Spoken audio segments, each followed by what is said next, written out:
Qısqası, çoğ cəhətdəki gözlətişlərdən dinning ol asasi və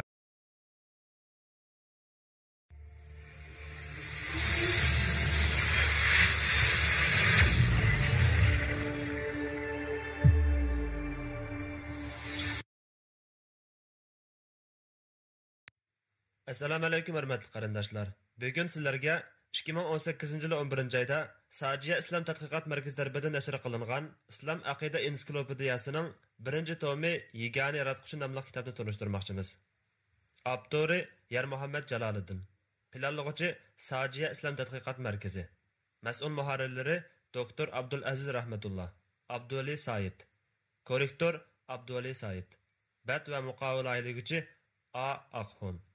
Bu asar bir muqaddima, 4 qism va bir xotimidan tarkib topgan bo'lib, muqaddimidan boshlab xotimigacha bo'lgan har bir bo'lak ayrim-ayrim holda bablarga, cho'ng-kichik tarmoq temalarga ayrilgan. Muqaddima qismida aqida ilmidan iborat bu cho'ng sohaga kirishda zarur va oldin oydinlashtirishga tegishli bo'lgan bir qator muhim temalarga yuritma berilgan. Uningda dinning insoniyat tarixida tutgan o'rni, dinning manbasi, insoniyatning dinga bo'lgan ehtiyoji va bu ehtiyojni o'tirg'a olib chiqqan omillar, din va aqida qatorliq hukmlarning islom aqida ilmidagi ma'nosi, islomda naql va aqlning munosabati, aqidaning shariat va axloq bilan bo'lgan munosabati, islom aqidasining manbasi hamda uningga boshqa aqidalardan farqlanadigan xususiyat va alohidliklar bayon qilindi. Shundaqla islom tarixida aqida ilmi sohasida mo'tabar sanalgan vakil xarakterlik asarlar tunishtirildi. Muqaddimadan keyin ilohiyat masalalari so'zlanadi. Birinchi qism 3 bobni o'z ichiga oladi. Bu qismda mavjudlikdagi eng buyuk haqiqat bo'lgan yagona Allohning islomdagi obrazi, mavjudlik haqida tushunchalar, Allohni tanishning yo'li va ahamiyati, dalil isbot va uning turlari haqida tushuncha qatorliq mazmunlar bayon qilindi. Allohning mavjudligiga doir dalillar alohidaligi va xarakteriga ko'ra aqliy va naqliy deb ikki cho'ng turga ayrilgan bo'lib, ikkinchi va uchinchi qismlar mushu kategoriya bo'yicha bo'lindi. Ikkinchi qism aqliy dalillar kategoriyasini markaz qilgan bo'lib, 2 bobni o'z ichiga oladi. Birinchi bobda mavjudiyat dalili, ikkinchi bobda koinot dalili so'zlandi. Uchinchi qism naqliy dalillar kategoriyasini markaz qilgan bo'lib, bu qism jami 4 bobni o'z ichiga oladi. Birinchi bobda yaratilish dalili, ikkinchi bobda intizom dalili, uchinchi bobda maqsad g'oya dalili, 4-bobda fitrat dalili so'zlanadi. 4-qismda Allohning borligi haqidagi aqliy, naqliy va ilmiy asoslardan natijalangan buyuk haqiqatlardan biri bo'lgan uning yakki yeganaligi va uning dalillari so'zlanadi. Bu qism 2 bobni o'z ichiga oladi. Birinchi bobda Allohning yakki yeganaligi masalasining aqliy va naqliy asoslari so'zlansa, ikkinchi bobda islom aqidasining negizi va javhiri bo'lgan tavhid aqidasi bayon qilindi. Xotima qismida asarda tadqiq qilingan va yuritilgan mazmunlarning umumiy xulosasi bayon qilindi. Kitob haqida Dr. Abdul Aziz Rahmatullah mundoq deydi. Kichkimizdan musulmon oilada yashab, ota-onalarimiz ulamolar atrofida yurib, ularning so'rinlaridan azdir ko'pdir baharlanib va bizni baharlantirib turg'achqimikin, har birimizning sab tabiatida bor bo'lgan, yegani yaratquchiga bo'lgan iymon saqlanib qolgan va turli chang to'zonlarning qoplab ketishidan aman qolgan. Balaliq chaqlarimda iman, aqida va yaratquchi haqida Musa Jarullahning Lenin bilan qilgan munoziralarini va shuningga o'xshash materializm bilan islom o'rtasida bo'lingan keskin munoziralarni, undan boshqa dunyoning har qaysi joylarida yuz berib o'tgan va ayni chog'da olimlarimizning dahriylar, ateistlar bilan elib borgan mashhur munoziralarini, ilmiy kurashlarga doir voqealiklarni, hikoyalarni rahmatli otamdan anglab turatdim. Bu sababdan vatanda maktabda o'qiyotgan chog'larimdami maktabdagi darslik va jamiyatdagi axborot vositalarida keng o'rin berilgan ateizmning ta'siri yaratquchini tanishdan iborat qalbimdagi sab tabiatni bulg'ay olmagan edi. Keyincha Alloh meni va bir qancha saboqdoshlarimni Al-Azhar universitetida bu haq dinni, aqida, shariat va adab axloq jihatlarida cho'kib o'qishga muyassar qildi. Al-Azharda ilmiy metod va paketlarni cho'radigan aqida ilmini o'rgangan. Islom aqidashunoslarining kufr ahlining har turli e'tirozlariga va shubhalarga bergan radiyalari, qanoatlanarlik javoblari bilan uchrashgancha qalbimda yildiz tortgan suzuk aqida, sog'lom fitratimda saqlanib kelgan yegan Allohga bo'lgan ishonch texmi mazmut va tavranmas holatga keldi. Ilgari vatanda aqidaga doir Alloma Abduqodir Damollamning Aqoidi Zururiya nomli ixcham ammo mo'l mazmunli risolasini o'qigan bo'lsam, keyin Al-Azharda islom aqidasini ilmiy yo'sinda mufassal o'qidim. Shu qatorda dinsizlarga va har xil ozg'in firqalarga qarshi islom aqidasini qo'g'digan kalom ilmini, jumladan shu sohada yozilgan Al-Iqtisod fil Iqtidod, Javharatut Tavhid qatorliq asarlarni, İslam faylasuflaridan İbn Sina, Farabi va Kindi qatorliq buyuklarning falsafalarini o'qigan bo'ldim. Bundan boshqa, yana Yevropa va G'arb dunyosining yaqinqi va hozirgi zamon falsafalari, ideologiya iqimlaridanmi, yangi zamon fizika nazariyalaridanmi xabardor bo'ldim. Yaqinqi 30 yil mobaynida diyorimizda bir islomiy uyg'onish bo'ldi. Kishilarning sog'lom fitratidagi iymonni yo'qotish uchun 30 yildan ortiq materializm va kommunizmning zo'rliq zo'mburliqlarimi sobiq Sovet ittifoqi va Albaniya qatorliq allarda bo'lganidek insonlarning qalbidagi yaratquchisini tunishdan iborat bu fitratni ko'maytirishga yoki butunlay qumirib kuchi yetmagan edi. Ko'zatishimcha, Sachiya islom bilimlari to'g'rida menga kelgan savollar qatorida Allohni tunish, nafsini tuzash, qalbni turli illatlardan poklash, nifoqdan, shirkdan saqlanish, muhabbat, nafrat, do'st, dushman prinsiplari, Allohga yuzlanish va sog'lom aqidani tiklash haqida savollar asosan yo'q deyarlik bo'ldi. Natijada fatva va da'vat xizmati bilan shug'ullangan bu jarayonda keng o'qirmanlar va ahli ilmlar bilan ilib borgan aloqa munosabatlardan qisqasi cho'ng jihatdagi ko'zatishlardan dinning ul asosiy va milliy mavjudligimizning muhim qo'rg'oni bo'lgan aqida sohasidagi cho'ng bo'shliqni his qilib yetgan bo'ldim. Arada bir o'qirmandan Allohning mavjudligiga doir bir savol keldi. Sualga bir necha bat javob yozay dedim-yu, o'xshash ahvoldagi nurg'un yoshlarni bo'libmi ateizmlik majburiy ma'arif va oliy bilim yurtlarida tarbiyalanayotgan millionlagan avlodlarimizni o'ylab javob berishni kechiktirdim. Men bu o'qirmanning savolini ahamiyati jihatdan muhim deb qarab, bu yerga naql qilmoqchiman. Savolda mundoq deyilgan: Allohning mavjudligini qanday isbotlaymiz? Assalomu alaykum hurmatli ustoz. Tanlar salomatmi? Men sizning Yahudiylar ishlab chiqargan cheklangan yemeklarni iste'mol qilishning hukmi degan fatvoni o'qigandan keyin ko'nglimda sizga cho'nqur qoyillik va qiziqish paydo bo'ldi. Bugun to'rbatlarni tepishga nasib bo'ldi. Kichkimdan har qanday bir masalaning tegi-taktini surishtiradigan, tushunmagan, kallamdan o'tkazilmagan har qanday bir narsani qabul qila olmaydigan, ham shu masalani esimdan chiqara olmaydigan, uning javobini topqim kelib turadigan mijozim bor. Kichik vaqtimda ota-onam menga bizni Alloh yaratgan, Alloh bizni ko'rib turadi, o'y xayollarimizni bilib turadi deganda, men Alloh nada, biz nimishqa uni ko'rmaymiz deb so'rasam, "Vo go'yning bolasi, og'zini yum, do'zax tutuq bo'laydimsan" deb tillab ketgan. Tas qolgan taxa urib ketgili. Shuningdan beri Alloh zodi nada, mavjudmi emasmi? Mavjud bo'lsa, biz nimishqa uni ko'rolmaymiz degan savol faqat kallamdan ketmadi. Meni kafir bo'pti deb butun ahli mahalliga yeyitamdikin deb boshqalardan so'rashga jur'at qila olmadim. Men o'zimni islom diniga haqiqiy ishontirishga bir qancha qatim urindim, lekin mag'lub bo'ldim. Chunki men Allohning mavjud ekanligiga qalbimni qoyil qila olmadim. O'zimni zo'rma-zo'r ishontirishga urindim, lekin ko'nglimning bir yerlari buningga dalil talab qilib turib olib, Allohning mavjud ekanligiga o'zimni haqiqiy ishontirishga amalsiz qoldirdi. Allohning mavjudligini qanday isbotlaymiz? Mavjud bo'lsa u nada? Sizlar Allohning mavjudligini qanday qilib kallalaridan o'tkazgan? Men qanday qilsam bu masalani kallamdan o'tkazib olayman? Sizlarga salomatlik, ishlarga utuq tilab, o'g'lik. Mushu munosabat bilan savol so'ragan bu qarindishimga shu so'zlarni degim kelyotdi. Qarindishim, balkim siz hozirga qadar shu chaqda so'ragan savolim javobsiz qoldi deb o'ylayotgansiz. Savolingiz mavjudlikdagi cho'ng haqiqatlarga munosabatli bo'lgach, sizga javob qaytarishda ashu kunib ketgan turaqliq javoblarni takrorlashni xohlamadim. Balki siz so'ragan bu savol cho'nqur ilmga to'yingan atrofliq javob lozimligini his qildim. Ehtimol siz so'raganlaringizning javobining keyincha bir kitob bo'lib bitib chiqadiganligini tasavvur qilib boqmagan bo'lgaydingiz.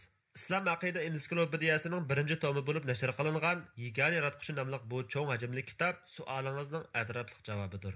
Yuqorida aytib o'tganimdek, fitrati saf va sog'lom diniy muhit parishida o'sib cho'ng bo'lgan, turlik ateizm va boshqa izmlarning zahridan qo'g'dilib qolgan az bir qism yoshlarimizni hisobga olmaganda, ko'p sondagi yosh avlodlarimizning sog'lom fitrati turlik iqimlar ta'siriga uchrab, ya e'tiqodni yo'qotdi, ya yaratquchiga bo'lgan e'tiqodi langishib qoldi.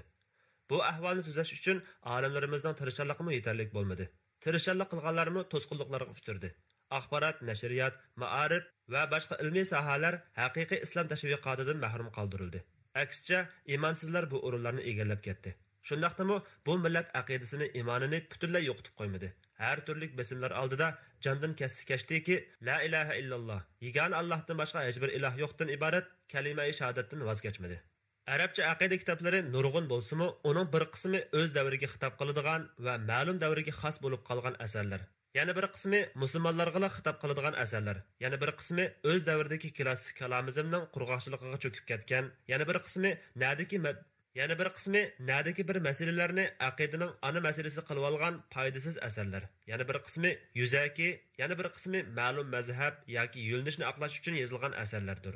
Hattoki ba'zi vaqtlarda Uyg'urchaga tarjima qilishga davr ehtiyojini qamdayalaydigan muvofiq biror aqida kitobni topa olmagan bo'lsak, talablarga dars qilib o'qitish uchunmi to'liq va mukammal bir kitob tanlashda tangirqab qolgan chog'larimiz bo'lgan. Mana bu ahvollar bizga bundaq muhim sohalarda nuqul tarjima qilib sunishning ehtiyojini qamdamaydiganligini, bozordagi tonning yo qisqa yoki uzun, yo tor yoki kang kelib qoldiganligini, bu sababdan badanimizga ko'ra o'zimizning to'n pichib tikishimizning zo'rligini tushuntirdi. Shundaqla bu biz uchun aqida tadqiqotini ko'nglimizdagidak bitkizish va yangilangan aqida ilmini ana tilda yozib chiqish qarorini olishga turtki bo'ldi. Qo'lingizdagi bu kitob ana shu maqsadda yuqoridagi ehtiyojlarni qamdash va bu sohadagi ta'xirsiz bo'shliqni to'ldirish uchun planlangan aqida ensiklopediyasining tunji tomidir. Bu kitob mayli fitrat jihatdan bo'lsin, mayli aql va naql, falsafa va yangi zamon ilm-fan jihatdan bo'lsin, har bir aql egisiga yagona yaratquchining borligini to'g'ri va ilmiy dalillar bilan isbotlashga yetarli deb qarayman. Kitobda ma'lum bo'lganidek, islom aqidasi aniq bir aqida bo'lib, har bir ta'limotlarda dalil isbotga tayangan. Bu din aqidasida qarag'ularcha ishonish tashabbusi mavjud emas. Aksicha, bilib aqida qilish, qarag'ularcha agashmaslik bu dinning tashabbusidir. Bu aqida insonda bor, saf tabiatga yot bo'lmagan, zid kelmaydigan, shirkni rad qiladigan, faqat yagona Allohni e'tirof qiladigan saf tavhid aqidasidir. Tavhid aqidasi bo'lsa, farishtalarga, kitoblarga, payg'ambarlarga, qiyomat kuniga va qazo qadariga ishonish qatorliq jami aqidalarning o'lidir. Shuni ta'kidlash kerakki, islom aqidasi quruq nazariya yoki turmushimizga munosabatsiz prinsiplarning yig'indisi emas. Balki u amaliy tatbiqlanish jihatdan shaxslarning ma'naviyati, ish-harakatiga emas, butun jamiyatga ta'sir ko'rsatadigan, butkul jamiyatning qimmat yo'nalishini har zaman belgilaydigan mustahkam asosdir. Islom aqidasi xotirjamlik bag'ishlovchi aqidadir. Chunki Alloh yaratquchi zotdir. Rizq bilan ajal uning qo'lidadir. Bu aqida inson qalbida mazmut o'rnagancha insonning vijdonini o'yg'oq tutadi. Allohning uni ko'zib turayotganligini his qildirib, shariatning chek-chegarasiga tajovuz qildirmaydi. Kishilik va ijtimoiy hayotga salbiylikning singib kirishini cheklaydi. Islom aqidasi yana kishilarni zulmga bo'ysunishdan bosh tortqizadi. O'zaro zulm qilishga to'siq bo'ladi. Natijada inson hayotiga olib kelgan bu o'zgarishlar butkul jamiyatga ijobiy ta'sirlarni olib keladi. Umuman qilib aytganda, aqida masalasi har bir shaxsning dunyo va oxiratlik saodatini qo'lga keltirish uchun muhim bo'lgandek, millatning qaddini ko'tarish uchun olib beriladigan har qanday planning muvaffaqiyatli bo'lishi uchun bajo keltirilishi kerak bo'lgan oldingi shartdir. Shunga men bu asarni 1000 yillik tarix ega aqida yo'limizning xaritasini to'g'ri chizib berishda, kultur va madaniyatimizning e'tiqodiy manbasini cho'nqurlab tushunishimizga, mavjudlik o'limizning qayerlarga tutishadiganligini bilishimizga, shundaqla kelgusimizga umid, ishonch bilan beqishimiz va olg'a qarab ilgarilishimizga zo'r darajada foydali deb qarayman.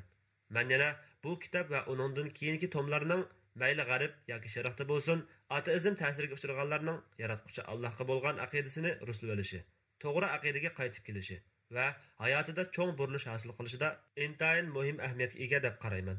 Bu sababdan Alloh xolisa bu kitobni O'rta Osiyo qarindosh millatlarining tili va yozig'iga o'rib nashr qilishini, hatto Xitoy tiliga tarjima qilib nashr qilishini Sochiya Islom tadqiqot markazining planiga kirgizish kerak degan fikrdaman.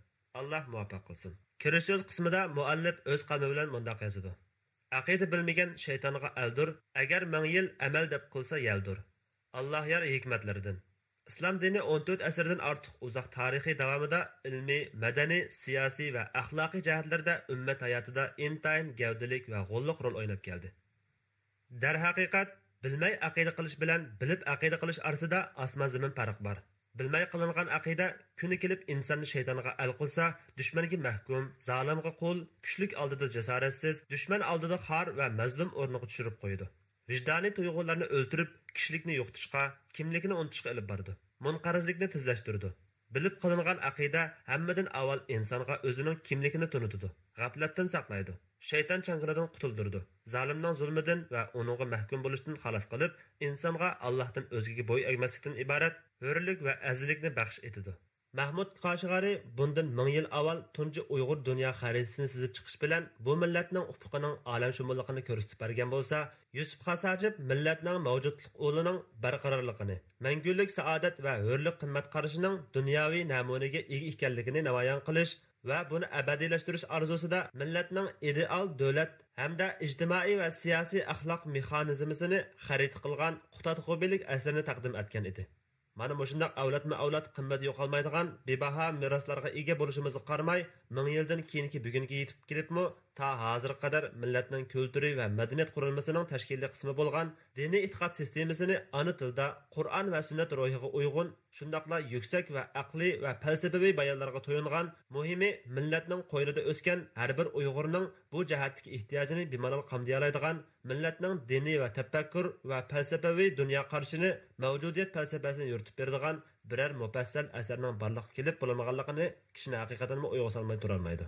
Yegani yaratquchi nomli bu asar ana shu qatma-qat ehtiyoj va zaruriyatlar turtkisida ro'yobga chiqqan. Millatning bilim xazinasida kam bo'layotgan, shundaqla davrning jiddiy talabiga uyg'unlashish va diniy ilm tariximizda to'ldirilmasi bo'lmaydigan muhim bo'shliqlarni to'ldirish ko'zlangan tadqiqot xarakterlik asardir. Ilmiy mas'uliyat nuqtasidan qaragan chaqdimi islom aqidasini bugungi davr insonlarga mushu davr va mushu asarning tilida bayon qilish, bugungi dunyo insonlarining aqliyati, ilmiy va madaniy saposi ko'zda tutilgan asosda izohlab chiqish jiddiy zaruriyatlar hamda qilinmas bo'lmaydigan ta'xirsiz xizmatlarning biridir. Bo'libmi bundaq bir qurilish xarakteridagi ilmiy xizmatlarni ro'yobga chiqarish Uyg'urdek islom madaniyatining gullanishi va taraqqiyotiga cho'nqur tarixiy izlarni qoldirgan, o'chmas tuhfalarni qo'shgan bir millatning milliy mavjudligini kafolatga ega qilishda, kelajak taqdirini belgilash va qurib chiqishda ishga oshirilmasi bo'lmaydigan muhim xizmatlarning biridir. Shundaqla 1000 yildan beri ishinib kelgan bir dinning e'tiqod sistemasini yangi davr ilmiy tadqiqot yo'nalish asosida tunib chiqish 21-asrda yashayotgan har bir imonli Uyg'ur uchun aqidasi oldidagi va bu aqidaning egasi bo'lgan ulug' Allohning oldidagi musulmonlik majburiyatidir. O'sha bu asar ana shundaq tarixiy bir davrning ta'xirsiz va jiddiy taqozolarining mahsuli bo'lib, kitobda islom aqidasining tunji asosiy va mangulik shuari bo'lgan yagona Allohdan boshqa hech bir iloh yo'q degan ilohiy chaqiriqning aqliy, naqliy va bugungi davr tilida keng umumlashayotgan ilmiy asosi bir qadar mufassal shaklda izohlab chiqarilgan. Asarning alohidaligi va nishoni. Asarning alohidaligi va nishonini mundaq bir qator nuqtalarga markazlashtirishga bo'ladi. Birinchi, islom aqidasini xalqimizga sop va sog'lom holatida sunish. Shalloq tarixga ega bu aqidalik millatga o'zining muqaddas aqidasini o'z ona tili bilan bevosita tunishib chiqish va cho'nqurlab tushunish imkoniyati yaratish. Ikkinchi, islom dinining tub asosiy ta'limoti va ana bilimlari sanalgan islom aqidasini hozirgi davr aqliyatining taqozosi va ilmiylik tarafiga uyg'un ravishda biror mazhab yoki iqimga biqinib qolmagan asosda o'rinsiz ixtilof va yo'q qarashlardan xoli shaklda izohlab chiqish. Saf va suzuk holatida namoyon qilish. Uchinchi, sog'lom va suzuk aqidaning inson hayotida kam bo'lsa bo'lmaydigan zaruriyatlardan ekanligini ko'rsatib berish. To'rtinchi, aql va naql haqiqatlarining birdakligini yoritish. Din ilib kelgan haqiqatlarga o'xshashla, bugungi zamon ilm va haqiqatlarining ajoyib mahoratining, yuksak farosat va puxta tadbirining mahsuli bo'lgan koinotdan iborat bu buyuk mavjudlikning yagona yaratquchisi, idora qilguvchisi borligini muayyanlashtirganligini yoritib berish. 5. Diniy tafakkurni yangilash. Bu o'z navbatida diniy metodini va diniy xitobini yangilashni o'z ichiga oladi. Chunki dinni yangilash uni aslidagi saf holatiga qaytarib kelish, to'xtovsiz o'zgarayotgan hamda yangilanayotgan dunyoning tabiatini tushunish, har davr va asrda shu davr kishilarining aqliyati, ong saviyasi qabul qiladigan metod qurib chiqish va bu asosda xitob qilish bu ummatning olim ulamolari, ziyolilari ustidagi mas'uliyatlarning biri. 6. Aqida ilmini yangilash. Chunki aqida ilmi dinning ul bilimidir. Bu ilmning vazifasi diniy aqidalarni izohlash, saflikni qo'g'dash va aqidaga doir shubhalarga radiya berishdir. 7. Ilmiy tafakkurni yangilash. Dinning rolini hamda aql va fanning rolini muayyanlashtirish. Har biriga tegishli pozitsiya tutish. Chunki bizning mavqeimizda diniy aqida bilan aql va uning mahsuli bo'lgan ilm va haqiqatlari orasida to'qinishning bo'lishi mumkin emas. 8. Aqidadagi xurofotliklarga, ideyadagi tushkunlik va umidsizliklarga xotima berish. 9. Diniy da'vat yo'nalishini navbatdagi tarjimachilik bosqichidan mustaqil tadqiq qilish, kitob tuzish, radlash va tahqiqlash bosqichiga ko'tarish. Diniy ma'rif va da'vat tashviqot xizmatini yanada yuqori saviyaga elib chiqib, ilmiy va amaliy jihatdan ilg'or metodga ega qilish va yuzlantirish. 10. Islomiyatning diniy va ilmiy meroslarini, qimmat qarashlarini bu asarda qaytadan jo'ralatish. Ilmiy va madaniy jihatdagi ul asoslarimizning mohiyati va xarakterini echib berish. Ideyaviy islohot harakatini qanot yaydirish. Asar kimlarga xitob qiladi? Bu asar tuvandagi 6 xil qatlamga tava har bir aql egasiga alohida xitob qiladi. Ular 1.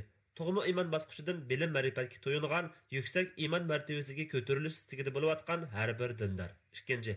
mavjudlik haqiqatlarga bir taraflama qarab qolgan yoki yaratquchining qudrati va ulug'ligini ilm asosida emas, qarg'ularcha va go'ngaloq bilan tasavvur qilib olgan har bir dindor. 3. Ma'lum omillar ta'sirida dinga bo'lgan tushunchasi oddiy, aqida ilmiga bo'lgan tunishi yuzaki va xudo haqidagi tushunchasi tuvan holatdagi har bir dindor. 4. Aql va ilm fan haqiqatlariga bo'lgan tunishi yuzaki, din bilan aql munosabatining zidligiga ishonib qolgan, ilm fanning koinot kitobini o'qish orqali din olib kelgan haqiqatlarni cho'nqurlab tushunish imkoniyati hozirlay oladiganligiga, uning insoniyat bilim ma'rifat xazinasini yanada keng tafsilotlar bilan ta'minlay oladiganligiga gumon bilan qaraydigan har bir dindor. 5. Diniy aqidaning faqatla miros xarakterida yetib kelgan va tadrijiy shakllanib qolgan qimmat qarashdan boshqa narsa emasligiga, iman aqidaning biror aqliy yoki falsafaviy yoki ilmiy jihatlardan mazmut dalil va puxta asoslarga ega emasligiga ishonib qolgan va bu sababli dinga faxrlanish nazarida emas, xuduksirish nazarida qarab qolayotgan dindorlar. 6. Materialistik ma'rif tuzumi yoki materializmchi tashviqotlar va shu asosda tiklangan dunyo qarash ta'sirida ateizm safsatlarini pokit deb o'ylab qolgan, iman haqiqatlarini pokitga tayanmagan yoki pokiti yo'q deb tushunib qolgan yoki shundoq da'voda bo'layotgan har bir ateist yoki gumonist. Bu asar Sajiya Islom tadqiqot markazi tarafidan tadqiqot planiga kirgizilishi, shundaqla birodarim doktor Abdulaziz rahmatullohning ilmiy jihatdan bevosita yetakchilik qilishi, tahrirlik xizmatini bir qo'lliq olib berishi hamda kerakli imkoniyat va ilmiy tadqiqot muhiti hozirlashga kuch chiqarish natijasida 4 yildan ortiq vaqt sarf qilinib bitib chiqdi. Hurmatli qarindoshlar, oxirida doktor Abdulaziz rahmatullohning bu kitobda aytgan muni duolari bilan oxirlashtirmoqchiman. Allohdan bu kitobning vujudga chiqishi uchun planlash, material to'plash, tayyorlik qilish, ko'zdan kechirish va tuzitish jarayonida ko'rsatilgan har turli fidokorlik va tirishchiliklarni, jumladan avtor ikkimizning zimmasiga taqsimlangan mas'uliyat va majburiyatlarni o'rinlash yo'lida bosib o'tgan har bir qadamini kirpik qoqmay o'tkazgan ibodatli kechalarni Alloh uchun qilingan xolis amallar qatoridan qilib berishini va gunohlarimizni mag'firat, savallikimizni afv qilishini so'rayman. Shundaqla kitobni butkul ummatga, jumladan millatimizga manfaatli qilib berishini, avtorning singdirgan ajriga, yuksak himmatiga, tortgan jafosiga Alloh egamning katta ajr ato qilishini, bu asarni o'zi va oilasi uchun sadaqa jariya qilib berishini so'rayman. Shuningdek, bu asarni tahrirlash, imlosini tuzitish ishlarida himmat qilgan har turli moddiy va ma'naviy yordamlar orqali qo'llagan qarindoshlarimizga Alloh taoladan ajr mukofot tilayman. Amin. Hurmat bilan doktor Abdulaziz rahmatulloh. Sajiya Islom tadqiqot markazi. Hurmatli qarindoshlar, qonunimizga a'zo bo'lib, texnik ko'p kishilarning foydalanish uchun ham baharlashni unutmag'aysizlar va tunishtirishni xohlagan kitoblarni astiga inkas shaklida qoldirib qo'ygaysizlar. Rahmat. Taklima.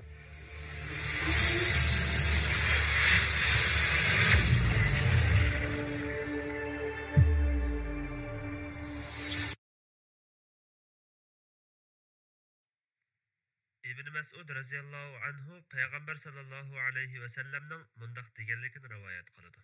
Bir banda g'am qayg'uga mubtalo bo'lganda Allohumma inni abduka va ibnu abdika va ibnu amatik nasiyati biyadik ma'din fiyya hukmuk adlun fiyya qada'uk as'aluka bikulli ismin huwa lak sammayta bihi nafsak aw anzaltahu fi kitabik أو علمته أحدا من خلقك أو استأثرت به في علم الغيب عندك أن تجعل القرآن العظيم ربيع قلبي ونور بصري وجلاء حزني وذهاب همي. Yani ey Allah, ben senin kulunman, senin kulunun oğluman, senin dedikinin oğluman. Menin kokulam senin kolundudur. Senin mening haqqimdagi hukming yurgichidir. Sening mening haqqimdagi taqdiring adildir. Sen o'zingni atagan kitobingda payg'ambarlarga nazil qilgan, sening maxluqingdan bir kishiga payg'ambar yoki farishtaga bildirgan yoki uni dargohingdagi g'ayb ilmingga xos qilgan har bir ismingning hurmati bilan so'raymanki, Qur'onni qalbimning bahori qilgan, ko'zimning nuri qilgan, dilimdagi g'am qayg'uni ko'tarib yetadigan yo'riqlik qilgan desa, Alloh taolo uning g'am qayg'usini ko'tarib yetib, o'rniga xushallikni almashtirib beradi. Sahobalar, ey Rasululloh, hammamiz bu so'zlarni o'rganishimiz kerakmi degan edi. Payg'ambar sallallohu alayhi va sallam shundoq, bu so'zlarni kim anglagan bo'lsa o'rgansin dedi.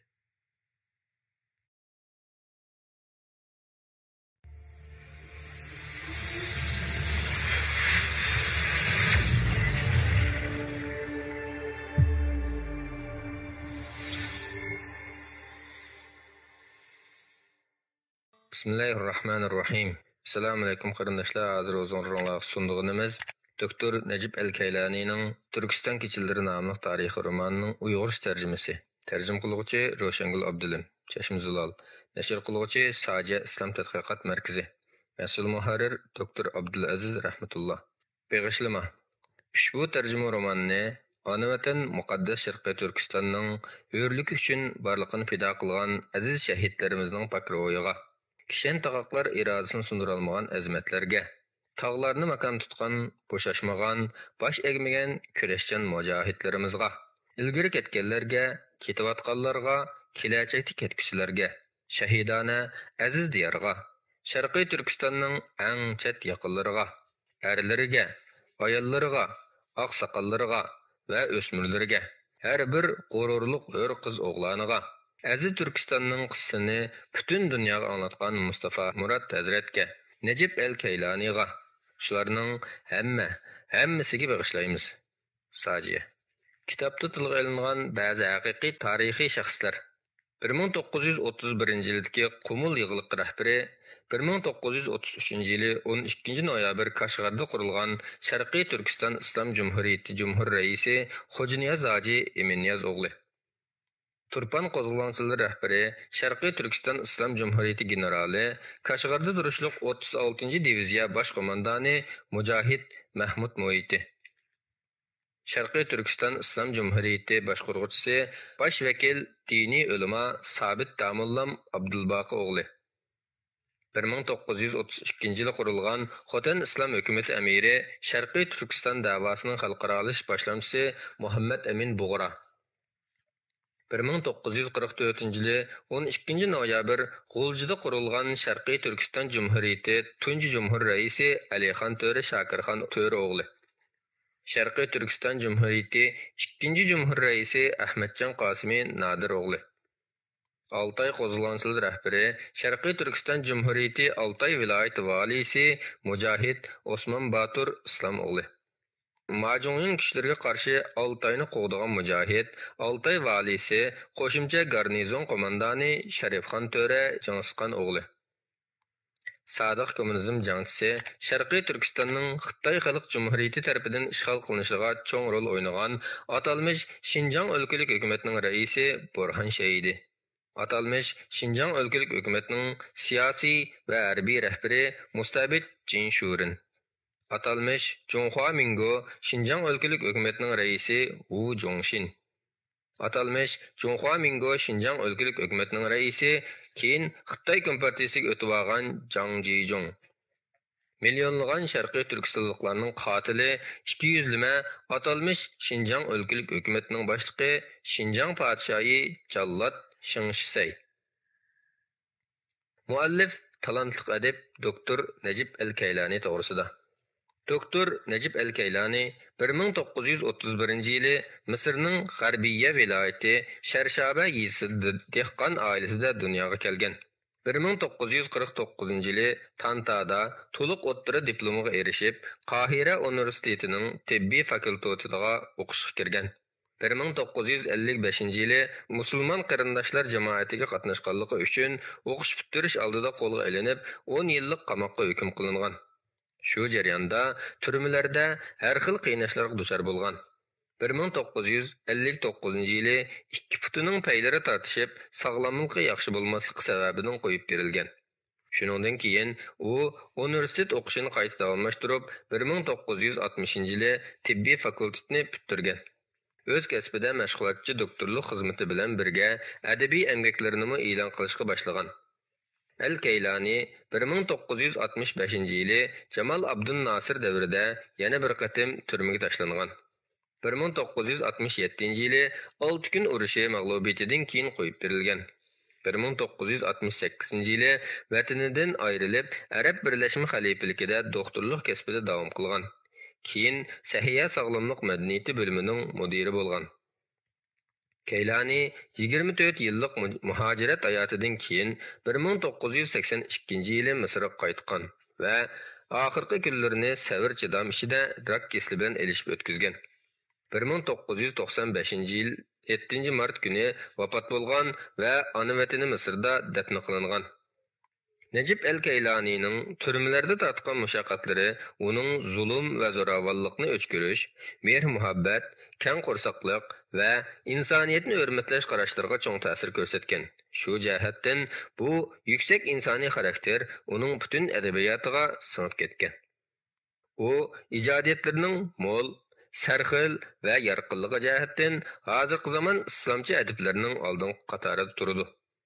U roman, proza, she'r, obzor, fikr ideya va tibobat sohalarida 70 dan ortiq kitob yozgan bo'lib, yozmalarining hammasida erkin parvoz qiluvchi talantli adib, shundaqla yaxshilik, fazilat, keng qo'rsaqlikdan iborat insoniy va islomiy qimmat qarashlariga chaqirg'uchi edi.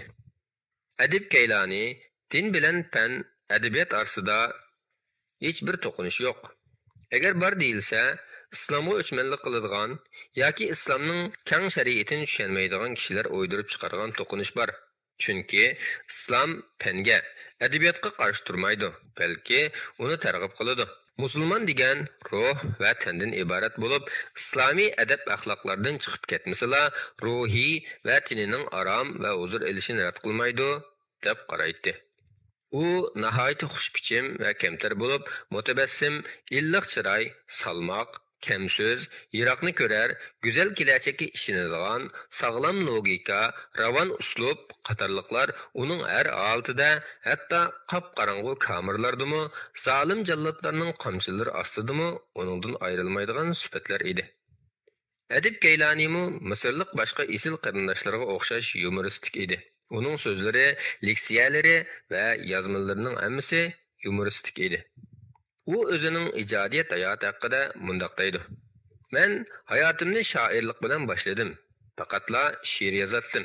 She'rlarimning ko'pinchisi siyosiy va hissiy she'rlar edi.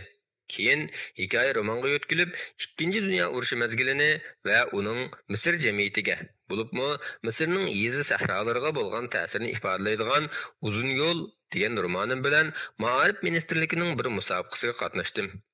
Bu mening tunji urinib ko'rishim edi. Natijada turmada turib mukofotga erishdim. Ta'limga romandagi ismim taxallus va shifr bo'lg'achqa, romanning bir mahbusning ekanligi faqat natija e'lon qilingandan keyin oshkorlandi.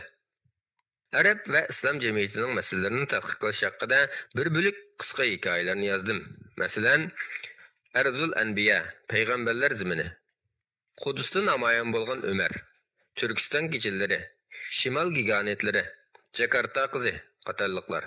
Ahli salib urushlari haqida va'da qilingan kun romanini, islomning tunji davri haqida Hamzaning qotil romanini yozdim. Allohning dini uchun xizmat qilish mas'uliyatini har musulmon o'zining imkoniyati, iqtidori va kuchiga beqib o'rinlaydi.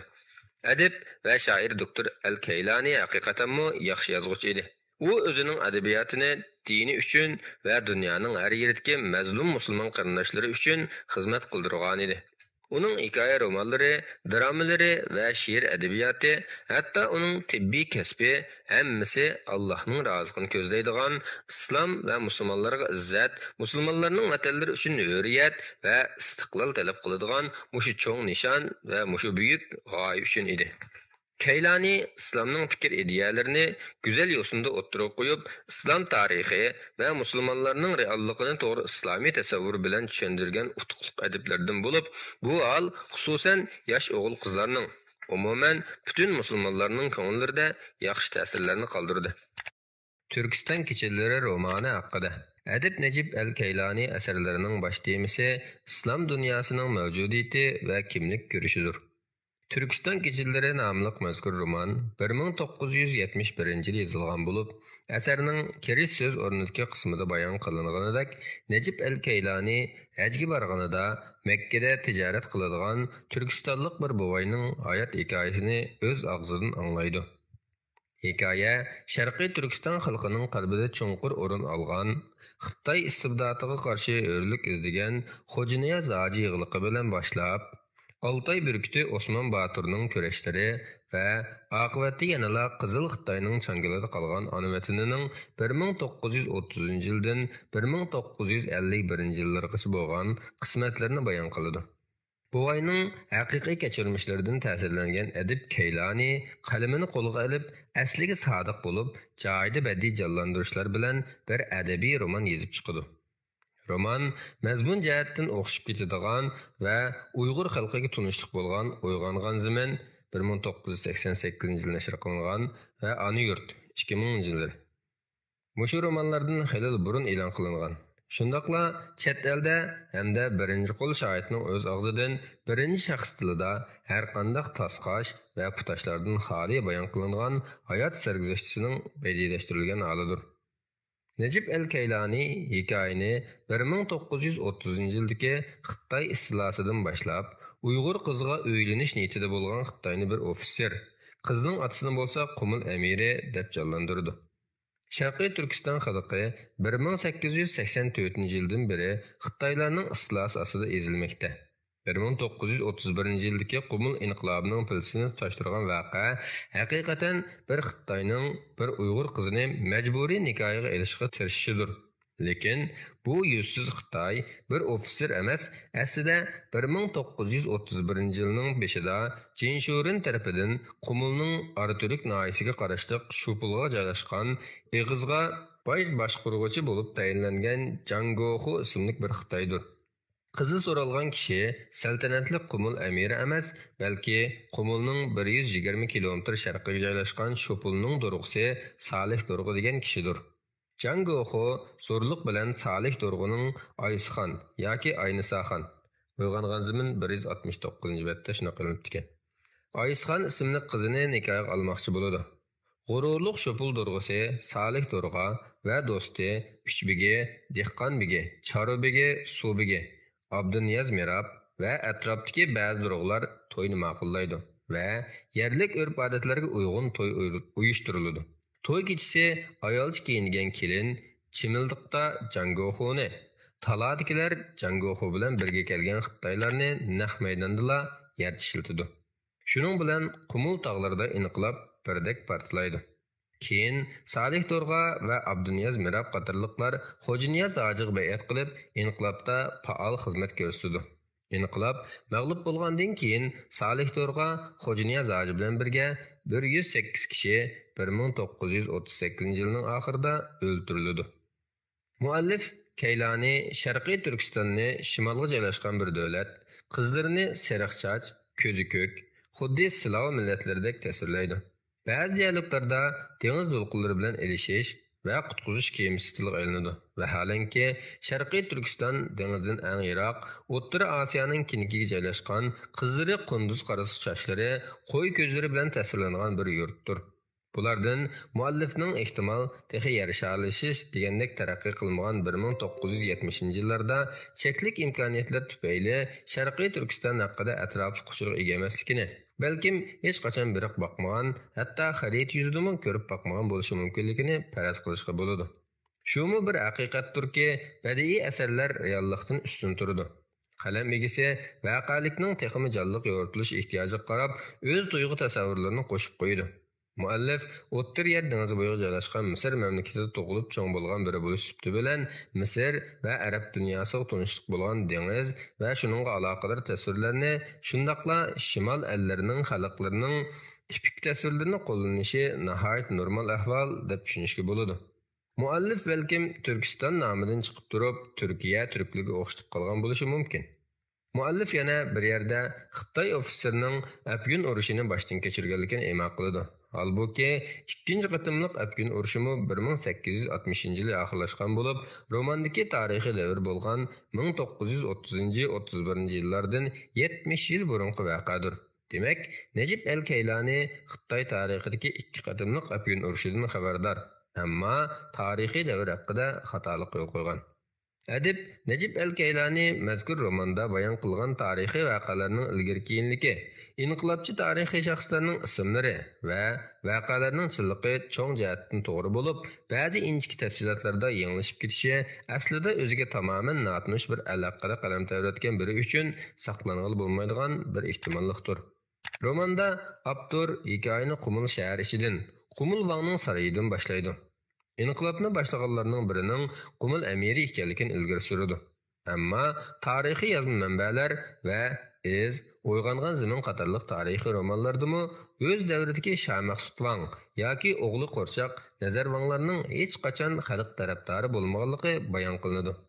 Mazkur romanlar yoki vatanda e'lon qilingan mavjud yozma manbalarni kommunist tarixchiligi va adabiyotning feodalizmga qarshi maydonining taqozosidan burmalanganmikin desak, 1949-yili vatandan hijrat qilib chiqib ketgan o'z vaqtidagi Xo'janiyaz zojining kotibi marhum Hamidullah Muhammad Turpani o'zining Turkiston tarixi, ya'ni 1931-yildan 37-yilgacha bo'lgan aralıqdagi Turkiston inqilobi tarixi nomli asrida iz va uyg'ongan zaminning maydonini tasdiqlaydi. Shunga Uyg'ur o'qirmanlarini qaymoqtirib qo'ymaslik uchun asardagi faqatla Qumul amiri Bekka, Qumul sarayi Bek qasriga almashtirildi. Romanda yana ba'zi bir haqiqiy tarixiy voqealarga aloqador xato ma'lumotlar bo'lib, muhimroqlaridan G'ulji qurilgan Sharqiy Turkiston Jumhuriyatining qurilish tarixi 1945-yil deb berilgan bo'lib, to'g'risi 1944-yili 12 noyabrdir. Romanning bosh personaji Mustafa Murat Hazrat, ma'shuqi Cho'lpon, og'aynisi Mansur Durg'a, Razvangul, Xitoy saqchilar Chilli, Bavding, Satrash Abdulxoliq qatorliqlar muallif tarafidan yaratilgan personajlar bo'lib, Beg, Og'joyim va Bek qizi, Xo'janiyaz zoji, Sharifxon To'ra, Alixon To'ra, Ahmadjon Qosimi, Osmon Batur, Muhammad Emin Bug'ra qatorliq ijobiy shaxslar va Xitoy ofitser Jin Shurin, Shing Shisay, Wu Jongshin, Jang Jijong qatorliq ishg'olchi Xitoylar, Qanxur istixborotchi Seydaji, boshliq pushajlar, Burhan Shahida qatorliq kommunistlar haqiqiy tarixiy shaxslardir. Romandagi ba'zi mazmunlar tarixiy saboq nuqtasidan bugungi qismatlarimizga intayin yorqin selishtirim bo'la oladi. Birinchi, romanning tunji temasi bo'lgan 1930-yillarda Sharqiy Turkiston qizlarining Xitoylarga atalmish qonunliq nikohga zo'rlanishi, ya'ni bu qismat 1933-yildan 44-yilgacha bo'lgan aralıqda hukm surgan Jallod Shing Shisay davrida texim avjiga chiqqan. Atalmış xalqlarning erkinligi tarafdori bolshevik ruslar yoki tajovuzchi Xitoylarning har fursatda bir xalqning g'ururi bo'lgan xotin qizlarga ko'z tikkanligi, hatto ruslarning Sharqiy Turkistondagi nasllik sog'liqlarini tinch qo'ymaganligini, Shing Shisay davridagi majburiy ishbiyonlik va buning natijasi bo'lgan ota boladan, aka inidan xotirjam bo'la olmaydigan o'zaro ishonchsizlik, xohlagancha odam tutish, to'qilma bahonalar bilan turma lagerlariga qamashlar. Shing Shisay va Rus kommunistlarining razil abtibashlaridan biri bo'lgan ijtimoiy axloq dushmanligi, ayollarga chin ma'nodagi hurmatdan yo'qsul ekanligi nihoyat ro'shan o'tirib qo'yilgan bo'lib, Cho'lpon xarakterining o'zini qurbon qilish badaliga Bek qizi va oilasini qutqizib qilishi. Gerçi ko'rinishda bo'lsa-mu iymon aytgan Bovding xarakteri bilan birga yashash jarayonida aroq o'ginib qilishi. Shing Shisay yoqtirib qolganlik uchun Oltay tarafdan elib kelingan, faqatla oilasining zavolini xohlamaganlik uchun Shingning ich pushqini chiqarishga ishlab kelgan yosh qiz. Mansur Durg'aning ayolining oyoq osti qilinishi, kommunistlar besib olgan rayonlardagi ayollarning kiyim-kechak islohoti qatorliq oz ammo ibratli misollar orqali kommunistlarning naqadar nomussiz ekanligi, bu xil noinsoniy hokimiyat tuzilmasi ostida Sharqiy Turkiston xalqining naqadar ig'ir kunlarini boshdan kechirganligi bayon qilinadi. Halbuki bu faqatla kelmasga ketgan o'tmish emas. Balki bugungi kundami buningdan kam qolmaydigan qo'rqinchli manzillar Sharqiy Turkiston zaminining ko'tarilgani yo'q. Kunimizdami Sharqiy Turkistonda majburiy millatlar ittifoqligi ulgulik oilalari, tuqqandarchilik, atalmış tarbiyalash markazlari nomidagi lager va turmlarda erkidan majburiy mahrum qilingan qiz ayollarga, hatto erlarga qilinayotgan inson qalbidan chiqqan zulm haqorat, milliy xo'rliq, urf-odatga, diniy e'tiqodga, jumladan tiriklarning masjid jamoalariga, o'liklarning qabr mozorlarigacha qilinayotgan dafsandichilik, Sharqiy Turkistonda yoki Xitoy o'lkalaridagi korxonalarda majburiy arzon maosh bilan xizmatga selish, zamonning ne'matlaridan bo'lgan tor aloqa imkoniyatining xalqni ta'qib ostiga olishda foydalanishdek siyosat az kam 100 yildan keyingi bugungi kundami Qanxur Shi Jinpingning rahbarligi va Jallod Chinchangoning bevosita yetakchiligida qayta o'tirib chiqdi.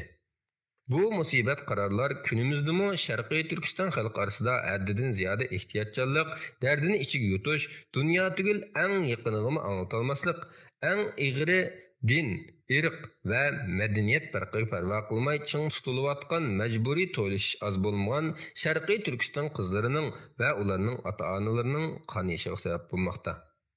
Ikkinchi, romanda Sharqiy Turkiston xalqining o'z g'ururi va ar-nomusini qo'g'dash uchun Xo'janiyaz hojining atrofiga uyushib qilgan janglari.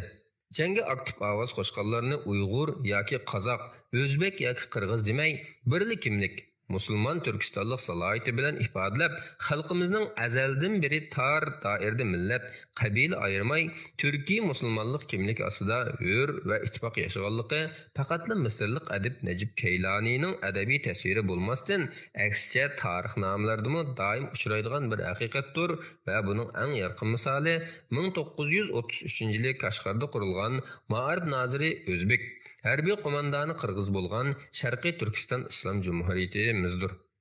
Ammo bugungi kunda bizlar Sharqiy va G'arbiy Turkistonda kommunistlar o'rnatgan necha avlod qizil ma'arifning natijasida Turkiston xalqini turli millatlarga ayirib, biz va ular deyishga boshladik.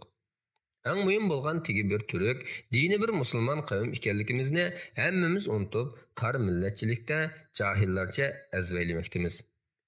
Sovet ittifoqi parchalangandan keyin G'arbiy Turkistonda qurilgan Qozog'iston, Qirg'iziston, O'zbekiston qatorliq 130 millat yashasimi birli millat nomi bilan qurilgan jumhuriyatlarga qarab bizmi Uyg'uriston quramiz degichilar Uyg'ur xalqining butkul Turkiston tarixidagi madaniy va ma'rifiy o'rnini tar doiraga tushirib qo'yayotganligini, behuda tar millatchilik qilayotganligini to'nib yetilmaganligidan boshqa narsa emasdir.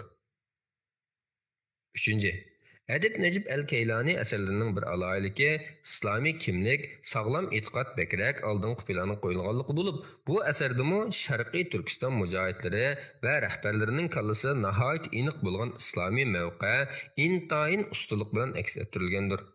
Asarda tilga olingan tarixiy sharoitda vatanimiz garchi zamonaviy ma'arif texi yangi bir surishga boshlagan, an'anaviy ma'arifmu nisbatan tar doirada va keyinda qolgan bo'lishiga qaramay, Xo'janiyaz hoji, Sobit Damullam, Sharifxon To'ra, Alixon To'ra va Osmon Botirlarning ummat yangi kuchlik islomiy ilm asoslari mustahkam, xalqaro masalalarga qarata bor imkoniyat doirasida aloqador bo'lish va tangsashda o'z zamonasiga nisbatan qobiliyatli kishilar edi. Gerçi inqilob xeyli uzun davomlashgan bo'lsa-mu, shu davr sharoiti, xalqaroliq manfaatlar Sharqiy Turkiston xalqining orzusi qarshi qo'dalganligi uchun oxir oqibatda mag'lubiyatga uchrab, vatan munqariz bo'ldi. 4. Keylani kelkunda Xitoylarning Sharqiy Turkistonni kengaymichi Çarlık Rossiyasidan keyin soxtipaz bolsheviklarning G'arbiy Turkistonni bosib olganligini tilga olish orqali azaliy qon qarindosh va dindosh Buyuk Turkiston xalqining majburiy ayritilganligini Imom Buxoriy, Farabiy, Ibn Sina va olim Biruniylarning ona vatanini arab dunyosiga tunishtirgan. Gerçi bolşeviklardan qaçqan G'arbiy Turkistonlik ziyoli ulamolarning hikoyasi tilga ilinmagan bo'lsa-mu, o'z vaqtida 1949-yili atalmış Azadlık Armiya Sharqiy Turkistonni bir pay o'q atmay istilo qilishdan burun Stalinning qonliq siyosatidan qaçqan nurg'unlagan ziyoli, adib va ulamolar, jumladan asli ushluq o'zbek ulamo, sobiq Sharqiy Turkiston Jumhuriyati raisi Alixon To'ra Sag'uni Sharqiy Turkistonda panohlik erishgan edi. Vaholanki, bugun mustaqillikqa noil bo'lgan bu zaminlarda qurilgan hokimiyatlar kommunist Xitoy hokimiyati bilan eg'iz burun yalishib, panohlik tilgichilarga kun ko'rsatmayotmoqda. Roman badiiy tasvir va adabiy til jihatda intayin muvaffaqiyatli yozilgan bo'lib, Tundi nashrdan buyanqi oz kam yarim asar ichida turkcha, inglizcha qatorliq nurg'un tillarga tarjima qilingan. Romanni haqiqiy qahramonlarga, asli taqdim qilinish kerak bo'lgan Sharqiy Turkistonlik o'qirmanlarga armag'on qilish vaqti nihoyat yetib keldi. Asar arab tilidan bevosita Uyg'ur tiliga tarjima qilingan bo'lib, romanda tilga ilingan haqiqiy tarixiy shaxslardan Sharqiy Turkistonlik mujohidlar, istilochi Xitoy tajovuzchilari va ularning kommunist gumochchilaridan ba'zi shaxslarning haqiqiy rasmlari mazkur Uyg'urcha tarjimaga xos qilib, kitobning boshida qo'shimcha qilib berildi. Roman ichidami mazmuniga munosib ba'zi bir tarixiy suratlar qistirildi. Tarjimada qo'ldan kelishicha asliga sodiq va ayni fasohatda ifodalashga tirishildi. Ammo tillar orasidagi muqarrar farqlar tufayli yanala savalliklarning xoli bo'lolmaslik tabiiydir. Bu barada har bir o'qirmanning to'g'ri tushunishiga havola qilamiz. Sajiya Islom tadqiqot markazi 2020 yili İstanbul. Musulmonlar o'z yurtlarini bilmas bo'lib ketdi. Muqaddas Makka shahri har yili yuz ming'an hojilarga quchoq ochadi. Xilma-xil irq va millatlardan musulmonlar Kabe'nin atrofiga to'planadi. Afrikadan kelgan qora tanliklar, Yevropa va Amerikadan kelgan oq tanliklar, Osiyo tog'larini ishib kelgan seriq tanlik musulmonlar, arablar, farislar, turklar, pokistonliklar, afg'onlar top-top bo'lib kelishib Kabe'nin atrofida takbir va tahlil sadolarini yangrtadi. Hammasi ushbu muqaddas uyning atrofida tavob qilib, Safa bilan Marva orasida sa'yi qilib Hazrat Ibrohimning maqomida namoz o'qiydi. Zamzam suyidan bir qancha yutum ichib olish uchun bajoyiki bir-birlari bilan beslashadi. O'xshamagan taraf turli yo'llardan kelib, bu muqaddas kesishish nuqtasida jam bo'lgan bu mo'minlar o'zlariga xos rang va tillarni namoyon qilishadi. Ammo bir narsa hammaga o'rtaq ekanligini o'ylashandir. Allohga va Rasuliga va kitobiga bo'lgan chin iymon.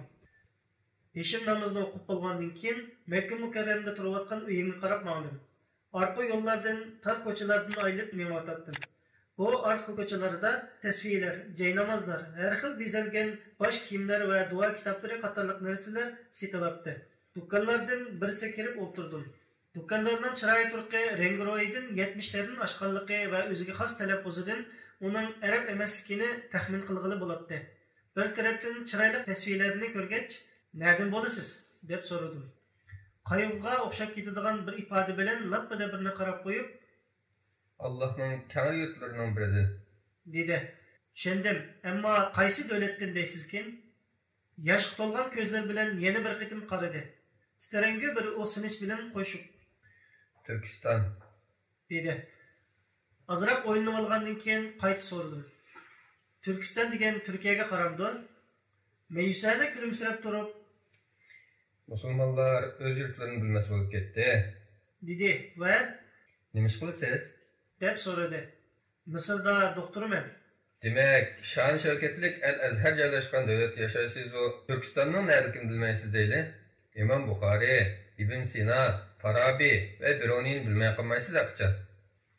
Albatta bilaman. Ana shular mening yurtimdan.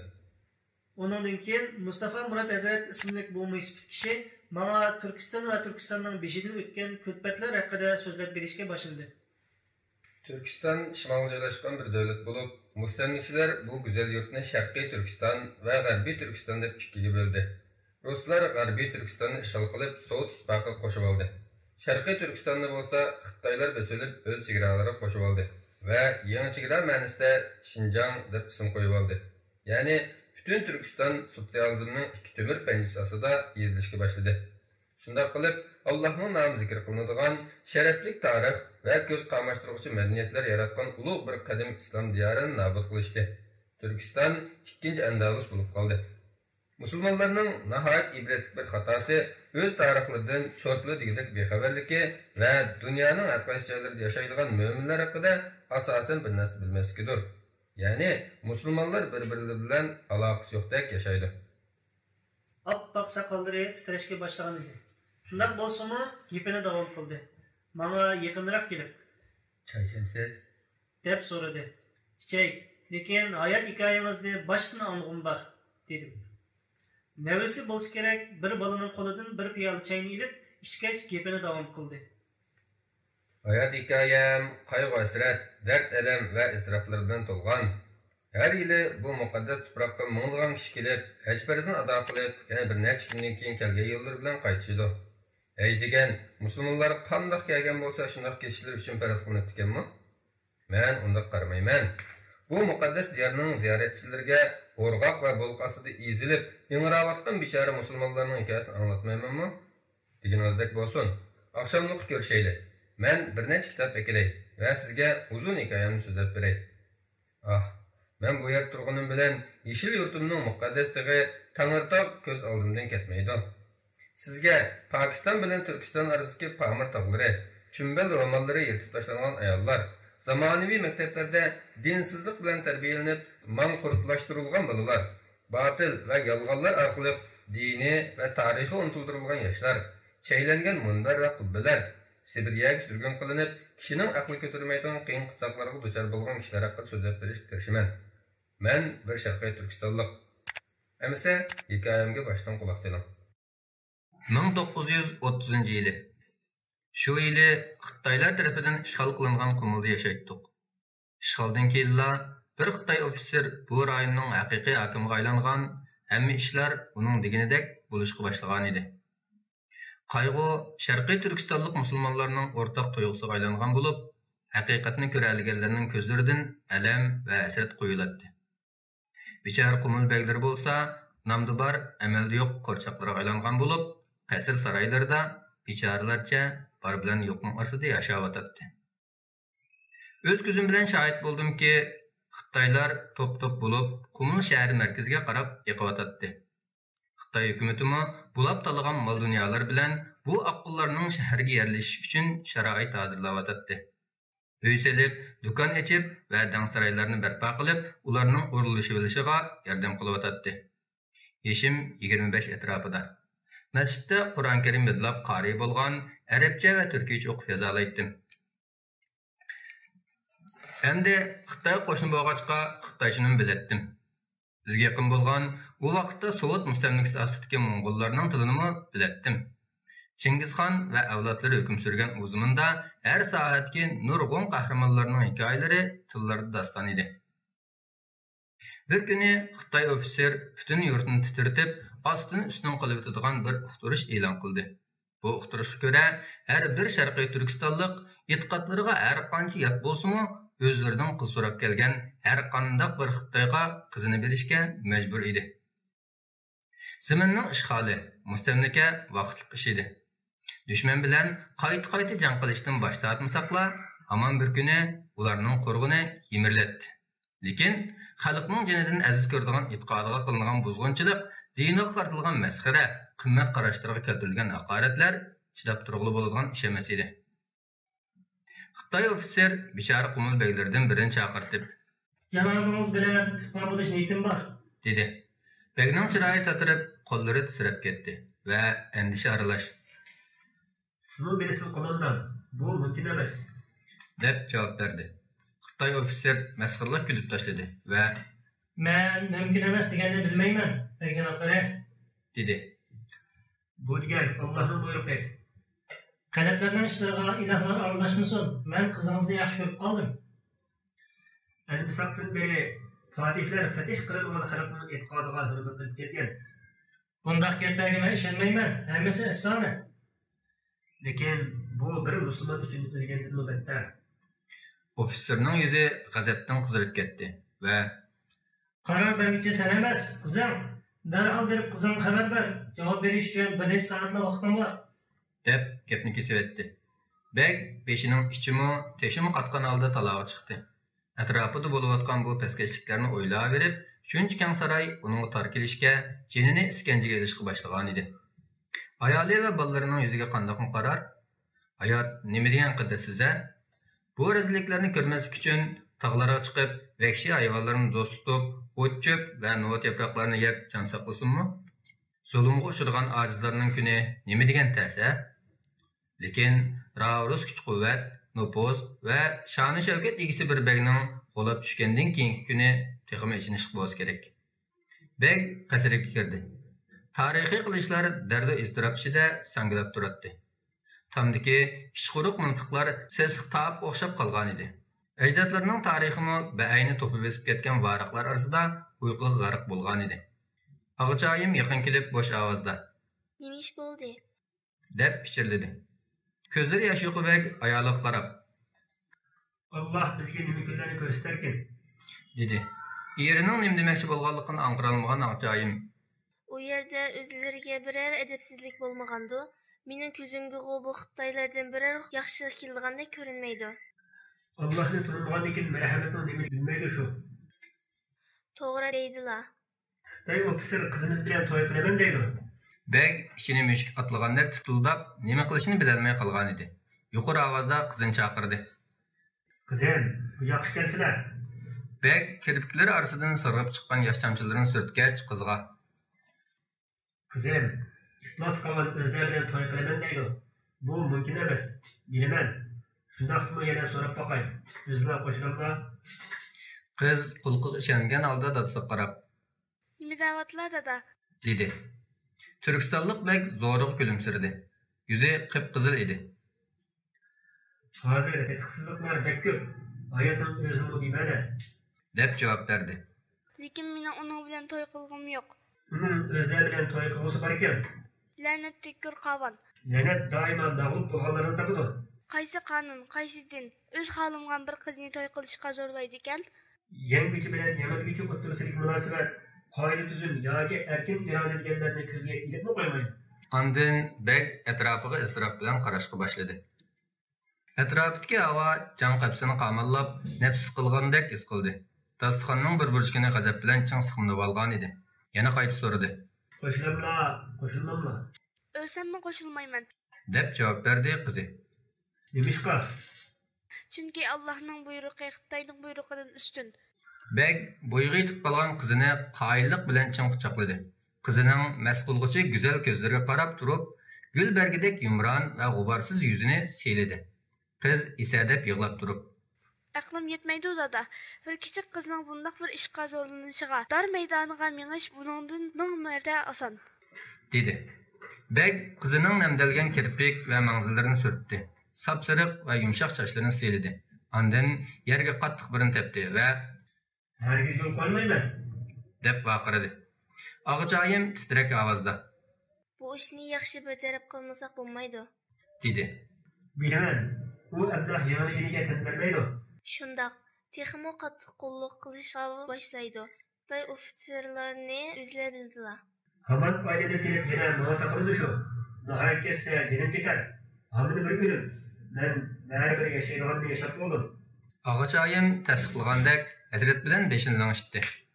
Turkistonlik bek yuqori ovozda Mustafa Murod deb chaqirdi.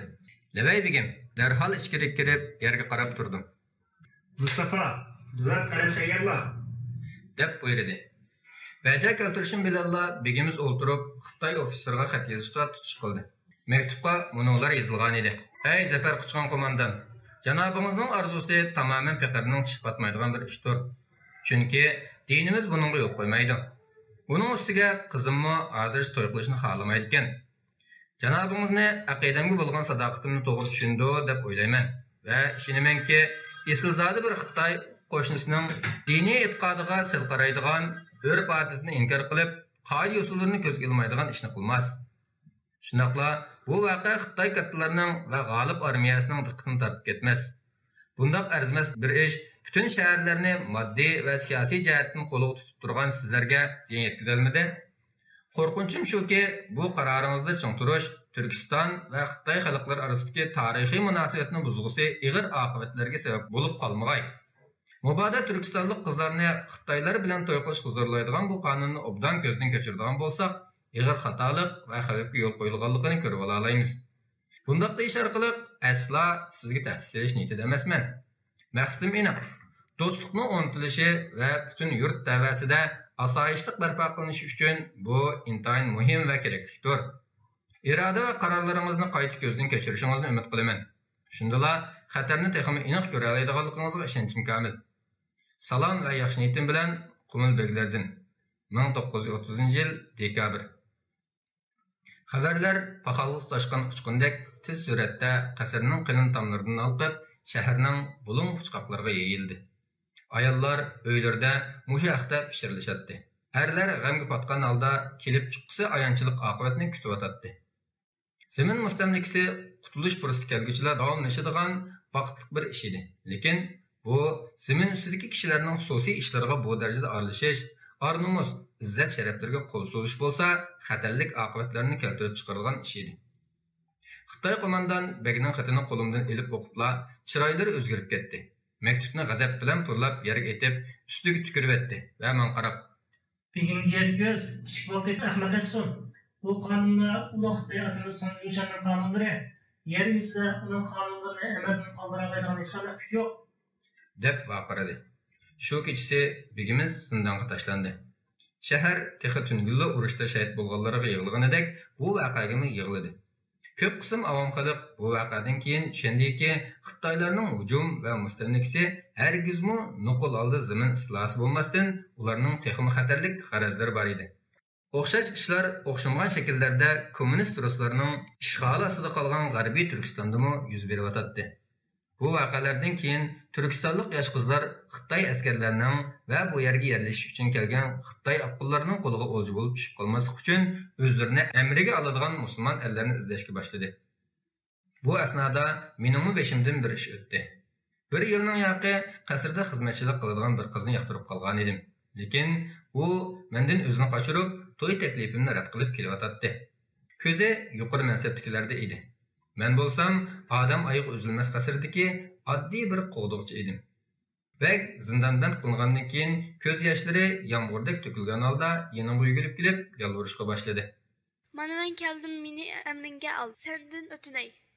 Begning holi meni qayg'u alamga patqizgan bo'lib, dunyo va uning ichidagilaridan so'plab ketgan edim. Shunga yuziga zarda bilan qarab baqirdim. Ko'zimdan ner tur, Cho'lpon. Balkim dilingni ranjitgandiman, lekin seni yaxshi ko'raman. Bütün xiyolim zindondagi begda edi. Yurt cho'nglarimizning put-qo'llari zanjir kishanlari bilan bog'lanib, qullardek so'rilishini tasavvur qilish ig'ir kelyotdi. Bu men umr bo'yi unutolmaydigan bir ko'rinish bo'lsa kerak. Shundaqdimi, begimiz Xitoy gundupaylarining orasida beshitik, mag'rur turardi. Sukutida isyon, taslimiyatida shivirg'on va keskin biqishlarida qonliq nido bor edi.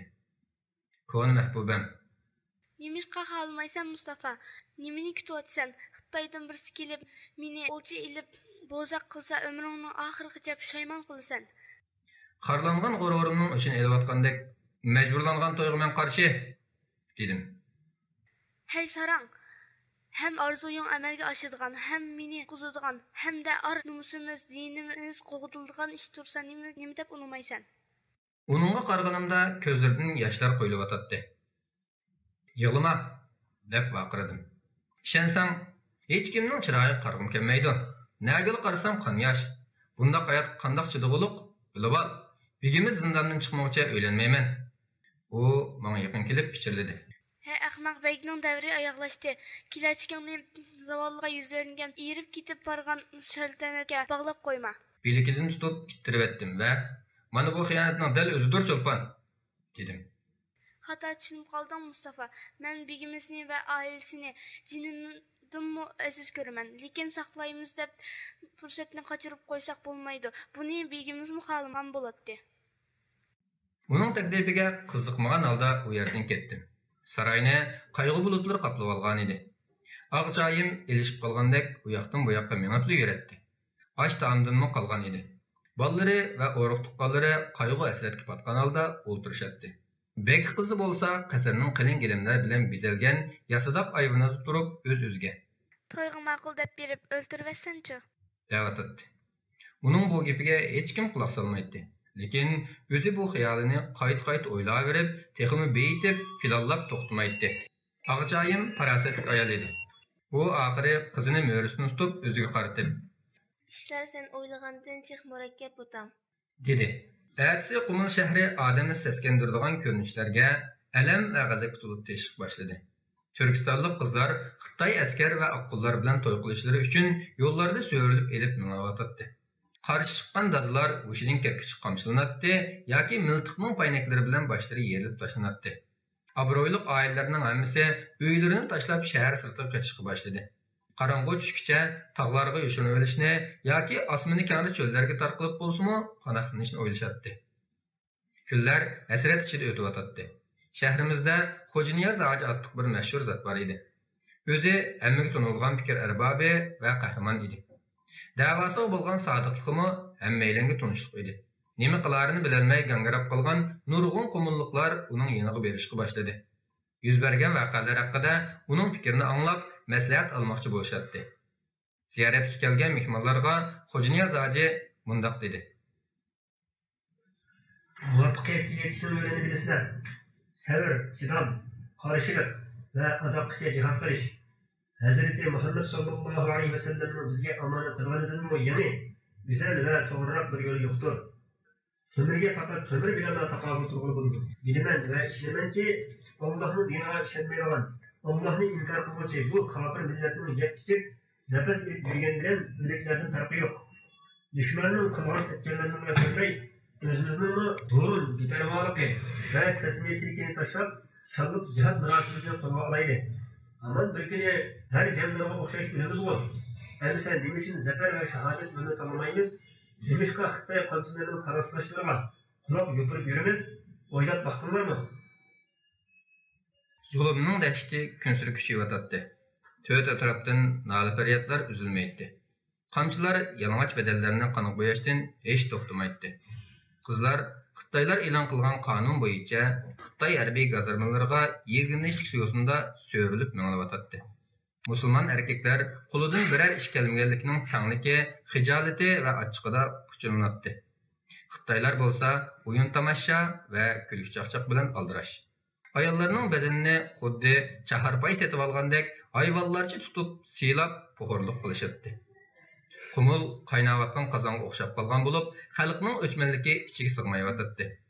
Shaharning katta beglaridan biri zindonni yolg'iz alam chekayotdi.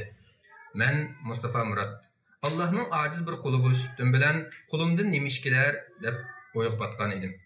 Yurtimizning oqsoqoli Xo'janiyaz menga Mustafa türmege bak ve bekle zindandan çıkışının bir yolunu kırışını ettin. dedi. Haqiqat aslida talash tartishsiz darajada ro'shan va keskindir.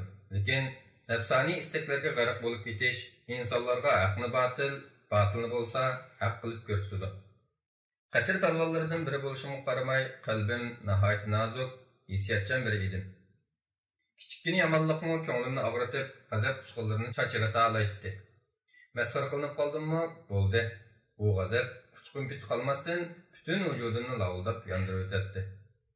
Möhrt kelsa, tunugun teximini so'yilganligini aytgan, uningdan burun bo'lsa, menga masxarlik baqirgan u go'zal qizmi mustasno emas edi.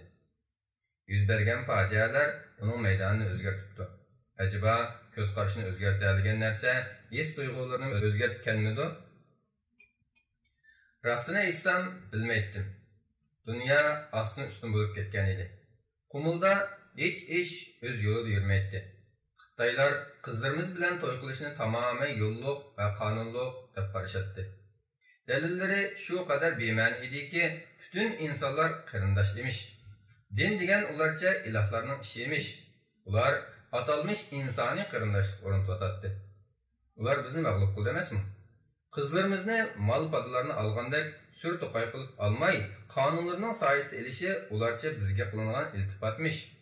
Halbuki biz Türkistonliklarning qarshi bo'lganda, ularning bu qilganlari to'limi haddidan oshgan zulm edi. Agar Xitoylar Allohning hukmini davomli ko'zga ilmoversa, bizni adoqqicha elishib, jon berish kutib turardi. Ming afsus. Jang oxiri bizning mag'lubiyatimiz bilan oxirlashdi.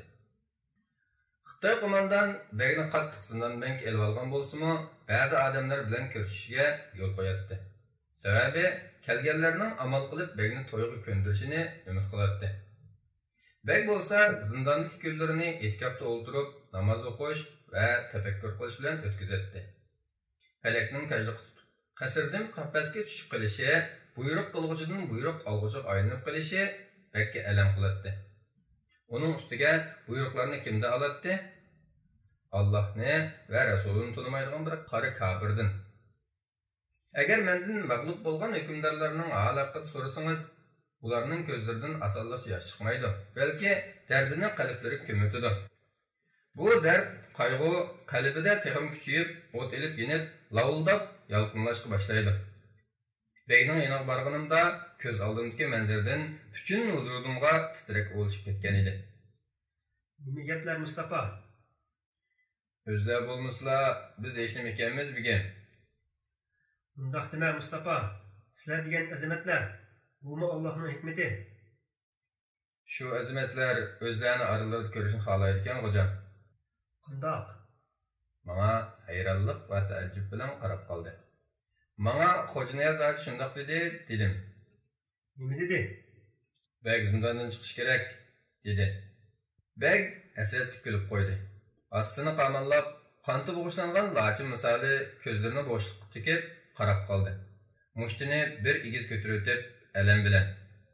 Qo'limda zindanning ochqichi yo'q-da, dedi. Tamları kesektin begim. Beg yana açık gülüp gitti. Yalğız canımga qandaq o'ray bu tamlarni? Xo'janiyaz Hacı o'zlariga zindanning ishkini ochadigan ochiqchi yoki tamlarni o'raydigan kuch-quvvatlari bo'lmasa, qanotlarida ko'tarib sirtqa olib chiqadigan aqllari borligini aytib qo'yishini topilgan edi, dedim. Beg birdan o'ylanib turib qoldi. Ondan men qarab, Bo'ladi. Sen berib Xo'janiyaz Hacıga beg aytadigan bo'ldi deb yetkizgin, dedi. Beg rastchil odam edi. Hech qachon meni aldab qo'ymaydi. Shunga oldirab tunab sirtqa chapdim va xabar yetkazish uchun Xo'janiyaz Hacıni izlab yurib ketdim. Bir azadın keyin uni shahar sirtidan topdim. Yenidagi bir top kishilarning ba'zilari namoz o'qib, ba'zilari qiroat qilib, yana ba'zilari paranglashib o'tirardi. Mening yetkazgan xush xabarimdan ko'pchilik jallanib ketishdi. Xo'janiyaz Hacıning qarashlari keskinlashdi, ammo andishiga to'lgan edi. Qo'llarini havoga ko'tarib past ovozda: "Bizni mag'firat qilgan Allohim, bizga nusrat ato qilgin", dedi. Ondan jamoatga burilib, hayot tajribalarini so'zlab berishga boshladi. Bunda xatarlik va cho'ng voqealarda tartibsizlik bilan ishni hal qilg'ili bo'lmaydi. Qo'lma-qo'l mo'rini mo'riga terib tirishish va Raulus plan bilanla hal qilg'ili bo'ladi. Sülük sala bilan qat'iy ishimiz bo'lmasligi lozim. Chunki g'oliblar hech qachon mag'lublarga mard qilgan emas. Barcha past va arzimas ishlarni yengilganlarning patanga ortidi. Ma'sum xalqimiz Turkiston xalqi ikki do'zaxning o'tirisida qisilib qoldi.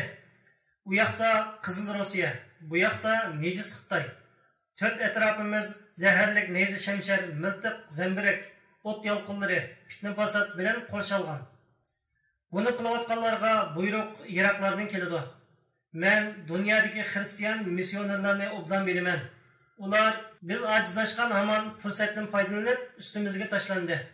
Milliy fojialarni keltirib chiqardi. Ular bizni islomdan chiqarish uchun vositalar o'tirmaydi. Tushundinglarmi?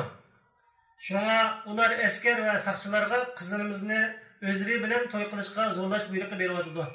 Ularning niyati ayollarga ega bo'lish emas, bizni tamoman yo'q qilish. Bor kuchi bilan aramizga yava ko'z qarashlarni terish. Ular bizning e'tiqod, urf-odat va an'analarimizni dafsanda qilmoqchi. Birdan bir chiqish yo'limiz qo'limizdagi Qur'on Karimga hech qachon adashmaydigan yagona yo'l ko'rsatkichimizga ergashish. Uning atrofiga uyushish va o'zaro mahkam yopishishdir. Tushunishlikmi? Mana bular bizning asrlardan beri mustaqillik va hurligimizni saqlayishimizdagi birdan bir sababdir. Zindan band qilingan bek oqibatining o'lim ekanligini biladi. Biz o'lim degan so'zni og'zimizdan bek asalli chiqaramiz yoki qalbimizda azroq qo'rqinch, tinimizda shirkinish his qilmayli yozamiz. Bek o'limning bu so'g'isiga kelib qoldi. Halbuki o'limni kutib olish uncha oson emas. Kishi o'lgan chaqda amalga oshira olmagan shirin xayollarini tashlab ketadi. Ba'zilar tehi so'lishga ulgurmagan, hayoti kuchga to'lgan yoshlik bahori bilan vidolashadi. İnsan o'layotgan chaqda ubarsiz bolasining ko'zlaridagi eng go'zal qasidalarni o'qiydi. O'zi yaxshi ko'radigan kishilarga qaraydi. Ondan o'zining endi his tuyg'udan asar bo'lmagan bir qorong'u ko'rib ketib qolganligi va u yerda minglarcha yillab bechoralar yetib qolishi mumkinligini tasavvur qiladi. Atrofda dunyoni larzaga soladigan voqealar yuz bersimi, o'lik bunga qatnasha olmaydi. Balalar sho'x kulishidi. Mahbubalar tabassum qilishidi. Bog'chilar g'azonga to'ladi, tog'utlar yurt vatanlariga besib kirishib, ishg'ol qiladi, talon-taroj qiladi va musulmon qizlarni to'y qilishga zo'rlab so'rab mangadi. Lekin u bek yetti ketman to'pining ostida chirg'an ko'takka o'xshash yotgan bo'ladi. O'lim dahshatli emasmikan? Bek Xitoy ofiseriga jiddiy maktub yozdi. Xatida uni ranjitganligi uchun kechirim so'radi. Masala haqida qanday qilsa yaxshi va foydali natija chiqadigan yo'sinda qayta o'ylanadiganligiga va'da berdi va uning bilan ko'rish talabini o'ttirib qo'ydi.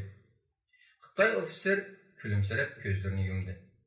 Begning go'zal qizini, to'y kechisini va o'zini mas qiladigan xushallikni xayol qilyotdi.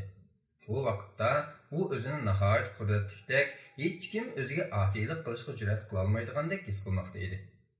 Bu doim har qanday kuchli holatni yumshatadigan tuyg'u bo'lib, bu daqiqalarda u g'ilpal qilib o'tib ketadigan bo'lsa-mu, insoniyatga ich og'ritish va shafqat nazari bilan qarab qoladi. Bu shafqat qudrat, ustunlik va mag'rurlikning aksi bo'lgan shafqatdir. Andın officer. Begni o'zimga akilinglar. Qani anglab boqayli, nim demoqchi ekan? Dedi. Beg kelib o'tib o'yib batgan edi. Söyüngin ey beg, qayg'urma. Tutqunlaringdagi zanjirlik shallar yoki atrofingni qorshab turgan o'zi past, ammo xo'rga ustun Xitoylar sana hech qanday xavf elib kelmaydi. Shatlan ey beg. Ko'zlaringni yumib ol. Yumib olsang seni cho'kirib ahmoqlarni ulug'laydigan chakinliqlarni va kibrli qarashlarni ko'rmaysan. Har qadamingni diqqat bilan ol. Quloqlaringni yopirib ol. Yopirib olsang paskashlarning bildirlashlarini anglamaysan. Xayrli sahar officer. Merhaba beg janoblari. Beg nihoyat temkinli o'tirdi. Xitoy officer zaldagi odamlarni chiqib ketishga buyurdi. İkisi xoli qilgan chaqda beg bo'sh ovozda Bundoq bir ishni zo'rliq bilan hal qilib bo'lmaydi, dedi. Xitoy officer Meni siz shunday qilishga majburladingiz. Qizingiz bilan o'ynashimga unamadingiz emasmi? Officer do'stim, bu ishni chiroyli hal qilishning yo'li bor. Qanday yo'l deysiz? Mening bir o'yim bor. Xo'sh. Beg o'z fikrini o'ttirib qo'ydi. Bu fikr Begning qo'yib bilishini cho'rida etdi. Shunday bo'lganda Beg shariat ulamalarini yig'ib, bu vaqtda muzokaralashish va qadimiy kitoblardan dalil aqtirish orqali bundaq nikohni mubah qiladigan fatvoni izlaydi. Agar u ulamolarning imzosi qo'yilib, muhr bosilgan mushundaq bir fatvo chiqarg'iza olsa, masala hal bo'ladi. Tinchlik o'rnab, hammaydan baxt saodatga cho'madi. Xitoy officer miyqida kulib, qo'lidagi qadahni o'ynatib turib pichirladi. Qarasam, biz borgan sari yiqilishyapmiz. Oramizdagi hang kichiklayotdi. Ishonsangiz, sizning beglik martabangizni saqlab qola olmayman. Buningga kuchim yetadi, tepim o'tadi.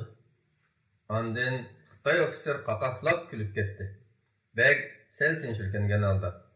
Qaraganda da xush bo'lganda qilsiz, dedi.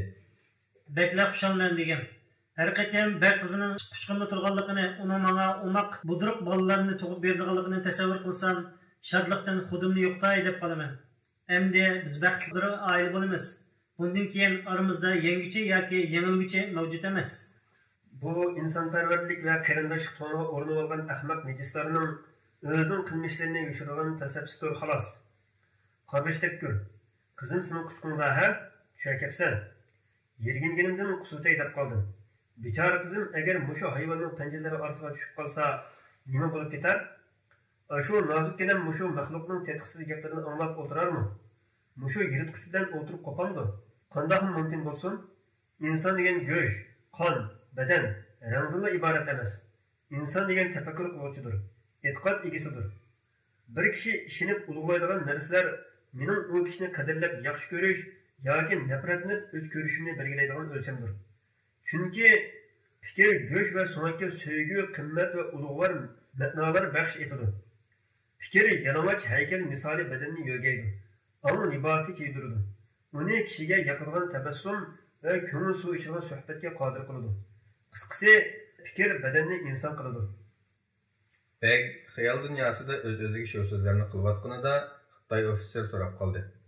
Beg janoblari, sizcha Xitoylar bilan Turkistonliklarning farqi bormi? Osmon zamin farqi bor.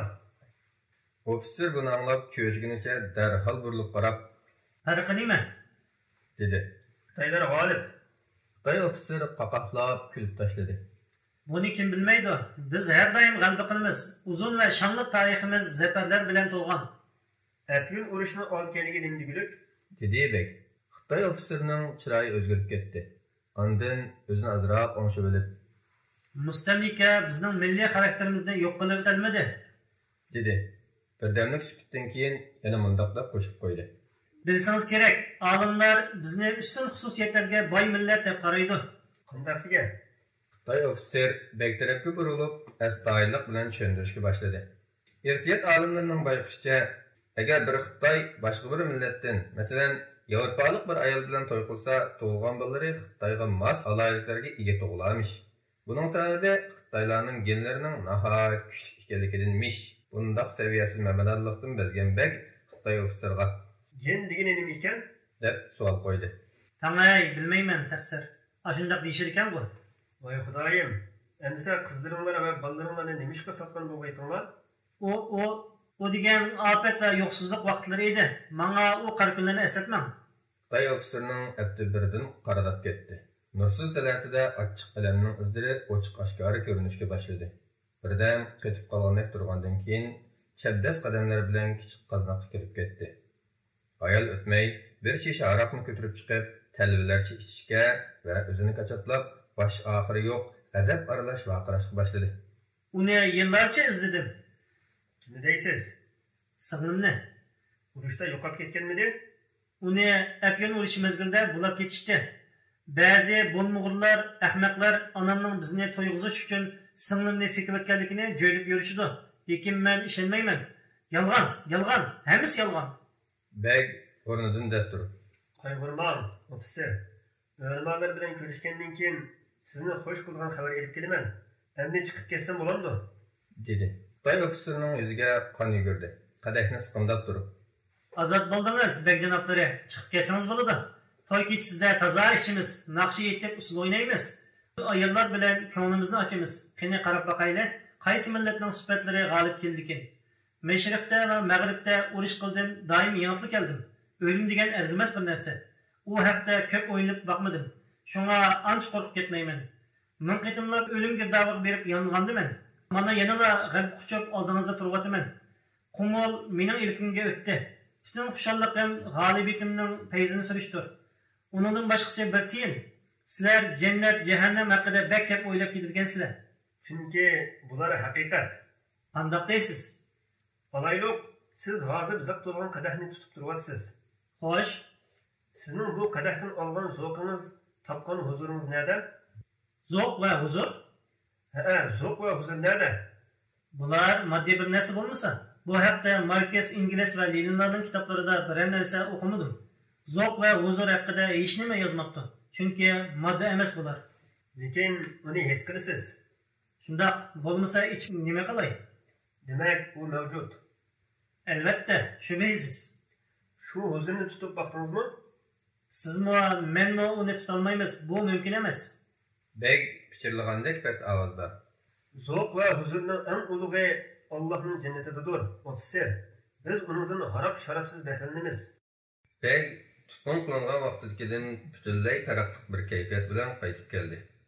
Chiroyida Beg'ditdan asar ko'rinmaydi. Kimxob to'llariga o'rangan qo'g'dug'chilari, atrofni qo'rshagan qasr darvozalari uning sharqiga dog'dam echilgan yurt ayollari ziyorat kelishga boshlagan edi. Xizmatkorlarning kiyimlari bir-biridan esil, ko'z qamashtiradi. Lekin begimiz dili sunuq, perishon ol edi. Bir chog'da men tarafga sayl yangishib turib, Mustafa, sencha beg bo'lish degan nima deganlik? deb so'radi. Savolning tagiga yetolmay nima deyishimni bilolmadim. Tilim bog'lanib qolgandek. Og'zimdan bir og'iz gapni chiqmayotdi. Gap qilsang-chi, hay ahmoq, dedi u zarda bilan. Kekashlab turib javob berdim. Itoat o'zlariga. Atroflarda shuncha ko'p xizmatkor parvona. Tilim kalvalishib boradi. Beg ochiq kulib qo'ydi. Ondan beg deganim o'z-o'zidan rozi bo'lgan har insondir. men sukut bilan saqlab turardim. Gapiga afsuslangan ravishda davom qildi. Ammo mening hurlikim qani? Dushman bizning tuproqlarimizni fasodchilikqa to'ldirib, sharafimizni dastlab chaylab olsa, men qandoqmi o'zimdan rozi bo'la olmayman? Uning ustiga sharafimizni patqoqqa milab, bir tiyinga oluvsiz qilib etdik. Ey Mustafa, dinimiz shon sharafimizdir. Men o'zimdan qandoqmi rozi bo'lay? Ondan uduldagi aran ko'z yetkidek yiroq tog' cho'qqillarni ishorat qildi. Shu ko'rinayotgan tog' cho'qqillarda qahramon podsholar yashaydi. Dushman ularni qahr g'azabga qo'ya olmadi. Ayollarga qo'l so'za olmadi. Ular qo'y o'chkilarini sevib ichib, yo'midan yeb egirib, xotirjam holda Allohga ibodat qilib yashaydi. Ular Allohdan boshqa hech kimdan qo'rqmaydi. Mana shular toj yo'q shahlar, taxti yo'q sultonlardir. Menmi shunday bo'lishni orzu qilaman, ey Mustafa. Ular sizning fuqarolaringizdir degan. Qul deganning fuqarosi bo'lmaydi, Mustafa. Qullar bo'yinturuq va xurliqdan boshqa bilmaydi. Beg qasrga nihoyat perişan holda kirib keldi. Bola chaqalari atrofiga o'lashdi. Undan keyin o'limalar va har soha yurt cho'nglari top-top bo'lib uning ziyoratiga keldi. Shu kuni kechda unutilmas tarixiy yig'ilish o'tkazildi. İştirakçılarning ichida Xo'janiyaz hojim bor edi. Cho'nglarning boshlari g'am qayg'u, iztirobdan sanglab ketgan edi. Bek, Azbatlar, nerede yıkılgan bolsak şu yerden dest turuşumuz gerek. Qanday qilib? Bek Xo'janiyaz hojining bu savoliga javoban mundoq dedi. Beglik, ulug'luq to'llarimizni servetib, yilqi pada boqadigan cho'pon hotimizga qaytamiz. Ondan urushni qaytadan boshlaymiz. Bu yo'lda o'lsak, biz uchun sharaf. Hayat qolsak, ana shu chog'da xalqqa o'zimizni beg deyalaymiz. Mag'lub bo'luvchining beg tugul, poshshoq bo'lishmi to'g'ri emas. Mag'lublarning odam boshqarishi masxara xolos. Biz o'zimizni beg deb yuruymiz. Bir kofir Xitoy bizga jo'ruqchilik qiladi. Buning o'zi bechorlik va yaramaslik bo'lmaydi nima? Xo'janiyaz hoji qasrni qoplab olgan umidsizlik tumanlarini tarqitib etmoqchi bo'lib, yuqori ovozda: Bek janoblari, oqsoqollar, Xitoy ofiserining talabiga qo'shilishimiz lozim, dedi. Uning bu gapi o'ltirganlar orasida g'ulg'ul qo'zib etdi. Qattiq e'tirozlar ko'tarilishga boshladi. Lekin beg tamkin kulimsirab turib: Men Xo'janiyazning fikriga qo'shilaman. Qaval Xitoy suyunli qizi bilan o'ylanadi. To'y murosimi bu qasrda o'tkaziladi. Mushunda qilish orqali Qumul xalqining aziz jonlarini qutqizamiz. Qumulning hech kimni saq qo'ymaydigan qushxonaga aylanib ketishining oldini olamiz. O'limalardan biri nido qildi: "Alloh o'zing bor." Bek qaytirib: Allah biz bilan billa, bizni hargiz xor qilmaydi, dedi. Biz shariatni oyoq osti qilib olsak, Alloh qandoq bizni xor qilmasin? Pichirlashlar, kusurlashlar avj oldi. Yig'in ahli past ovozda talash tortishga tushgan edi. Birdan Begning, birdan Xo'janiyaz hojining yana qator etdi. Ularning og'izlari midirlab, qo'llarining ishorat qilgani, ko'zlarining hayronlik va hushyorlik bilan goh qisilib, goh baqirab ketganilar ko'rinadi. Әтсе Xitoy ofiseriga bir maktub elib bordi. Maktubda Begning o'z qizini Xitoyga berishga rozi bo'lganligi, to'y marosimining Beg qasrida o'tkazilganligi yozilgan edi. Ziyofatga butun cho'ng-kichik Xitoy boshliq va qo'mondonlar taklif qilingan edi. Xitoy ofitser xabarni ko'rib, xushalligidan qo'lini yo'qotay dedi. Diniy to'salg'ular bo'silgan edi.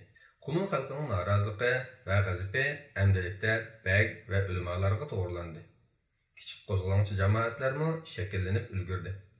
Ba'zi jamoatlar ulamolarning fatvosi Begning taslimiyatiga norozilikni ochiq-oshkor ifoda qilishga boshladi.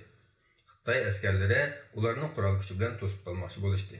Lekin begimizning sharti bo'yicha murosimni sog'-salomat tugatib olguncha yerliklardan hech kimga ziyon zahmat yetmasligi kerak edi. Ish o'ssa, xalqmi amal yo'q qabul qiladi. Bosh egatdi. Oxiri to'plangan olomon har xil va'dalar bilan tarqatildi. U kecha qumulni qoplagan zulmat va bu bo'lg'uliqlar g'ururliq erkaklarga har kelyotdi. Dal shu zulmatli kechida qasrda ajoyib bir voqea yuz berdi. Begning qizi dadasining yoniga kelib: Uningga tegmayman dada, qandaqmi sizlarga itoat qilish badaliga Allohga osiylik qilay. Alloh mendimmi va sizlardimmi azizdir, dedi. Allah o'zlarining mushunda qilishlarini xohlaydi qizim. Allah faqat xayrli ishlarni xohlaydi. Xayrlik ishlab o'ylaganimizning xayrlik bo'lishini kutamiz. Qiz esa degenicha: Sendan ada juda bo'ldim, qaysirdanmi ada juda bo'ldim, meni ketgil qo'y, dedi. Beg qizining oltindek sarg'ish sochlarini silab turib: Chilbörlarning orasidan qandoq chiqib keturlar? dedi. Qiz o'zini ichkirki uyga otdi. Kishining qalbini laxt-laxt qilib yig'layotdi.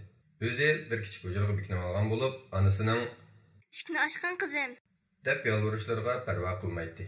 Ana ansirab ishik yo'chqidan maarlagan edi. Qizining qo'lida xanjar tutib, Allohga iltijo qilayotgandek osmon qaravotganligini ko'rib qoldi va darhol qizining dadasiga xabar qildi. Dada ishikni bor kuchi bilan ittirib boshladi. Xanjar qizining ko'ksiga petishdan burun uni to'xtatib olishga ulgurdi. Xitoy ofitser boshchiligidagi harbiy orkestr, o't purgaydigan serikchilar va Xitoycha usul o'ynaydigan san'atchilardan shakllangan bir to'p Xitoy yetib keldi. Albuki bechora qumul xalqi shaharning qalbidan barg'ansir yiroqlashayotdi. Yolg'iz daraxtlarning daldallarida, eriq o'stan bo'ylarida Allohga yalvorib sajda qilib duo qilishayotdi. Ba'zi so'pilar ko'na mazar g'ojamlarda, texnik chiroqlari sundirilib o'chirilishga ulgurmagan qadimiy masjid xonaqolarda soqollarini ko'z yoshlari bilan yuyayotdi. Baq qasrini bundaq baxsaodatli holda ko'rish meni hayron qoldirdi.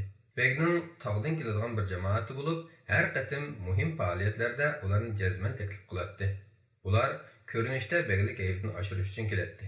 Amaliyotda beg biror o'qitishning ahmoqlik qilib ziyofatni fojiaga aylantirib qo'yishidan ansiraydi. Shunga bu tog'liq palvonlarni qasrning taraf-taraflariga o'rinlashtirib, yuksak intizom bilan kirib chiqishni qattiq ta'qib qilish haqida buyruq bergan edi. Xitoy ofitser Xitoy va Turkistonliklarning do'stligi uchun deb ichiga verdi. Hatto masjiddan daldanishib qoluvchi ishdi va so'zlashga boshladi. Kona urf-odatlarining bo'yinturuqidan qutulgan chig'imizda zamonaviy insonlarga aylanamiz. Zamonaviy insonning ilohiy yal o'z nafsidir. Uningga osmon ilohiy hukmronlik qila olmaydi. Ko'rinmas quvvat uni qo'rqitolmaydi. Odam menga faloni ishni qilma, tangni ko'chirmaydi degan chaqlarda men qinikan shu tangni deydim. Anam ko'zlari yashlangan holda osmonni yoki boshqa bir tarafni yoki bo'lmasa biror butni ko'rsatdi. Men qaqaqlab kulib ketdim va ko'nglim xush bo'lgan ishni qilaverdim. Anam menga xuddi men qattiq cho'ng gunoh qilayotgandek dahshat ichida qarab qolibdi. Singlim bulab ketilgandan keyin onammi o'lib ketdi. O'lar chig'ida qo'lida bir tal kichik butni ching siqimdab quchoqlab olgan edi. Onam o'lgandan keyin uyimizga barliq cho'ng kichik butlarni yig'dim va ozroq bug'doyga tegishdim. Qadrli turkistonlik do'stlar, marazdek chaplashgan kona urf-odatlarning tuganligi uchun ishlaylik. Ulug'lik, azizlikning biz o'zimizga insonlarga xos bo'lib ilohlarning yiqilganligi uchun ko'taraylik. Xo'janiyaz hoji puchilib ketdi. O'limalardan birining didorida qon qilindi.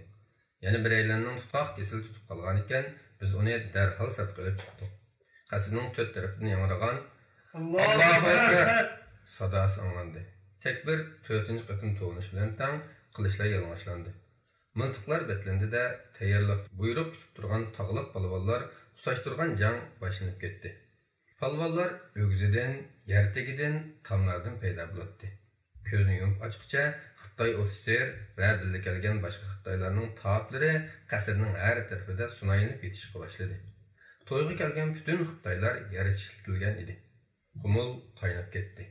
Xalq uylaridan chiqib, bechora qizlarini zindon va soqchiqonlardagi mahbuslarni ozod qilish uchun otlandi. Xitoylardan saq qolganlari yo quyruqini xada qilib tikitishga, yo qacholmay yolg'irib yelinishga, hatto ba'zilari apotilab tislanganicha sajda qilib iymon etishga boshlagan edi. Beg maydonning o'ttirida turib, yuz berayotgan ishlarga qarab, ko'zlari yoshlanib qizi aniq keldi. Beg qizini mehri bilan quchoqlab turib, "Mana endi o'zimni beg deyoladigan bo'ldim", dedi. Qiz hasrat bilan, Ular bizni hargiz bundaqla qo'yib etmaydi, dedi. Beg kulib qo'ydi va "Endi hayotimning oxirigacha beg bo'lib yashayman. Ya'ni Qur'onni tashimayman. Yana bir qatim yanglishni qabul qila olmayman. Agar mag'lub bo'lgandek bo'lsak, jihad yo'lida o'ligicha erishaman. Faqat mush yo'l bilan beg yashab, beg peti o'lib, Allohning oldiga musulmon holatida bora olaman", dedi. To'rt atrof nurga to'ldi. Safar bayrog'i qumulning har tarafida lapildidi. Bayroqni begimiz ko'tirgan Xo'janiyaz hoji qo'mondonlik qilgan Pilalliq qissasining xabari nihoyat tezla atrofdagi yurtlarga tarqadi. Dinim va vatanim uchun shiddatli qissas qaynimiga o'zimni atgan biri bo'lishimga qaramay, qiziq jangning taqi boshlanmaganligini his qilmoqda edim. Xitoylar vahshiylarcha o'ch elib, yop-yeshil tuproqlarimizni qip-qizil qonga bo'yimog'icha bo'ldi qilmaydi. Hayot va mavt haqida o'ylanishga boshladim. Bu dunyoda hech nima baqiy emas tursa, Allohning huzuriga ketishdan nima qo'rqamiz? Shehidlarning biror joyining jannat ekanligini bilib turib, o'lim maydoniga mardonlarcha ko'krak kirib, sho'ng'ib kirib ketishdan bizni nima to'sib qoladi? O'limalarimiz masjidlarda bizlarning insoniyat ichidan chiqarilgan eng yaxshi ummat ekanligimizni so'zlaydi. Halbuki bizga Xitoyning hukmron bo'lib olganiga, g'arb tarafdagi qarindoshlarimizning yurtini ruslarning ishg'ol qilganligiga qarab, o'zimizni beshar ummatdek his qilatdim. Xo'rliq ishida qolgan, qutimizdagi razil kishilar qadamlarimizni ostlatgan, hurmatimiz va odimiyligimiz iymonsiz bir millat tarafidan dafsan qilinayotgan, ornimiz ishidagi bir ummatga aylangan edik. Men keldim Mustafa. Indab kelding Cho'lpon. Sen mening hayotim, ruhimsan. Senin kılıçını oynatıp düşmanlarını yer işletken kahramanlıkını görüp sen bilen görüşüşke taqasa buldum. Çolpan, yaxşı gördüğünga başka birini depip al. Mening izdegan kishim dal sen Mustafa. Zulmet baskan dehşetlik kecha osmonga qaradim. Mushundaq kechalarda köpükке aylangan arzular ve esimlerini oyladım. Çolpan, kechalar şirin, lekin haqiqatdan yiroq xayollar bilan to'lgan. Bu kecha ko'ngil berishganlarning kechasidir. Yo'q, men bu kechada qonliq elishishlardan boshqa bir narsa ko'rmadim. Menga yaqinlashdi. To'nglab ketgan qo'llarimni alqiniq ilib turib, Keynimizni qarg'ana, rengarang xushbiroqlik gullar bilan to'lgan qasir gullik turibdi. deb pichirladi. Bu ishlar yuz berishdan burun o'ylanishni o'ylaydim. Chunki arzu qilgan boshqa armonim yo'q edi. Hozirchi Mustafa? Hozir hammaydan ko'ngil arzularini a'ta qo'yib qo'ygan vaqt. Chunki jihad bor. Jihad bo'lsin nima bo'pti? Hem düşman bilan ilishishga, hem balliq bo'lishga kuching yetadi sening. Çolpan, bu kecha visal zamonimiz emas. Qachon emasa? Buni Alloh biladi. Menga alamni tikilib qaradi va ovozini ko'tarib g'azab bilan: Sizlar o'zinglarni zodi kim chaqlab qoldinglar? O'zinglarcha lekminglab odam bor shu Xitoyni yengalaymiz deb o'ylab qoldinglarmi? To'yimizni qilib bu yerdan ketaylik. Ochiqqina kulib qo'ydim. Uning qo'lini siqib turib: "Biz xotirjam yashaydigan yanada sharqdan Xitoy balasi kelyotidi. G'arbdan qizil o'lim qistavotidi. Bizning boshqa tanlashimiz yo'q. Ya o'lim, ya ko'rim. Nima ko'rsak, mushu yerni ko'ramiz." O'lim kelmay turib, sening qalbing o'lib bo'pti. deb qo'lini silkib tortib oldi. "Men jang uchun yashayapman." Urush hech narsani to'xtatib qo'yuni yo'q, Mustafa. Gullar bixsuridi, g'unchilar chechaklaydi. Eg'ir oyoq onalar yengiydi. Cho'ponlar tog' bag'rida naqsh to'laydi. Dehqonlar ziroat teriydi va hosil yig'idi. Senchu, kallangda urushdan boshqa narsa bormi? Bajoyiki targi dunyo bo'lib, xilvatda o'ziga butxona silib, ichiga bekinib olgan ahmoq royiblarga o'xshab qopsan. So'zlari ta'sirlik edi. Samimiyat bulqining tamchilaridek illiqlikqa to'lgan hayotdek kishini eritdi. Peshonamdan ter oqayotganini his qildim. Demak, jiddiylashib, ching'ichiq nervlarim asta-asta bo'shayotdi. Ko'zlarim oy nurida go'zallik texim namoyon bo'lgan yop-yeshil tubliklarga tikilib qolgan edi. Namxush, salqin havodan qanog'uch nafas oldim. Seni so'yman, Cho'lpan. Amisi visolimiz qachon? Ishqilib, sen o'ylagandan tez bo'ladi. Atlarning kishnashlari, harvlarning taraqlishi va boshqa ovozlar anglashga boshladi. Bu yerda madirlayotgan ko'langilarni ko'rdim. Bildimki, kengash yig'ilishiga oz qolgan edi. Buningga ergishibla oldin olg'ili bo'lmaydigan shiddatli voqealarning yuz berishi muqarrar edi. Darhol bu yerdan ketgin, Cho'lpan, dedim. Farishtalardek yengil qadamlari bilan qasrning yon eshig'idan chiqib, tun pardasi ichida g'oyib bo'ldi. Jismi ko'z oldimdan ketgan bo'lsa-mu, uning go'zal simasi, yeshil yoqutdek nurli ko'zlari, oq suzuk yuzi, hayot baxsh kulimsirashlari qalbimga cho'nqur o'rnab ketgan edi. Bek qasrda cho'ng bir yig'ilish o'tkazildi. Adib ulamolardan margan palvonlargacha yurt cho'nglarining hammasi qatnashgan edi. Sharqiy Turkistonga tava boshqa yurtlardanmi vakillar kelgan edi. Bek so'z boshlab: Bilishimiz kerakki, Tönögünki jangdan qochqil bo'lmaydi. Chunki Qumun xalqida emas, butun Turkiston xalqi islomiy qadr-qimmatlarimizning oyoq osti qilinishiga qo'l qo'yishtirib qarab tura olmaydik. Xitoy ofitseri o'zi chiqarib olgan qonunni amaldan qoldirishga urinmadi. Shunga qurolli to'qinishdan boshqa yo'l qolmadi. Ba'zilar bizning harakatimizni ahmoqlik deb ayblabdimish. Ularcha biz ishning oqibatini, xavf-xatarni hisobga olmay ish tutibdimizmish. Lekin shunday qilmagan bo'lsak, taslim bo'lsak bo'ladi shu. Boshqa tanlash bormidi-ya? Burunmu taslim yo'lini tanlab boqqan edik. Mana dardini hozir startyapmiz. Mag'lub bo'lg'ushining qanchalik past o'ringa tushib qolganligini ko'ryapmiz. Shunga natijasining qanday bo'lishidan qat'iy nazar, ularga bizning g'azablanayotganligimizni bildirib qo'ymoqdan boshqa tanlashimiz yo'q edi. Yig'in ishtirokchilaridan biri bu voqeaning bir xatolik ekanligi to'g'risida gap qilib, Turkistonliklarda Xitoylar bilan ilishqida quvvat yo'q. 8 million Turkistonlik qilib 400 million nüfuzlu Xitoyga taqobil tura olmaydi. Shunga Xitoyning yuqori darajalik amaldorlariga elchi avatib, tinchlik so'kit elib berishga tirishib baqsaq bo'ladi. Balkim zulmni yenikib qolar. Dinimizga va urf-odatlarimizga qarshi chiqadigan qonunlarni amaldan qoldirib qolar. Urush ularni yengilmasligimiz aniq. Shunga siyosat yo'li bilan ya'ni sulh yo'li bilan hal qilishimiz lozim, dedi. Bu gapni yig'indagi ba'zi cho'nglar qo'lladi. Xitoyning Sharqiy Turkistondagi oliy hukmdori Jin Shuringa elchilar o'mk avaz taklifini berishdi. Bu gapni anglagan Xo'ja Niyoz hoji g'azablangan holda barmoqlarini shiltib turib so'zlashga boshladi. Janoblar, agar elchi avazsanlar avatga elchilarninki qo'yga o'xshash bo'g'izlaridan boshqa xabar keladi deb o'ylamanglar.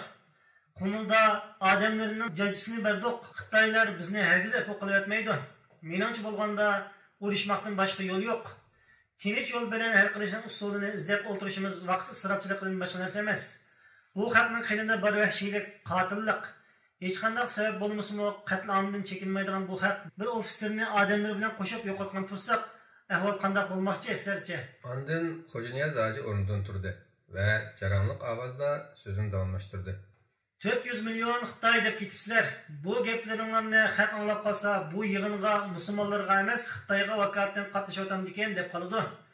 Agar eng dastlabki musulmonlarmi sizlardek o'ylab qo'shinlarni odam soniga qarab selishtirgan bo'lsa edi, Alloh bilan qasamki, islom butun yer yuziga tarqalmagan, Allohning bayrog'i ustunlikka ega bo'la olmagan bo'ladi. Sizlar xuddi Alloh taoloninki Allohning izni bilan oz jamoa ko'p jamoa ustidan g'alaba qildi degan oyatini o'qib anglab boqmagandek gap qilyapsizlar. Dushmanimizni dinimizga hurmat ko'rsatishga majburlash uchun biz musulmonlar avval o'zimiz Qur'onni yo'l ko'rsatkichi qilishimiz lozim. Qur'on bizning dunyo va oxiratligimizning yaxshi bo'lishiga kafolatdir. Biz dinimizda susishib qolganligimiz uchun, Allohning kitobidan yiroqlashganligimiz uchun Alloh taolo dushmanimizni bizga hokim qilib qo'ydi. Men taki dinim, vatanim uchun intiqom olib, Alloh bilan uchrashganga qadar Qur'onni tashlamasga qasam qildim. O'zini musulmon avlodi sanaydiganlar menga ergashsin. Xo'ja Niyoz hoji begning qasridan chiqib, o'lgan Xitoy askarlarining qurol-yarog' ambiriga qarab mangdi. Yig'indagilarmi uning ergashib mangishdi. Menmi qo'zg'alganlarning izidan mengatatdim. Bir yangi ruhning umidsizlikka to'lgan qorong'ulikni yerib tug'ilayotganligini ko'rdim. Xitoylarning ko'pligi hech kimning xayoliga kirib chiqmaydi. Mujohidlar o'q-dora va qurol-yaroqqa erishish uchun musobaqaga tushgan edi. Xitoylarning odam soni va qurol-yaroq jihatdagi ustunlik haqidagi tashvishlar mujohidlarning oyoqlari ostida ezilib yo'q bo'ldi. Bilarman kishilarcha bo'lganda bu talbilik edi. Jasur odamlarcha bo'lganda yer yuzida hech qanday kuch bu inqilob qo'shinini to'sib qola olmaydi. Allohga qalbining cho'nqur qatlamlaridan iymon etgan mo'minlar bo'lsa, jihatning o'zlariga farz qilinganligini bilgachga, qurolliq urushning oxirigacha davom qilish kerakligini tunib ketdi. Ularning vazifasi kufr va tag'utlar bilan ilishishda chekinmay ilgirlash bo'lib, yangish bo'lsa, Allohning ilkidagi ishlar edi. O'lim ular uchun arzimas bir narsa edi. Podachilar xalq naqshlarini tovulg'ach, tog'lardan top-top bo'lib tushdi. Dehqonlar yamoq tushgan kiyimlari bilan dat bosgan qorallarini ko'tarib, takbir va tahlil tovulg'ach yetib keldi. Qasrning eng egiz peshtoqlarining biridan qarab o'tdim. Ko'chalar odam dengiziga aylangan edi. Ulug' ajdodlarimiz bino qilgan azon munorlari va qubbalarga tong nuri chechilishga boshladi. Suyimli yurtimiz yop-yeshil jannatdek bog'lari, yemirilmaslikning simvoli bo'lgan mustahkam imoratlari bilan oltin tongga ulashgan edi. Aldirab pastga tushdim. Peshtoqdan tushibla uni ko'rdim. Nima bo'ldi, cho'lpon? Uning qiyoqdek kirpiklari namlashgan edi. "Ma'nisi?" dedi. Qayg'uliq biqishlari yurakka nashtardek sanjilatdi. "Amsichu, Mustafa ot eshakka yem berib, xoda beqib qilib qolamdikan deganmi?" "Hammanglar ketisizlar." Shundoq, xo'rliq ishida yashagandan men afzal. Menga uzundan uzun tikilib qaragandan keyin "Seni qaytib kelmaydigandeklar his qilyapman" dedi. "Menga bo'lgan sevging chin bo'lsa, qalbingga bir ishlar ayon bo'lgan bo'lishi mumkin." Endişe hatto cho'nqur sevgini charchitib o'tadi. "Endişe?" dedim beshimni chayqab. Shundoq, sen yolg'on so'zligim yo'q. "Güzelim, haqiqiy sevgi degan o'lmas bo'ladi. Uni endişimi charchitib o'tolmaydi. Sevgi chin, samimiy bo'lsa, mayli beshimizga o'lim kelsin yoki peshonimizga yashash tutilsin, o'xshashil turaveradi, o'zgarmaydi." Chiqishib yelkimga urib qo'ydi va "Men ya boshqa ayollardek muhabbatni ta'min etib baxmagan tursam" dedi. Ko'zlarim yiroqlarga tikilgan holda pishirladim. Seni xayol qilish bilan tong atqizgan kechalar go'zal chaqlar edi. Sening nozlanib o'zingni qochirishlaring qalbimni boshqa hayajonga solatdi. Ah, bir bilsam. Şu an yürükim şadlıqdan tıpırlaydı. Çünkü jang maydoniga borganda mening söygüm bilan liq to'lgan bir qalbning borligini bilib turaman. Zulmatlik jang maydonlarini aydınlash uchun seni xayol qilishim yetarlik. Sening g'ururing va o'zimning arnumus uchun elishiman. Sharaf, arnumus Alloh taolo bizga ato qilgan ne'matlardandir. Qaytib kelgan chog'imizda to'y qilamiz. Cho'lpon, og'chayimning yana qaytqin.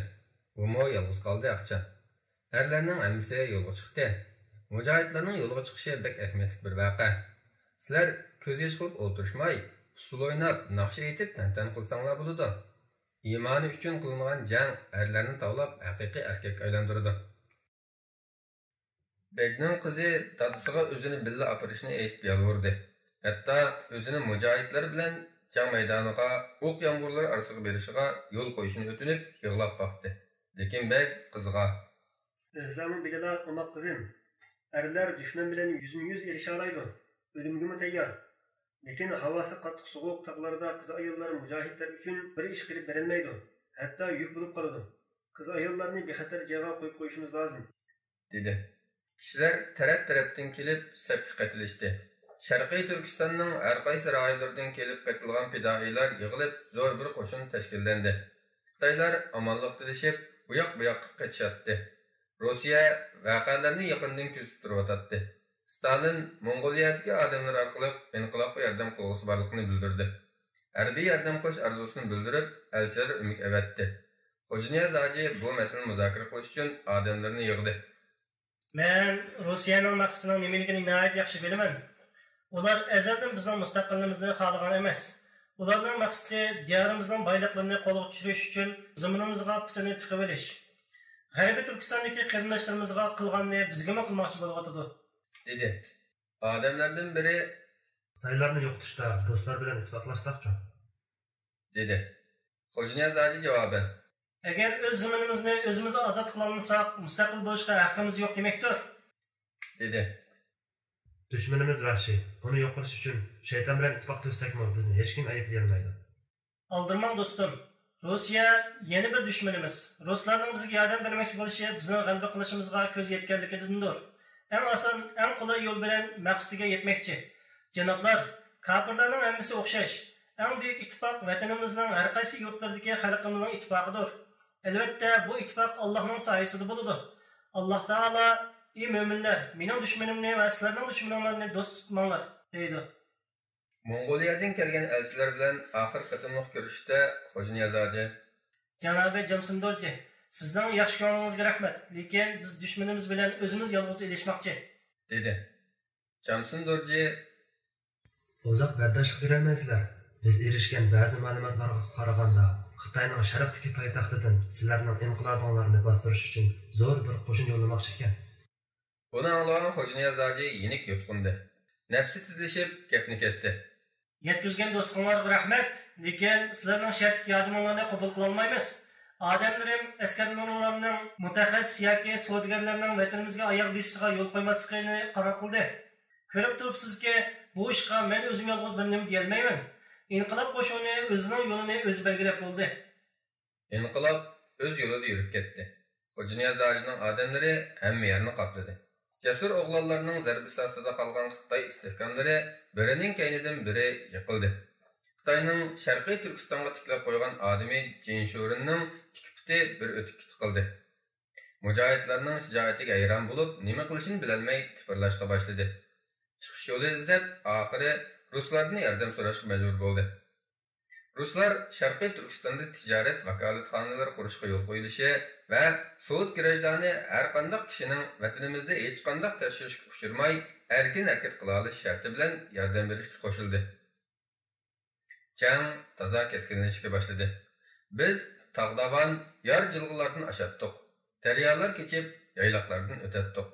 Xitoylarga yordamga kelgan rus askarlarini va kuchli qurollarni ko'rdik. Xitoy ishg'olidagi shaharlarda ruslar yamrab ketishga boshladi.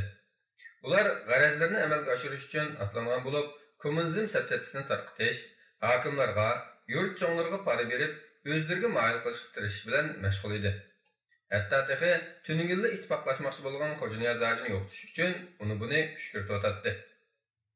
Uningdimi dahshatli bo'lgani, ruslar har qaysi sinflarni bir-biriga dushman qilib, oraga fitna terishga tutish qildi.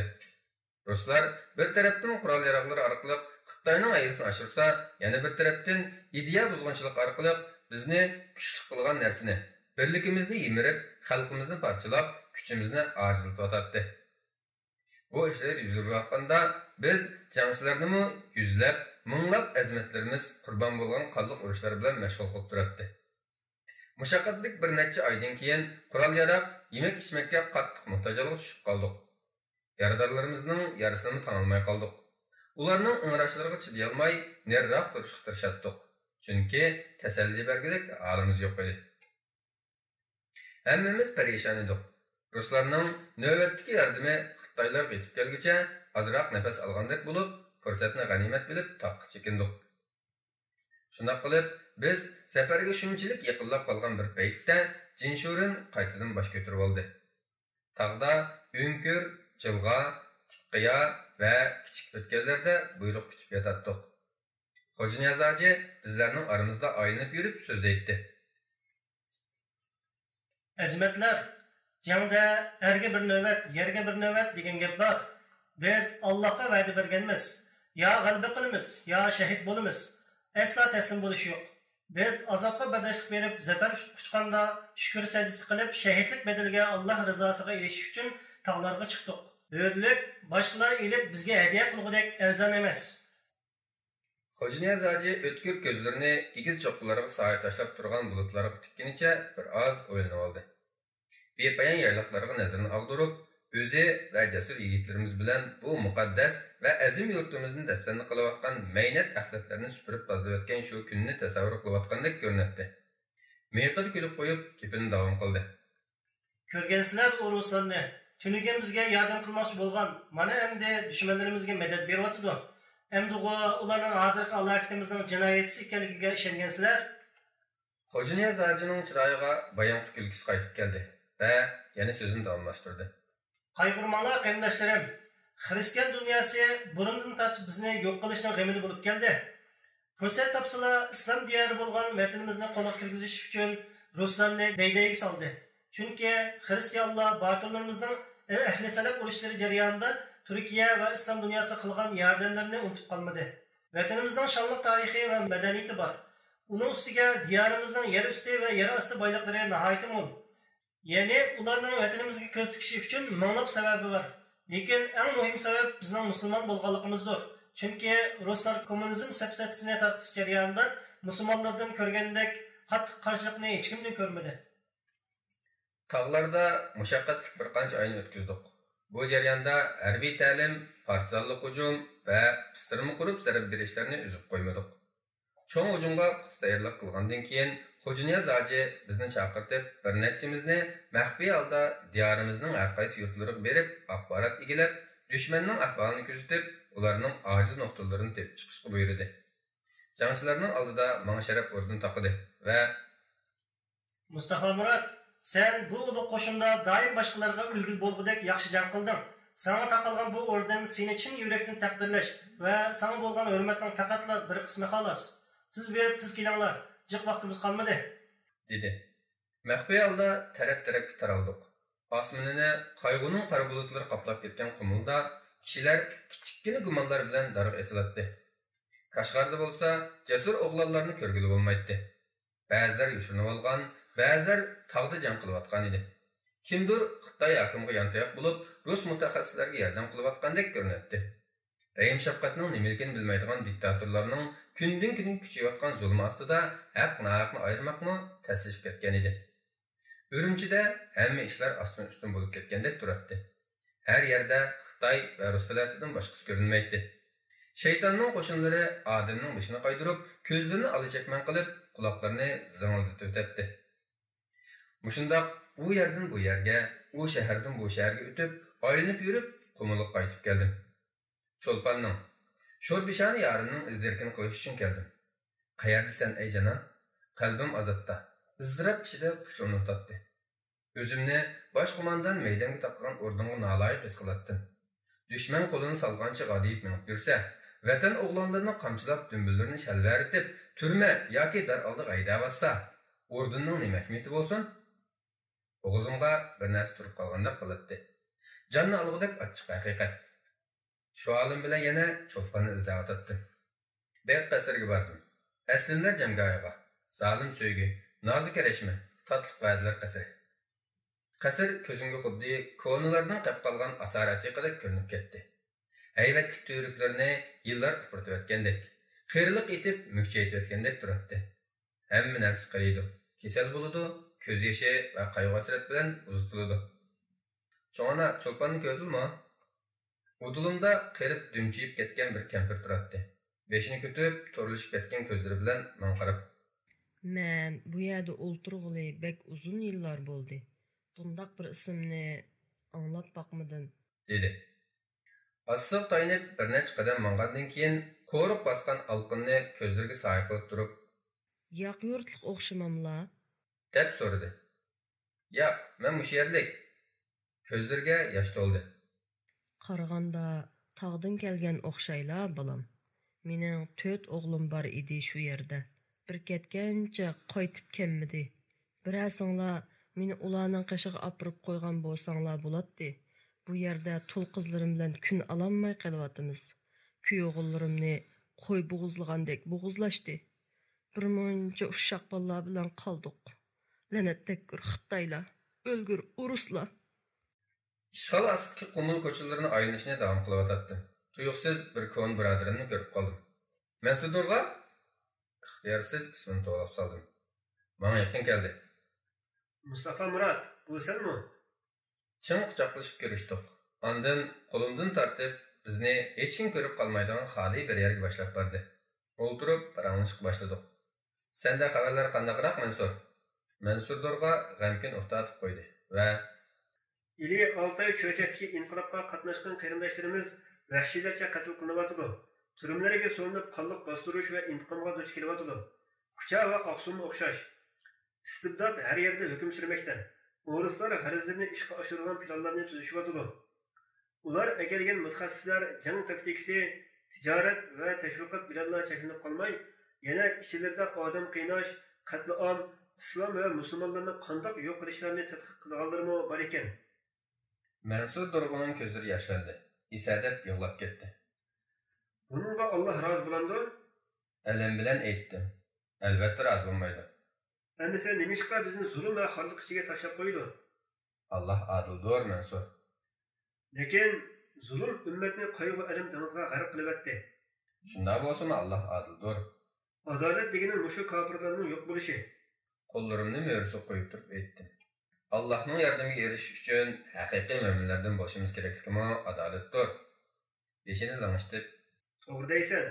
Aramizda dushmanga yordam qilayotgan munofiq xoylar bor, dedi. Ular osonda. To'g'ri.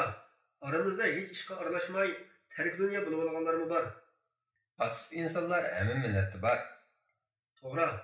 İçimizde Allah'qa kufrlik qilib, Moskvadan kelgan siyosiy yo'llar tarqatgan kommunizm sapsatisiga erishayotganlarmi bor taxi. Mansur qon quyganda qizirib ketgan ko'zlari bilan menga labba-labba qarab qo'yib, aramizda yana shundoq go'zal ayollarmi borki, fazilatning nimaligini bilmaydigan. Mansurning so'zlari yuragimni mujidi. Qaraganda uning qalbi umidsizlik va iztirob ichida jon talashyotdi. Halbuki ishlar uning degandek emas edi. Bizning xalqimiz sabrlik mujohidlardan bo'lib keldi. Taslim bo'lmadi. Xoin munofiqlar bo'lsa nihoyat oz bir qism edi. Ularning ichida dushmandan qo'rqib, qiyin qistoqqa chidamay, mush yo'liq menib qolganlar bor. Osondagi bir qism bo'lsa, pul-mol uchun mush yo'lga kelib qolganlar. Ayollarga kelsak, ayollardan bir qism jahil g'afillar bir-biridan uchun razillik ko'chalarda xorlandi yoki tahdid oldida sharaf o'limdan past hayotni a'lo bildi. Mening bu ishlar haqidagi tushuncham Mansur Durg'unnikiga o'xshamaydi. Men Mansurni burundan tartib taniyman. Uning bir oz mukammaliyatchi shoirona mijozi bor. Sahihul Buxoriyni yodqa biladi. Xiyol dunyosida doim tariximizdagi sha'ni shavkatlik davrda yashaydi.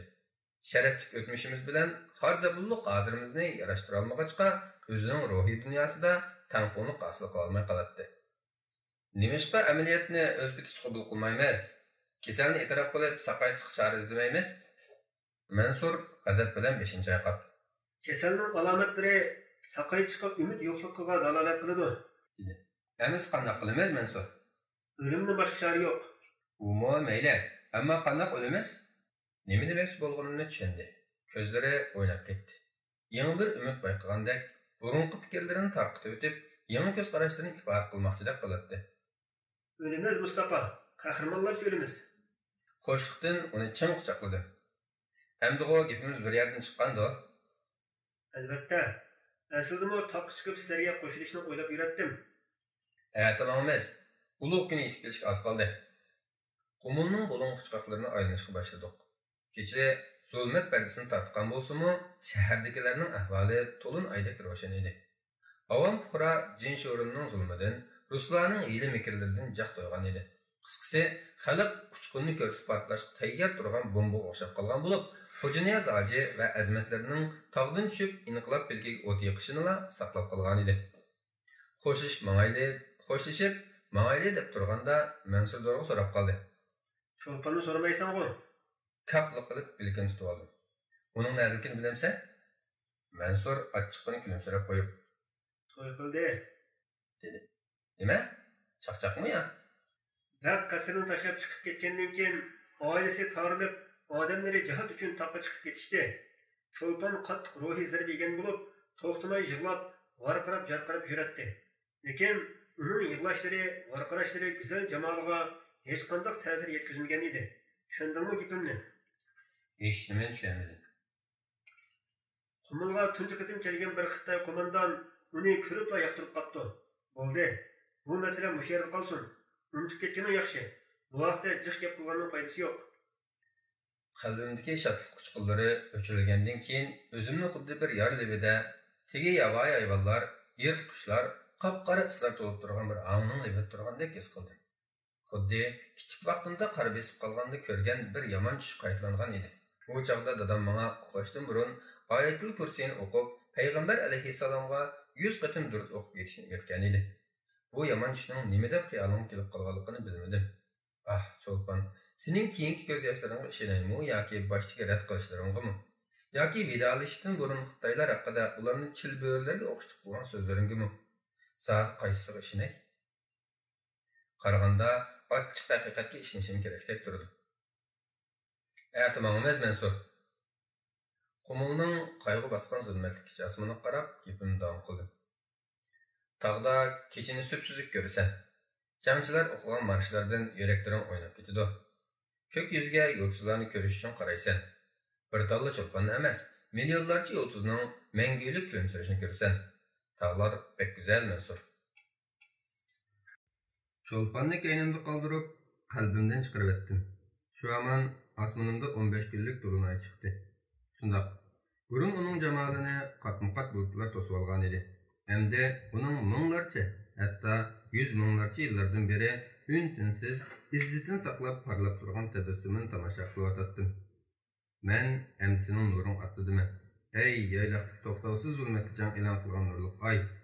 Demakchimanki, bu nuroniy inqilob rahbarlari va inqilobchilar. Agar men ulardan bir nechtasining, yuzining, hatto mingning ismini zikr qilib sanab chiqsam-mu, yanala nurg'unlari tilga ilinmay qolib uvol bo'ldi. Ularning soni bek ko'p.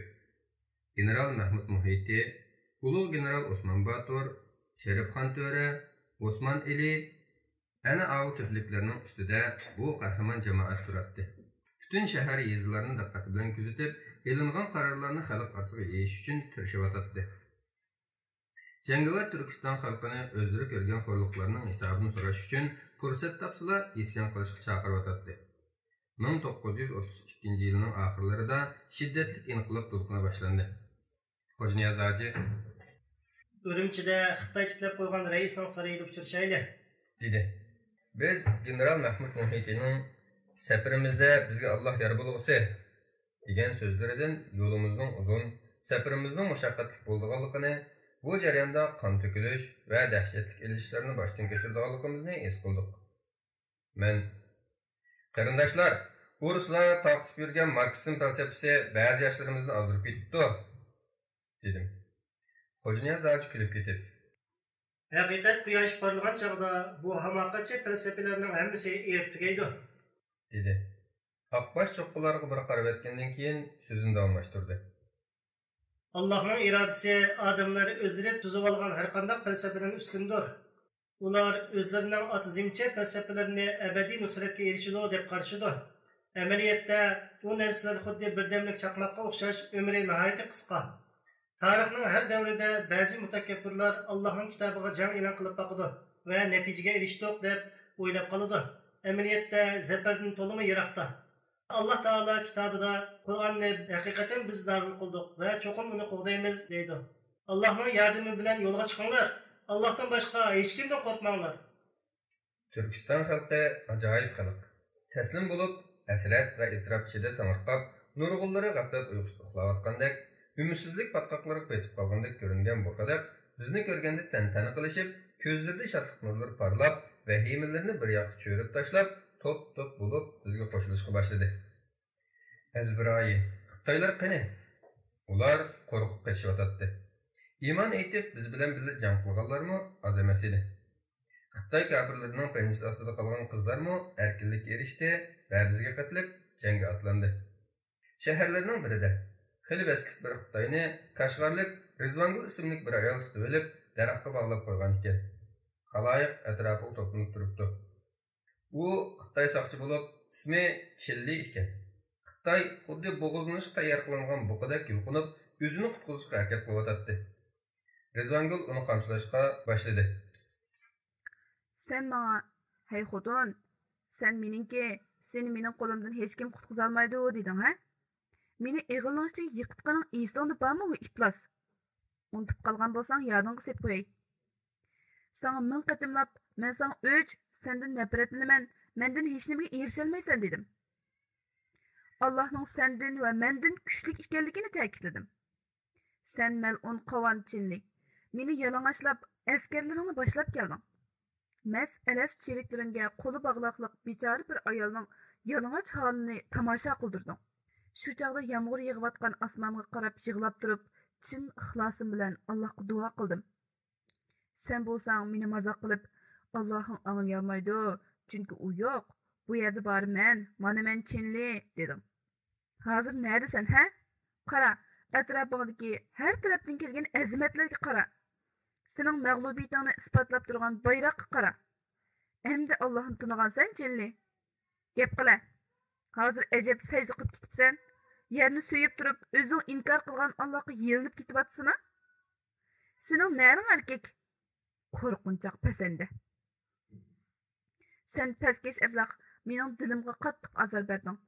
Tenimni bulg'uding. Mening dinimda bir ayolning ipitini oyoq osti qilishining jazosi o'lim. Xo'janiyaz hoji hayajonlangan kishilar to'piga qarab, Bu ayolning aqlishi joyidimi? dedi.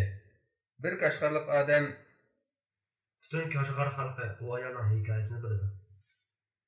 dedi. Xo'janiyaz hoji Uzun mezgil qiyin qistoqlarga duch kelgani aniq. dedi. Rizvangulning oilasi obro'li, dindor oilalardan edi. Deb tushuntirdi Kashg'arlik. Bilinib turdi. Bu Chili degan mal'un ko'ngil xo'sh uchun asirga tushganlardan ifatli qizlarni tanlayapti. U Moskvada tarbiyalangan bir kommunist. Nurg'un cho'ng ulamo va dindor kishilarni o'ldirdi. Xo'janiyaz hoji Xitoy soqchining oldiga kelib, Nimalarni qildim? deb so'radi. Xitoy arg'in ko'zlari bilan uning qarab, G'oliblarning qonunini ijro qildim. G'oliblarning qonuni nima ekan? Xitoy javob bermagandan keyin yondirib so'radi. Ippatli qizlarni oyoq osti qilishmi? Uni o'zim uchun yaxshi ko'rdim va xohladim. Mushuning uchun urush qilg'ili keldingmi? Men ular buyurganini qildim. Mas'uliyat qo'mondonlarda. Xo'janiyaz hoji odamlar to'piga qarab, Qaranglar, xaloyiq, bizdan uning qasmisidan yetlab kelganlarni so'roqqa tortishimizni talab qilyapti. dedi. Ondan Xitoyga burilib, Allohning oldida yolg'iz so'roqqa tortilamiz, Chilli. Qiyomat kuni ularning hammasi Allohning dargohiga tana keladi. Bu oyatni anglab boqqanmiding? Albatta yo'q. Biz seni boshliqlaringning qilmishlari uchun emas, sening jinoyatlaring uchun javobgarlik tortamiz. Chilli yerga yiqilib varqirashga boshladi. Mening o'ligim yo'q. Bu shansi. Rizvangul qaqahlab kulib ketdi va Xo'janiyaz ajiga qarab. Janob rais, uning qo'lida o'lgan qarindoshlarimiz undan marhamat tilgan edi. Bir oqshimi yigitlardan birining xuddi mushuningdek mening o'lgim yo'q deb varqirganligini oldim. Lekin Chinli qattiq tashrifli qilgan edi. Chilli qarab gapini davom qildi. İnkar qila olamsan? Nihoyat tashrifli qilgan eding. So'g'uq qonliq bilan tapanjani chiqarib, orqa-orqadan bir necha pay o'q etayotgan eding. Ondan Rizvangul atrofdagi kishilarni aylanib turib, hasratlik, ammo kuchli ovozda so'zlashga boshladi. Uning bechora qurbonlari ingraydi, ah uratdi. Ko'zlaridan hayotga bo'lgan talpinish chaqnab turadi. Bu Chenli degan itning kuchki issiq chayni ichib, tamakisini purqurtib chekib, paltosiga ching yo'ginib tomosha qilib kulib o'ltiradi. Ondan meni zo'rlab quchqiga o'ltirg'izib olib, yuzimni qalam tarash bilan tilatdi. Tasavvur qilib beqinglar. Ko'z oldinglarga keltirib beqinglar. Qaranglar, yuzimdagi yara izlari tex yo'qligini yo'q. Bu ablah yuzimdan oqqan qonlarni yalab, gulqaqalar ichilib ketdi. Ondan "Mana adolat lozim" deb qattiq vaqirdi. Atrofni sukut bosdi. Hammaydan bu ko'zlari yosh to'lgan, jiddiylashgan ayolga va daraxtga bog'langan mag'lub soqchi amaldoriga qarshi qolgan edi. Tuyuqsiz 60 yoshlardagi bir odam satlarni yerib o'tib maydonga aytildi. Qo'lida bir eski qilich ko'tarib olgan edi. Xitoy amaldorining kallasini shundoq chaqqonlik bilan uzib tashladiki, nima ish bo'lganini aniqlay olmay qoldik. Bovayning "Men bu qizning dadisi" deyishi bilan atrof o'pir-to'pir bo'lib ketdi. Rizvangul dadisini chin quchoqladi. Xo'janiyaz hoji odamlarni tarqalishga buyruq qildi. Qashg'ar va boshqa shaharlarda janglar qizib ketgan bo'lib, qo'zg'olonchilar xoin va ishg'olchilardan ozod bo'lgan rayonlarni radga silib no'tatdi. Har bir yurtning o'llarcha echinish hikoyasi bor edi. Xo'janiyaz hoji o'z-o'ziga "Men uning dadisi" degan gapni takrorlab turardi. O'zini u ayolning ikkinchi dadisida his qiladi va jamoatga dahshatli azob duchor bo'lgan Turkistonning o'z sharaf va ar-nomusini qo'g'daydigan, badani va qalbidagi yaralarning intiqomini oladigan solih musulmon dadlarga va sharafli avlodlarga har zamon muhtoj ekanligini ta'kidlaydi. Esimga Juvaynimak cho'lpon kelib qoldi. Kashki umr Rizvanguldek bo'lgan bo'lsa. Nereden xayolim keldi bu cho'lpon? Ya uning dadisi bo'lmasam? Bu jafoliq kunlarimiz uchun bir yutum o'g'ildan boshqa narsa emas u. Güzel bağ bostonlarda barmoqlarni qantadigan yantoqlar cho'qin bo'ladi. Gullarning orasida zarlik ayollar yashirinadi. Cho'lponning ashu pastkash chillidan farqi yo'q. Bizning jonimiz chilli va uning qo'shiniga shundaqla cho'lponga o'xshash o'g'illik tikanlarga qarshi bo'lishi kerak. Her tarafda tinch hukm surishga boshladi. Kashg'arda yangi jumhuriyat e'lon qilindi. Xo'janiyaz hoji Sharqiy Turkiston Islom Jumhuriyatining raisligiga saylandi. Qurilgan hukumatning bosh vakilligi bo'lsa, Qohiragacha berib ilm tahsil qilib kelgan Sabit Damullam ismli solih bir kishi saylandi. Sabit Damullam Millat Majlisi va ministrliklarni tashkilladi. Vatanimiz asosan ozod bo'ldi. Az kundan keyin Urumchini muhosiraga elish uchun yo'lga chiqdik. Urumchi atalmış Xitoy raisining turar joyi va oxirgi qo'rg'on edi. Men bo'lsam qo'shinni to'plash va buyruqlarni yetkazish uchun Qumulga vazifaga yo'llandim. Zafar bilan Qumulga qaytadiganim uchun xushal edim. Bir askarning o'z yurtiga zafar quchib kelishi nima degan sharaf-a? U endi beshin tik tutmag'adi. Kishilarga mehr-shafqat bilan nazar tashlaydi va o'zi bilan xalqini bir kuchlishining bog'lab turganligini his qiladi. Bu endi xalqning to'miridagi bir tomchi qonga, ularning ruhi va umidining bir parchasiga, baxti va qayg'usining bir qismiga aylangan bo'ladi. Ulug' zafar xuddi buyuk baxtsizlik o'xshashla qalblarni birlashtiradi, barliq umidlarni bir xumdonga tog'laydi. Zafar bilan qaytgan chavandoz ko'chalarda faxrlangan holda ma'alaydi. Derizlardan ko'ringan xush tabassumli go'zal chiroylarga, oftobda kuyib ketgan bolalarga, u yoq bu yoqqa xotirjamlik va saodat ichida berib kelib turgan kasb dehqonlarga nazar tashlaydi. Shu chog'da bu chavandoz o'zining sepillarini muasiriga elib, top o'qlarini etib, yurtlarni Xitoyning paskin oyoqlaridan erg'dash orqali zimmisdagi mas'uliyatlarni ozroq bo'lsin ado qilganligini his qiladi. Mana men safar quchgan chavandozman. Nima degan go'zal tuyg'u, ha? Yangi paydo bo'lgan faylasuflarning, ya'ni marksizmchilarning mag'lubiyatini, ularning mantiqlarining yo'qotilib darhol Allohni aslashga boshlaganlarini ko'rsam, qalbim shodlik quchimidi. Men ularning yolg'ondan shunday qilib qo'ymaganliklariga ishonaman.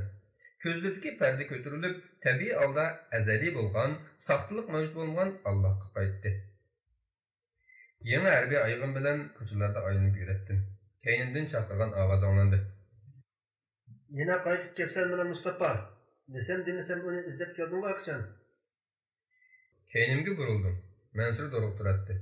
Uning o'ng biligi va 5 tangalik edi. Tas qaptimi sen tanimag'ile? Dedim chaqchaq qilib.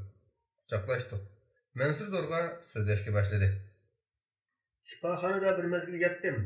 Biligimdan 2-3 paydak o'q chiqarilibdi. Sonini men aniq bilmadim. Onun bilikimning vaqtda falish bo'lib qolganligini aytishdi. Buning qirayati chog'liq. Perişanlık ichida beshini egib davom qildi. Bek ko'p azimatlar shahid bo'lib ketdi. O'limdan nafratlangan bo'ldim. İnsonni o'ldirishi bek ichida chiqish ekan. Buncha hamoqatliklar nima uchun? Unutishga tirishman. Va yana muramni silkib qo'yib, Qur'onni qo'limga olaman. Xitoylar yoki o'rislar to'plangan tarafga qaratib, top o'qlari yog'dirishga boshlayman. Ularni o'ldirgim yo'q. Faqat ularning bizni o'ldirishdan to'xtashini, Qur'onlarning ovozini o'chirishni umid qilaman. Echinishlik bo'lgani, ularning o'zlari jimiqmay turib, Qur'onlari jimiqmaydi. Mana buning o'zi ofat. Ularning Qur'onlarining sarg'inlikdan to'xtashi uchun o'zlari o'lishi kerak. Bo'ldi, bu gaplarni deyishmaydi. Kulayli bir oz. Buncha qonliq jonlar orasida uni unutga olmadingmi? Hayronlik bilan so'radim. Kimni? Cho'ponnichu. Men uning dadisi. Bu gapni anglab Mansur qaqaqlab kulib ketdi. Sen uning dadisi degan. Tashlandiq saroy tarafga ko'z tashlab qo'yib, mundaq dedim. Qashqarda bir qari odamning mushnaq deganini angladim. Men uning dadisi. Raisimiz Xo'janiyaz Ajoningmi, men uning dadisi deganini angladim.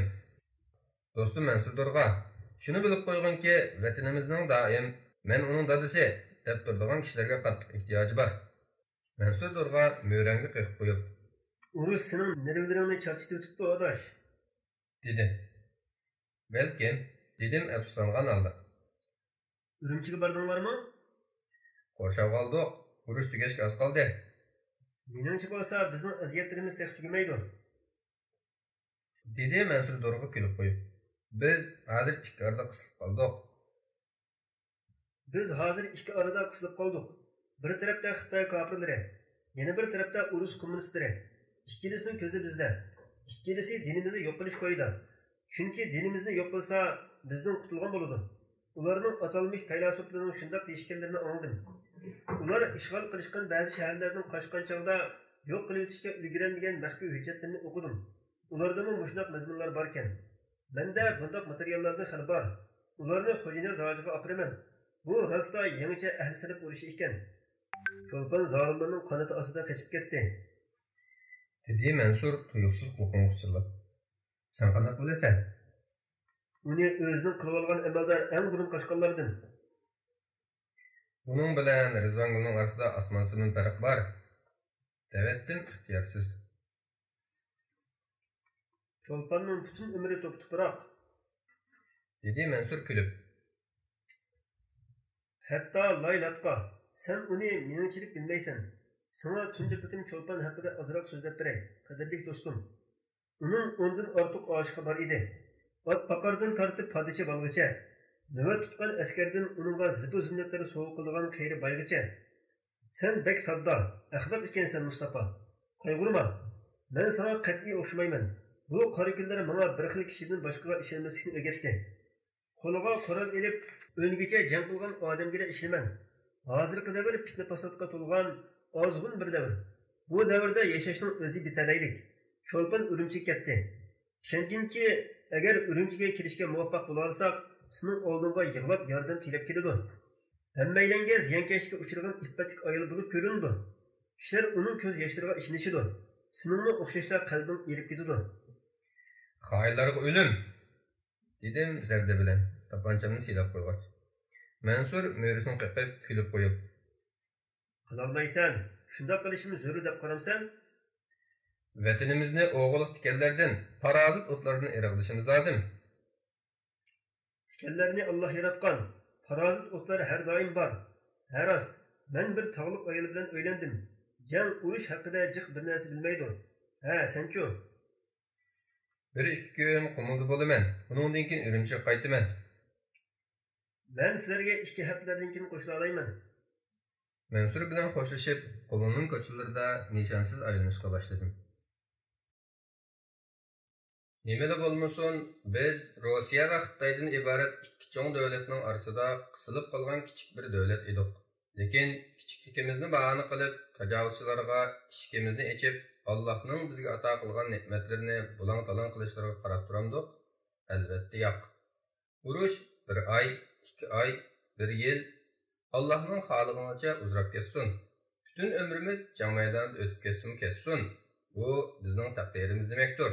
Bizning boshqa tanlashimiz yo'q. Urush hamma narsani vayron qilibdi. Hamma yer xaroba. Dedi Xo'ja Niyozlarga atrofga qarab.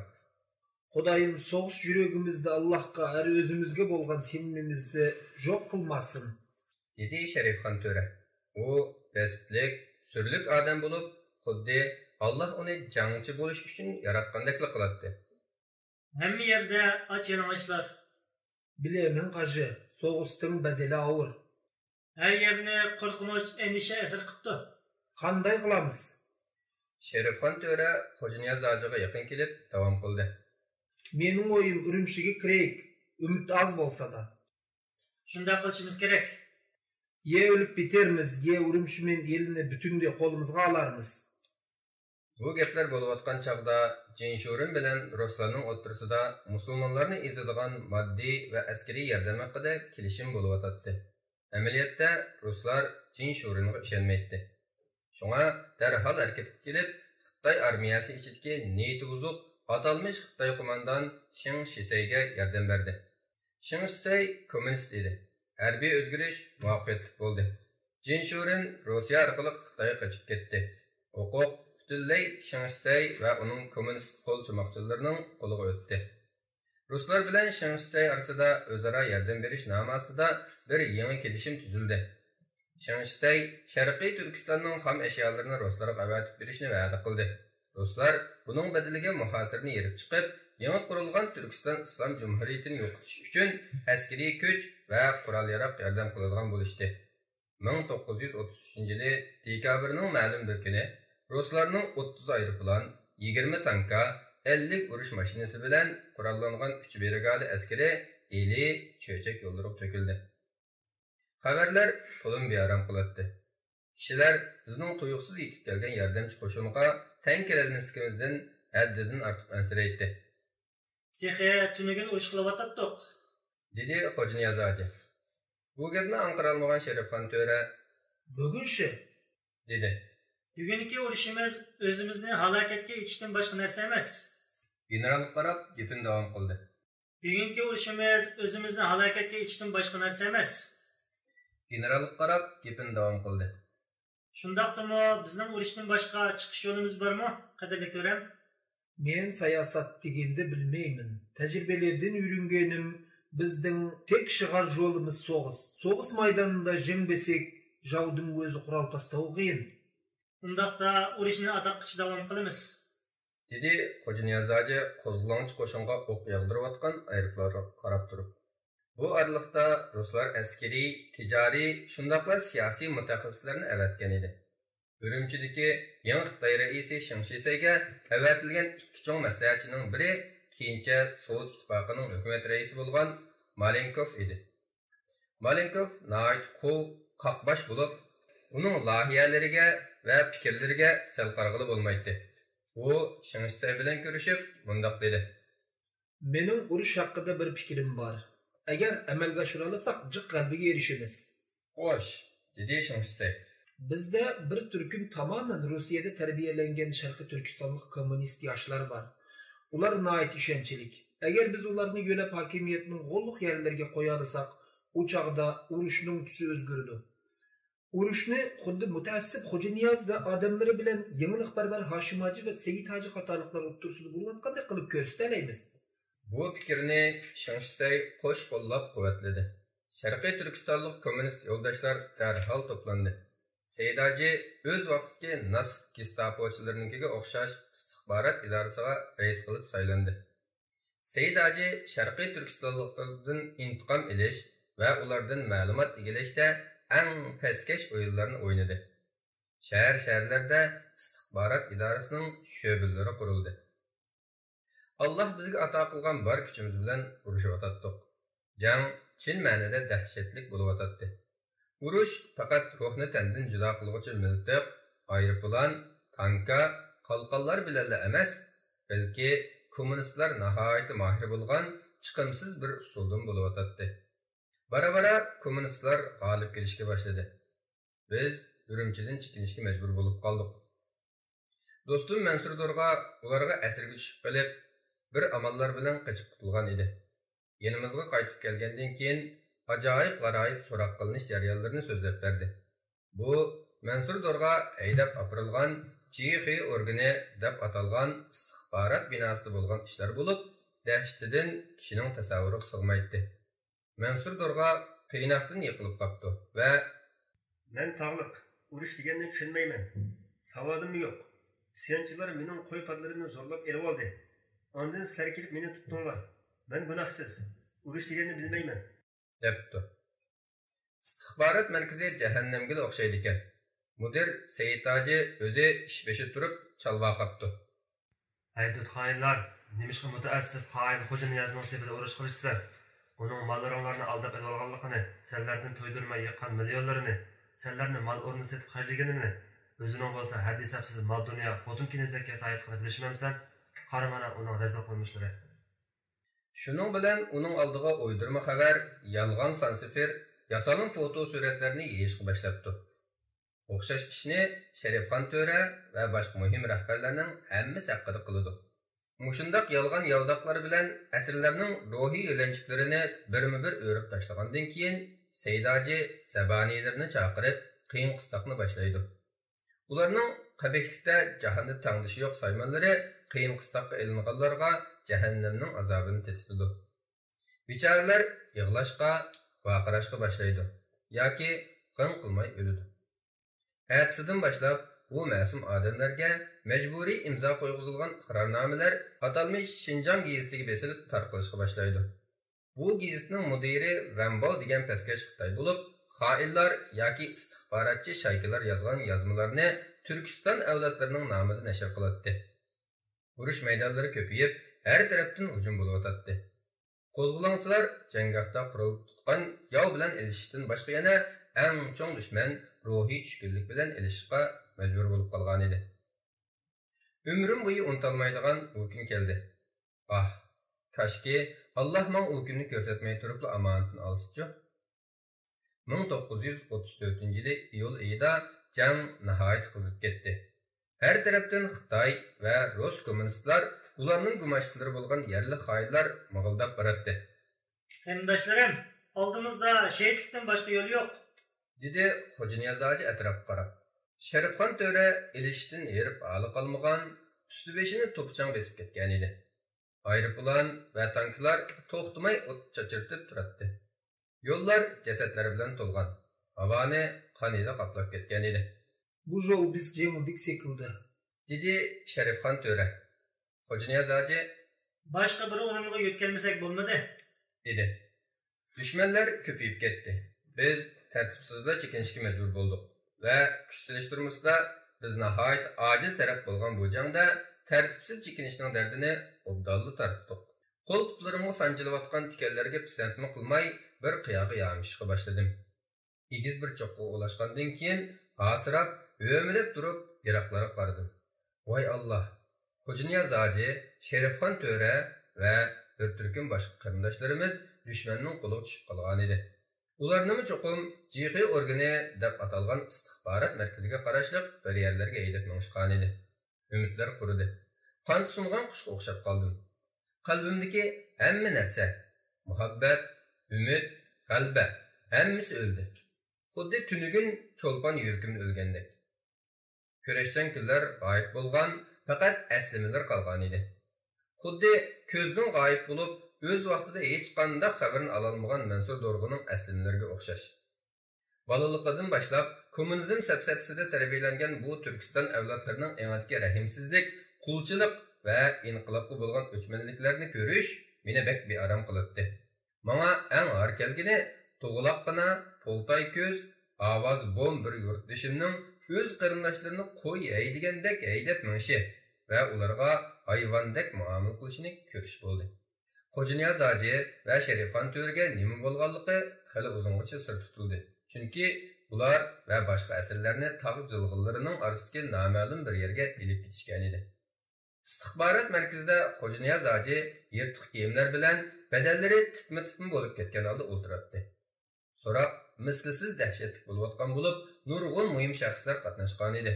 Ularning ichida ruslardan Malenkov Fidin, Zakharov, Ivanov va doktor Joravelyov, Xitoylardan Jallot Shangshisay, Zhang Minfang, atalmış Şinjan geziti bosh muharriri Wang Baoxin, keyincha Xotanga vali bo'lib tayinlangan Fang Beifenler bor edi. Xo'janiyoz hoji ko'zlari qizarib ketgan, mag'dursiz holda o'tiribdi. İstixbarat mudiri Said hoji uning qarab vaqirdi. Jinoyatdan e'tirof qilamsan yo'q? Xo'janiyoz hoji kulib ketdi. Hozirlik qancha chirtib chiqib ketadigandek bo'lib ketgan ko'zlari bilan uning tikilib turib, "Senchu?" dedi. Men? "Ey Said, xoin menmi yo senmi?" Xoin Said Xo'janiyoz hojining yuziga bir shapaloq soldi. Cumhur raisimiz bog'langan qo'llarini silkib, masxara aralash pichirladi. "Ko'kuyindek nimandaq odamning ichini suqdi ma u?" Rostini ayt. "Hammasi rushan turmamdi?" dedi Xo'janiyoz hoji kulib. Erkinligi va shon sharafini qo'g'diganlarning qo'llarida kishan, nejiz xoinlarning qo'lida bo'lsa ishlarning tizgini, qamchi va zulmatli zindonlarning ochqichi. Yana bir haqiqat shuki, men hamida o'laman. Shunga men sening yuzingga tüküra olmayman. Tfi!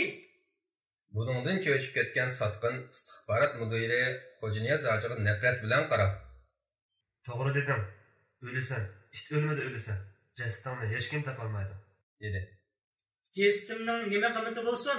Ruhim tog'lardan eshib, yuksaklarga ko'tariladigan, o'lmaydigan tursin. Qo'lida qalam, qog'oz tutib olgan bosh muharrir gapga aralashdi. Ruh degan nima? Xo'janiyoz hoji uning qarab qo'ydi. Uni taniydi. Gazetingda Budda dinidan, ko'ngilchilikdan yozimlar nashr qilmamsan? deb so'radi. Savolni men so'radim. Ma'qula. Ruhning mohiyatini Parvardigorim biladi. Parvardigor degan nimaga? Yaratquchi. Qaysi yaratquchi? Seni Malinkovni shaxsiyni yaratganida shak bo'lmagan yaratquchi, yagona yaratquchi. Malenkov sog'liq qilganda qilib. Tabiat. Amisa men so'rab boqay. Tabiat degan nima? dedi Xo'janiyoz hoji masxarlik kulib. Ko'ringan hamma narsa. Bu tabiatni kim boshqardi? Kim yaratgan? Bu degan mutaassiblarning safsatasi, dedi Said hoji. Xo'janiyoz hoji kulimsirab qo'yib, Qur'ondagi muno oyatni pichirladi. Ular ya'ni qiyomatni inkor qiluvchilar, oyat degan faqat dunyodagi hayotimizdir. O'limiz va terilimiz, ya'ni tug'ilimiz faqat zamonning o'tishi bilan yo'q bo'lamiz, deydi. Ular bu xususda hech qanday ma'lumotga ega emas. Ular faqat gumon bilan so'zlaydi. Butun xalqni aldaganligini e'tirof qilishing kerak, dedi Said hoji yaqin kelib, past ovozda. Senmi o'z erkinligi uchun jang qilgan bu xalqning ko'zini bo'yganligini e'tirof qilishing kerak. qanchalik boyliqni yoshirin yavalganini e'tirof qilishing kerak. Mening shaxsiy milim yo'q. Jasur mujohidlar bilan borni taniyab, birga yetib, birga qopdim. Mana hozir urush jinoyatchisi sifatida sudga tortilyapti. Ishg'olchilarni qo'g'lab chiqarish uchun urush qilaligim mening sharafim. Men jinoyatchi emas, balki Alloh yo'lidagi mujohid. İslamni yo'q qilishimiz kerak. Shunda bütün qarshiliklar yo'qaydi. dedi Malenkov Shangshisayning qo'l qo'yib. Albatta. Said hoji materiallarni yig'ishtirgach, Sening e'tirof qilishing behojat. Urush maydonida jinoyat ustida qo'lga olingansan, dedi. Nejiz xotirangga yozib qo'y. Pushaymonim yo'q. Shahidlikni orzu qilatdim. Qol astımdagılarning birevi bolgan bolsaň, qurt qoňguzdy müjgandek ezip jibergen bolar edim. Dedi Şerifxan töre Seydaca burilip. Sana ölüm cezası yetme gerek. Seni parça qilib go'shingni itga tashlab berish kerak. Mansur Dorg'umi shu turma qamalgan ekan. Bu ishlarni o'z ko'zi bilan ko'ribdi. O'zimi qiyin qistab va xo'rinishlardan nesiyasini olibdi. O'limdan mo'jiza qutulib qolibdi. Avgust oyining bir kechasi istixborot markazining atrofida qattiq bir portlash yuz beribdi. Paydo bo'lgan qalayimqonchilik va tomdan echilib qolgan yo'chiqdan fursat tepib, Mansur Dorg'i bilan yana 3 kishi bu turmadan qochibdi. Lekin qolgan 3aylan o'q tegib shahid bo'libdi. Men Mansur Dorg'ini taki 1 yildan keyin tog'da eski tuski podachi kiyimlari bilan oqsoqolda uchratdim. Boshqalar uni sarang deb olgan edi. Bu mushkul kunlarda dushman kishilarning ideyasini yurtlardagi xotirjamlikni buzib bo'lgan edi. Nima qimmatli bo'lsa, shuning qo'yga tushgan edi. Mansur Dorg'a mundaq dedi. O'ylab baqa. Ruslar vatanimizga hayvonlarning naslini quritish uchun hayvonlarni Sovetga elib ketib o'tibdi. Xuddi tunugun Xitoylar bizning ayollarimizni qilganni bugun bular o'tib teshib hayvonlarga qilg'il turibdi-da, dedim perişan holda. Töhmetler, uydurma cinayetler, begunoh insondan biriga töhmet chapib oldimi, bo'ldi. Uning butun jaddi jamoat o'roq tuqqanlarini tutib, solashga bahona topilgan bo'ladi. Yaman xabarlarning sirtqi tarilib ketmasligi uchun har bir yurtning atrofida mustahkam qo'rg'onlar barpo qilindi. Andish avj oldi. Her tarafni qo'rqinch, vahima qoplab ketdi. Kishilar o'z bolalari bilanmi erkin ozoda so'zlasholmas bo'lib ketdi. Ruslar bir uylik odamning yarmini jasos qilib bo'lishgan edi. Qo'shinlarmi bir-biriga ishonmaydigan holga kelishdi. Davlat o'rinlarida ishlaydiganlarning ko'pinchisi jasos. Askar, o'quvchi, ishchilarning yarmi degidek istixborot markazidan maosh olgan bo'lib ketgan edi. Ba'zilar tahdidga uchraganlikdan, ba'zilar turmaga tashlanmaslik uchun kimdir o'g'lining g'oyib bo'lib ketmasligiga, yana kimdir qizining tutib ketmaslik uchun qiladi bu jasuslikni. Kishilarga ortilgan tuhmat, uydurma jinoyatlarmi xilma-xil ajoyib g'aroyib edi. O'quvchidan birini tutadi. Ataqda qo'zg'olon qatnashishni niyat qilganmish. Ishchidan xolgan birini savol so'roqqa tortib, qiyin qistab oladi. Va joyiki ko'z qarashlari davlat bexatarligiga ziyon yetkazamish. Bir o'qimishlikni tutadi. Atalmish chet elga xizmat qilganmish. Ya Allah, bu ko'rganlarim ba'ayni qabohatli tushdek bo'lib o'tganlarga ishongim kelmaydi. 100 mingdek odamning vahshiy usullar bilan o'ldirilganligiga, 1,5 millionga yaqin kishining tutqun qilinganligiga, diniy ulamolarning avval xo'rlanib, ondan vahshiylarcha o'ldirilganligiga, tarixiy va diniy kitoblarning ko'ydirilganligiga, masjid madrasalarning ig'il ambar yoki teatrxonlarga aylantirilganligidek haqiqatga qandoqmi ishongim kelsin? Yangi avlodlarni bo'lsa, tarixni burmlab, kishilikni buzib, yangi taraqqiyot to'niq o'rnagan qizil istilo to'fonida tunjuqtirib yo'q qilib boradi. Qumul shahri. Beşingdan ajab ko'p fojialar va ofatlar o'tdi. Xitoy ofitserining bek qiziq ega bo'lish yomon niyatini ko'pikka aylantirdim. O'limalar qo'zg'aldi, isyon portladi. Hamma odamning og'zida qumul edi. Qumul chidam g'ayrat, tik turishning simvoliga aylangan. Qumul demak g'urur va sharaf demak. Qumul demak iftixor demak edi. Qumulliklar bu isil shaharning farzandi bo'lganidan faxrlanishgan edi. Xuddi ajdodlarga o'xshash shaharlarmi mushundoq bir mezgil sha'ni shavkat o'tkazsa, yana ba'zida Allohning koinotdagi eng qadrsiz narsasiga aylanib qoladi. Qumulning qo'zg'olondan keyingi tantanali kunlari uzoqqa bormadi. Qanliq intiqom uchirdi. Bek asri bo'lsa, o'q yomg'irlarining va g'azabning asosiy nishoni bo'lib qoldi. Kichik beka va boshqa oila a'zolari qasrda edi. Cho'lponmi shu yerda turibdi.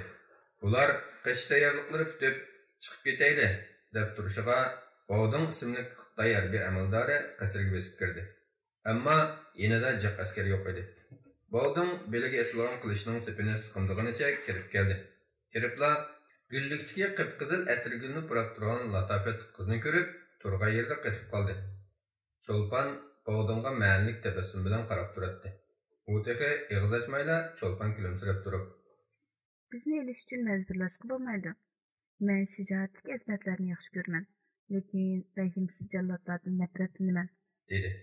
Baldın onunğa hayranlık bilan qarab qaldı. Bu gaplardan nima demakchidir? Eng avval u kim? Jamoaning güzelligida shak yo'q. Buningga qaragan har kim maftun bo'lib qoladi. Lekin Baldın hech kimga ishonmaydi. Allohning butun mahluqotlaridan gumon qiladi. Hamma narsaga kuchini ishlatib, qo'pollik, zo'rlik bilan erishishga amroq edi. Askar emasmi? Uning ustiga qalbi uning tarafida. Ammo bu mag'lub musulmonlar Xitoylar bilan to'ylashni rad qildi va shuning uchun qo'zg'olon ko'tardi. Cho'lpon: "Agar meni majburlab olsang, aqlli saodatni tetiy olmaysan", dedi. Baldın uningga yaqinlashdi.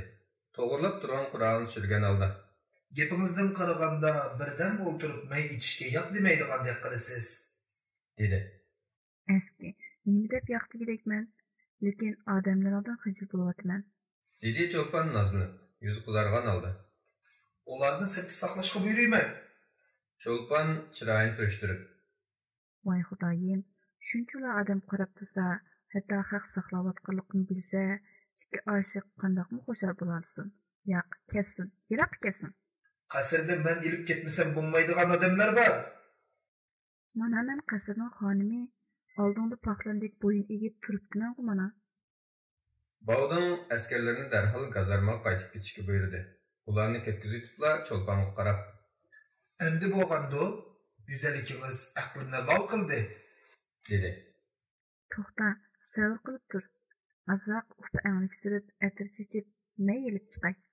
Cho'lpon aldirab ichkari kirdi. Og'joyim, Baqqizi, qarindoshlari va boshqa xizmatchilar sarosim ichida un-tinsiz o'ltirishdi. Qumul shahri tun qorong'usiga burkangan. Atrofda vahim hukm surardi. Cho'lpon bek oilasiga qarab qat'iylik bilan: "Qaytishning paydi keldi. Xitoylarning qo'liga asir bo'lib tushib qolmaslik uchun darhol ketishdilar. Har qaysilaridan ayrilib, qilib qilishga chidamayman, lekin o'zlari bo'lsa ketib olishdilar. Men u Xitoy amaldarini qo'llab turaman. Har qaysilari orqa eshikdan asta chiqib ketishdilar. Biz tayyor qilib qo'ygan harva orqa eshikning yerini saqlab turyotdi.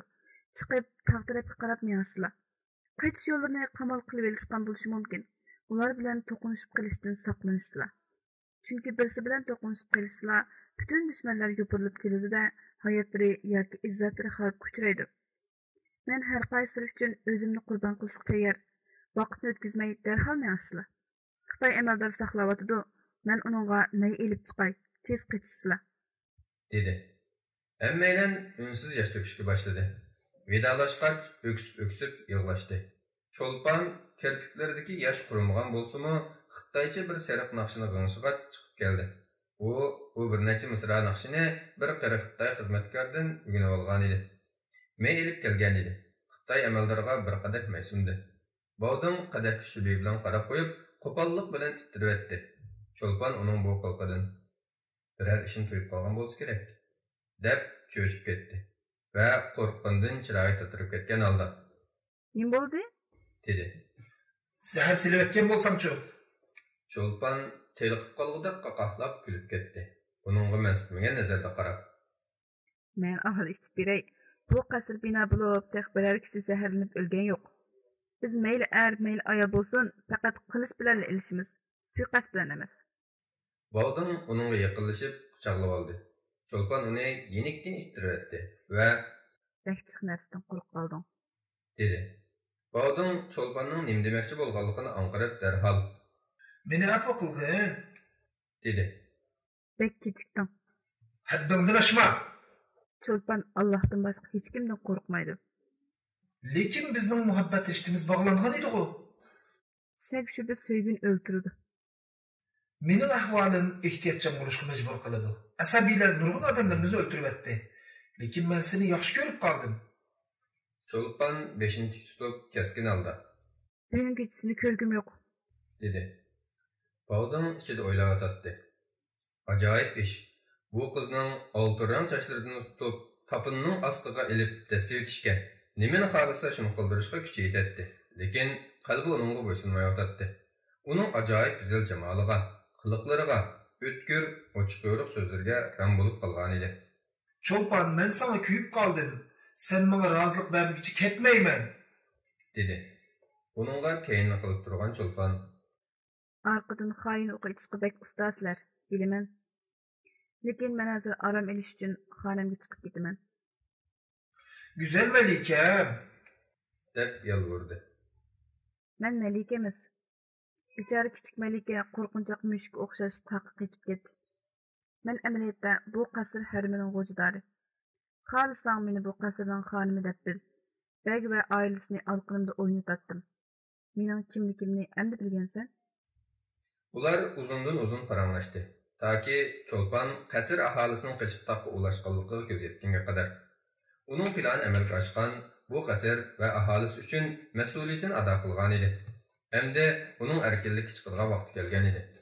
Cho'lponning atrofida yuz bergan tragediyalar urush jarayonida izzat, qadr-qimmatning dafsanda bo'lishi, hokim mahkamasining yiqilib yana qayta tiklanishi, hokimlarning almishishi, safar va mag'lubiyatlarning vafosizligi, tashvishlik, fiqonlik, yig'izorlik, bidar kechilar uni bakli charchatgan edi. Bek ketdi, qaytib kelmedi. Mustafa ketdi, qaytib kelmedi. Öpçörüskü dünya hayvanatlar çepişip kişnişidigan, qarın yerib qan yalaydigan, zeminni bulgaydigan hayvanatlar dünyası aylandı. Bütün bulardan qutuluşni, yenikleşni arzu qılatdı. Keyni qarapmı qoymasdan Melikinin ucursuğa. U eşemetlik, mamuk ve tavardırdılarla bizilgen köz qamaştırğıcı ucuruk kirip ketdi.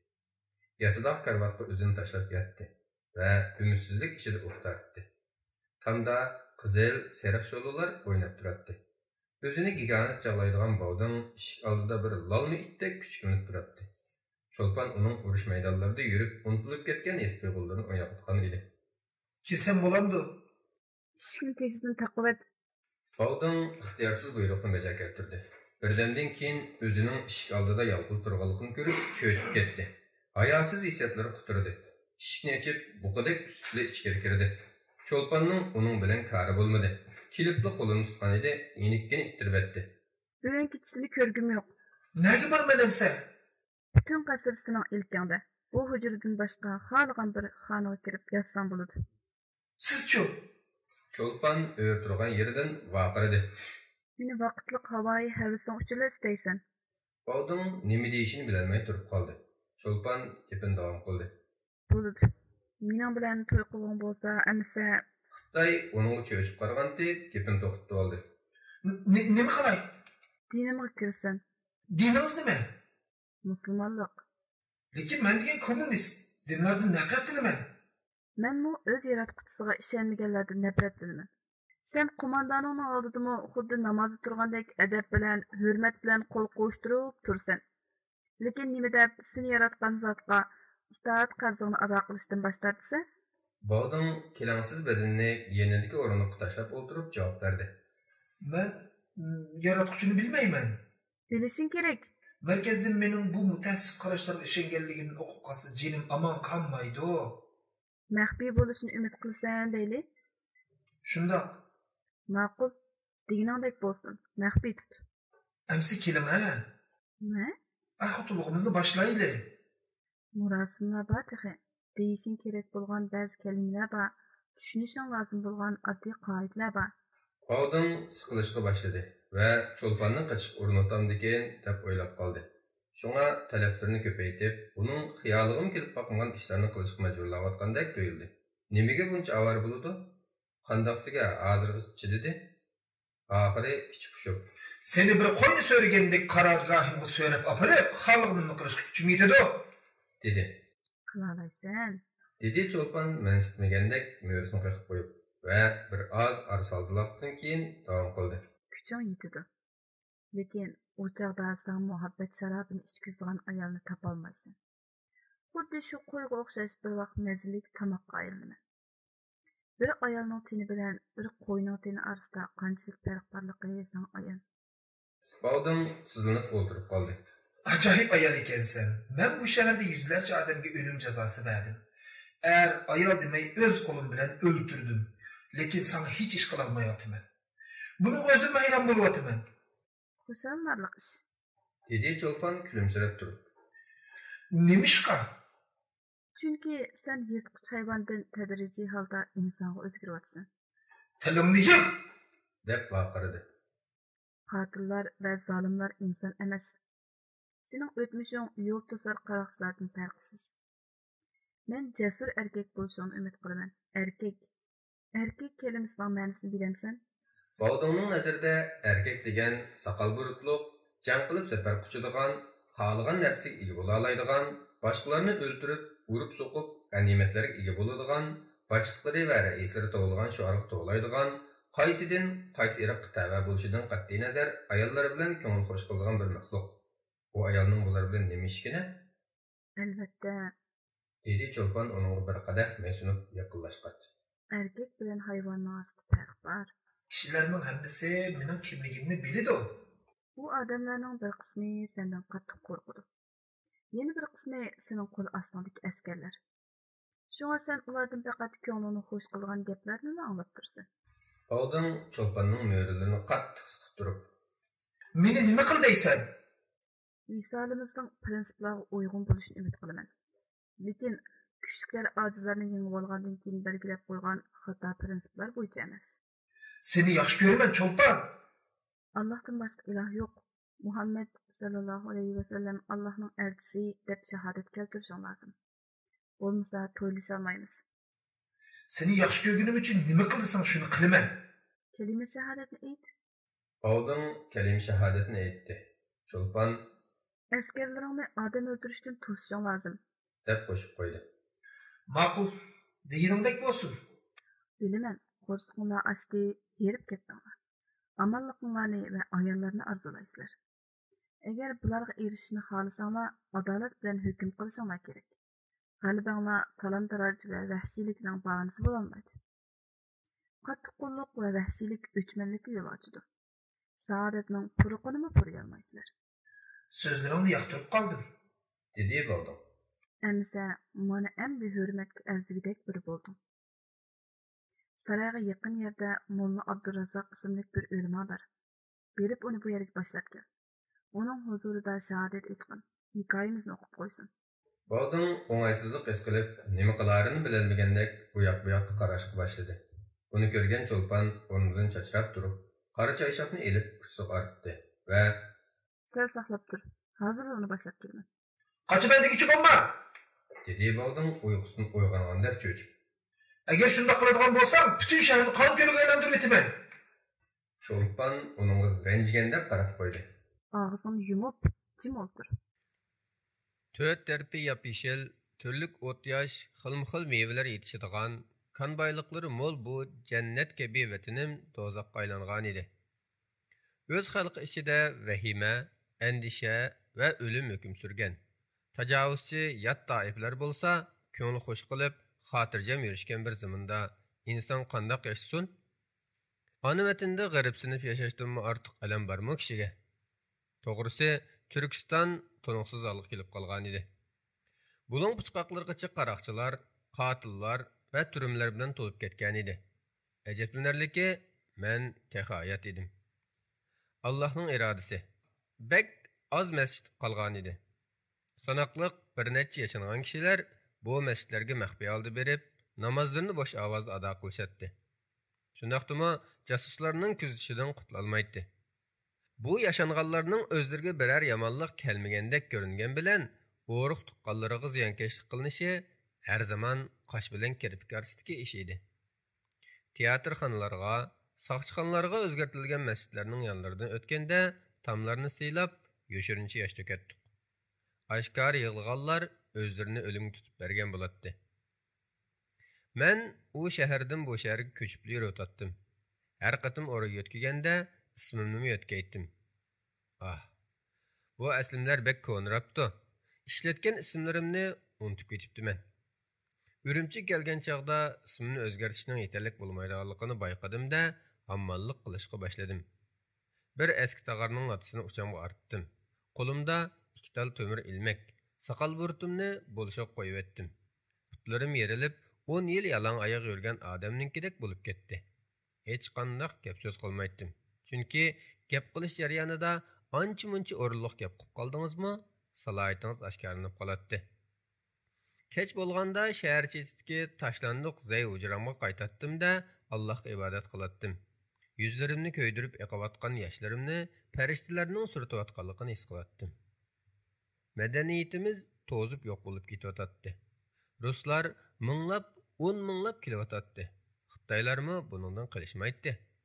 Hatto Turkistonliklar bilan Xitoylar orasida majburiy to'ylashishlar bo'ladi. Shin Say Stalinning qashiq berib, uningga yalvorib yo'yib, kommunistik partiyaga a'zo bo'ldi. Qaytib kelibla Xitoyning raisi Jiang Zeminga xat yozib yordam tiladi. Biz ikki temir tapan orasida ezilyotdik. Deganimdek, ammanlik qilyotdim.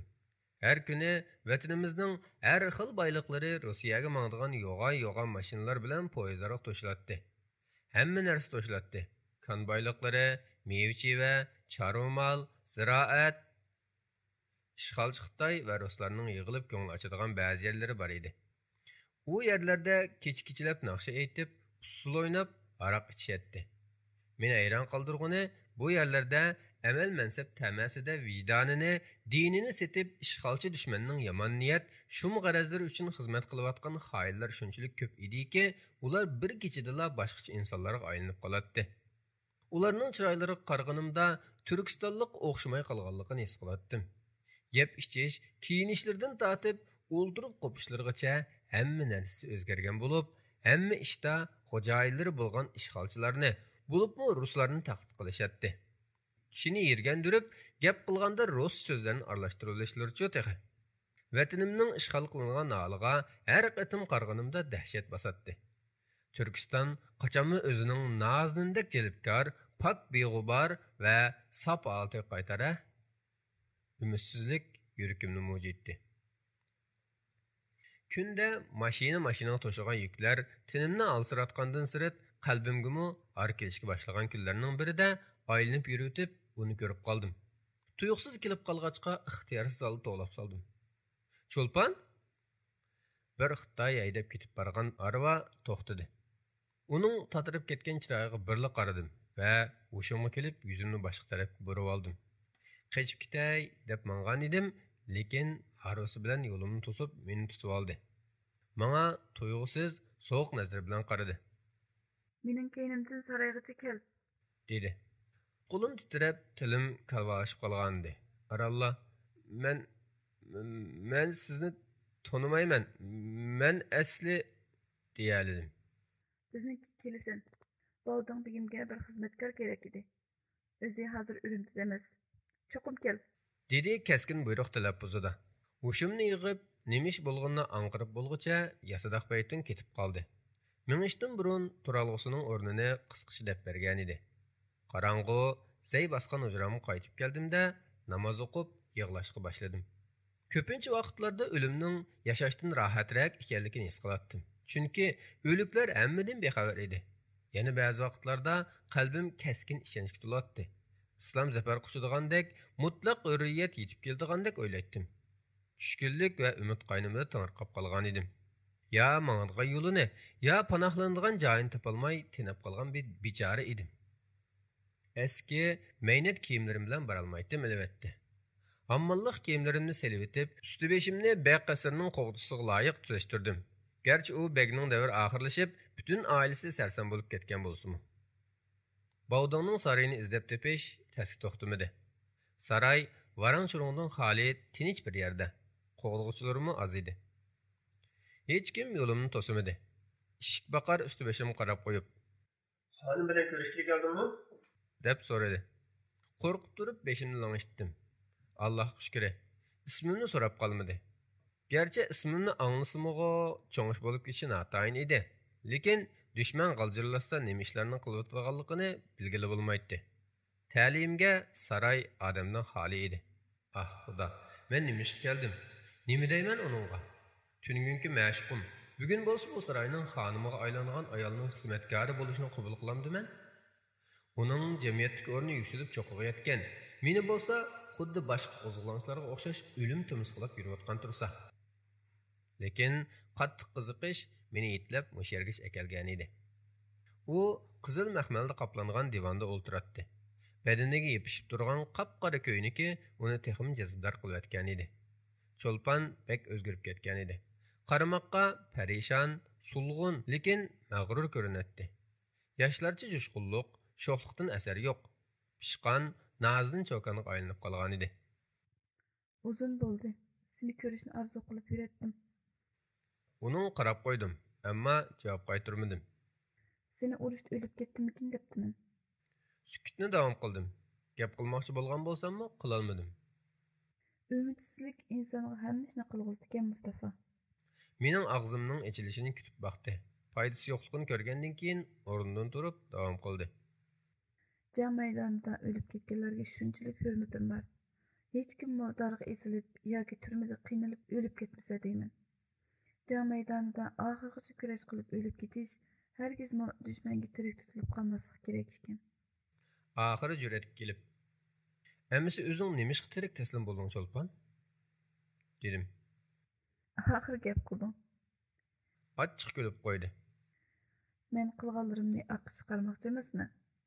Bek qasri dushmanning qo'liga tushganda qasrdagi odamlarni qutqizishni o'yladim. Hamma tajovuzchi Xitoyning ko'ngil xush bo'lishini xohlamadim. Shunga birisini tanlab, shuning bilan to'y qildim. Qanday to'y qilding? dedim hayronlik ichida. Haqlar qanday to'y qilgan bo'lsa, men shunday to'y qildim.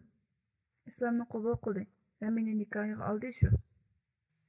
Hasrat bilan o'xtab davom qildi.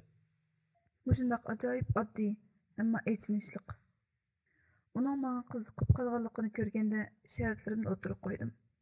Uning islomni qabul qilishining bir ko'rinish ekanligini, nuri o'chgan chiroqdagila bir ishliqini bilaman. O'zimni va uni aldayotganligimni bilaman. Lekin sana qanday tushuntirsam bo'lar? Tayyorliksiz edim. Chilbörlar har tarafdan xiris qilib kelayotgan edi. Shundoq bir chog'da meni amriga oldi va meni qovdi. Hozirgacha yaxshi ko'rdi. O'zing yaxshi ko'rmaydigan birining qo'ynida qanday yashay olding? dedim ajablangan holda. Masxirlik oldi mo'risini qaqib qo'ydi. Xuddi vatanim Turkistonning ishg'olchilarining tapini ostida yashayotganideklar. Xuddi sening Xitoy va ruslar ishg'ol qilib olgan Urumchida yashayotganingdeklar. Ruhsiz badandek. Ruhsiz deb pichirlab qo'ydi va davom qildi. To'g'ri, qizg'inlik va muhabbatni yo'qotdik. Shunga yeb ichish, o'ynab kulishlarimizning hammasi ruhsiz. İçimizga ruh bo'linishini saqlayotgan mum haykallardek mengib yuramiz. Yog'och yoki tunukidan yasalgan, ovoz chiqara oladigan chiroyli yapon qo'nchoqlarga o'xshash. Haqiqiy hayot deydigan narsa mavjud emas. Kulkimiz, yig'imiz, hislarimiz xuddi teatr artistlariningidek. Tushundingmi, Mustafa? Bu zarbi bilan chavuk chalgan edi, Xo'jador darhol yetib keldi. Cho'lpon meni uningga tanishtirib, bu qo'g'duvchi xodim ismi Tursun. Uni pozur kiyimlar bilan Bovdon begimning sarayiga loyiq kiyindiringlar. Endi ismim Tursun bo'ldi. Bovdonning sarayida aylanib yuratdim. Mas'alasdek harakatlarim qo'llashmaydi. Sarayning xonimi Turkistonlik Nozinin mening yurish turishimdan xotirjamdek ko'rinatdi. Xizmatchilar hujrasida yillardan beri uxlay olmagan xotirjam uyquni uxlab oldim. Dümbəm texich ağrıyotgan bolsa-mu, türk ammamı ağrıqlarımni xilal yengillatgan edi. Saqal burtumni tushirib o'tib, aynakka qarab turib qoldim. Yoshliqim qaytib kelgan edi. Tog'lar bilan vidolashganimga qaramay, ko'zlarimda tog'chilarga xos isyon chaqnaydi. Cho'lponni xiyol qilishga boshladim. Uningga bo'lgan tuyg'um xuddi ayoli boshqalar tarafidan dafsanni qilingan erning tuyg'usi edi. Cho'lpon dushman tarafidan ishg'ol qilingan shaharga o'xshab qolgan edi. Ishq muhabbatdan so'z ochib, vatanning bulg'anishga ketdim. O'zimning tafakkurining texin normallik qaytmaganligiga kulgim keladi. Atsi Cho'lpon o'zining yasadaq paytiniga birga chiqishimni talab qildi. Ishg'olchilarga xos bo'lgan quyuq dal-daraxt, gulgiyohlar bilan qoplangan bir yerda tushdik. Hammasi Cho'lponni taniydi. Darhol kelib qarshi elib, yo'llarni bo'shatib, paypetak bo'lib ketishdi. Paytundan tushib, baraqsan o'sgan daraxtlar, o'ppida ichilib ketgan gullarning orasidagi bir chig'ir yo'lda minishga boshladik. Men uning keynida jimjit mingatatdim. Meni g'ururini va iffatini yo'qotdi deyishdi. Dedi bir tal shoxni sundirib olib o'ynayot. Sulg'uy yuzini petayotgan quyoshga qaratib turib, yana pichirlab davom qildi. Qubunliqlarning orasida o'zak so'zlar bek oson tarqaladi ekan. Nimishqa mening hikoyamga shuncha ahamiyat berib qiziqib ketishadigandu? Bəy qasırdakı oddiy bir xizmatçı edim o. Yaqinlashib qo'limni tutdi. Sana to'y qilay desam unamagandın o. Bu chaqda safar vaqti edi. O'limning bo'sog'isiga kelib qolgan edik. Achchiq kulib qo'ydi. Ölümnün bu soğuzu emas biz. Sen işgalchi hükümetinin qancha kishiga o'lim jazosi berganligini bilamsan? 100 mingdan ortiq. Hayron qilib so'rdim. Sen elimi qo'zg'olongni va shehidlarni o'ylamsan? O'ylasam bo'lmamdikan? Dedi zarda bilan. Sana o'xshashlarning bunday ishlarni o'ylag'dak cho'si bo'lmas. Sana o'xshashlar Turkistonlik musulmonmi menmi? Yana sukut hukm surishga boshladi. So'q shamol chiqyotdi. Quyosh o'ltiray deb qolgan bo'lib, oxirgi nurlari zaminni ajoyib bir g'ariblikqa cho'mkigan edi. Yiroqdan ko'rinib turgan masjid munorlari hayvitini saqlab tik turayotgan bo'lsa-mu, qadimiy kuyga tankash qilayotgandek muңlib qolgan edi.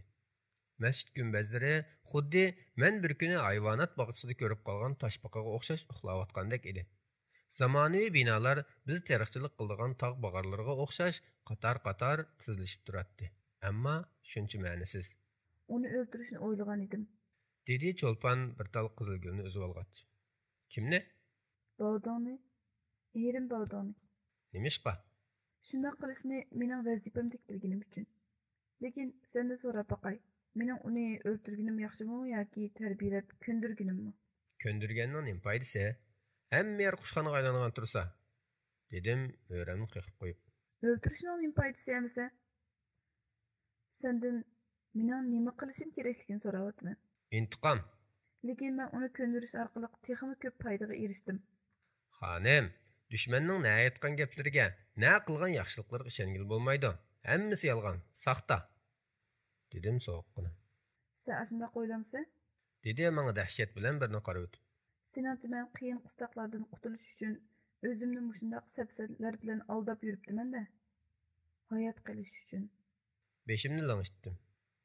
Qumulluqlarning sendan nafratlanishning sababimi dal mushu. Ko'zlardan yoshlar yepi uzilgan marjandek to'kilib ketdi. Yanimga kelib, meni yenik silkib turib. U ahmoqlar bilmaydi, tushunmaydi.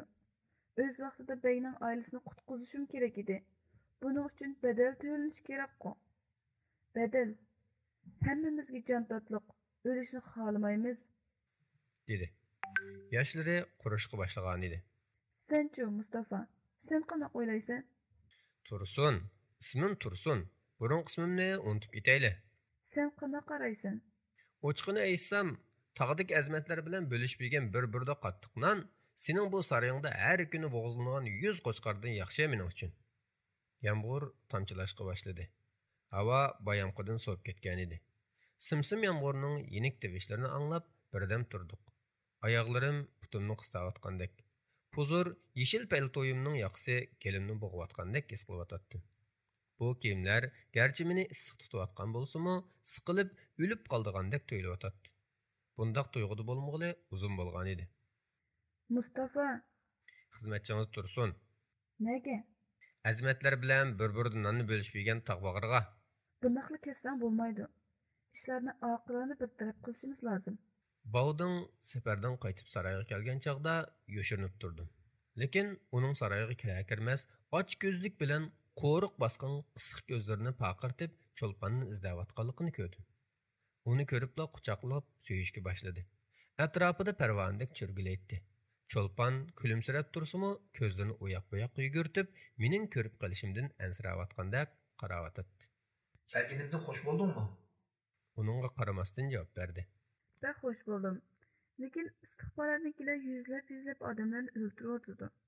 Bu degan boshqa ish. Nima ish hozir bu ishlarni o'ylab yuribsan? Bu ishlar bilan mening aloqam yo'q. Bo'ldim. Sening nima ishqa maydoning yo'q. Mening maydonim aniq. Maydoning nima emsa? Sen menga uval qilyapsan. Mening maydonim xizmatimni qilish. Xizmatini qilish bilan mas'uliyatni ado qilishning farqi cho'ng. Xizmatim dal mening mas'uliyatim.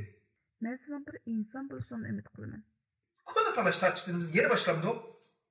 Haqiqiy bir inson azoblangan, zulmga uchragan mazlumlarning qayg'usini his qila olishi kerak. Bilishim lozim, dedi kuchli talaffuzda. Sen mazlum degan u kishilarni agar og'am so'zlaroq qo'yib berilgan bo'lsa, meningmi, seningmi jinimizning og'am bo'ladi. Bu muhim emas. dedi g'alati bir temkinlik bilan. Muhim bo'lgani mas'uliyatni ado qilish. Men kim edim? Vaqirab ketdi. Men faqat bu cho'q qo'shindagi bir askar xolos. Cho'q bir mashina kichikini chiqcha. Safardan qaytib kelgan yeringni shunda qarshi olamsan. Kal suyumligim. Xos ujurga kelib ketishdi. Bu mal'un xotin menimi, unimi tang o'ynab qoltiribdi-da. Agar uning yanında uzoqroq turib qolsam, butun o'y fikrimni zaharlab bo'g'idek. Pokliq, yanada mo'rilari quralasqan, hur azmatlar yashaydigan tog' bag'arlarda ekan. Mumkin bo'lsa, tezroq ketib olsam bo'g'idek deganlarni xiyol qildim. Tushlik tomoq vaqtida Pavding menga boshdan oyoq bir qarab o'tib, "Yangi xizmatchi mushushimi?" dedi. Ha. Nayt ishchan, ishiga sodiq biri. "Sen nalik?" Ismim Tursun, 6 oylik. Dasturxon eng esil taomlar bilan to'ldirilgan edi. Siratdagi bechora xalqimiz bo'lsa, daraxt yupurmoqlari bilan jon saqlayotdi. Ochliqdan supurindi non burdullarini terishatdi.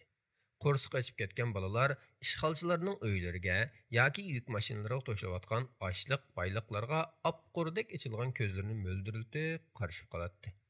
G'azabdan beshim piqirab ketdi. Ustalda turgan pichoqlarga ko'zim tushdi. Dal shu chog'da "Tursun, sen chiqib ketsang bo'ladi", dedi Pavding seliqqani. Oshxonaga yenib chiqdim, lekin g'azabim o'chmakda yo'q, texmi talvlashgan edim.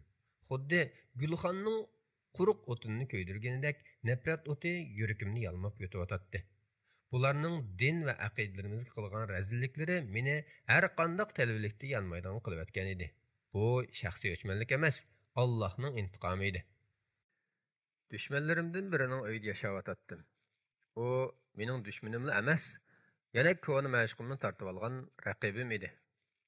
Bu yerda biror yil turib qoladigan bo'lsam, ruhsiz qo'nchoqqa, cho'lponga o'xshash dushmanning o'yinchig'iga aylanib ketishim mumkin.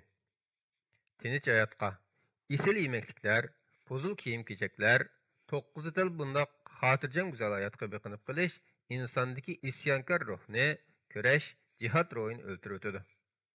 Yana bir masala, cho'lponning ko'zida g'alita, keskin intilishlar chaqnaydigan bo'lib qoldi. Uning bu beqishlaridan xijil bo'lib, ko'pincha vaqtlarda uningdan o'zimni qochirib yuradigan bo'ldim. Tunlarni bo'lsa, uni xiyol qilish va kullash bilan o'tkazib o'tdim. Bu uy ozdirg'uchi, gunohkor, la'nati shaytonlarning uyi edi. Tunigun bu uyda tons kechilik o'tkazildi. Cho'lpon albatta kechilikning chaqmagan yoltuzi edi. Hammaylan ko'zini uningda uzalmaydi. Xitoy, Rus ofitserlarining hammasi uning bilan tans o'ynash arzusida edi. Eri g'arq masbog'ich ishdi, ammo saharga yaqin uni jiddiy bir ish bilan chaqirishdi. Qilin paltosini kiyib, alang-salang minib chiqib ketdi. Mush yer kelguncha ishlar odatdagi normal yo'sinda edi. Hujramda o'ltiratdim. Cho'lpon kirib keldi. Kecha uxlamaganlikdan chehra texim sulg'un edi. Kiribli meni quchoqlab oldi. Lavlarini uzatayotganligini ko'rib, "Xonim, nashliq tayyorlamsam bo'lmaydi", dedim. Bilmasligim yo'q. Hammasining xonimi emas. Saroyning hamma yerda ko'z quloqlar bor. Men chidayolmadim. Bu nima deganing? Tushunmadingmi? Men xiyonatga o'ch. Mendek bir xoinning yana bir qatim xiyonat qilishi qanchalik ishdi? Men degan Allohni tunuydigan musulmon odam yeridan intiqom olmoqchi bo'layotgandigando yoki men ich og'irtib shafqatni izhor qilayotgandigando yoki bo'lmasa ko'n muhabbat qaytadan yolg'onjaganmidi? Daqiq ichida kallamda nurg'un savollar paydo bo'ldi. Yalvurganda qo'limni tutib oldi. Men o'zimning bardoshlik berolmay qolishimdan ansirab, uning qarashlaridan va tutishlaridan o'zimni qochirib turatdim. Tavbag'idagi erlar azob uqubat ochliq ichida ingrayotgandi, dedi hayajonlanib. Ular degan haqiqiy erkaklar. Ularmi o'zlarining hayotini yashayotidi. Alloh ruxsat qilgan doirada. Echirqagan chilbördek ko'zlaridan o't chachirtib tahdid aralash mundoq dedi. Senden intiqom oladiganligimni bilsin. Mushumi sening muhabbating? Ha. Senmi mening intiqomdan qo'rqib qolmaydiganligimni bilasan. Bularning qo'rqinchli qop-qorong'u zindonlarga tashlanganingda, beshingda qamchilar o'ynashga boshlaganda, mening yenimdagi minutlarimning qadri yetishga boshlaysan. Men o'zimni o'limga atab qo'ygan, dedim chunqur ishonch bilan. Sen ot bilan o'ynashyapsan. Sen mening haqiqiy erim. Lekin sen iymon keltirgan birining hikoyida, garchi ko'rinishida iymon aytib qo'ygan biri bo'lsa-mu, u yana sening halol ering. Ems bu yerga nima deb kelding? Bu savol bek tuyuqsiz kelib qoldi. To'g'ri. Nima deb keldim? Men butun hayotim bo'yicha bu tajovuzchi ablahlardan intiqom olishni o'ylab yashab kelgan edim. Lekin qani intiqom? Yuragim dupildab ketdi. O'zimdanmi yoshirishga tirishayotgan bir ish bor edi. Cho'lponni yaxshi ko'ratdim. Bu saroyga kelish taklifini qabul qilishimmi shu sababdan edi. Meni tashlab chiqib ketdi. U kun kechgacha uni ko'rmadim. Ishlar nemishqa buncha yomonlashib ketdi? Vatanimizga nemishqa yatlar hokim bo'lib oldi? Burun Qashqardagi bir masjidning xotibi menga mundaq degan edi. Hey balam, hey balam. İslam izzatdir. Uni ching tutgan aziz bo'lur. Tashlab qo'ygan xor bo'lur. Vatanimiz g'aflat uyqusiga g'arq bo'ldi.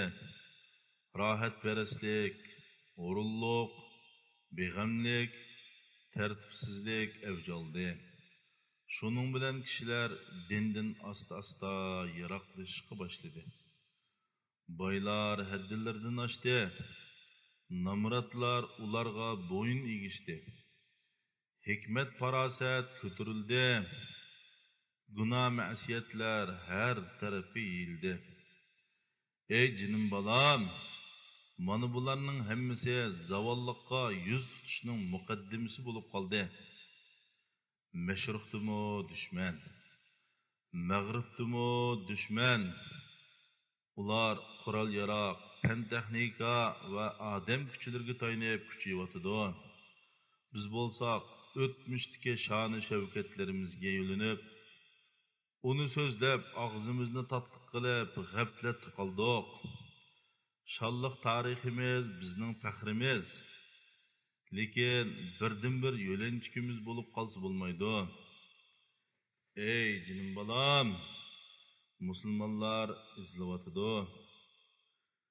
Turkiyaga qarasa, bu yerda urush va zulmat Turkiyani nihoyat holsizlantirib o'tdi. Arab qarindoshlarimiz bo'lsa, dushman otlari ostida yanjilayotidi. Kafir bedbaxtlar bir millet bulup uyuştu. Müslümanlar bolsak baxsızlık, bilermellikimiz sebebiden parçalanıp kettik. Şu ahvallardan biz nimenin zaferge, nimenin zavallıkka, halaketki yol açıdığanlıqını körüp alayımız balam. Bu sözler isimden çıkmaydı. Hoca Niyaz Hacı ve Şerifxan Töre daim tekrarlaydigan başka sözler mi var? Ular bizni rag'batlantirib turadi. Ajal yetib kelganda ular boshlarini tik tutib, mardonilarcha yuzlangan edi. Mening bu saroyga kelishim shaytonning o'yinlaridan biri edi. Ketishim kerak, darhol ketishim kerak. Lekin avval biror ish qilay. Bu yerda zoya qilayotgan vaqtimning haqqi uchun biror ish qilay. Uningdan keyin tog'dik azmatlarning yoniga ketay. Anlasam, Qaysar o'g'lonlarimizdan Osman Batur azmatlarni yig'ib qo'zg'olonga tayyorlanib o'tibdi. Men bu yerda nima ish qilib yurayman? Eri yo'q vaqtida cho'lpon menga va yurkimga o'rnab ketgan o'y xiyollarimni o'chirishga urinib boqqan bo'lsa-mu, men qarshilik ko'rsatdim. Lekin cho'lponning jazbdorligi kishini o'ziga tortib turadi. Uningga qarshilik qilish oson ish emas edi. Bavdingni olqinida xohlagancha o'ynatqanidanla uning qanchalik yomon ayol ekanligi chiqib turadi. Bavding 2 kundan keyin harg'in, qapoqlardan muz yog'dirgan holda qaytib keldi. Cho'lponga bundaq deganligini anglab qoldim. Biz xatar ichida qoldik. Qanday xatar? Osmon va qo'zg'olonchilar yeni partizanlik urush qo'zg'adi. Sen nimadan qo'rqsan? Ular bizni yengalaydi deb o'ylamsan? Sanoat markaziga hujum qilyotdi. Soqchilarni o'ltiryotdi. Oshkor jang bo'lgan bo'lsa, ularni yengalaydik, lekin Cho'lponning ko'zlari xushalliqdan parlab ketgan bo'lsa-mu, ustalik bilan yoshirib qoldi. Bavding tamoq vaqtidami, ichib o'ltirgandimi, bu g'amdan qutulolmadi. Xiyolga cho'kib o'ltiradi. Kechqurun u ikkisining billa bog'chaga sayliga chiqib ketganligini uqdim. Ularning sirtda bo'lgan vaqti nihoyat uzun so'zildi. Tang kechida etilgan necha pay o'q ovozidan keyinla cho'lpon noli faryod ichida qaytib keldi. Hammaylan o'pir-to'pir bo'lib ketdi. Saroyning ichi Xitoy ofitserlar, Rus mutaxassislar, istixborot xalchilari bilan qaynab ketdi. Nima ish bo'lib ketdi? U kecha Bog'donga o'q tekkan bo'lib, saroyga ko'tarib elib kirishgan edi. Cho'lpon uning yanida chochlarini yulib faryod ko'tarib o'tadi. Men qotilni ko'rdim. O'q chiqarib bo'libla etiga minib qochdi. Daryo tarafga qarab qochdi. 10 ming odamning ichida bo'lsa, uni toniy olmayman. To'xtamay g'azi ichib yig'laydi. Xitoylar va ruslarning ko'zlaridan g'azab chaqnaydi. Ko'z yoshlariga bo'g'ilib yig'layotgan tul xonimdan har xil savollarni so'rayotdi. Bir tarafdan uni tinchlantirishga tirishadi. Cho'lpon ularni intiqom olishga kuch ko'rsatdi. Erimning qotilini teppiringlar deb faryod uradi. Urumchidagi gumonliqlarning hammasini tutishga buyurdi. İstixborot boshlig'i bu bugun yuz bergan 3-voqea. Osmanning odamlari partizanlik harakatlarini kuchaytirdi. Qattiq qo'lliq, texmi va qattiq qo'lliqdan boshqa unumli chora yo'q. Harakatlarda shubha ko'ringan hamma turkistonlikni o'ldiraylik desam o'nashmadi. Bundaq desang, turkistonlikning hammasi gumonliq, hammani o'ldiramdiq deb. Men xoinlarni farqlantirishni yaxshi bilaman. Bu voqealarning intiqomini olmay qo'ymayman. Darhol Urumchida harbiy holat e'lon qilaylik, dedi. Cho'lpon motam ichida g'arg'in, parishon holda azib o'ltiradi. Qiziqarli yeri Bog'donning og'inlari Cho'lponga tasalli berish uchun kelib ketib turadi-yu, ko'zlarida bir umid, bir shodlik parlab turadi. Ko'pinchisi Bog'donning qini taxi qurmay turib, Cho'lponga tamadi bo'lib o'tadi. U oxir bir haftagacha xonasidan chiqmay, hech kimni kirgizmay qaraliq tutishni qaror qildi. Urumchida so'z-so'zaklar ko'payishga boshladi. Hamma yoqni vahima qoplab ketdi. Chet ellik ofitserlar qo'rqishga boshladi. Shirdak, yo'lbosdak o'rkirganlar amdi to'shqandek tugilishga boshladi. Bu saroydan ketishga tayyor bo'lib turganda, bundoq ish chiqib, safarim kechikib ketdi. Saqlashga majbur bo'ldim. Bir kuni kechda Cho'lpon kirib keldi. Uni ko'ribla chachrab turib ketdim. "Xonim," dedim kekeshlab. "Qotilning kimligini bilamsan?" dedi ko'zlarimga tikilib turib. "Kim ekan?" "Men." "Senmi?" "Ha-a." dedi kulib ketib. "Nima ish qilishni bilging bormi?" G'azab bilan so'zlayotdi. Gaplarga hayronlik ichida quloq soldim. Bilib o'tmaslik uchun so'z qistirmay jim turib angladim. Mujohidlardan 10 kishini to'zoqqa tushirgan bir harakatga boshchilik qilibdi. Bir necha rus bilan birga. Buni o'zi e'tirof qildi. Buyruqqa qarshi chiqolmaydiganligini aytib, o'zini oqlayotdi. Uning oldida menga ta'minot yetkazish xizmatidan istifa berishga va'da bergan edi. U kecha ko'zimga uyqu kelmadi. Texi men bilan birga bo'lmoqchi bo'ldi. Hech qanday alayda hissiyot yo'q. Pushaymon degan u asla hech ish qilmagandek kulib yurishlarcha texi. Ko'z oldimga keltirib baxtim. Mustafa, u 10 mujohidning ishida sen bo'lib qolgan bo'lsang, qanday bo'lib ketadi? Uningga, "Bog'don, bu g'alabani toza bir ishib tabriklaylik" dedim. Bek xushal bo'ldi. G'alabalik tamomlagan harakatining jarayonini, qo'zg'olonchilarga qarshi qanday tayyorlik qilganligini og'iz-og'izga tegmay so'zlaydi. Osman Batur ularga xeyli obdan vahima paydo qilgan edi. Ondan bog'chaga chiqdik. Sepilning ichida tamni bo'ylab meng'otdik. Uning tapanchisini oldim. Keynidan otmadim. Yuziga qarab turib tanildim tapanchini.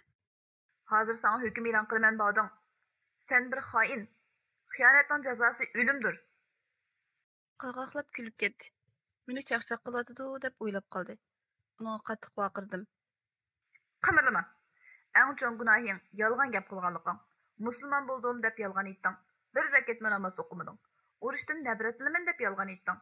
Amaliyotda sen hayvondan battar nemisan? Meni xuddi ishlatib ko'nib qolib tashvidishga ko'zing qiymagan bir piyolaning o'rnida ko'rding. To'xta, qimirlama." Uning yuzlari tatirib ketdi. Tizilib o'ltirib qoldi. Ko'zlarida yoshlar lig'irlashqa boshladi. Tasavvur qilib boqay, Bog'donning yig'ilganini. Uning yig'isidan shunchalik huzurlandimki, "Seni vatanimizga kelishga qiziqtirgan nima? Javob ber." Ko'zlarini yumib, yalvorishga boshladi. "Men seni yaxshi ko'raman, Cho'lpon. Hech kimni seni so'ygandek so'yib boqmadim. Sharifim bilan qasam qilay. Endi hargiz bunday ish qilmayman. Meni armiyadan qo'g'laymiz desam qilmayman. Sen mening borlig'im."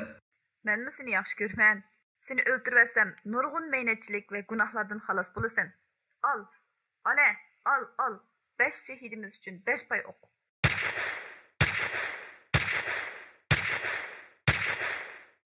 Çolpanning ko'zlaridan yoshlar quyilishga boshladi. Bu ishlarni anglasa, qumulliqlar haqimda nima der? Sirtqa chiqib ketib, qo'lida qadah ko'tarib qaytib kirdi. Ayibga buyurma. U mal'un meni ichishga o'rgatib etibdi. Biz to'y qilaylik qadrlikim. Lekin bu to'yni qanday qilamiz? Qo'lidagi qadahni cho'rib qaqahlab kulgunicha so'zini davomlashtirdi. Bog'doning yaqin do'stlaridan biri menga to'y qilishni imo qilyotidi.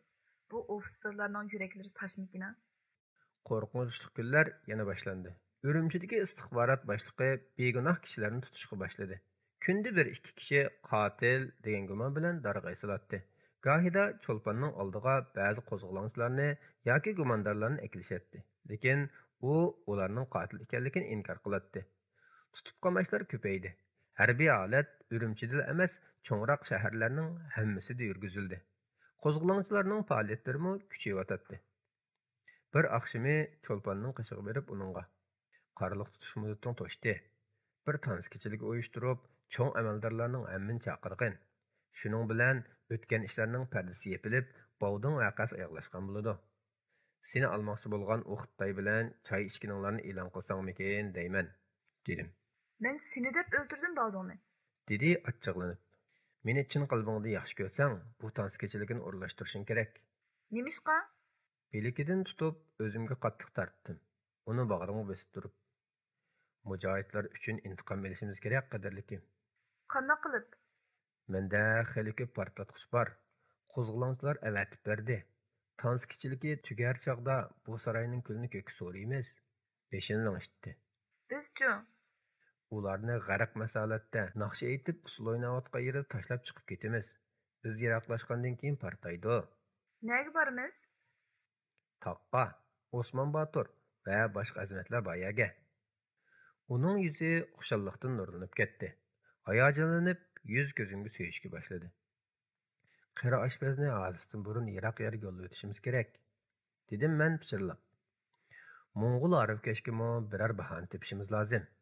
Heliqi ikki kichik bola xizmatkarni bog'dagi sen Bovding bilan ish pesh tortishib yurgan xasujroq olib bersak bo'ladi. 4 ko'z bilan kutgan kecha keldi. Atrof qozonni dumkamtirib qo'yganda qop-qorong'u edi. İkimiz bir arg'umoqqa minib, qattiq sovuq havoni yerib, shamoldek ilgirlab ketdik. Xeyli uzun mangandan keyin kaynimizdan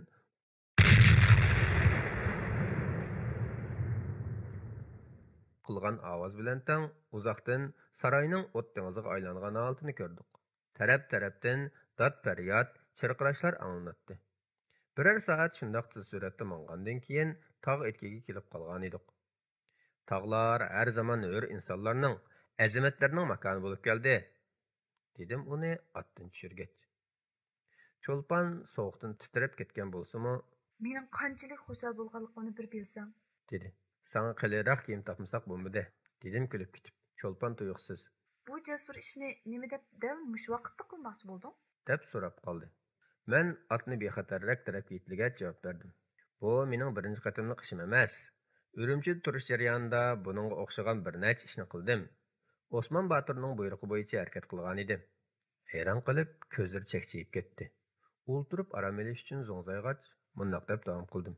Agar Bovding masalasini o'z qo'ling bilan hal qilmagan bo'lsang, bugungi hodisada oqibating ashu kuyib kulib ko'k so'rilganlar bilan o'xshash bo'ladi.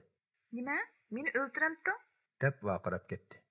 Chilli bilan Rizvangulning vaqasi esimga kelib, men uning dadasi, dedim. Cho'lpon nim demoqchi bo'lganimni uqolmadi. Ondan tog' qo'zg'olonchilarining qo'mondoni Osman Baturni izlab chiqqan safarimizni davom qildik. Tog' yo'llarini aylanib yurib charchagan asablarim xilil aram topib qoldi. Tog' dalalarda kezib yurib, osmon gumbiziga texim yaqin bo'lgan edim. Zihnim süzülüp ro'shanlashgan edi. Odamni sangitadigan salqin tog' havosini sumirgancha, siqilgan yurkim ozodlashib qolgandek bo'lib, o'zimni qushdek yengil his qilishga boshladim. Cho'lpon bilan bir otni navbatlashib minib, toki men oldida, u orqamda mingashgan holatda safarimiz davom qilyotdi. Kuchli quyosh nuri uning op-oq yuzlarini ko'ydirgan bo'lib, bug'day o'nglashib ketgan edi. Mana endi bek qasrdagi asli holatiga qaytgan edi. Xushal, baxtli ko'rinatdi. Lekin boshdagi kunlarda bir oz qiynaldi. Chunki ko'nib qolgan issiq Osmonli hammami yo'q edi bu yerda. Ufangliklarning yo'qligidan ancha-muncha qaqshab qo'yatdi. Balki uni eng parishon qilgani yuqori tabiqi kishilarning oyoqi uzilmas iltifotlarining yo'qligi edi. Tog'dagi insonlar tabiiy fitratlarda yashaydi. Ayollarmi navbat kelganda erlar bilan tang hamma ishni qiladi. Uning atrofidagi muhit haqiqatan bakil o'zgargan. Yangicha bir dunyoga kelib qolgan edi. Yuqorida zikr qilingan shuncha qiyinchiliklarga qarshi u yangiliklarga o'zini ko'ndirishga tirishadi. Xushalliqni yoshirmaydi. Turib heliq hikoyasini, Bovdungni qandoq ujuqtirganligini, Bovdungning yalvirib yilinishlarini so'zlab bermaydi. Ishqilib qilgan ishidan faxrlanganligi aniq edi. Uzun so'zilgan mushaqqatli safardan keyin Oltay tog'iga yetib keldik. Bu yer Xitoylar va ruslarning beshini qaydirib o'tgan va ruslarni do'rab kommunistlashgan ba'zi xoinlar bilan tutishayotgan Osman Baturning qarorgohi edi. Osman Batur beqishlari keskin, shapburut, quyuq soqolliq, burni bir oz cho'ng, bastlik va ig'ir-besiq kishi bo'lib, ko'p o'ylanib, oz gap qiladi. U va atrofidagi qo'llag'uvchilar bilan tanishdim. Hammasila tog'ning so'ngakka o'tadigan sovuqidan qo'g'inish uchun qilin kiyimlarni kiyib edi. Bu erkaklar yillardan beri buron chapqunlarga, dushmanning hiyli nayranglariga, hatto o'lim xavfiga mislsiz jasorat bilan ko'krak kergan Batur azimatlar edi. Ularning Allohu akbar sadolari tog'larni larzaga soladi. Tog' qo'zg'olonchilarining bir necha markazi bor bo'lib, men bu markazlar orasida aylanib yurib, xalq orasida ko'rgan anglag'anlarimni, dushmanning xalqimizni yo'qotishga qo'llanayotgan vahshiyliklarning tafsilotlarini qo'zg'olonchilarga yetkazdim. Ba'zida jiddiy harakatlarga qatnashatdim. Razvedka vazifalarini o'taydim. Oxirgi nishonim Osman Baturga yaqin bo'lish edi. Chunki aslida men tava bo'lgan va birga jang qilgan sabdoshlarimmi shu yerda bo'lib, u yerda xizmatda bo'lsam, Mansur Durg'i bilanmi uchrasha oldim. Oxiri etimizmi o'lib qoldi. Tog'dagi kichik, aholisi shalong bir qishloqqa kelib tushgan qildik. Havomi xeli yumshab, illib qolgan edi. Bu yizida bir necha kecha turib qoldik. Bu safar qachongacha? deb so'radi Cho'lpon. Doim safar ustida bo'lamiz. Oldimizmi, keynimizmi safar? Bek charchatdi meni. Urush degan shundoq, charchatsang amal yo'q. Men uni demadim. Nimin deding amsa? Nikoyimizni qilishning payti kelmadimi? Sen doim fursatlarni chong tutmaysan. Bek qasrdagi oxirgi ko'rishishimiz esondidu. Shu chog'da unugan bo'lsang kashki. Uning qo'llarini siyliqqina tutdim. Olqinimni yuziga yoqib turdi. Musholatda xeli uzoq turdik. Lig'irlab turgan ko'zlarini menga tikib, "Qachongacha yurimiz?" dedi yumshoqqina. "Musulmon bariya bo'lgandan keyin mollam bordi aqchan", dedim. Men chiqib surishtirib baqay. To'xta Cho'lpon, menga qo'y o ishni. O'zimni cheksiz baxt ichida his qilyapman. Biz bek tavakkul qilyapmiz. Nima qilmoq deysan, Mustafa? O'zimizning bolaliq bo'lib, ularni cho'ng qilib baxtli qilgudek uzun yashay olishimizga ko'zing yetadi. U tarafini Allohga qo'y. To'yimiz nihoyat oddiy sodda bo'ldi. Qishloq ahli qatnashdi. Kichik qizlari usul o'ynab, qo'yishlar o'lan aytib, dumbur chiritib degandek qizitib berdi. Yedik, ichdik. 10 kungacha vaqtni unutgan holda hayotning feyzini surdik. Ondan Cho'lpon yenida qolgan butun zib-zinatlarni sotdi. Uning puliga 2 ot elib yo'limizga davom qildik. Jinim, uyimizni ash yerga azmatlarning yeniga borgan tutamiz. Ular bolalari, ayollari va erlari bor bir butun jamiyat. Ularning butun mashg'uliyati jihad. Jihad hurlik demakdir, erkinlik demakdir. Bu jang Alloh rizosi uchun farz. O'z vatanimizning xo'jasiga aylangan chog'imizda texmi go'zal va ko'rkam hayotga o'lishimiz. Cho'lpon bulutlar bilan qoplangan ufqqa qarab kulimsirab turib, "Seningcha hozirgi minutlarimizda go'zal hayot bormi?" dedi. "Bor jinim, bor. Tinchlik yetib kelgan, islom diyori musulmonlarning qo'liga qaytgan, dushman oldigayni qarmay qochganda. Ana shu chog'da biz hayotning feyzini sura olamiz. Haqiqiy baxtning ta'mini tetiy olamiz. Biz yuksak qoyalar uchun yashashimiz lozim. İkkimizning orasidagi muhabbatdanmi ulug'vor va yuksak bo'lgan ma'nolar uchun. Shu chog'da butun Turkistonda abadiy sevgining kuylari yangraydi. Sen, men va sevdoshlarimiz shu muqaddas kuyning go'zalligining va abadiyligining siri bo'lib qolamiz. Mana shu chaqda yer yuzida turib jannatda yashagandek bo'lamiz. Bu asnoda 2-Dünya urushi shiddat bilan davom qilyotdi. Bir tarafda Nazi Germanlar, yana bir tarafda Sovetlar, Amerika va Angliya ittifoqlash armiyasi. Hitlerning German armiyasiga qo'mondonlik qilib, har tarafda g'alaba qilishi butun dunyoni sarosimaga solgan. Dunyo nizomi ostin-ustun bo'layotgan bir payt edi. Biz tog'da Germanlarning Rossiyaning g'arbiy zaminlarini ishg'ol qilib qistab kelganligi, Ruslarning tez suratda chekinayotganligi haqidagi xabarlarni anglab turardik. Bir qatimliq cho'ng yig'ilishda Osman Batur mundaq so'zladi. Bu kunlar biz uchun nihoyatda halqiliq, hayotnomidlik muhim kunlar.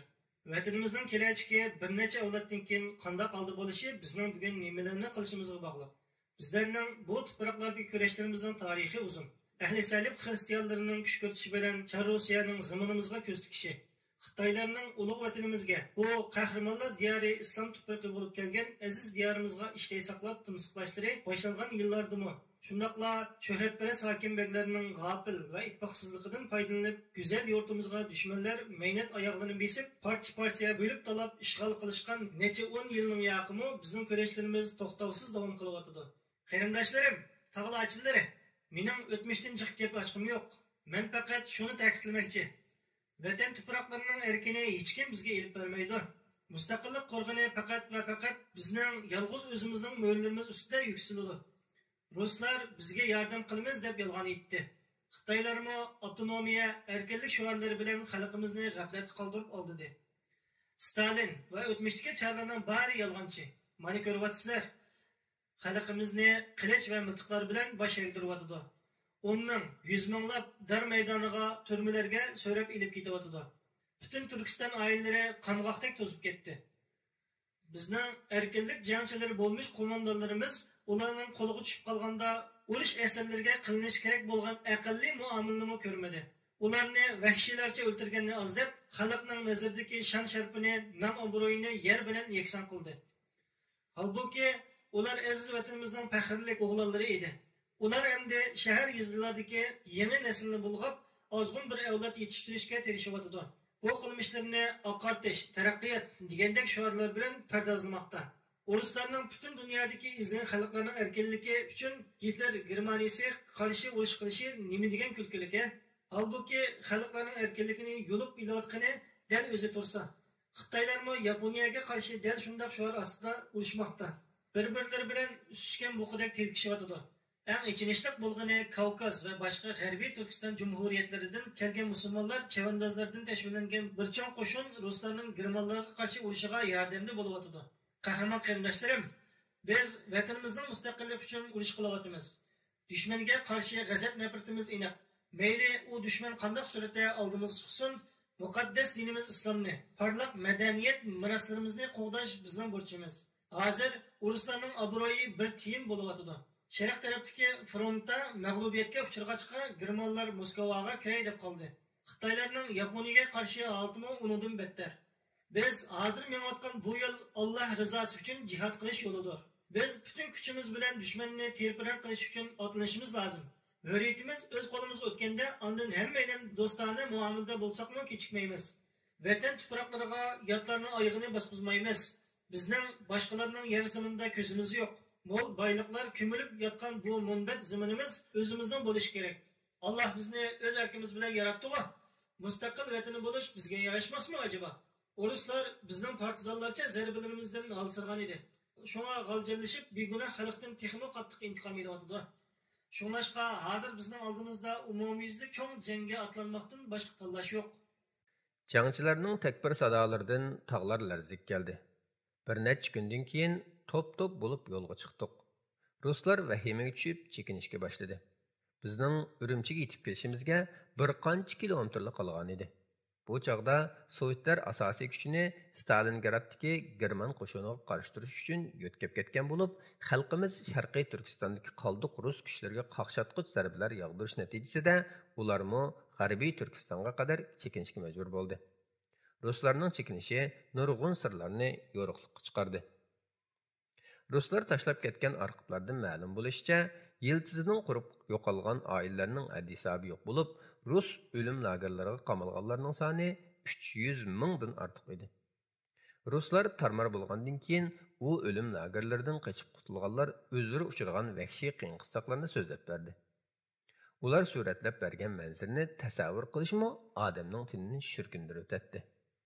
Şehit bo'lganlarning oilalari ularning meyitlariga erisholmabdi. Chunki ruslar odamning aqli yetmaydigan usullar bilan bu jasadlarni yo'q qilishar ekan. Zaharlik gazga to'lib ketgan bir azgalda tasodiban ikki jasad uchrab qoldi.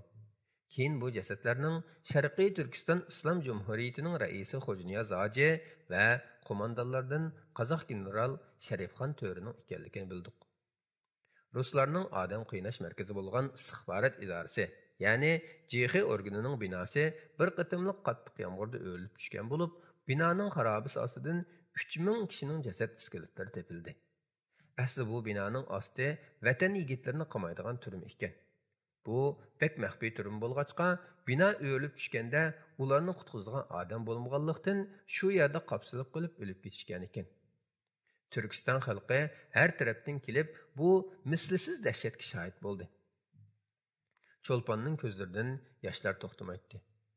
Ular qandoq ichinishsiz qoldi o'lib ketgan-a? Mustafa, men o'ylashdan qo'rqyapman. Bu bek ichinishli oqibat emasmi? Qop-qorong'u zindon, hech kimdan javob kelmagan yolvurishlar, ochliq, suvsizlik, badallarni tilib turgan qamchilar. Ularning orasida xotin bolalarni xiyol qilayotganlar, suygan qizni aslayotganlar bor bo'lg'iydi. Dunyoda mushundaq ig'ir zulm bo'lamdi. O'g'rislarga Allohning la'nati bo'lsin. Ular bizni nima qilsin deydi? Agar Stalin ularning e'tiqod qilganidek haqiqiy jannatdan xush xabar berguchi bo'lsa, mushundaq vahshiyliklarni qilarmidi? Bundaq inson qalbidan chiqqan kishilardan qandoqmi yaxshilik qutkil bo'ladi? Qara, quchoqlashib qaytib qolgan jasadlarga bir-birini chin quchoqlagan holda jon uzibdi. Tugilib o'ltirib qolganlarga qara. Qattiq to'nlab ketgan bo'lsa kerak. Ularning mushundaq qiyin ahvollarda Allohga yelinib madad tilaganligiga ishonaman. Bular vatanimizning tog' daryolarida erkin qiyg'itib yurgan vatan avlodlari emasmidi? Mushundaq ichinishsiz qoldi o'lib ketsa qandoq bo'ladi? Paskashlarga Allohning la'nati bo'lsin. Men uning qo'lini tutib turib, inson o'lib ketgandan keyin hech narsani tuymaydi. O'zingni bundoq azoblama, dedim uni tinchlantirish uchun. Biz azoblanmay kim azoblansin? Azoblanishimiz lozim. Shundoq bo'lganda qalbimizda butun zolimlarga qarshi o'chmas nafrat shakllanadi. Qadrlikim, biz hamma yerda qo'llab yo'qotyapmiz u ablahlarni. Cho'lpon yeshini surtib o'tib. Mustafa, men sizlar bilan safarni davom qila olmaydigan bo'ldim, dedi. Nimishqa? Bo'yimda qolganda qiladi. Yomg'ir va oftobning dastidan pari-pari bo'lib ketgan iskeletlardan burilib, cho'lponning tatirib ketgan chiroyiga qaradim-da, uning qulqiga pichillab. Emisa, agar Alloh bizga bir o'g'il ato qilib qolsa, ismini Xo'janiyoz qo'yayli, dedim. Cho'lpon mayuskin kulimsirab qo'ydi. Uni biz turayotgan uyga olib qo'ydim. Men kelar hafta yo'lga chiqaman. Safarimiz Eli va Oltay tarafga. Vatanimizning tabiiy boyliqlari mo'l bo'lgan bu ikki yurtni ruslarning qo'lidan qaytarib olishimiz lozim. Qonliq jang davom qilyotdi.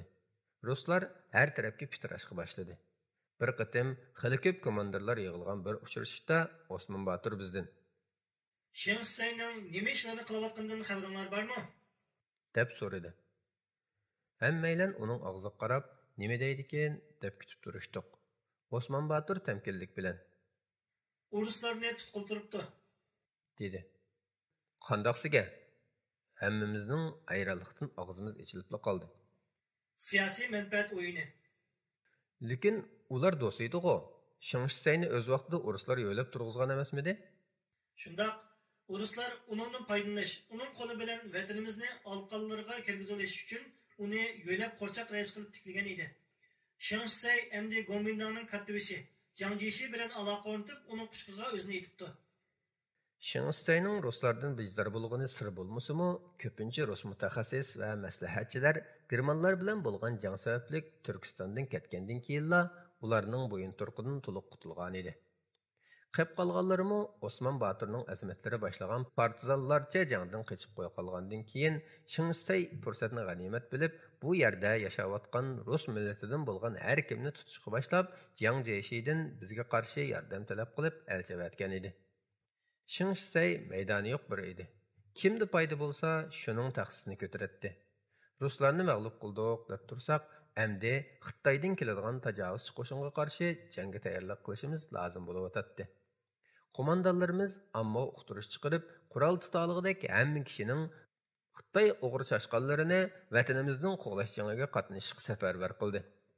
Ondan Osman Batur Shingsayga ultimatum avatib, uningga vatanimizdan chiqib ketishga muhlat belgilab berdi va bu muddat ichida chiqib ketmasa, oqibatining halokat bo'lganligini uqtirdi. Shingsay puti ko'ygan tug'idek bir joyda tura olmayli qolgan edi.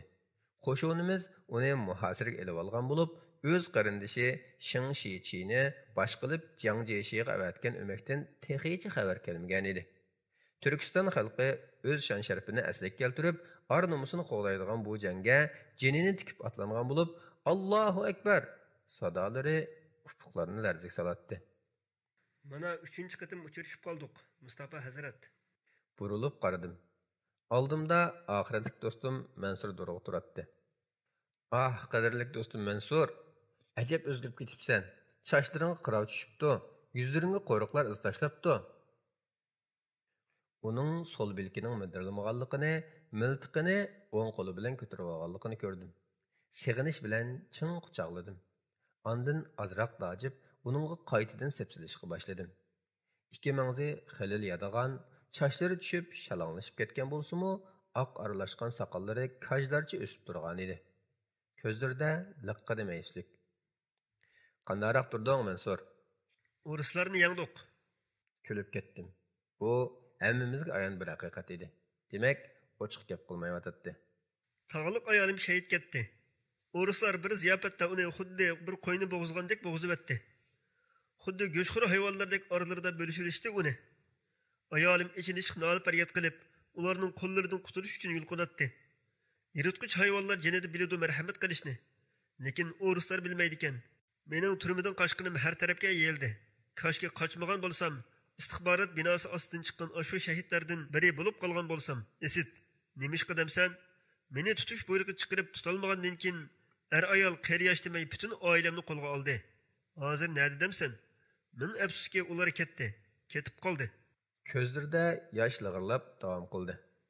Hech kimga zulm qilmaydigan zotning yoniga ketdi. Yeshini surtib turib yana. Meni hozir o'y ketib qolganlardan baxtli deb o'ylamsan? dedi. Uning qo'lini tutdim va "Mayli do'stim, cho'lpansini saqlayotgan" dedim. Unutib qilishga boshlagan ko'ngli hikoyani eslagandek bo'lib, men qarab turib qoldi. Cho'lpan dedingmi? Ha, ayolim. Ayolim, mumkin emas. Sen biletding-ku. Kulib ketdim va men bilan birga bir necha favqulodda harakatlarga qatnashdi, dedim. Yenimizda yardar bir muxbir o'tirgan ekan. Men burilib qarab, "Siz Mustafa Murat Hazrat bo'lamsiz?" deb so'radi. Ha. Muxbir xushal kulib ketib, "Sizlar ikkinglar haqida Urumchi, Altay, Kashgar, Qomul hamma yerda varoqchilar tarqalib yuradi. Nima mazmunda? Siz va Cho'lpanni tirik yoki o'lik tutqanlarga ko'p miqdorda oltin beramiz degan uqtirishlarchi. Demak, Mustafa Hazrat sizga-sizda sizning hikoyangiz jazman bak yaxshi gazet xabari bo'ladi." Qaqahlab kulib ketib, muxbirga mo'rani ishorat qildim. Birinchi darajalik sharaf ordeni. Shundoq birodar, Osman Baturdan. U oltinlar Shingshaydin. Ajoyib jahanda bu. To'lin oy sutdek nurini atrofga sahiylar chizib turgan oydin kecha. Mansur Durg'u bilan o'ltiratdik. U past ovozda so'zlashga boshladi. Bag o'lib ketdi, o'ltirildi deb o'ylayman. To'rlar, baglari hammasi yo'q qilindi yoki eng past holga tushirib qo'yildi. Oilasi, xotin bolalari taraf-tarafga chechilib ketdi. Dunyo oyig'i uzilmas voqealar bilan davolg'ib turadi ekan. Bizning peshonimizga umr bo'yi jangchi bo'lish bitilgan o'xshaydi. Mansur, Alloh yo'lida jang qilishdimi sharafli ish bormi deysa adash? Bilaman, lekin ba'zida nafsim g'olib kelib qoladi. Go'zal kunlarni, g'uborsiz bolaliqimni, oilamni, yap-yeshil yayloqlarni, quyosh parlab chiqqan saharlarni, baxtga to'lgan dunyoni eslab qolaman. Nemishqa bularning hammasi yo'q bo'ldi? Saodat daryosiga cho'milish uchun cho'qim mushaqqat cho'lini kesib o'tish kerakmi? Mana bizmi zafar qozonyapmiz. Lekin baxt saodat nada? Ba'zida qalbimni mushundoq o'ylar qoplab oladi. Ma'zur ko'rgin. Lekin odam bolasi bo'lgandan mushundoq his qilib qolgan chog'larimi bo'ladi ekan. Ayolim nemishqa o'ldi? Yashangan dadamning gunohi nima edi? Onamning, singlimning, urug' tuqqanlarimning ko'zlaridan yoshlar qurib ketdi-ku. Ko'rganlarning menga so'zlab berishlaricha, oilamdagilar bir necha oyatni pichirlab degudek o'qiy olibdi. Dadam bo'lsa jaranglik qilib oyatul kursini o'qigan ekan, u jallatlar kulib ketishibdi. Nimaga kulishidi ular Mustafa? Cho'lpon bilan ko'rishkim kelyotdi. Uningdan bir so'rab boqay. Bu vahshiy hayvonlar bilan qandoq yashapti? Qandoq bilan o'ltirib qopib, yeb ichib yuribdi? Ular insonmikan? Mansur Durg'uning o'zining va oilasining boshiga kelgan musibatlar yuzasidan bakli tugishib ketganligini his qildim. Pat-pat esik kelib qolgan qayg'uliq damlari uni motamdor holatiga qaytarib qo'yatdi-da, aqlidan adashgandek bo'lib qoladi. Mo'risini do'stlar tutib turib, "Alloh ishnamsan" dedim. Albatta, dedi va ko'zlaridan yoshlar taramlab qo'yilishga boshladi. Ularga biror musibat kelgan chaqda ular biz albatta Allohning ig'dorchiligimiz, cho'qim Allohning dargohiga qaytamiz deydi. Tugashtiradigan bo'ldi meni bu umidsizlik. Moshtin tugib, tishlarini g'o'chiriltib so'zlayotgan Shingshay g'azab bilan so'zini davomlashtirdi. Turkistonning hokimiyatini tutib turish uchun yo ruslarga, yo Mingoga tayanishga majbur qoldim. O'zim yolg'iz g'alaba qozona olmadim. Bu nimani ko'rsatdi? Ömür bo'yi Sovetga yoki Mingoga biqinib o'taman degan gap. Shunga ko'nglim zodi xotirjam emas. Xushal bo'lishim texmo mumkin emas. Qo'mondonlardan biri: "Nemishqa Turkiston xalqiga do'stlarcha muomala qilishni o'ylashib ko'rmaymiz?" Bu mumkin emas, dedi zardi bilan. G'oliblar bilan mag'lublar do'st bo'la olmaydi. Har qatim qo'zg'olon bo'lganda qonliq bostirdim. Boshqa yo'l yo'q edi. İş o'qimasligimdan emas, men buningdan boshqa unumlik usul kor qilmaydiganligini bilgach shunday qildim. Qarag'ina, o'ruslarning yordami uzilibla atrofimizdagi tog'lardan ustimizga o'qlar yig'yotidi. Agar Jangjashi va'da qilgan yordamini avatmasa, Urumchi qo'ldan ketadi. Biz hammamiz mushu yerda. O'zimiz qurib chiqqan Turkistondagi eng cho'ng odam qushxonasida bo'g'izlanamiz. Shingshay ujursoq aram olish uchun kirib ketdi. Ochiqi texi besiqmagan edi. O'zi yolg'iz o'ltirib, xayolga ketib ketdi. Qanchalik o'ltirganini bilmadi. Beshini ko'targan chaqda oldida bir shisha bilan ikki qadahni tutib, o'yir turgan qizni ko'rib, cho'chib ketdi. Sen qachondan beri turyapsan bu yerda? Yarım saatcha bo'ldi, dedi. Voy tova, nima chiqib chiqamiding? Bu yerda qarab turishimdan bezor bo'ldim. Bu qiz Shing bilan birga yashashga majbur bo'lib qolganlarning biri edi. Shundaq qilgandala o'zi va oilasini o'limdan qutqiza oladi. U bu yerga kelgan tunji qiz emas. Lekin bu qizning bu yerda turayotganiga bir necha oy bo'lgan bo'lsa-mu, Shing texi uningdan zerikib qolgan edi. Qiz bek kam so'z bo'lib, so'ralgan savolga javob bergandan boshqa hech qanday gap qilmaydi. Ayol kishilar ko'pincha kot-kot keladi. Lekin bu qiz savollarga eng oz kalimalar bilan javob bergandan boshqa vaqtda og'zini pichoq ochmaydi. Bu yerdan ketadigan bo'lib qolsak, men bilan ketamsan yoki qilib qolamsan? deb so'radi Shing. Men siz nima desangiz shuni qilaman, xo'jam. Bechora qiz Shingning nima demoqchi bo'lganini tushunmagandek qiladi. Ya'ni, agar turkistonliklar bizni mag'lub qilib qolsa, gap tugmay turibla saddalarcha javob berdi. U chaqda siz o'zingizni qutqizsiz, xo'jam. Mendek bir ayol bilan nima ko'ringiz? Nemishqa? Yo'lingizda texi nurg'un ayollar uchraydi-ku sizga. Men kim edim? Mush yerda qoladi ekansan-da, dedi beshin chayqab qo'yib. Shundoq, dedi qiz tamkinlik bilan. Oilam kelib meni ilib ketguncha mush yerda qolaman. Shing qizning qo'lidagi shisha bilan qadahni bir uribli pari-pari qilib o'tdi. Hammang mening yerimda qalbsiz yashaysan, deb vaqirib ketdi. Gapingizni tushunolmadim, xo'jam. Mening vazifamda biror qusur bo'ldimi? Vazifangning gapini qilmadim ahmoq. Nimaning gapini qildingiz hamsa? Sevgining, muhabbatning. Qiz inkassiz qarab turdi. Bir og'izmi gap qilmadi. Shing yana xayolga cho'kishga boshladi. Bu hayotning hamma tarafi qo'rqinch bilan qo'rshalgandek. Kishilarning har bir harakati qo'rqinidan yoki biror manfaat uchun bo'layotgandek. Jang maydonidagi Xitoy askarlari hayoti xatar ostida qolganda darhol tez cho'kib yig'lab yalvorishib Turkistonliklardan shafqat tilashidi. Hatto ba'zilar jinini saqlab qolish uchun dushman Turkistonliklarning dini bo'lgan islomga kirishga rozi bo'lishdi. Ruslarni yordamchi qo'shinni foyda manfaatni shart qilib avatadi. Ya hokimiyatga qo'l tiqadi, ya bo'lmasa xom ashyoga erishmoqchi bo'ladi. Va ya bo'lmasa kommunist yo'ldoshlarini yetishtirmoqchi bo'ladi. Stalin bilan ko'rishgan chaqda o'zimni sodiq kommunist qilib ko'rsatmagan bo'lsam, menga hargizmi yordam qilmaydi. U qizga yana qaradi va "Yo'qol, jahannamga bor!" deb vaqirdi. Qasrdan chiqib ketamdim. Jahannamni bilmamsa? Jahannam inoq o'rnini bilmayman, lekin so'rab topsam bo'ladi. Mazaq qilib qaqahlab kuldi va "Chiqqahu ahmaq!" deb vaqirdi. Qiz chiqib ketish uchun o'rnidan qo'zg'alib bo'lib, yana Shingning yoniga qaytib kelib, Esimga keldi hocam. Jahannam bu yerda emas, oxiratda eski kishilar, kofirlar va Allohning dushmanlarining biror joyi. Shing o'rindiqqa o'zini tashlab o'ltirgach, qizga erensizlik bilan qarab qo'yib, "Shu yerga bor!" dedi. Lekin men daha o'lmagan tursam. Shing stay jimib ketdi. Ko'zi uyquga ilinib qolgan edi. Pushuldaşlardan uning ikki kech uxlamaganligi chiqib turadi. Qiz midirlamay o'yri turdi. Bir azadın keyin Shing cho'chib uyg'onib, yenida tikilib turgan qizga qarab, "Sen nalikiding?" deb so'radi. Eng şimal tarafdan keldim. Sibiriyaga yaqin yerdim. Esingizda yo'qmi janoblari? Bir qatam ziyoratga borgan vaqtingizda sizga qadah va meva sungan edim. Meni yoqtirib qoldingiz. Hikoyaning davomini bilasiz. Siz bu yerdan ketib qolsangiz, men o'sha yurtimga qaytib ota-onamni izlayman. Qiz jilvigar, sodda bir qiz edi. Shing uni tortib quchqida o'ltirg'izdi. Uning sekilik sochlarini tuzashtirib, inchki burnini, to'lg'an lavlarini, cho'ng-cho'ng ko'z chanoqlarini silab qo'ydi. Ondan shirin tushdaq qizni suyishga boshladi. Birdamdan keyin "Doban hozir hech ishga yaramas bo'ldi. Huquqim va nupozim qo'ldan ketgandan keyin yoshlik va havoyi havisimmi ketdi. Ismini unutib ketibdiman. Faqat yangi kelgan chog'dagi yosh aralash kulimsirishing xira-shira yodimda. Urush, oyga chiqmagan urush", dedi. Eshik chekildi. Qiz o'rnidan turib, o'zini tuzashtirib chiqib ketdi.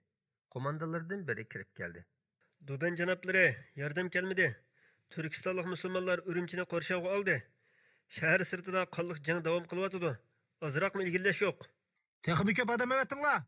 Chekinishni o'ylamadingizmi? Chekinish demsan? Nonqapi, chekinsang nima ish bo'ladiganligini bilamsan yo'q?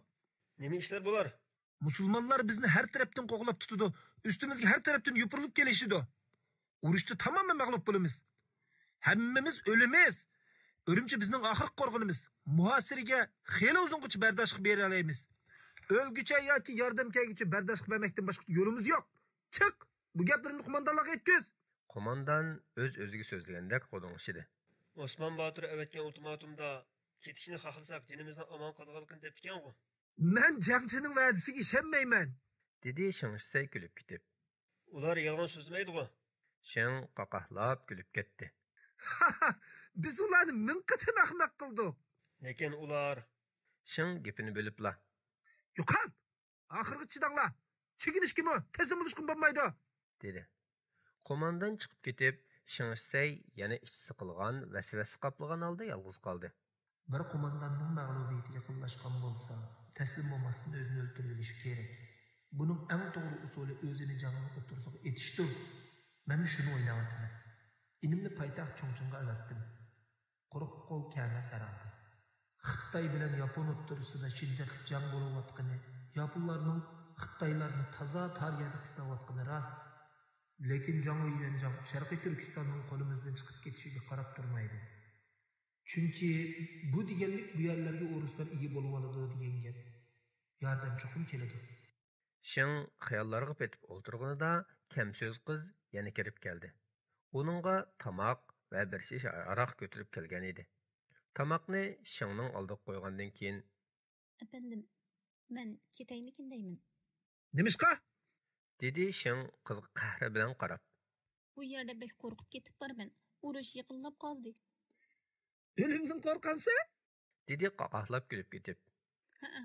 Ölüşün yoki hayat qilishingning nima qimmati bor sening? Ölgüm yok. Mening yenimda bo'lishing yetarli emasmi sana? Canaplari degan do ben. Men bo'lsam odatdagi bir xizmatkor xolos. Şeng qizga g'azab bilan qaradi. Uni yoqtirib qolgan edi. Uning kamso'zligi, sadda va ma'sum chiroyi uningga huzur beradi. Nurg'un ayollar bilan birga bo'lib boqdi. Hammasidan zerikkan edi. O'qigan bilimlik ayollarni, artistlarni sinab boqdi. Kommunist yo'ldoshlardan sinab boqdi. Lekin ko'pinchisi Stalinning jasusi chiqdi. Xitoydan eqib kelib, bu yangi zamonga yerlashgan Xitoy qizlarini sinab boqdi. Ulardanmi qattiq zerikdi. Bu kalva qizni nimishqa buncha yoqtirib qolganini o'zimi bilmaydi. Yurak deganning u bilmaydigan biror qonuni bo'lsa kerak. Shing g'azbin aram besib olib, qizga yana qaradi. Hayotda nima tilaging bor? Yayloqdagi oilamning yana qo'ysam ondan. Men bilan qilishni xohlamamsan? Dedi gapini bo'libla. Seni oltin kumush, nozu ne'matga ko'mib o'taman. Seni himoya qila olayman. Qiz öksüp yig'lashga boshladi. Shing uningga qarab g'azab bilan vaqirdi. Qamchi bilan badaningni tutma qilib o'taman. Bu yerga kelgandila biletdim uni. Dedi ko'z yoshlarini surtgach. Bütün ailangni turmaga tashlayman. Shu yerda chirib o'ladi. Qiz tizilib bukilib qoldi. Ko'z yoshlari saldak eqishga boshladi. Rahim qiling do'ban janoblari, rahim qiling. Men to'g'ri qildim. Oilamga rahim qiling. Deb yalvorishga boshladi. Yo'qol. Bechora qiz shivirg'anda ushuk tekkan kichikkina quchqoch kabi dir-dir titrangunicha chiqib ketdi. Jang Jeshi oxiri yordam evatdi. Eng yangi qurollari bilan jabdungan 6 diviziya askar kelyotdi. Bularni yaponlar bilan bo'layotgan qonliq urushning ichidan ajirtib atayin avatgan edi. Bu vaqtda Jang Jeshi inglizlarning ishtinining puchqiga chaplashib, ulardan Yaponiyaga qarshi Birmada urush maydoni hozirlanishini tilab yalvorotdi.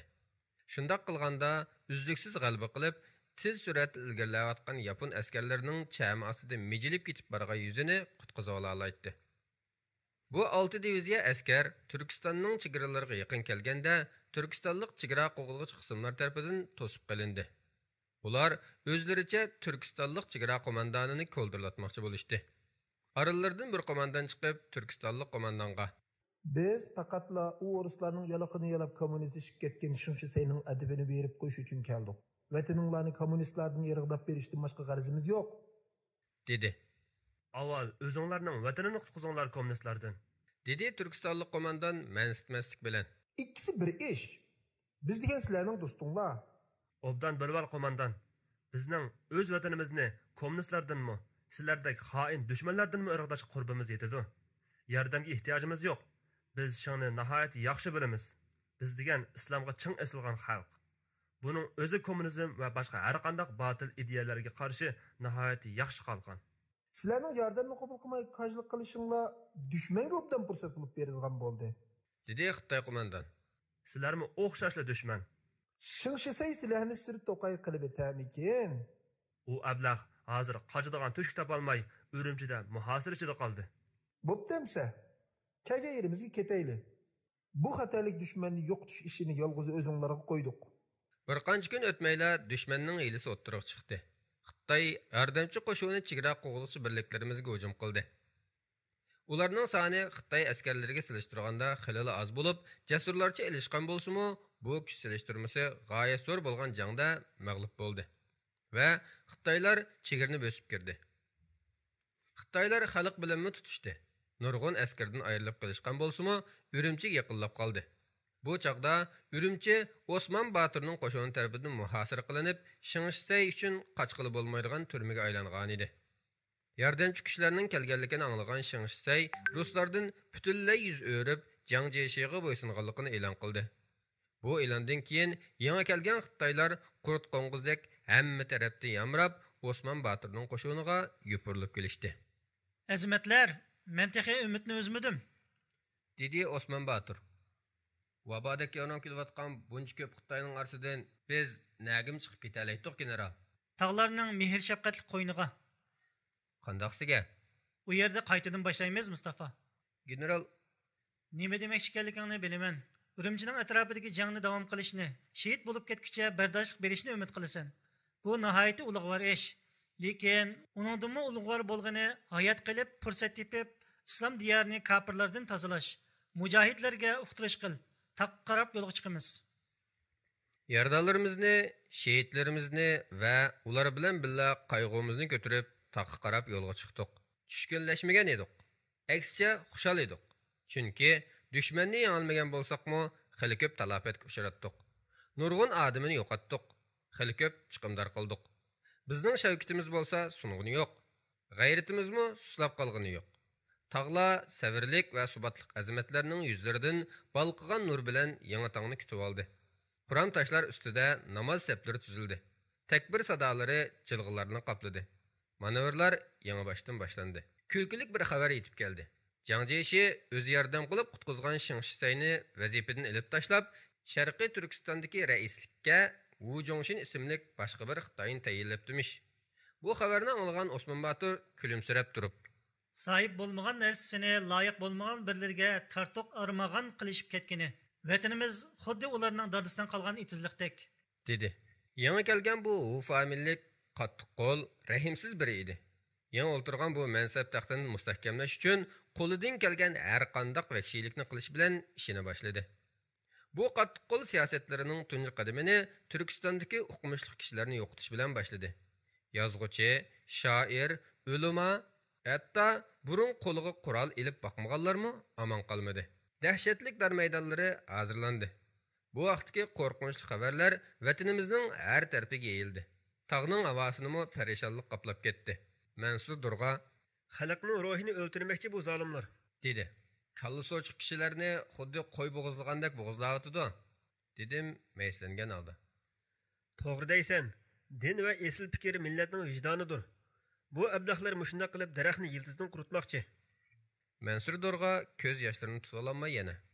Men taniydigan bir shoir bor edi. Inqilob haqida, kelgusiga umid bor qarash haqida she'r yozgan, dedi. Menmo bir olimni taniydim. Tuman ishida yo'lini topolmay qolgan yoshlarga islomni o'zgacha ta'sirli usulda tushuntirib, aql ko'zlarini ochgan edi. Maktablarda o'qiyotgan kichik bolalarni namoyishlarda zafar marishlarini to'lg'anligi uchun dar maydoniga so'rab opirishdi. Quchqitki bu o'qining yig'isining chiroyli gaplar bilan to'xtashga tirishayotgan cho'lpon kirib keldi va u ziyolilarning u yerda nimishi bor? Qo'liga qurol ilib tog'larga chiqib mustaqillik jangiga o'zini atay olmagan ziyolining o'qigining nima foydasi? Haqiqiy ziyoli emas ular, dedi. Men afsuslangan holda. O ziyolilar, ulamolar o'zirlik hisoblanadi. Xalqimizning ularning vaz-nasihatlariga ehtiyoji bor. Ular tog'i toshlar orasida qurol ko'tarib jang qilganlar bilan o'xshash vazifani ado qiladi. Hatto ularning jang maydoni texim xatarlik. Ko'rmadingmi azizim? Shunglashqa Xitoy dushmanlar eng avval shularni yo'qotishga atlandi. Chunki ular bu kishilarning o'zlariga xatar olib kelganligini biladi, dedim. Partizanlik urushlari yana boshlandi. Xitoylarmi jangning tek oyoqlashmaganligini tushunishga boshladi. Her fursatda tog'dagi azamatlar shaharlarga kirib, askarlarni yo'qotib, selib olgan binolarni portlatib, ularga ziyon selib turadi. Ular o'zlaricha muqimlikni saqladik deb xamchi so'qib qolganliklarini anqarishga majbur bo'ldi. Xitoylarning vaqtlik zafari azob-uqubat, badal to'lash va alamga aylanayotdi. Dal mushu vaqtda ili tarafdagi xalqmi ixlosman bir islom olimi bo'lgan Alixon To'ra boshchiligida inqilob qo'zg'ab, Xitoylar bilan qattiq elishlar natijasida ili rayonining hokimiyatini qo'lga olib, mustaqillik e'lon qildi. 1944 yil noyabrda Alixon To'ra Sharqiy Turkiston Jumhuriyatining raisligiga saylandi. General Osman Batur odamlar bilan birlikda uningga bay'at qildi. Osman Baturdek muhim qo'mondonning tajribalari natijasida Oltoy va Cho'chak istilodan qutuldirildi. Xitoy dushmanlar ig'ir talafotga uchratildi. Rais Alixon To'ra buyruq tushirib Osman Baturni Oltoy viloyatining valiyligiga tayinladi. Alixon To'ra bu zafarga o'zi yolg'iz erishmagan edi. Sharqiy Turkistonni Xitoylardan tozalash sharti bilan ruslardan ko'p miqdorda qurol-yarog' yordamiga erishgan edi. Bu Xitoylarni tozalash uncha osonga to'xtamadi. Taslim bo'lishmay jahillarcha tirkishishdi.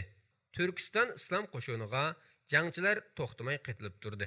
Xalq jabr jafo va parishonligining kaynidan ruhlanib, qaytadan umidga to'ldi. Lekin Mansur Dorg'a zafar qozlayotimiz, lekin men yanada ansirayotman, dedi. Ansirashga hojat yo'q. Muvaffaqiyatning bileklarimizning kuchidan keldiganligini bilib oldik, dedim javoban. Mansur masxarlik kulib, qurol bo'lmasa bileklerimizning qanchalik kuchi bo'lsin, dedi. Mansurning ruslar Alixon Töre'ga ta'minlab bergan qurol yaroqlarni ko'z tutayotganligini tushundim. U ruslarning niyatidan gumonlanadi. Bo'libmi, ruslar germanlarning ustidan g'alaba qilgan mushundaq paytda bizning kichik vatanimizning o'yinchiq aylanib qolishidan ansiraydi. Kuchliklar tepishib o'ynaydigan futbol to'piga aylanib qolishidan qo'rqatdi. Dunyo o'zgaryapti, Mansur. Dunyo urushlari insonlarga unutilg'usiz saboqlarni ato qildi. G'oliblarni texmo g'adaytib, kibr ato qilgan o'tayilliq, dedi mo'risini qisib qo'yib. Mustamlikchilik boshqa bir narsaga aylanadi. Nima demaksan, Mustafa? Mustamlikaning o'rnini do'stlik egallaydi. Bizga yordam berganlar bilan do'st bo'lishning nima yomoni bor? Mansur kichik balamga qarab mundoq dedi. Bilamsan, men mushu balamga qarasam yurkim o'rtanadi. Nimishqa? Sen xatar va mag'lubiyatlarni bizningla tartib tugitib bo'la oladiganligimizni o'ylamsan, o'g'ling davrga kelganda ahvol cho'qim texmi eg'ir bo'ladi. Cho'lpan bolasini mehr bilan chin quchoqlab suyib turib, Balam to'g'risida undaq gaplarni qilmang, dedi. Kulib ketdim. Mansurmi kulib ketib, so'zini davomlashtirdi. Mag'lub bo'layotgan Xitoylar sulhi talab qilishdi. Biz rad qildik. Anlamadingmi? dedi Mansur men tarafga sal yaqinlashib. Rossiya rais jumhurini bu sulhini qabul qilishga zo'rlab o'tibdi. Qandoq sulh ekan u? dedim men zardi bilan. Mansur bilmadim degandek mo'risini qisib qo'ydi va bizning yerim mustaqilligimiz, ya'ni muxtoriyat, avtonomiya, Xitoylarning chekinishi, ularning o'rniga bizning olmishimiz, dedi. Unda bo's bo'ldi ekan-ku. Lekin men bizning vatanimizning tamoman mustaqil bo'lishini umid qilaman. Ammo ruslarning g'arzi xalqning orzusini besib tushyotdi. Biz Xitoyning shartsiz taslim bo'lishini, butunlay mag'lub bo'lishini orzu qilamiz. Biroq ruslarning g'arzi boshqa. Sen bilasan nima ekanligini. Balani bezlab o'tirgan cho'lpan gap qo'shdi. Biz zar bo'lgan tinchlik yetib keldi. Shaharlarimizga, uylarimizga qaytib keldik va biroz rohat topdik. Menimcha kelgusi texmi parlaq bo'ladi. Mansur bosh barmoqni chiqarib ishorat qilib qo'yib, ayollar doim ishning yaxshi tarafini o'ylaysizlar, dedi. Ondan quloqimga yaqin kelib, mundoq deb pichirladi. Osmon Batur ruslarning taklifini rad qilyapti. Lekin mustaqilligimiz rasmiyat usulla bo'lgan yerim mustaqillik bo'lib qolgan chiroy. Xitoylar chiqib ketsa bo'ldi, boshqasi muhim emas, dedim men. Mansur yana mo'risini qisib qo'ydi va kim biladi, dedi. Saylam o'tkazilib, kelajakdagi yo'nalish haqida qaror beriladigan muhim paytlar yetib kelish oldida shaharlarda parakatlanishlar ko'rilishga boshladi. Siyosiy yo'llar va mutafakkurlar orasida negizlik bo'linishlar bosh ko'tarishga boshladi. Lekin Rus tarafdorlari o'tishga moyil bo'lib, ichki jihatdan belgilik yo'nalishlarga, tilga ilingan suhbat sulhlarga qaratib, yetlab ketib boradi. Bu kishilar deb ruslarni maqtaydi. Sharqiy Turkistonga qilgan qurol yaroq yordamini ko'ptirib, madhiyalashadi. Aslida xalqning qalbi birli narsaga, vatanimizning ozodligiga, islomning qo'rg'ini oldiga qaytish ustida birlashgan edi. Lekin suhbatlar natijasida berilgan qaror mundoq bo'ldi. Xitoyning G'arbiy Shimol rayonining qo'mondoni Jang Jijong Sharqiy Turkistonning raisligiga tayinlandi. Uningga 3 yordamchi tayinlangan bo'lib, ular Ahmadjon Qosimi, Burhan Shahidi, Leo Mungchan qatorliqlar edi. Bu to'rtaylanning vazifasi kelishimda ma'qullangani bo'yicha saylam elib berish edi. Kishilar bu yordamchilik saylangan 3 kishining ruslarning xolis yordamchilari ekanligi, vijdonlarini shaytonga sotgan qizil pochoq kommunistlar ekanligi haqida kusuldishatdi. Lekin maqsadlik elib berilgan tashviqotlar ularni bu shubhalardan yiroq qilishga tirishadi. Ularni vatanning ozodligi uchun zo'r tuhfalarni qo'shgan milliy qahramonlar qilib ko'rsatdi. Xalq inqilobining go'zal bir shaklda g'alaba qilishiga yordamchi bo'lgan Sovet qurol yaroqlariga ega bo'lishda hal qiluvchi rol o'ynaganlarni ta'kidlashni unutmaydi. Shundaq bo'lsa-mu, vatan xalqi saylamga tayyorlik qilyapti. Chunki xalqning qarori yanada bek muhim edi. Neçə yıllardan beri düşmənə özünü qalqan qılğan vətəninin müstəqillik üçün tinim tapmay kurash qılğan əzmətlərini ahmaq qılaman deyish oson ish emasda. Dal mush vaqtda ruslarning Ili, Altay, Cho'chakdan iborat 3 viloyatni qo'lga kirgizish uchun harakat qilayotganligi xabari keldi. Reis Alixon To'ra umum muxtarish e'lon qilib, mundaq dedi: Vatanimizning bir uchun tuproqini bermaymiz. 3 viloyatga mudohala qilishiga qat'iy yo'l qo'ymaymiz. Uruslarga qaytir hujum qilishga tayyor bo'linglar. Chekinmay qolsa hujumga o'tamiz. Vatanimiz Ruslarning hiyla-mikr va fitnalariga to'shib ketdi, dedi Osman Batur. Ruslarning to'ymas nafsi haddini bilsa bo'ladi. Butun dunyo urushdan qolgan yaralarni amlash bilan aldirash. Stalin degan tash yurak bo'lsa, rahim qilish deganni bilmaydi, dedi Alixon To'ra javoban. Urush tugdimikin desak, tex tugmabdi. Alixon To'ra Osman Baturga yaqin kelib: Baturim, odamlaringizning yoniga qaytib, tayyor bo'ling, dedi. Siyosiy sohada bo'layotgan ishlardan ko'nglim ba'zi ishlarning yuz beradiganligini to'ydi va ayolimga: Cho'lpon, ketadigan vaqt bo'ldi. Urumchiga. Deyishimga: Bu yerga borg'im yo'q, deb vaqirab ketdi. Aslimlarim meni azoblaydi. Qumul? Qumulmi o'xshash? Seni va meni parishon qiladigan so'z cho'chaklar tarqalgan u yerda. Kashgarga berishqinim deysanmisa? Bo'ladi. U yerda o'g'limiz bilan birga yashaysan. Men tog'larga atlanaman. Ochiqlar qaytib keldi. O'rislar cho'qim badal to'yildi. Alixon To'ra oilasi bilan birga raislik qasrida o'ltiradi. Bir kun kechida atrof tip-tinik. Kishilar uylariga qaytishib, kelgusi saylov haqida munozaraga tushgan bo'lib, atrofda hech kim ko'rinmaydi. Tuyuqsiz bir necha qurolliq yosh kommunistlar qo'llarida qurol ko'targan holda o'yliq besib kirdi.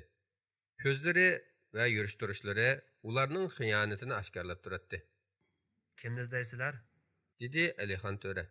To'ram, biz bilan mangsizlar. Sizlar mening rais jumhur ekanligimni unutib qoldinglarmi? Bilamiz. Lekin chiroyliqcha biz bilan mangsizlar. Bo'lmasa o'q chiqarishga majburmiz. Shundoq qilib Alixon To'ra yo'qolib ketdi. Kishilar kusuldashishga boshladi. Nimishqa juma xutbasiga chiqmadi.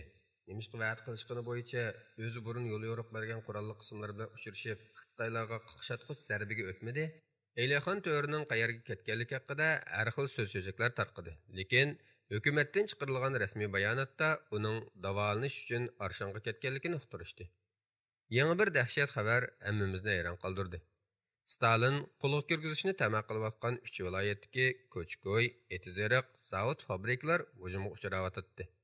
Bu yerlarda Rossiyaning hukm surishini xohlamaganlarni bir-birlab yo'q qilib o'tib boradi. 3 viloyatga Turkistonlik mashhur Ahmadjon Qosimiyni rais qilib tayinlaganlik qarori e'lon qilindi. Ruslar Altayni ishg'ol qilish uchun yetib kelgan chaqda Osman Batur odamlari bilan ularni to'sib jang qildi. Urush boshlandi. Ruslar odam kuchi jihatdan xilal afzallikka ega edi. Shunga Osman Batur G'uljining tabiiy istehkomdek mustahkam tog'larining keyinida mudofialandi. Bir qatimliq jangdan keyin Mansur Dorg'a oqsab minib kelayotdi. Uning holatini ko'rib ko'zlarimdan yoshlar oqib ketdi va nim bo'lganligini so'radim. Mansur achchiq kulib qo'yib: Har qatimda yaxshi ko'rgan bir narsamdan ayrilib qolyapman. Oldingi qatim bilkimdan ayrildim. Ondan yaxshi ko'rgan ayolimdan. Oraliqdagi qisqagina tinchlik mezgilida Oltayda bir tul ayol bilan uylangan edim. Qaramamsan, uning beshiga kelayotgan kunga. Uning pochiqimga ruslarning o'qi tegdi. Kulkili hiri, mavo qo'limdikismi ular oldin qatim bizga yordam qilib bergan nutqning o'zi shu. Ko'rmaganni ko'rsan o'lmagining degani shu o'xshaydi, dedi. Asrab o'lmadigunicha yana tashlanib o'ltirib, qo'rtilib suv ichishga boshladi. Bir hafta suvsiz qolgandek chanqab ketgan edi. Ondan pochiqdagi tamoqni yeyishib, lay to'plarni tozalab o'tib, qaytadan mahkam tamom oldi. U petayotgan quyoshning hosil bo'lgan qon rangli ufqqa qarab: Har qatim kunning petishiga qarasam, yana bir oxirlashishni, hamma narsaning nihoyatda yo'q bo'lib ketganligini o'ylab qolaman, dedi. Mansur, nimishqa buncha ular qayg'ursan? Buningdan keyin meni mag'lubiyatchi deb chaqirsang bo'ladi, dedi va bir Turkiston xalq naqsiga g'ingshishga boshladi. Samavarim bo'lsidi, chaylari qaynab tursidi, bir chini chayni ichkicha yarim o'ynab tursidi. Samavarning soziman, cho'lda uchqan g'oziman, dushman bilan jang qilib o'lib ketsam roziman. Men Mansurga chiqishib: "Sening o qirqdan oshqa yaring alla burun she'rin o'qib ketgandi bu chaqda", dedim. u mayislangan holda: Sana demaganmidim? O'rislar qilurini qildi mana. Mana bu uch viloyatni bilib oldi. Endi boshqa viloyatlarga yamrayotidi. Kashgar va Urumchida ta'sir doirasini kengaytiryotidi. Sovet konsulxonasi kishilarni o'ltirib, bulon-talon qilmoqda. Ha deb odam sotib olmoqda. Ular yig'ivili verib, oltin kumushmi qolmadi. Shunga mol bahasi necha hassa o'rlab ketdi. Ko'ryotgansan, ularning diniy, siyosiy, iqtisodiy va ideologiyalik buzg'unchiliklari yetmagandek oddiy xalqqa shum qo'lini so'zyotidi. Biz istikam qurgan joy ba'ayni tabiiy qurgan bo'lib, ruslar bu davondan eshib bizga hujum qila olmaydi. Bizga hujumga avatilgan bir necha etrat rus askarlarining hammasini tarmar qildik. Zamonaviy urush taktikalari bilan partizanlik tajribalarimizni birlashtirib taqobil turatdik. Rus doiralari orqamizdan yolg'on yovada xabarlarga to'lgan bildirgi va kitoblar tarqatishga boshladi. Hujumlarimizga pisand qilmagandek va ziyon qo'shirmagandek ko'rinishga tirishadi.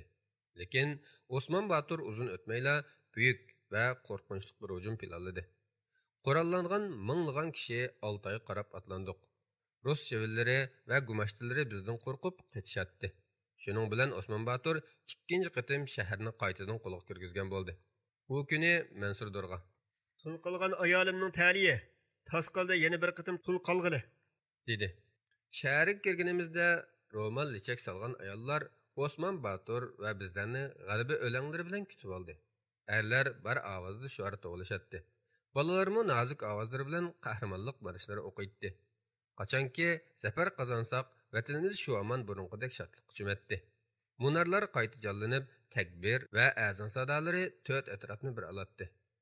Yana bajoyiki Farabiy, Biruni, Imom Buxoriy va Ibn Sinolar to'n sarpakiyib, salli yogab bir yoqida jihodimizni olqishlayotgandek, qutlayotgandek qiladi. Shundaq vaqtlarda har doim mushtoyog'i chumatdim. Yangidan tirilganimizni ko'rib, qalbimda bir rohatlik, bir mag'rurlik his qilatdim va ruhim parlaq kelajak uchun jo'sh uratdi. Mansur Dorg'a mayus ohangda so'zlayotdi: "Biz so'g'i cho'kib ketayotgan kishiga o'xshab qopdiq.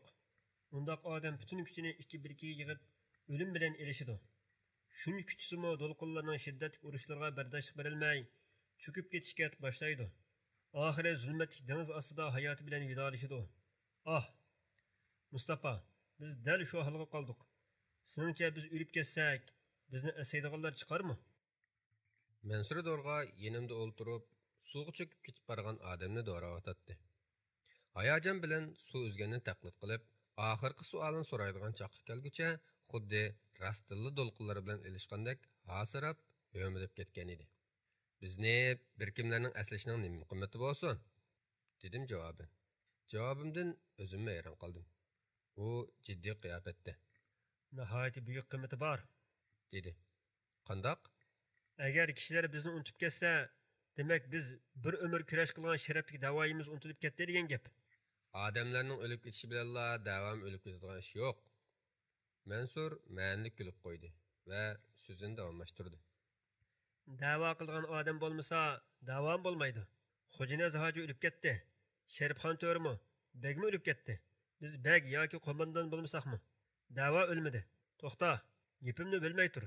Mening tunji ayolim o'lib ketdi. Boshqa bir cho'kan bilan uylandim. Davo yana o'lmadi. Lekin nihoyat afsusnorligi, biz texicha do'lqinlar bilan elishib, jon talashyapmiz. Seningcha bexatar qirg'oqqa ulisharlarimizmi? Yoki qutqizish kemasi kelarmi? Yoki bo'lmasa zulmat qorong'ulikda o'lim bilan uchrasharmizmi?" Oltoy bizning qo'limizda edi. Osman Baturning yeniga keladigan qo'zg'olonchilar barg'ansir ko'payib, qo'shin kuchlanayotdi. Vatanimizning dushman ishg'oli ostidagi va yoki kommunist xoinlarning qo'lidagi yerlardan nurg'un kishilar kelib bizga qatildi. Vayron bo'lgan savdogarlar, mol-mulki musodir qilingan boylar, yo'l echish, temir yo'l yasash degandek ig'ir ishlarga majburiy silinib, bir vaqt nachar tomoqdan boshqa hech qanday haq berilmagan faqir kishilar, har turli qiynash, xo'rlashlarga duchor bo'lgan olim ulamo, ziyolilar. Bir kuni ruslar qo'shin boshlab yetib keldi. Osman Batur ularning bundoq kelishiga ideyaviy tayyorlik ko'rib qo'ygan edi.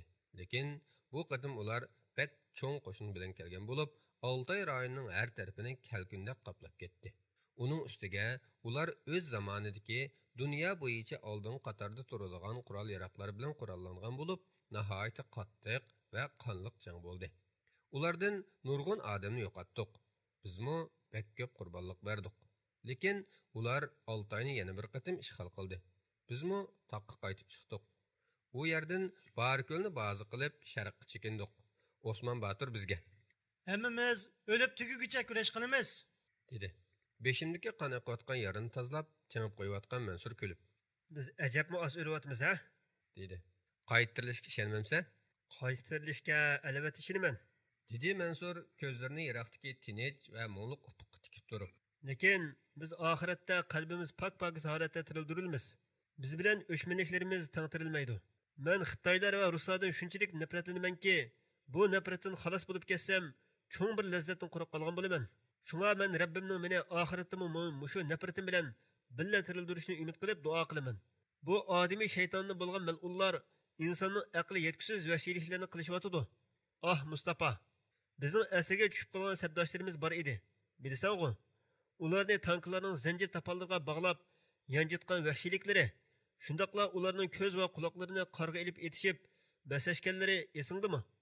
Jangchilarimizni bir-birining uchaylar bilan bo'g'ib, o'yin chiqarishganliklari, o'limalarimizni birini bir shahid qo'mondonning uchiyi bilan bo'g'ib o'ltirganligi esingdimi? Bularni inson deyishga kimning til borsin? Mag'lub bo'lish bizga bekor kelgan edi. Ruslar yangi kelgan Xitoy rais bilan bizning g'ururimizni yerga urishdi, ittifoqlashdi. Chunki u ruslarga o'xshash kommunist edi. O'ng solimizni qaraytdik. Bizning na do'stimiz, na ittifoqlashimiz yo'q edi. Osman Batur ko'k yuziga qarab, ko'rsatkich barmoqi bilan yuqini ishorat qilib turib, "Alloh biz bilan billa", dedi. Erib oldin ketgan qonlar ichida og'riqdan ingrayotgan jangchilar kuchlarini yig'ib, "Allohu akbar" sadolarini yangratdi. Mansur Durg'umanga: "Tog'larga qarab ketib boramiz. Shaharga qaytib kelib kelmasligimiz noma'lum. Shaharga bir kirib chiqsa, qandoq deysan? Ayolimni xotirjam bo'la olmayapman. Ayoling va balangni ko'rgin kelgan do'stingmi?" dedi. Rostini aytganda, cho'lpon va cho'pchongli bo'lib qolgan o'g'limni to'limi sig'ingan edim. Lekin biz inqilobchilar haqida tutish buyrug'i bor edi. Agar dushmanning qo'liga tushibla qolsak, gap yo'q, o'lib ketadiq. Tashvish ichida mundaq dedim: "Shahar biz uchun o'lim maydoni deganlik emasmi?" "O'limdan qo'rqib qolarmidiq, Mustafa? Yur, yo'lga chiqayli. Yoshirin berib Rus ishg'olchilari paydo qilgan dunyoni ko'rib boqmamdiq. Shaharda tayinli qizil bayroqlarni, Kompartiya sho'rlarini ko'ramiz. Balki shaharning marsiya va vido qasidasi o'qitganini ko'ramiz. Shaharlarmi odamga o'xshaydi, qayg'uradi va azoblanadi. She'r o'qib mo'nglanadi, mang'izlari qiziradi. Shaharlarning ruhi bor, insonga o'xshaydi. Menga ishon." Biz kimligimizni yoshirib yo'lga chiqdik. Ba'zida podsholardek kiyinatdik. Ba'zida bir-biridan non tilab yurayotgan tilimchi siyaqida, ba'zida ammal yoki qurilish ishchilaridek yasinatdik. Ba'zida kommunistlarning orasiga kirib, ularning sharaflik shuarlarini tovlashib, biror mutaassib qo'zg'olonchini tanqidlashga qatnashatdik. Albatta, boshqalarga o'xshash beshig'i tosh atmadik. Aksicha, qalayimqanchilikdan foydalanib, qizil qo'g'dug'chilarning rus bo'lamdi yoki turkistonlik kommunist bo'lamdi, beshig'i tosh etib oldik. Atrof intayin qalayimqan edi. Qur'onlar, tafsir kitoblari, hadis kitoblari, bo'libmi ajdodimiz Imom Buxoriyning hadis kitobi va boshqa fiqh, tavhid kitoblari purlanib, yirtilib, ko'chalarga tashlatilgan bo'lib, dushman askarlari yig'ib, o't yoqib, isinib o'ltirishadi. Necha kechilik mushaqqatli safardan keyin Mansurning ayoli turayotgan uyga yetib keldik. Namoz shamoq oz qolgan vaqt edi. Mansur oldi bilan kirdi. Ondan uning jaranglik kulgan ovozi anglandi va vaqirab turib: "Kel, kiraver Mustafa. Bu xotin haya parishobni yo'qotibdi", dedi. Bir ayolning yig'i aralash: "Keldingmi Mansur? Seni o'lib ketdimikin debdiman" deganligi anglandi. "Kivalg'ning nima bu?" "Shaytonlarga Allohning la'nati bo'lsin. Ular ko'chada ro'milimni elib yirtib tashlavetdi. Ro'mol artgan hammaylarni shunday qildi. Choy shipimni yirtib ko'ydirvetdi. Uzun ko'nglikimning etek, yanglarini qaychi bilan kesib qisqartivetdi. Bizni taraqqiy qildirib Madina ishtirirgini emish." Cho'kan qisqa qora ko'ylak kiygan bo'lib, yanglarining qisqaligidan qo'ltiqi ko'rinib qolayli degan, sochlari yelkasiga tushgan holatda bo'lib, qalbim mujulib, unutilg'isiz bir ta'sir paydo qilgan edi. Hem kulkilik, hem ayonchilik manzara edi. Mansur ayolini ko'rsatib turib: "Qara, mana yangi Turkiston", dedi. Ayol izodin yig'isini to'xtatolmay, öksüp yig'laydi. Mansur uni mehr bilan quchoqlab turib, Yig'lama suyimlikim. Bu yerda uzoq turmaymiz. Xodimni kerakdigan yerlarga ketamiz. Taq chiqib ketsak, u yerda hech kim Qur'onni yirtmaydi. Sayhul Buxoriyni hech kim ichari yelmaydi.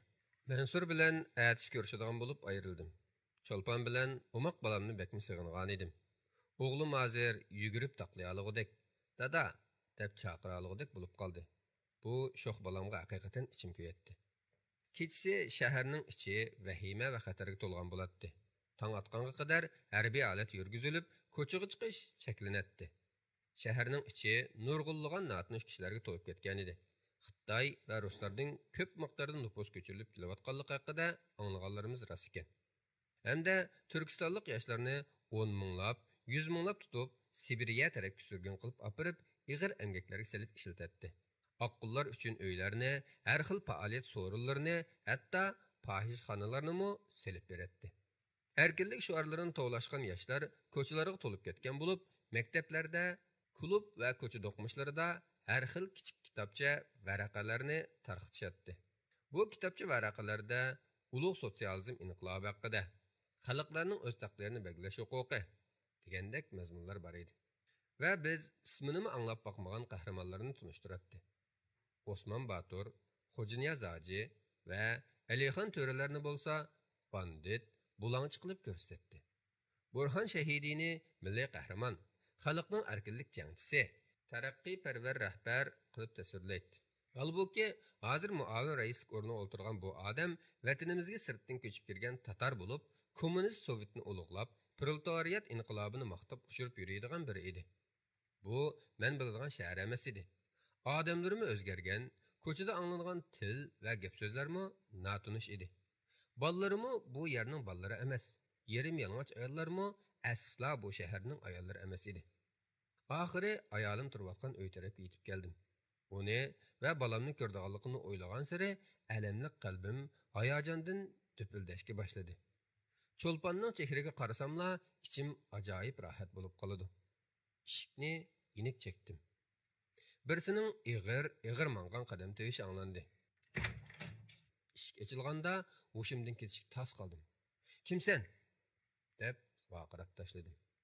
Eshikni ko'zlari o'ltirishib ketgan, yuzlari qizirib tortishib qolgandek ko'rinadigan, chochlariga oq kirishga boshlagan biri ochgan bo'lib, quyuq burutiga yavatgan tamqining qoldiqlari chaplashib qolgan edi.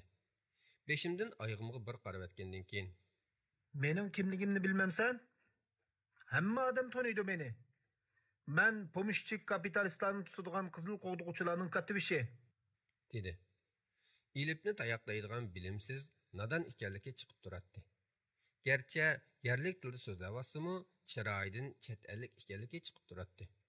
Yuz qurilmasi, bo'y basti bizninkilarga o'xshamaydi. Ko'zidan chachrab turgan nafrat texim shundoq. "Ezib qolgan o'xshaysan, yo'ldosh", dedi va eshikni qo'pollik bilan yeb g'oyib bo'ldi. Ah, bu o'yning tilsiz bo'lib qolgani. Bo'lmasa, bizga nima xabarlarni yetkazar edi? Demak, bu o'ymi yotlarning qo'liga tushibdi. Buni kichik shakldagi ishg'ol desak, hargiz eshib ketmas. Ichimga bir endish tushdi. Ayolim va balam qayerda? Önümni chiqarmay yaxshilikcha ketib olishim kerak. Meni tonib olsa, chatoqning cho'ngi shu. Tutilib qolsam, hayotimning oxirigacha zindondan chiqolmasligim aniq. U chaqda qo'limdan hech kelmaydi. Ro'yimni qaplab olgan endishini, qalbimdagi o'tliq isyonni besib, o'z-o'zimni savr qilishga va temkin bo'lishga chaqirib, u yerdan ayrildim va Koni shahar tarafga qarab mangdim. Shaharning vayron bo'lib, yarim xarobilikqa aylanib ketgan bu rayonida meni, ayolimni va balamni taniydigan kishilar bor edi. Masjidning xizmatini qiladigan bir yaqinim va ko'chaning do'qmishda satrashxonasi bor yana bir tanishim bor edi. U o'g'limning aqiqa chechini tushirib qo'ygan edi. "Ey Iset, o'g'limning shu muborak chochlaridan bir tutam saqlab olgan bo'lsam-chi?" Avval masjidga bordim. Taqoq edi. U yerdan hech kimni topolmadim. Satrashning do'koniga bordim. Satrach bir xaridorning chechini tushirayotgan ekan. Menga ko'zining quyruqida qaragan edi, ko'zlarimiz uchrashib qoldi. Burunqidek qizg'in salom qilishga tamshilib u darhol ko'zi bilan ishorat qilib meni to'xtatib oldi. Ondan meni ko'rmaganga selib ishini davom qildi. Men bilan gaplashgisi yo'qdek turadi. Ichimda "Endi qanday qilarman?" deb o'ylandim va Nimeli bo'lmasin bir so'rab olay, deb yandagi ko'n yog'och o'rindiqqa kelib o'ltirdim. Satrashning qo'li tizishib ketdi. Oxiri ishini tugatdi. Xaridor pulni berib chiqib ketgandan keyin sharat qilib, boyiq odam qo'yib ketgan o'rindiqqa o'ltirg'izdi. Nima ishlar bo'lyotdi, Abduxoliq? Dedim men. Bu yerga nima deb kelding? Dedi chigilishib ketgan sochlarini yasagan qiyofatda harakat qilg'ach. Osman Baturning odamlarini tutib olgan yerda o'ltiryotdi. Shaharga qandoq kirding? Tez ko'zdan g'oyib bo'l. Bo'lmasa jining ketadi. Istihzo bilan, yo'ldosh, nima ish bo'ldi? Dedim. Men yo'ldosh emas, jinimni saqlab qilishni xohlaydigan bir satrash xolos. Cho'lpon qayerga ketdi? Qechib ketdi. Aloqazodlik bilan uningga tikildim. U so'zini davomlashtirib, bolasini ilib hech kimga sezdirmay ketib qoldi, dedi. Yer zamin cho'rgilashga boshladi. Satrashning qo'lidagi qaychining ovozi charchab ketgan nervlarimni taxim charaslatib etdi. Abdulxoliq mening qayg'u va g'azabdan elishib qolay deganimni his qildi bo'g'ay. Aqlingni ishlat, Mustafa. Biz hozir rahim shafqat deganini bilmaydigan, Allohni asla tonimaydigan kafirlarning qo'lida yashayapmiz. Uning gapini tasdiqlagan tarzda so'radim. Ayolim qayerga ketgandi? Qumulga qarab yo'lga chiqqan bo'lishi ehtimol. Nima ish qumulga ketgandi? U yerga texi sog'-salomat bora olgan bo'lsa, hamma yerda tut odamlarni tutib, mejib, o'ngga so'lga ittirib yuradigan gigant qo'ldan birisi paydo bo'lib qolgandek. Qara, nimalarni deb ketdim. Qandoq ifodalashni bilolmay qolyapman. Xalqning beshiga kelgan bu dishvarchiliklarni bu rayon butunlay ruslarning qo'liga tushib ketdi. Bu yerdan tezroq ketib olganing yaxshi. Qattiq etmayman. Uning yadang'i yuzi tatirib ketdi va titrak ovozda. Pasrak gap qilgan Mustafa. Gitlerdan, Germaniyadan kuchlik emassan.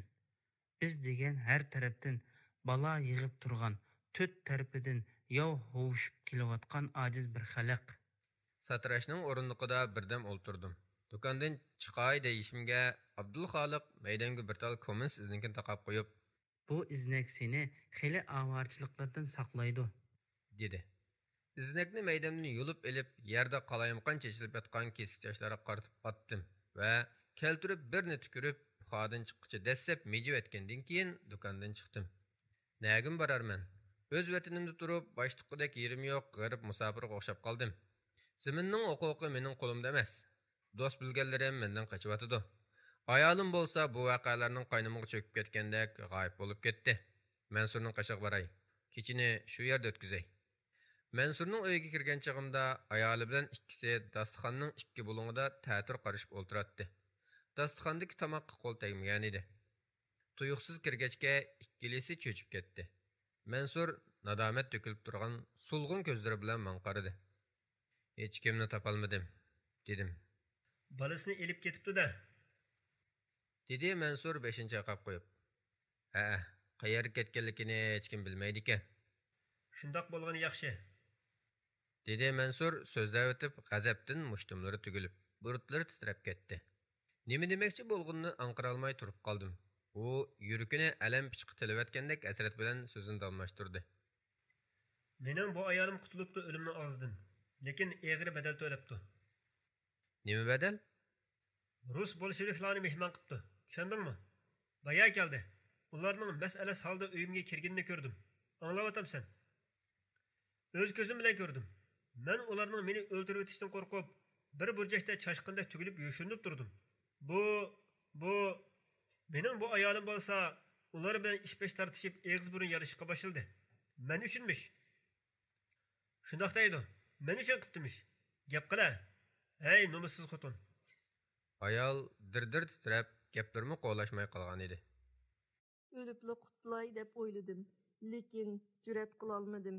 Bosqinchilikqa uchragandan keyin nega berib, kimdan panoh tilashimni bilolmadim.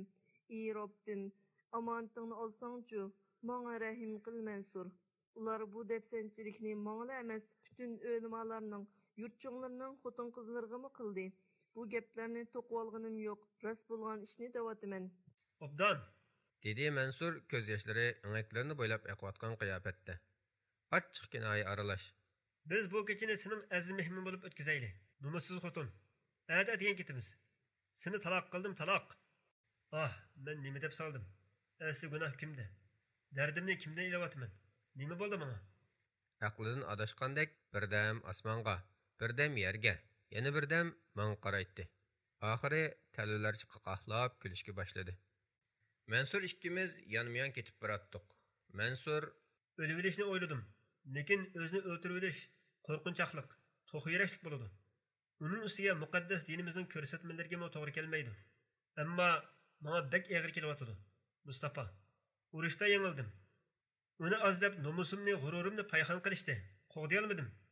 O'zimni shunchalik yaramas, keraksiz his qilyapman. Bu ishlarning hammasiga bevosita men javobgar. Mening mas'uliyatim. deydi. Mansurning hali odamning ichini etishtiratdi. U ig'ir ro'yi azob ichida qolgan edi. Ko'z oldidagi hamma narsa tugishyotdi. Qo'zg'olon mag'lub bo'ldi. Qimmatli kishilarimiz qurbon bo'ldi. Azam munarlari, masjid qubballari yiqildi. Dinimizdan aziz biladigan islomiy qadr qimmatlarimiz dafsanda qilindi. Qiz ayollarimiz bo'lsa majburiy holda dushmanning ko'ngli ochadigan o'yinchiqqa aylantirildi. Qayg'u asaritim uninkidan kam emas edi. Shundaq bo'lsa-mu, uningga tasalli berish uchun sen o'zingga ko'tarolmaydigan yukni ortyapsan. Jahonning raftari ta'tir cho'g'layotgan bu kunlardagi ishlarga javobgar bo'lgudek o'zingni kim deb qolding? G'arbdan kelgan urus bosqinchilari, sharqdan kelgan Xitoy tajovuzchilarini yolg'iz jining bilan to'sib qololugudek kim eding sen? Sen degan faqat ojiz bir inson. Zimmanga tushgan vazifani ado qilding, dedim. Vazifam? Dedi yo'g'on ichilgan ko'zlarini uzun ketgan yo'ldan uzmay turib. Ah, vazifamiz sexicha gadinimizda. Hayotda bo'ladiganmiz bir ishlarni qilishimiz kerak. Navoda bir kunda bo'lsa-mu, kurash qilganning foydasi yo'q deb umidsinib o'tkazsang, omonatga xiyonat qilgan bo'lasan. Ayolining oqibatining uningga bek ig'ir kelganligini tushunib yetdim va ayol kishi degan jiqqo, sana xotinkanmidi? dedim. Talvillarcha qaqahlab kulib qo'yib. Vatanimizning muqaddas tuproqlari bo'lgandi. G'urur, sharaf, nomus deydigan dars qolmadi. Bundan keyin qandoqmi yeb-ichib, uxlab, balaliq bo'lib yashaylarimiz deyman? dedi. Bir to'p kishilarning qo'llarida o'rg'oq, palta degandek narsalarni ko'tarib, bir yoqqa qarab oldirab ketib borganligini ko'rdik. Qurolliq soqchilarmi u yoq bu yoqqa o'tishib turardi. Yenimizni o'tib ketib borgan bir kishidan nima ish ekanligini so'radik. Kommunistlar masjidimizni tortib olib, xam material ambir qilmoqchi edi. Imom ishqda turib olib, qarshilik ko'rsatyapti, dedi. Angacha bizmi yetib bordik. Ular imomni tutib olib, masjidning qarshisidagi daraxtga chambarchas qilib bog'lab yotgan edi. Faşist kommunistlar imomni masxara qilib, yuzlariga tükürishga boshladi. Daraxtdan sundirib olgan chiviq bilan udul kelgancha savoytdi. Imomning bosh ko'zidan qon to'xtamay eqiyotdi. Mengishdan to'xtab qoldik. Mansur, "Nima ish to'xtaymiz?" dedi. "Boshqa yo'ldan mansaq bo'g'idek", dedim men. Mansur odamning tenini shirkandirayotgandek bir kulvatdi-da, "Yanimda Qur'onim bor. Meni hech kim to'sib qola olmaydi", dedi. Mansur tapanchasi bilan bir muncha o'qni qalin paxtaliq tonining ichiga yo'shirib olgan ekan. Men uningga nasihat qilib to'solay deb bo'lguncha yugurgunicha yiroqlab ketdi. Masjidning orqa tarafiga o'tib ko'rinmay qoldi. Yetishib olay deb yugurgan bo'lsam-mu, ko'zdan yo'qitib qo'ydim. Tuyuqsiz bir necha pay o'q etildi. Imomni urib, mazoq qilib kulishayotgan qizil qo'g'duqchilardan uchi orqa-orqadan yerga yiqilib, qon ichida so'naylinib yetishdi. Allohu akbar! Mana Allohning intiqomi! deb vaqirdi imom. Kishilar o'q ovozi chiqqan tarafga, masjidning o'g'isiga qarashdi. Mansur Dorg'a masjid gumbizi bilan azam munarining orasiga yo'shirinib olgan bo'lib, beshi arang ko'rinib turardi. Shu asnoda Mansur: "Hey, ilolmi kuchuklar! Bu degan Allohning uyi. Har qaysinining dafsani qilishini qarab turmaymiz", deb vaqirdi. Yuragim so'qishdan to'xtab qolgandek bo'ldim. Bek qo'rqib ketgan edim. Mansur o'limning bo'sog'isida turardi. O'zini o'p-o'chiq halokat atgan edi. Nima qilishimni bilolmay gangrabla qoldim. Mansur to'xtamay o'q chiqarib Yana bir necha kommunist yaralandi. Saqchilar yetib keldi va Mansurni ko'rsatib, "Satqon, aksiyatchi, xoin, xurofotchi" deb varqirashga boshladi. Masjid gumbizi va azan munoraga qaratib o'qlar yog'dirilgandan keyin birdam jimjitlik hukm surdi. Atrofda qarab turganlardan bir qismi tarqalishga boshladi. Bir necha minutdan keyin Mansur Durg'uning beshi yana qaytadan ko'rindi va vaqirdi. Cenim tinimdili bo'lsa masjidga kirgizmayman har qaysingni. Yomon bo'lsang jastimni desab ondan kirish. Bu degan Allohning uyi. Bu ablaqlar. O'q yomg'iri yana davom qildi. Tajovuzchilardan yana biri yer tishladi. Ularning ba'zilarida qo'l bombasi bor bo'lib, masjidning o'gisiga otdi va portilgan ovoz bilan tang atrofni istida qopladi. Mansur shaksiz o'ldi deb o'yladim. Birdamgichala yordamchi qo'shin yog'di va bu yer jang maydoniga, qon ko'niga aylanadi.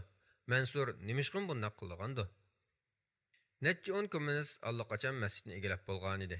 Mansurning bu yerda qarshilik ko'rsatishi ochiq haqiqatni o'zgartirolmadi.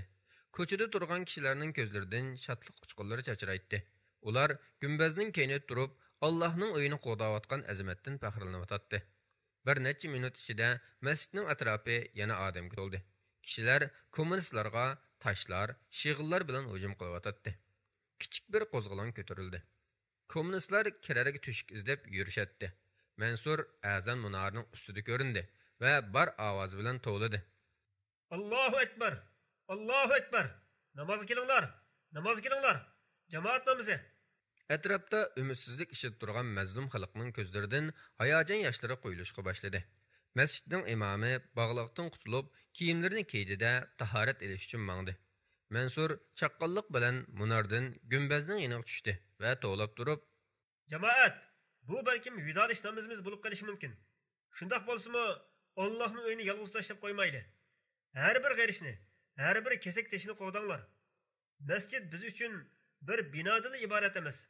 Uning ma'naviy qiymati to'liq yuksak. Biz asrlar bo'yi mushu ilohiy qurg'onning soyasida yashab keldik. Kelinglar, 2 rakat namoz o'qiylik," dedi. Musulmonlarning ba'zilari o'lgan, yaralangan yoki qochgan dushman askarlaridan o'lja olgan qurollar bilan qurollangan edi. Mang'amu bir miltiq bilan bir necha pay o'q nisb bo'ldi. Iroqdan rus harbiy mashinalarida kelayotganlarning qarasi ko'rindi.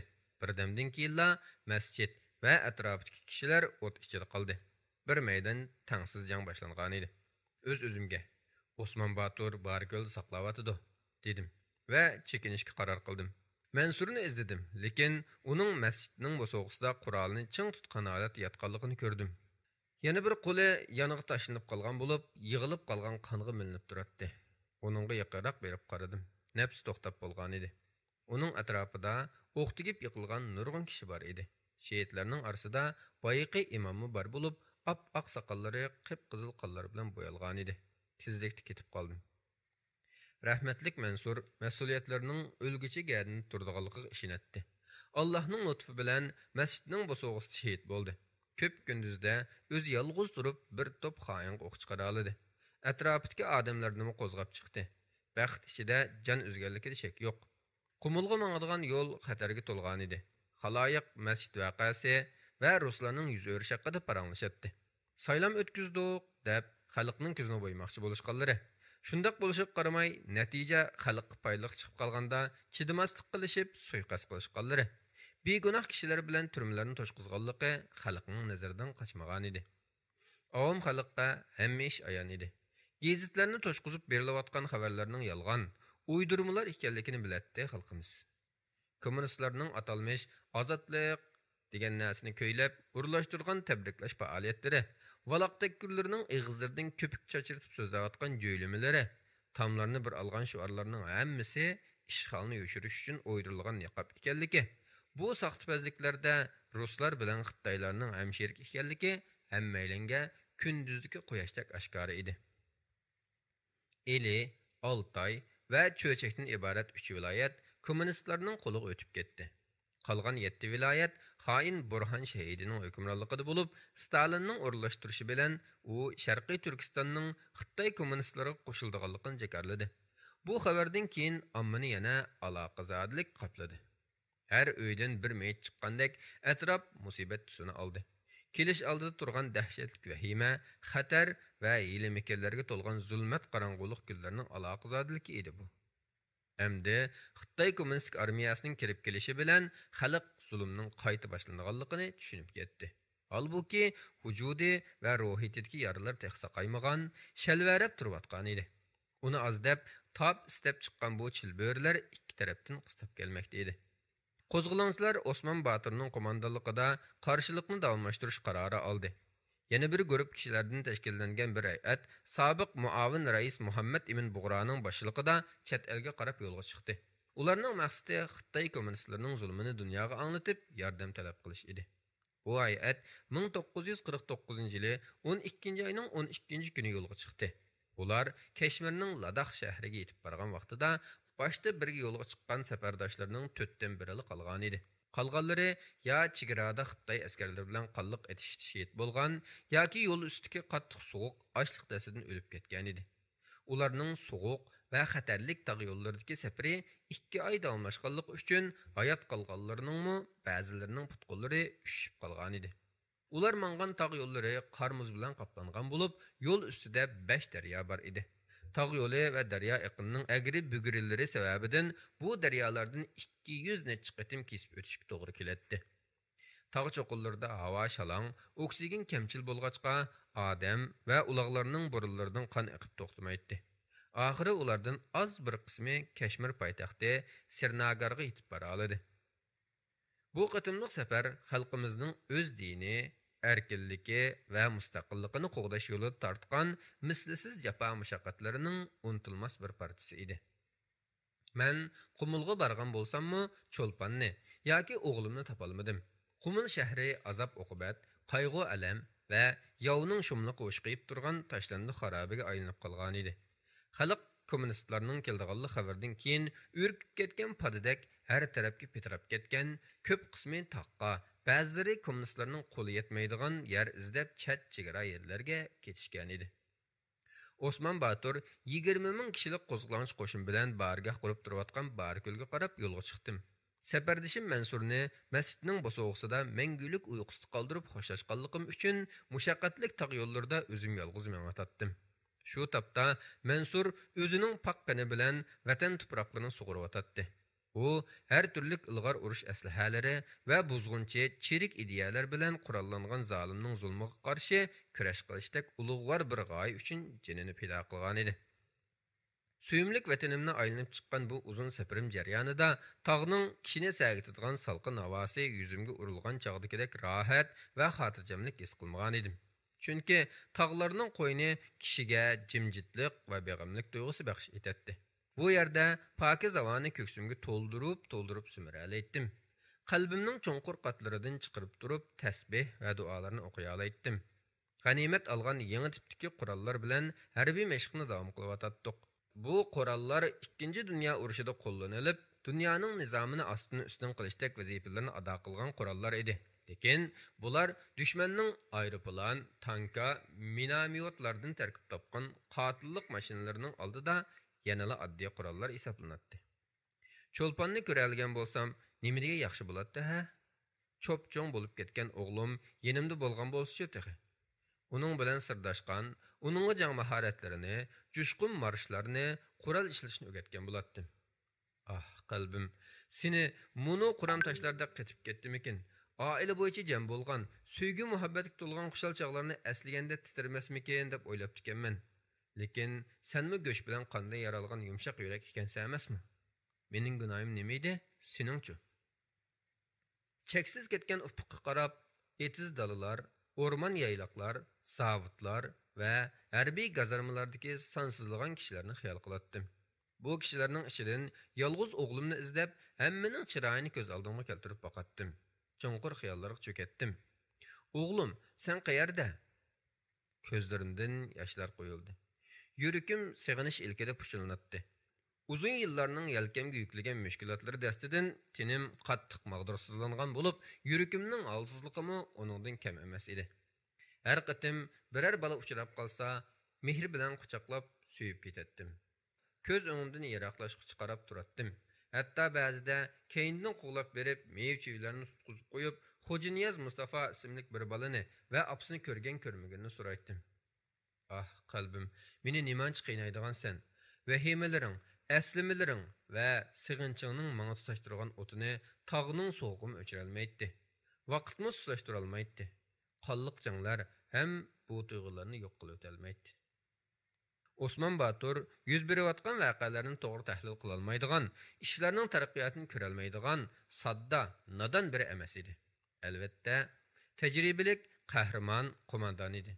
20 ming kishilik bir qo'shin bilan 100 millionlagan Xitoyga taqobil turib bo'la olmayotganligini, ilg'or qurollangan rus qo'shinlarini mag'lub qila olmaydiganligi uningga ayon edi. Lekin u inqilob va kurash ruhining o'lmasligi kerakligidek yuksak qoyaga ishonatdi.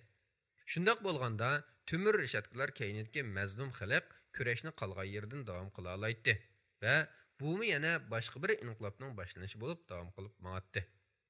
Shundala tajovuzlarni doim parakanda qilib turg'uli, zanjirsimon davomlashib turgan jihad orqali Allohning mazlumlarga yordam berishini qo'lga keltirgili bo'ladi. Qanaqli bo'lmasin, taslim bo'lish Osmon Batur va azimatlarining kallasiga kelib qo'ymagan edi. U doim bizga bu bizning taqdirimiz.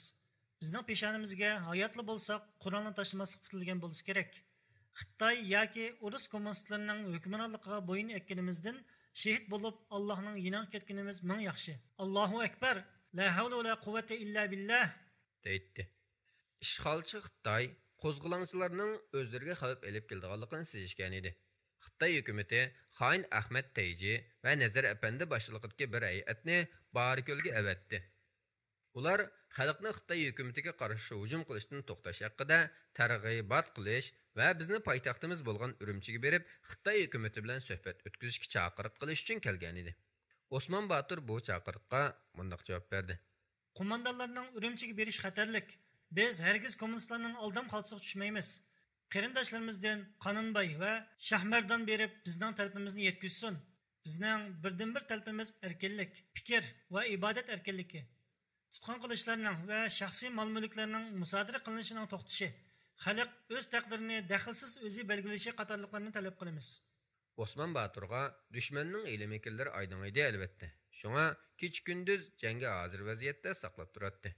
Urumchiga ketgan hay'at natijasiz qaytib keldi. Bir qatimliq tog' yo'llarini kuzatishda men Osmon Batur bilan birga edim. Uning mundaq da'vat qilganligini angladim. Endulusga salom bo'lsin. U yerda Allohning irodasi o'z kuchini ko'rsatdi. O'ylab qolaman. İnsanlar nemishqa tinchlik ichida yashamaydigandi? Mayis kulimsirashdan keyin gapini davom qildi. Xitoyning odamlari itning qurtidek mig'miq. Zimin desa bepoyon. Nima yetmay yana bizning yerimizga va boyligimizga ko'z qizartirdi?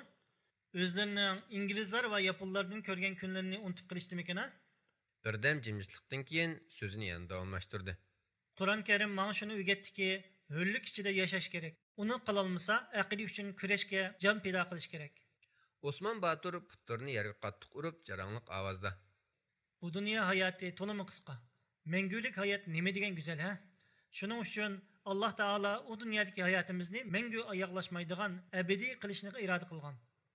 Davlatlarning va shaxslarning xammat chaqliq bu o'tkinchi dunyo uchun o'zaro put tepishib, urush etishlariga hayronman. Shunga deymanki, Alloh yo'lida o'lish amaliyotda mangu hayot qilishdir, dedi. O'skilang soqolini siylab turib, o'pcho'risiga nazar tashladi va davom qildi. Men Allohga ishonaman. Bugungi kundagi insonlar Allohga ibodat qilishmaydi. Balki kim kuchli bo'lsa, kim boshqalarni qo'rqita olsa, shuningga sajda qiladi. Mayli Berlinda mag'lub bo'lganlar bo'lsin, mayli London, Parij va Amerikada g'alaba qilganlar bo'lsin, hammasi o'xshash. O'pcho'rimizdagi hamma narsa shundoq tez o'zgarishga boshladi. Kishilar, narsalar, qurol-yaroqlar, ideologiyalar, dunyo xaritasi, avlodlarimiz mag'lubiyatning qurboni bo'lishga boshladi. Eg'izlardan yangi so'zlar, oshqin shuarlar tushmaydi. Qiz ayollarcha tahi. Ah, xudo. Qizlarimiz ko'chalarda yerim yalang'och holatda yuratdi. Taraqqiyot nomidagi sapsata, quruq davrang va buzg'unchilik kelkuni oldiga uchirg'anligi narsani yalmab supurib ketib atdi. Acaba insonlar taraqqiy qilish va madaniylashish uchun zolimning qamchisidan qo'rqib titirishi, erklaridan mahrum qilinib, qul malaylardek ishlatilish kerakmi? Tarbiyaga ega bo'lish uchun iymondan chiqish shartmi? Nimishqa taraqqiyot degan adolat va hurriyat bilan chiqish olmaydi? Nimishqa butun dunyo koinotning yaratquchisiga iymon etishda birlik kelmaydi? Nima uchun ayollarning badallari yanglashlanmay, buzuqchilik, fitna fasod avj olmay turib gullangili bo'lmaydi?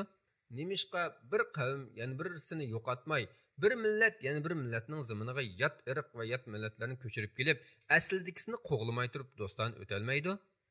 Bu kunlarda yuz berayotgan ishlar menga shaytonning o'yinlaridek bilinadi.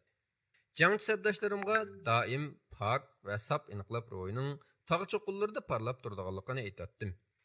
Mömin musulmonlar jumlasidan bo'lgan Osman Baturga qaraganimda o'tgan solihlarning simasini ko'rgandek bo'latdim.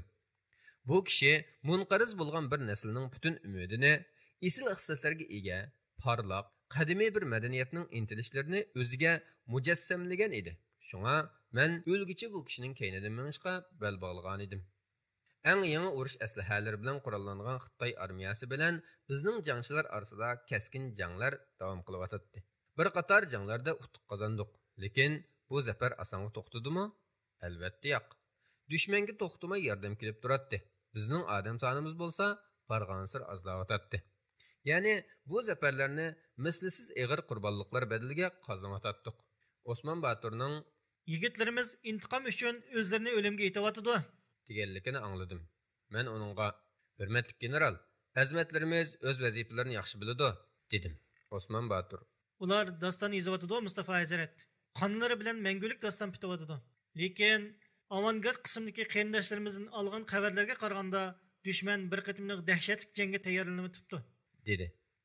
Bir necha kun o'tar o'tmas Osman Baturning deganidek chiqdi. Qurt qo'ng'izdek yamrab kelayotgan Xitoy qo'shinining hujumiga uchirdik. Bu qatimliq jang to'xtovsiz 3 oy davom qildi. Xitoyning Qinxay o'lkasi tarafga qarab chekinishga, chechilib ketgan qo'shinni shu yerda yig'ish va shu yerni kommunistlarga qarshi hujumning bosh shtabi qilish qarori ilindi. Lekin Qinxayga mangadigan yo'l bexatar emas edi. Har tarafdan o'lim ma'rab turibdi. Qanxo'r kafir bizni chambar shaklida qorshib olgan bo'lib, dushmanning muasirasiga tushib qoldik. Xitoyning Gansu o'lkasiga qarashliq Anshi shahridan 10 ming Xitoy askari besib keldi. Hammamiz fidokorlik bilan o'zimizni jangga otadigan bo'lib ketdi. Hamani qochib qutulg'ili bo'lmaydigan o'lim burnimizga purab turayotgandan keyin hech ish qila olmay ketguncha dushman bilan elishib o'layli, yetib o'lgich etib o'l deb o'ylaydik. Oxiri 1950-yili 8-oyda Xitoyning Qinxay o'lkasi tavallikidagi Maxay shahriga yetib keldik. Bu yerda bir mezgil aram elish, safarimizni tuzab retga selishni o'ylashgan edik. Men shaxsan Cho'lponni va o'g'limni izlayotdim. O'lib ketishdan burun ularni bir ko'rib olsam deb arzu qilatdim. Ba'zilar mushunda qalaymaqan kunlarda bu arzuyimni bir xam xiyol deb o'ylashatdi. Yana ba'zilar vatanimiz munqariz bo'layotgan, xalqimiz dushman topini ostida ingrayotgan mushundaq bir paytda mening xotin bolamning g'amini qilishimni shaxsiyatchilik deb ayblashatdi. Men ularning ayblashlariga parvo qilib ketmadim. Meningmi yurkim tashamasdi. Bizni qo'g'layotgan dushmanning oyog'i uzilib qolgani yo'q. Gansu o'lkasi qarashliq Dunhuang shahridan minglab Xitoy askari bostirib kelyotdi. Keynimizdanmi Sharqiy Turkistonlik Xitoy bilan bo'lgan chegarasi hisoblangan chaqliq orqali yana minglarcha Xitoy yopirilib kelyotdi. General Osman Batur xitob qildi. Do'stlarim, tugilib yashashdan jasurlarcha o'lishni ala bilgan azimatlar. Bugun kecha Maxay shahri hujumga uchrashi mumkin. Dinsiz davrning sharafli shohidlari. Chilbörler ilgirlash yo'llarimizni to'sib bo'ldi. Dushmanning qizil bayroqlari ufqlarni qon rangida bo'yadi. Qassob chig'ida kunda biror qo'yni qushxonaga apirib bo'g'izlaydi. Ammo bu dushmanlarga qo'y nima, inson nima? Oldiga nima uchursa urib so'qib bo'g'izlab mengyotidi. Barikuldan tortib mushu yerga kelguncha mengib o'tgan bu uzun yo'limiz erkinlik jangchilarining so'ngaklari bilan bitgan. Ularning mushkanbar ittiqqonlari bilan sug'urilgandir. Safarimiz uzun va mashaqqatli bir safar bo'ldi. Nurg'un ayollar va bolalar har tarafga qatirab bizni so'ygan kishilarni izlab yuribdi. Urumchining radiolarida kommunistlarni kuylaydigan qizil naqshlar yangrab, vatanimizni azg'un ideyalar bilan bulg'ayotdi. Vatan o'g'lonlari o'z uylarida mahbusning kunini ko'ryotdi. Emgak lagerlarida majburiy ishlatyotdi. Odamsiz chet qishloqlarga surgun qilinib, tugashtirilotdi. Yana nurg'unlari o'lim maydonlarida unsiz pig'ollari Allohga yelinishlari bilan o'limning melodiyasini yangrayotdi. U tirik shehidlarning oqibati bu yerda jang maydonida shehid bo'lganlarnikidan ichinishliq. Do'stlarim, jangga otlanayotimiz. Agar aranglardan hayot qolg'uvchilar bo'lib qolsa, bizning jihad hikoyamizni, tortgan azob uqubatlarimizni dunyoning har qaysi joylaridagi uxlab yotgan musulmon ummatiga anglatsin. Mashriqdan mag'ribgacha arab dunyosidagi Indoneziya, Malayziya, Turkiya, Hindiston, Pokistondagi musulmon qarindoshlarimizga Turkiston Allohning va insoniyatning dushmanining qo'liga tushib, ikkinchi Andalus bo'lib ketdi desin. Kim biladi? Musulmonlar bir kunlarda g'aflat uyqusidan uyg'onib, hamkorlashib dushmanga jang e'lon qilsa, Alloh taolo ularga nusrat berib qolsa ajab emas. Dunyoning har qaysi yerlaridagi musulmonlarga aytinglar, dushmanning gazet jurnallariga ishonmasin, o'ydirma tarixiga, falsafasiga ishonmasin, chaqiriqlariga aldanmasin. Osman Batur beshini ko'tarib osmonga qaradi. Ondan qiblaga yuzlanib bizni namozga chaqirdi. Ertasi dushman butun kuchi bilan bizga hujum qildi. Jang nihoyat qizib ketdi. Oxirgi qatimliq jangda elimizdagi hamma narsamiz, g'ururimiz, iymoniy kuchimiz bilan maydonga tushdik va mag'lub bo'ldik. Osman Batur dushmanning qo'liga tushib qoldi. Egizrak bir cho'qqida qarab turatdim. Uning beshini tik tutib, mag'rurlarcha mengayotganligini ko'rdim. Kommunistlar ha deb uning yengidan, bo'kidan va tonining peshidan tortib tashlaydi. Osman Batur bo'lsa, futqoli kishanlik holatdami ularning yuziga tükürib, putlab bo'lsa-mu bo'y bermaydi. Mujohidlarimiz shuncha talofatdan keyin hayot qila olgan ozg'ina jangchi har tarafga chechilib ketdi. Lekin hammasi degidek Kashmir chegarasi tarafga qarab yo'l olgan edi. 1951-yili 29 aprel kuni qahramon general Osman Batur jazo maydoniga elib kelindi. Turkistonlik va Xitoy bo'lib 90 ming kishi bu maydonga qattiq tahdidlar bilan haydab kelingan bo'lib, qahramonga beriladigan o'lim jazosini ko'rishga zo'rlangan edi. Shundaq qilib Osman Batur shahid bo'lib ketdi. Meni tonimaydigan bir to'p kishining orasida qolgan edim. Amaliyotdimi tonilib qolmaslik uchun Dunxondan kelgan askarlarning kiyimini kiyib olgan edim. Shahid Osman Baturga qarab, ko'zlarimdan yosh quyilib tursa-mu, asabiylarcha kulitdim. Yashsun adolat deb varqiraytdim majnunlarcha. Shum niyatlarning ko'nglidek qap-qorong'u bir kechada yo'lga chiqdim. O't dengizidan qochqanlarning sepiga qo'shildim. Bir necha kechilik jafoliq safardan keyin Kashmir chegarasiga yetib keldik. 20 ming qo'zg'olonchi jangchidan bu yerga yetib kelaligini faqat 300 atrofidagi kishi edi. Chunki dushmanlar chegaraga tutashgan yo'llarni qattiq qamal qilib, Tibetning Sinkurs, Kutsao va boshqa shaharlarda jangchilarimizni qo'g'lab yurib, o'qqa tutib Dushmanmo xili qattiq talafotga uchirdi. Oxiri bizdan chegaraga yetib kelgan 300 dek kishi Kashmir tavalligiga o'tdik. Ko'pinchisi eri shahid bo'lib tul qolgan ayollar, dadasidan ayrilib yetim qolgan kichik bolalar edi. Nihoyat Kashmir poytaxti Srinagarga yetib keldik. Bizdan burun yetib kelgan turkistonlik mujohidlardan bir jamoat oldimizga chiqqan bo'lib, ko'zlar alaman ichida tonishlarini izlashatdi. Tepishqanlar quchoqlashib, ko'rishib degandek atrof qaynon tashqinliq cho'mib ketdi. Safarning ardiqqa qattiq yetgan va necha kechadan beri uyqusiz bo'lganim uchunmikin bir bo'lingda uxlab qoptiman. Qanchalik vaqt o'tganini bilmayman. Yumshaqqina bir qo'lning yuzlarini mehri bilan silishdan uyg'onib ko'zimni ochdim. Uyg'onsam kun patay deb qolgan ekan. Yo'q, uyg'onmagan o'xshayman. Tush ko'ryotamdiman qandoq? Ah, xudo. Kashmir ayollarining kiyimiga o'xshaydigan kiyim kiyib olgan cho'lpon ko'z oldimda turardi. Uning yanida cho'p-cho'ng bo'lib qolgan o'g'lim. To'g'ri, men uni tanib oldim. Optob tukib, bug'doy o'nglik bo'lib qolgan bu chiroyli yigit mening o'g'lim shu. O'g'limning sochlarini to'ymay purashqa, cho'lponning yuzlarini siylashqa boshladim. Ko'zlarimdan yoshlar quyulatdi. Bo'g'zimga bir tugunchak turib qolgandek bo'lib, tilim gapga kelmayotdi. Cho'lponning ko'zlari shodliq yoshlarga to'lgan bo'lib, meni bag'riga bosdi. O'g'limmi meni chang quchoqlab olgan edi. Sizlarni o'limdan qutulib qolar deb o'ylamagan edim, Mustafa. Ko'zlarimga ishonolmayapman. Chochlariga qurur tushibdi. Yuzlarini yillarning yo'l izlari qoplabdi. Silsiz o'tgan bu yillar bir asrdek bilindi. Balamning peshonasiga mehri bilan suyib qo'yib, musulmon xalqimni chegaraning o tarafida Xitoy va Urus ikki yirtqichning panjasi orasiga tashlab qo'yganim uchun ko'nglim to'lim yerim, dedim. Cho'lponning chiroyi bir qavat qayg'u alam bilan qoplangandek sulg'un edi. Hasrat bilan Baytul Haramga berishni bek orzu qilardim. Makkada yoki Madinada yashab qolsak, nima degan yaxshi bo'ladi? deb pichirladi. Keynimga burilib, qorong'ulik qo'yniga singib ketayotgan ufqqa qardim. Masjidning bo'sog'isida shahodat sharbitini ichgan Mansur Durg'uni esladim. Tümür rishatqlar keynida jon uzishgan mo'min qarindoshlarim yodimga keldi. Osman Baturga ergishib kirgan janglarda shahid bo'lgan sabdoshlarim ko'z oldimda namoyon bo'ldi.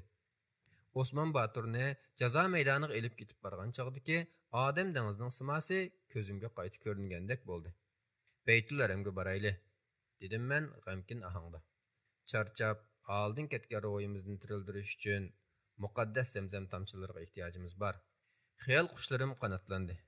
Mana men bir top hojilarning orasida Xitoy va Ruslarning tumur qafaslardan qutulgan musulmonlarning ozodlik xush xabarini yetkazib to'g'lab yuritdim. Mana kepallarni yetib tashlab, tavhid bayroq ostida jam bo'lib, asoratdagi millionlagan qarindoshlarni qutqizish uchun yo'lga chiqqan milliard kishilik musulmon jangchilar qo'shini ishitib turatdim. Mana bu mening hikoyam.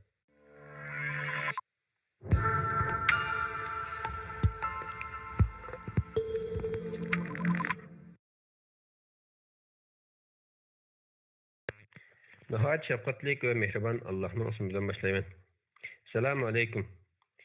Tövende sizlerle tanıştırmak olan kitabımız qalbida imani acizligini bayqagan va uningdan qutulish uchun bar amallarni qilib boqqan bo'lsa-mu, toza önümünü ko'rolmagan, Allohning azobidan qo'rqqan, imonining kuchayishi va Allohning roziligiga erishishni to'lim arzu qilgan bir kishi tarafidan o'ttirib qo'yilgan bir savol turtkisida yozilgan muhtasham bir asar. Bu asarning ismi Dertler Davası. Edda ve Deva ev El-Cevabil Kafi. Bunun autori İmam İbn Qayyim Cevzi. Bu kitapni tercüm qilish planlaguchi Sirajiddin Azizi, tercüm qilguchi Muhammad Emin Hajim, tercüme qatnashuvchilar Abu Bakr Abduqodir, Abduxoliq Said Umar, bet ve muqovalaylıgıchi A. Aqhun. Bu kitap Sharq Turkiston Ulamalar Birlik Nashriyati tarafidan İstanbulda 2019 yılı mayda birinci qatim nashr qilingan.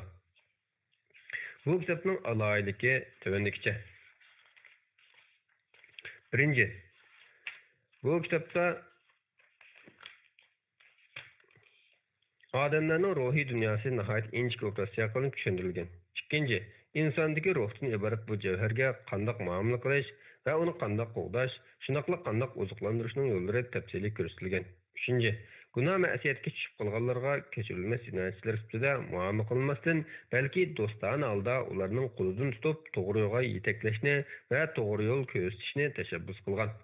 To'rtinchi, asarda boshdan oxir ilohiy sevgi va insoniy mehr-muhabbat kuylangan. Beshinchi, ko'plagan hikoyat va qissalarni bayon qilish orqali asarning ta'sirchanligi va jalbkorligi oshirilgan. Oltinchi, temalarga munosib holda xilma-xil mazmundagi she'rlar qistirilishi orqali til va tasvir san'atini parlaq qilib, odamlarning ruhiy dunyosiga sho'ng'ib, qalb qatidagi mehr-muhabbat va fazilat baxtlarini ta'riflab, buruq-turumliq ishida tunchiq qo'yishning oldini olgan. Yettinchi, insonni insonlik maqomida tushunish tashabbus qilinib, uni goh farishtalarcha ma'sumlikqa ko'p ko'tarib, goh shaytonlarcha azg'unlik bilan tamg'ilashdak o'ngchillik va so'lchillik xohishlardan yiroq turgan. Avtor kitobida qalb kasallariga Qur'on Karim va hadislar ko'rsatmasi bo'yicha diagnoz qo'yib, davolash choralarini o'tirib qo'ygan. Diagnoz qo'yib, doğrusini berish Alloh nozil qilgan Qur'on Karimning xususiyatidir. Bu vaqtda Alloh taolo bunday deydi: Biz Qur'onni mu'minlarga shifo va rahmat qilib nozil qildik. Payg'ambar alayhissalom bunday deydi: Alloh taolo har qanday kasalni solsa, uning doğrusini qo'shib beradi. İbn Qayyim bu kitobida gunoh ma'siyatlarning insonning dunyo oxiratiga, ijtimoiy jamiyat va muhitga intayin ziyonli ekanligi to'g'risida tafsiliy to'xtalib, bu gunohlardan qutulish haqida yetarli javoblarni bergan va unlik davolash usullarini ko'rsatib o'tgan. U bu vaqtda butun tirishchiliklari bilan samimiyat ko'rsatgan. Amaliyotda u mushu sohadagi eng ma'lumotli, bu vaqtda so'z qilishga eng munosib kishidir. Şoňlaşqa kitapni ko'rib chiqqan o'qirmanlar bu kitapning to'limi yaxshi, alohida manfaatli bir kitap ekanligini tushunib ketadi. Bu kitap haqiqatanmi dunyoda yaxshilik, oxiratda baxt saodat izlaydigan kishilarga to'lim zarur bir o'qishliq. Qarindoshlar, bu kitapni o'qib qolgan bo'lsanglar, ostiga inkor shaklida bu kitap to'g'riliq tushunchalarni yozishinglarni yoki texmi isil kitaplar bilan qarindoshlarimizning tanishib olish uchun yaxshi kitaplarni tavsiya qilishinglarni kanalımızga a'zo bo'lib va hambahrlab texim ko'p qarindoshlarga tarqatib qo'yishinglarni umid qilamiz. Rahmat. Bismillahirrahmanirrahim. Assalomu alaykum qarindoshlar. Hozir huzuringizga sunlig'imiz doktor Mamtimin A'loning Uyg'ur qat'ami psixologik nazar nomli kitobi. Bu kitobni Taklimakan Uyg'ur nashriyati nashr qilgan bo'lib, doktor Mamtimin A'lo ushbu kitobimni Xitoy hukumatining inson qalbidan chiqqan qatlamıga uchrayotgan butkul Uyg'urlarga bag'ishlayman degan bag'ishlim bilan boshlagan. Söz 5. 2017-yili Uyg'urlar psixologik urushda degan kitobim nashr qilinganda ajoyib ardiqim chiqqandek his qilgan edim. Chunki hech kimdan tartib Uyg'urlar haqida kallamda paydo bo'lgan savollar nihoyat nurg'un edi. Tarixida u qadar saltanatli yashagan bir millatning asta-asta zaiflashib, oxiri Xitoylarning mustamlikasi bo'lib qolishi men uchun bir tushuniksiz sir edi. Bu savollarim haqida keyin ko'p izlandim. Bu izlanishlarim oxiri bir kitoblik mazmun bo'ldi. Shuning bilan dedim. Xuddi Uyg'urlarning tarixdan olqigan ruhiyatini tushungandek, uning tagiga yetgandek xushallikqa cho'mdim. Gerçi bu tushunish u qadar azobli tarkiblarga ega bo'lsin. Ammo kitobim nashr qilinib uzoq o'tmay, Xitoylarning Uyg'urlarni orqa-orqadan qayta tarbiyalash markazlari nomida atalgan amaliyotda jazo lagerlari bo'lgan qiynoq turmalarga solayotganligida xabarlar bu yerda e'lon qilinishga boshladi. Chet eldagi Uyg'urlar tashvishlanishga boshladik. Hatto ba'zilarimiz xuddi Xitoylar bizga Uyg'urlarni hargiz bu xil shaklda qirmaydiganligi haqida ishonchli biror va'da bergandek, buningdan hayron qoldik. Ana shunday kunlarning birida hozir Gollandiyada siyosiy panohlik tilagan qarindoshimiz Umar Bek Ali Qozog'iston fuqarosi bo'lish sifati bilan o'zining Sharqiy Turkistondagi Xitoyning so'roqlarida tortgan azob-uqubatlarini dunyoga oshkorladi. U 2018-yili may oyida Birlashma Agentlikning muxbiri Geri Shi yozgan Xitoyning keng ko'lamli ming-yush lagerlari madaniyat zo'r inqilobini qayta qo'zg'adi degan xabar maqolasida bundoq dedi. Sen o'zingni tanqidlagan, o'ylaringni va o'zingning milliy tavallikingni rad qilgan vaqtdagi psixologiyalik besim bakla qattiq bo'ladi. Men har kuni kechasi buni toki tong yorug'cha o'ylayman, uxlayolmayman. Bu xayollar hali ham men bilan birga. Hozir Washingtondagi kommunizm qurbonlarining xotira fondida Xitoy tadqiqot bilan shug'ullanayotgan Adrian Zenz boshqa tadqiqotchilar bilan 2018-yili internetda Xitoy hukumatining necha milliard dollarlik 73 tek qurilish va xaridor chaqirish e'lonlarini analiz qilish orqali Xitoyning Sharqiy Turkistondagi jazo lagerlarini aniqlab chiqdi.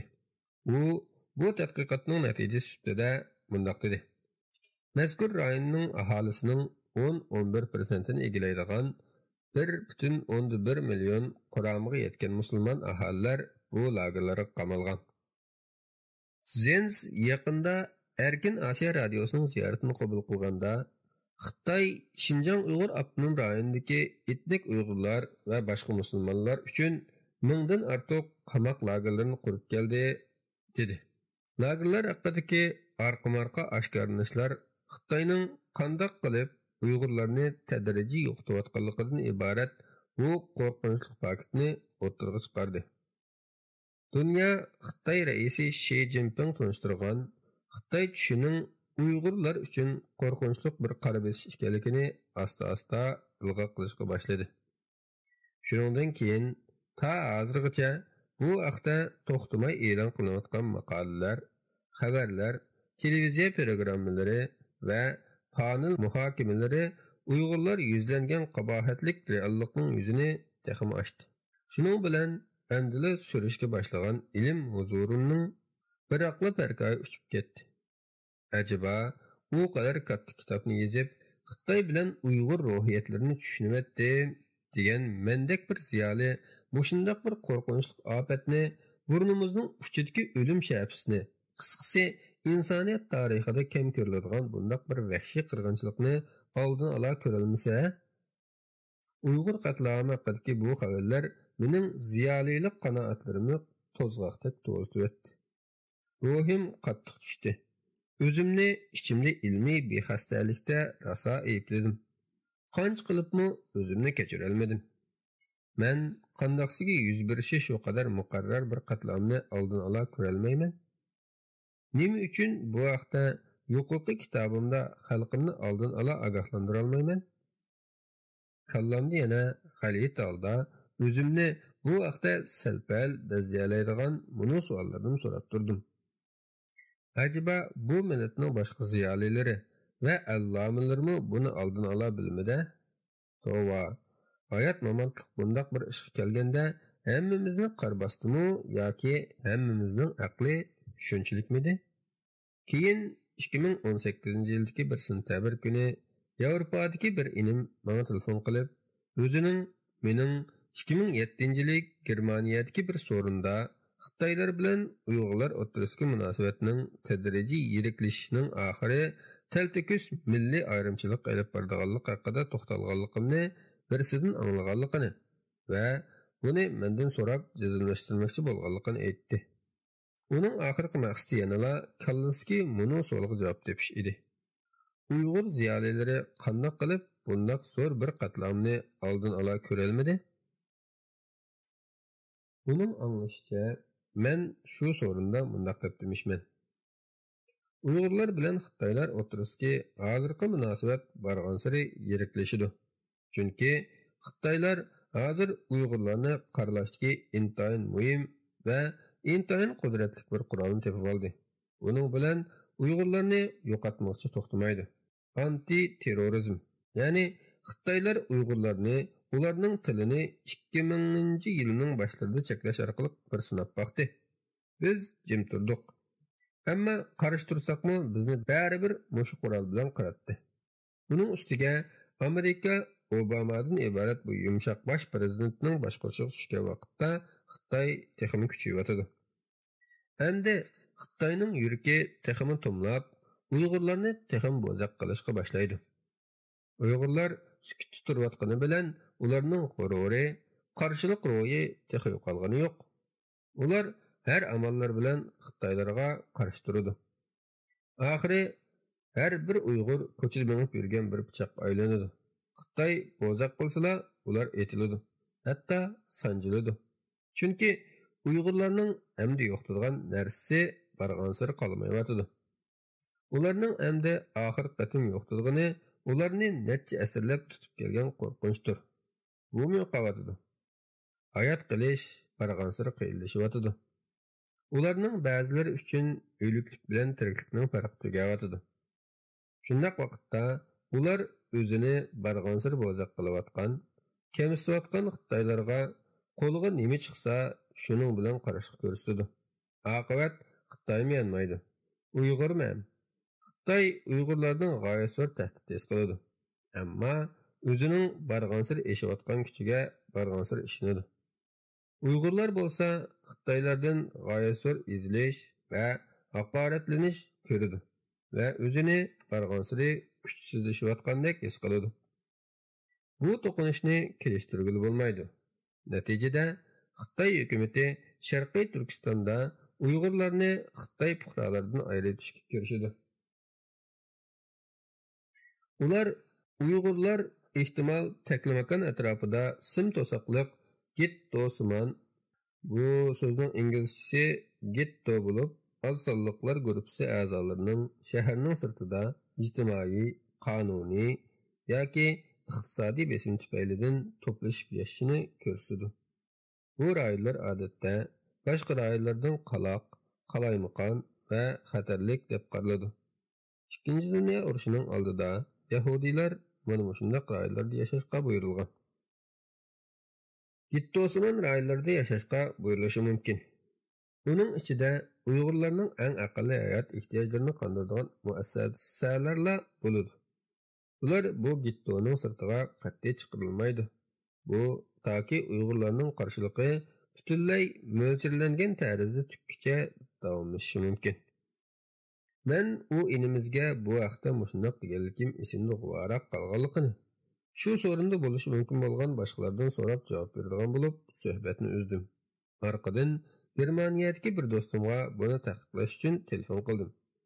U yuqoridagi deyilganlarning ko'p qismining ayni vaqtda uning uyida Robiya Qodir xonimning oldida deyilganligi, ammo hech kimning diqqatini alohida qo'zg'ab ketmaganligi uchun jiq muhokim qilinganligini aytdi. Shuning bilan menmu bu vaqtga keyin jiq so'zlamagan va hatto uning ko'p qismlarini unutib ketgan ekanman. Shundaq degan turuqliq bu vaqtda yana qayta izlanmaganligim va kitobimni to'xtalmaganligim menga texim alam qildi. Acaba bilib turib yana nima unutqanlik, bexasalik bu? Bu oddiy bir oqibat emas-ki. Shuning bilan 2018-yili Uyg'ur qatliami haqida ingliz tilida 3 parcha maqola e'lon qildim. Biri qatliamning dahshatini dunyoga bildirish ta'xirsiz edi. Yana biri men o'zimdagi gunoh tuyg'usidan qutulmoqchi edim. Ularga ulab 2019-yildan tortib o'limdan battar Uyg'ur qatlami haqida fikrlanishlar degan kitobimni ingliz tilida yozib Amerikadagi bir nashriyatga topshirdim. Bu kitobda ushbu qatlamning vositalik qurboni bo'lish suhbatim bilan uni psixologiyalik, falsafiy va siyosiy nuqtadan analiz qildim. Asli men shu kitobimni Uyg'urchaga udulli tarjima qilishni o'ylashdim. Ammo bu kitobim ingliz tilli kitobxonlarning ko'zlab yozilg'achqa Uyg'ur kitobxonlarining talbiga ancha uyg'un kelib ketmaydi. Shunga qo'lingizdagi bu kitobni maxsus Uyg'ur kitobxonlariga atab yozdim. Albatta, buningdagi ba'zi mazmunlar yuqorqi kitobimda ilindi. Shuni oldin ola aytib qo'yishim kerakki, garchi qo'lingizdagi bu kitobda Uyg'ur qatlamini psixologiyalik nuqtadan analiz qilgan bo'lsam-mu, bu bir maxsus psixologiyalik tadqiqot kitobi emas. Chunki u mening Uyg'urlar orasida bu qatlamning ta'sirini tadqiq qilish uchun elib borgan dala tekshirishimning yoki boshqa shakldagi ilmiy tadqiqot planining sistemalik amalga oshirilishining natijasi emas. Hammamiz bilamizki, hozir hech kim Xitoy mustamlikasi ostidagi Sharqiy Turkistonga asosan kirgizilmaydi. Shunga hozir vatandagi Uyg'urlarning psixik ahvoliga qarata vatanda turib biror dala tekshirish elib berish emas, balki oddiy bir axborot xabarini yozishmi mumkin emas.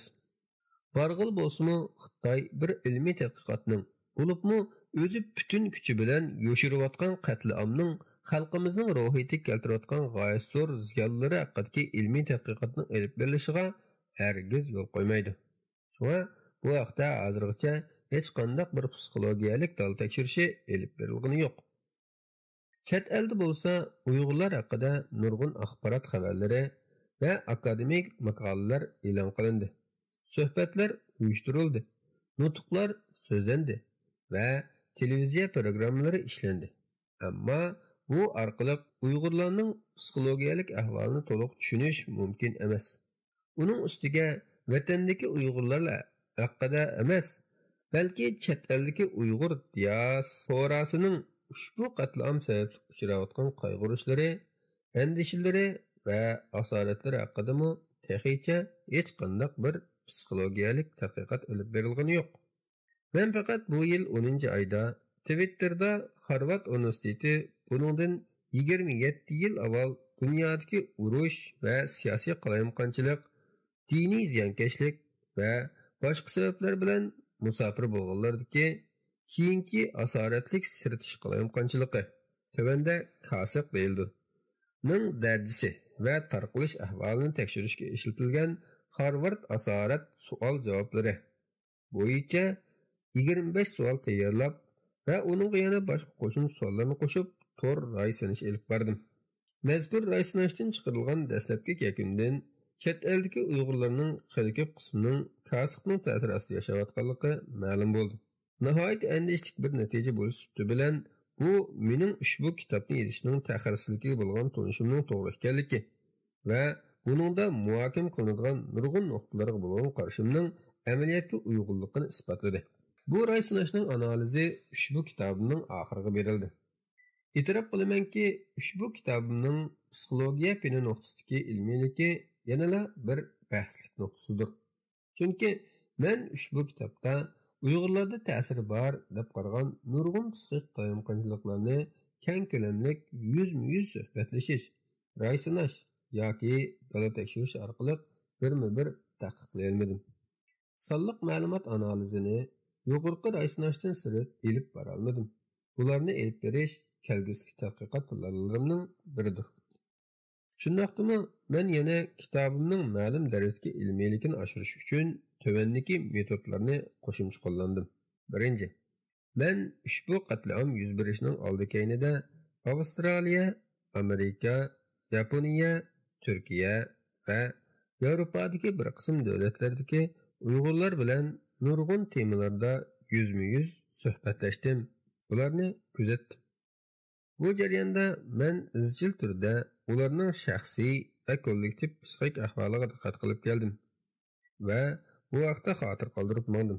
Shunga bu kitobdagi ba'zi bayqashlar, psixik hodisalar va qalayimqonchiliklar mening mushu izlanishimning dastlabki mahsulidir. Bu uchrashishlarning ilmiylik nuqtasidan ahamiyati va metodi to'liq va muntazam bo'lmasimi, ularni yanada ma'lum bir tadqiqot nishoni uchun elib berilgan cheklik dala tekshirishi deb ayta olmayman. Ikkinchi, men ingliz va xitoy tilida yaqinqi 3-4 yil mobaynida Uyg'urlar, jumladan Uyg'ur qatlami haqida yozilgan xabar maqolalari va mulohizalarini izchil ko'rib keldim. Diqqatim ko'p hollarda muxbirlarning savollari va Uyg'ur suhbatlashuvchi, faoliyatchi yoki guvohchilarning javoblari bo'ldi. Hatto men ularning javob berayotganda ishlatgan so'zlari va mumkin ahvolda badan harakatiga diqqat qilib, analiz qilib oldim.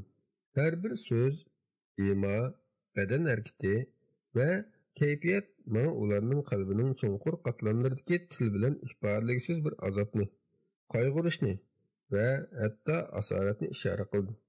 Buning ustiga faqat Uyg'urlarga xos bo'lgan kultural belgilar va ishoratlar menga faqat Uyg'urlarla tushunadigan nihoyat inchka va o'zgacha kultural psixologiyalik uchurlarni yo'lladi.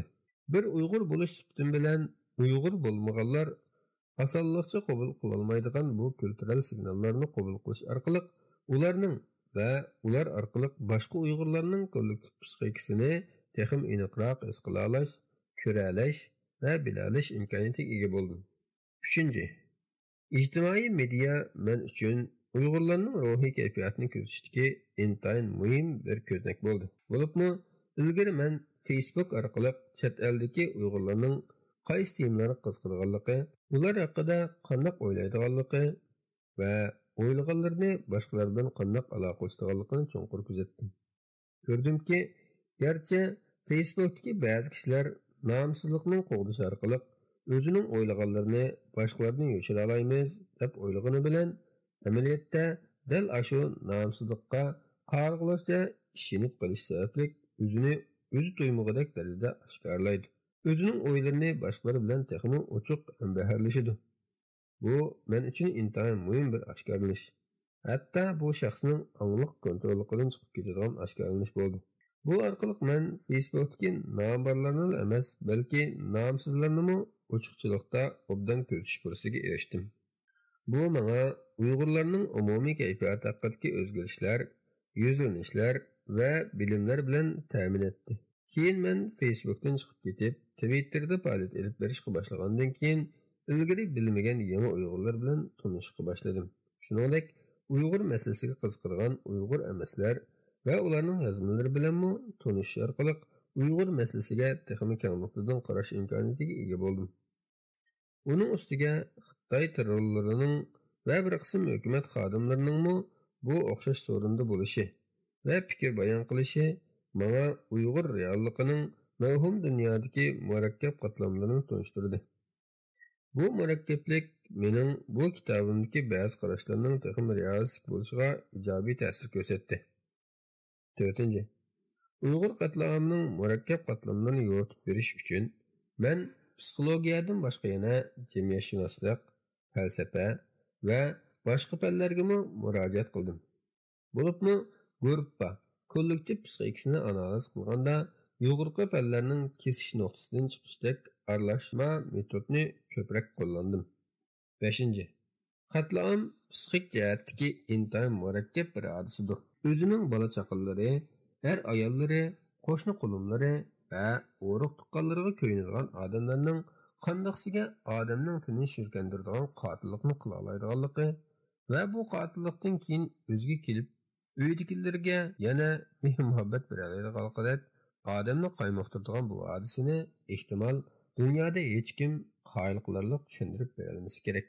Odamning qaramoqqa axloqli, fazilatlik va qonunga bo'ysunadigan fuqarolik ko'ringani bilan agar sharoit yor berib qolsa, masalan qatlamdek bir kechada hamma niqoblarni yirtib tashlab qo'rqinchli bir yalmog'izga aylanganligi bir buyuk sirdir. Buning psixologiyalik sababi haqida nurg'un аңлық psixologlar izlangan. Masalan, Sigmund Freud o'zining taraqqiy qildirish, avlod qoldirish va o'zini muayyanlashtirishga turtki bo'ladigan hayot instinktinin qarshisida o'lim instinktini o'tirib qo'ydi. İngilizce instinkt bo'lib, organizmning irsiy va o'zgartkili bo'lmas yuzlanishida muhitning g'adiqlashiga qarata aql aralashmagan ahvol ostida murakkab va alohida inkas qaytarish yuzlanishini ko'rsatdi. Bu yuzlanish odam bilan hayvonlarda bor bo'lib, ularning tabiatda hayot qilish uchun favqulodda muhim rol o'ynaydi. Bu fasllik ko'chish, qishlik uyqu, yeyish, ichish va jinsiy iqtidor qatorliqlarni ko'rsatdi. Keyingi tadqiqotchilarning texmi ilgirlab tadqiq qilishiga havola qilgan bu uqum orqali u odamning yoshirin ingidagi kollektiv agressivlik, ya'ni zo'ravonlik va o'z-o'zini vayron qilishdik, masalan, o'zini o'ldirib o'tilishdik murakkab psixik hodislarni tushundiradi. Shundoqla biz bu atalg'u orqali insoniyat tarixidagi o'z-o'zini vayron qilish xarakterlik uyg'unliklarning, zo'ravonliklarning va qatlamning psixik qo'zg'atquchi kuchini ma'lum ma'nodan tushuna olamiz. İnsanlar tabiatdagi g'ayriy insoniy kuchlar tarafidan emas, balki o'zining qo'li bilan qilingan harakatlar orqali o'lishni istaydi. Bu nuqtada u Aflatunning buning so'zini ishlatadi. Homo homini lupus. Odamlar bir-biriga bo'ridir. Uningdan keyin qatlamning psixologiya fani tarafidan analiz qilinishi texmi cho'nqurlashdi. Ikkinchi dunyo urushidagi Yahudiy qatlami Holocaust oxirlashgandan keyin qatlam haqidagi tadqiqotlar jamiyatshunoslik, insonshunoslik, qonunchilik, siyosatshunoslik va falsafa qatorliq fanlarning jiddiy diqqat markaziga keldi. Bu haqda nurg'un asarlar yozildi. Qatlamni to'sish haqida Janva ahdnomasi 1948 yildan tortib jiddiy kun tartibga keldi. Bu jarayonda ba'zi tadqiqotlarda dunyoni qatlamdan oldin ola ogohlantirish uchun uning yuz berishining bosqichli andizasi o'tirib qo'yildi. Masalan, Grigoriy Stanton tarafidan qatlamning 10 bosqichi nazariyasi o'tirib qo'yildi. Buningda dunyoning har qaysi joylarida yuz bergan qatlamlar solishtirilish orqali ularning yuz berishidagi ichki, tashqi mexanizmlarning o'rtoqligidan 10 andiza o'tirib qo'yildi. Mazkur kitobimizda bu andizlarning Uyg'ur qatlamidagi ifodalanish ahvollarini qisqacha analiz qilamiz. Shuningdek, odam qadrdonini o'limda yuttirsa, bu uningda chunqur va uzungacha, ehtimol bir umr yutmaydigan qayg'uni qoldirib ketishi mumkin. O'lim hamma kulturda degudek inson hayotidagi eng muhim hodisa, burilish nuqtasidir. U barliqning yo'qlikqa aylanish bo'lishdek aloyiligi bilan odamning qadr-qimmati, hayotning ma'nosi va inson jamoatining vazifasi qatorliq nuqtalarda intayin jiddiy qaraladigan bir kultural hodisidir.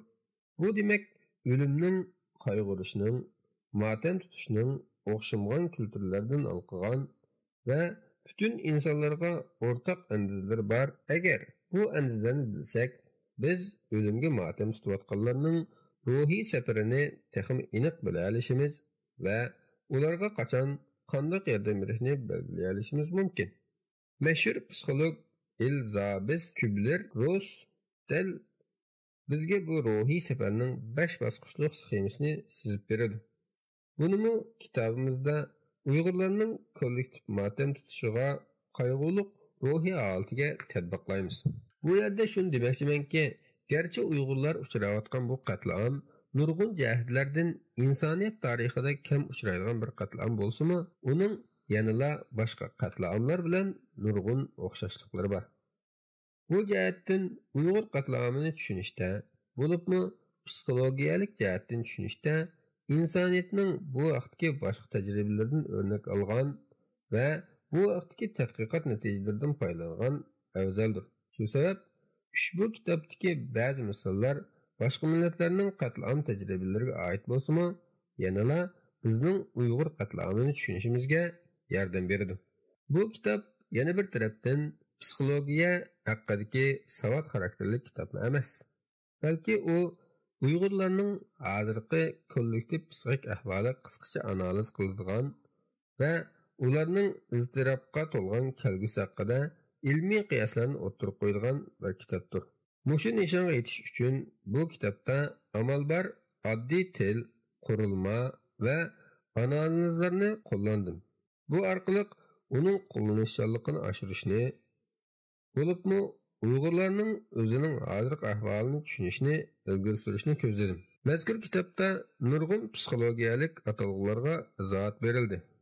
Ba'zi atalg'ularga Uyg'urchada munosib atalg'u topilmaganda, til nuqtasidan bizga yaqin keladigan Türkçedagi ba'zi atalg'ular oriyat elindi.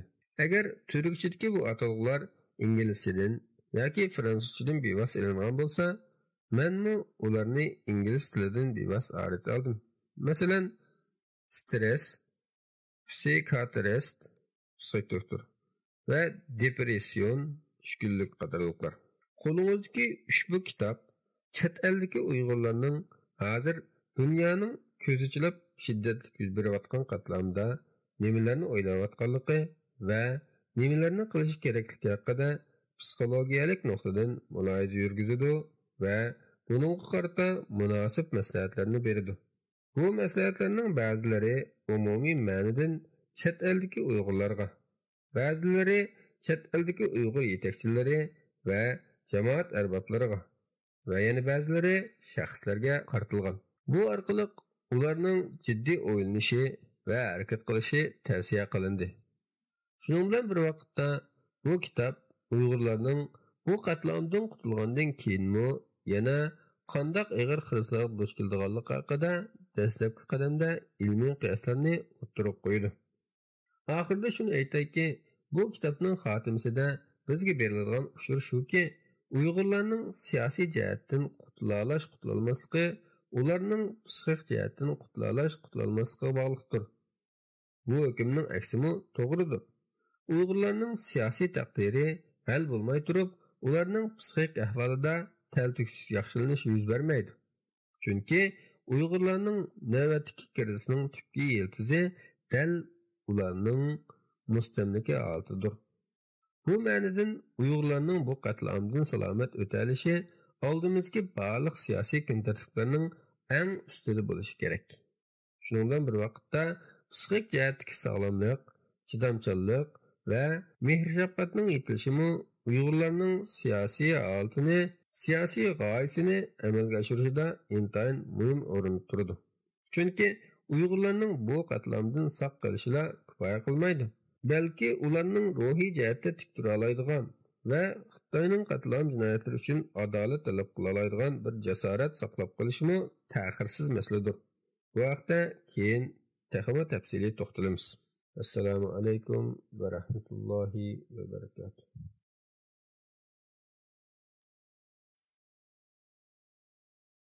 Qatlam nomsizlikdan nomliqqa. Nomsizlikimni bu dunyoda yo'qotish mening qarshimcha dahshatlidir.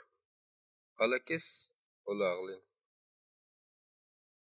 Kesib aytish kerakki, Uyg'urlar hozir insoniyat tarixida ko'rilib boqmagan bir qatlamga uchrayotidi. Ilgari Uyg'urlar kommunist Xitoy hokimiyati tarafidan o'ziga yurgizilgan qirg'inchiliklarni turli nomlarda atab kelgan edi. Masalan, Barin inqilobi, G'ulji qirg'inchiligi va Urumchi qirg'inchiligi qatorliqlar. Ammo 2017-yildan tortib Xitoylarning Sharqiy Turkistonda yurgizayotgan qatlami shaksizki BDTning qatlamni bekitishda qo'llanilgan ta'birini va o'lchimini to'liq qanoatlantiradigan va insoniyatga qarshi jinoyat shakllantiradigan qatlamdir.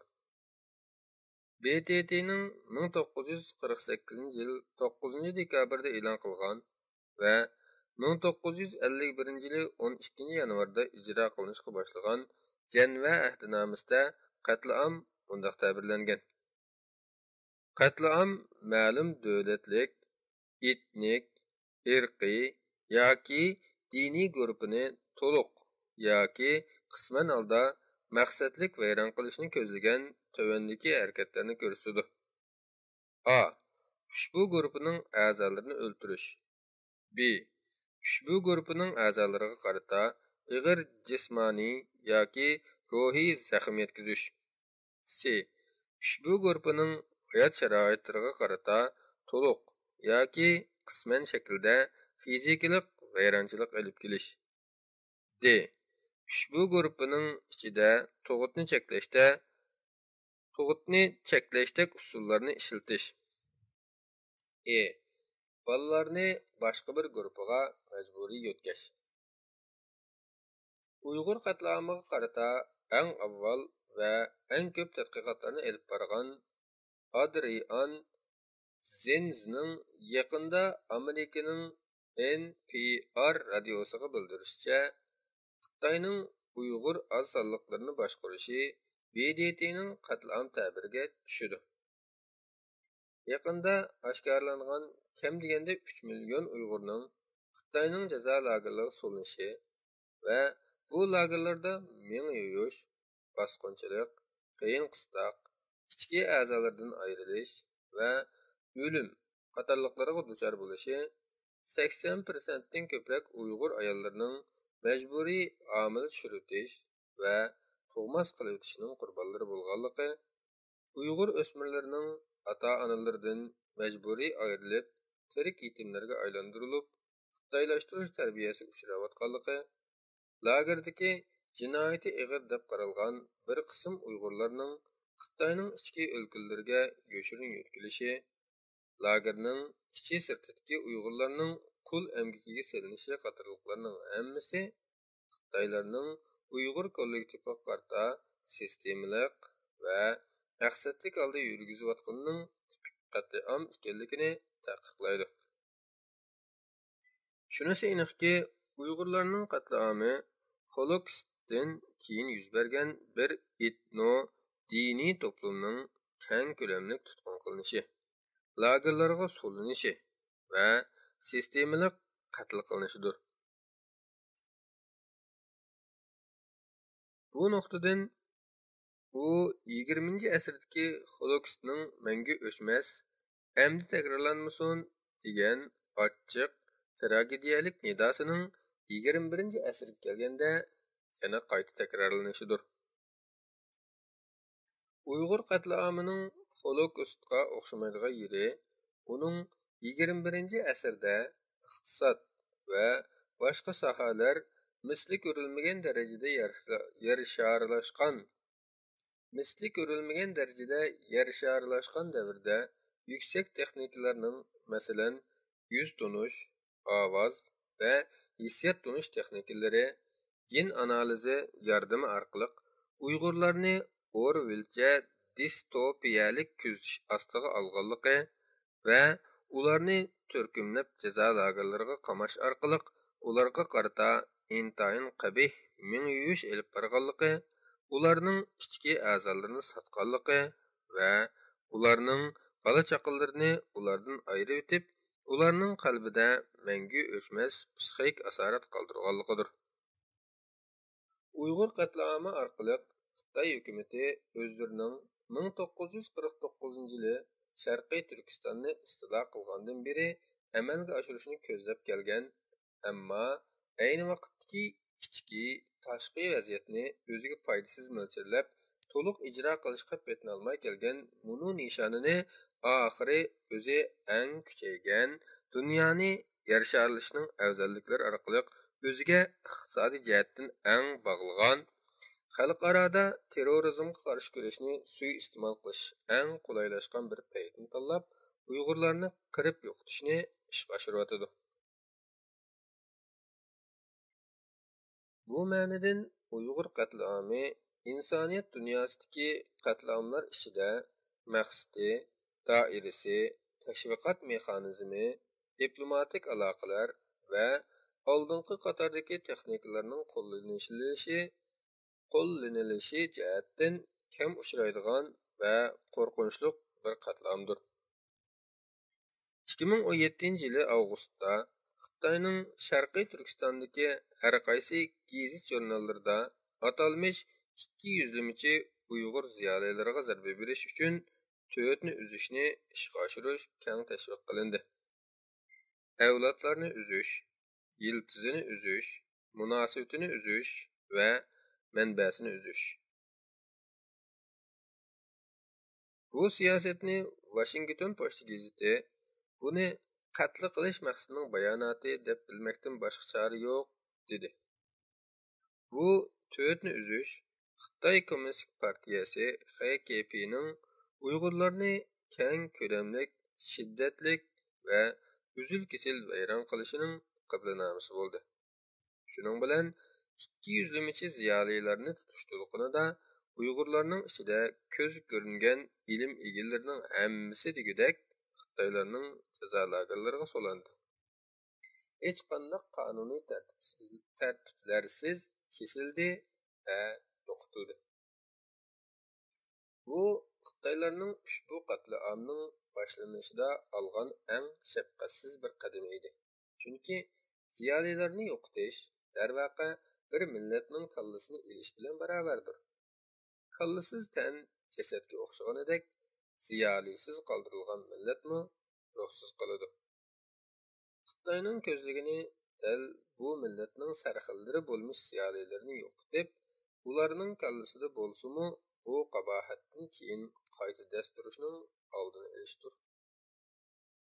Buningdan keyin Xitoy texmi ilgirlab bu qatlamning doirasini texmi kengaytdi. Uning ta'sirini texmi chonqurlashtirdi. Natijada bu qatlamning ta'siriga uchramagan birmi Uyg'ur oilasi, birmi Uyg'ur mahallasi, birmi Uyg'ur yezisi va birmi Uyg'ur shahar noyasi qolmadi.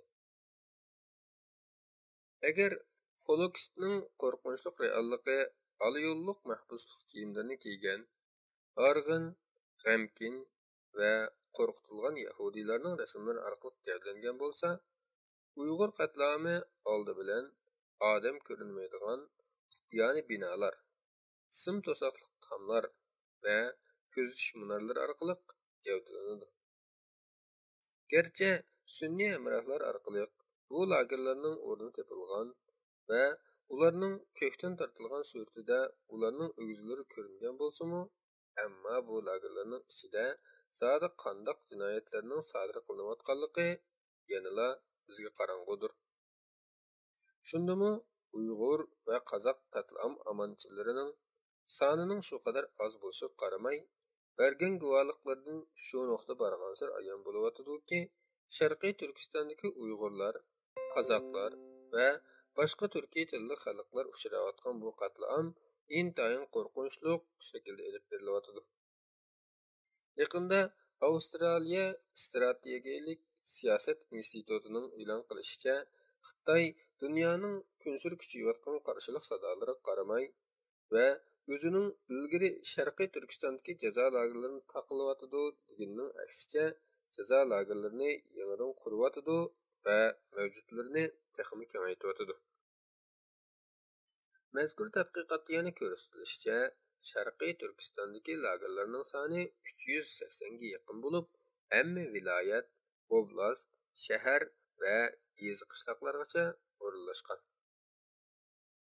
Sharqiy Turkistonda qurilgan bu jazo lagerlarining shakli, rangi va o'rni haqidagi bu ko'rinishlar chet eldagi Uyg'ur jamoatchiligining xotirasiga mangulik o'rnashdi.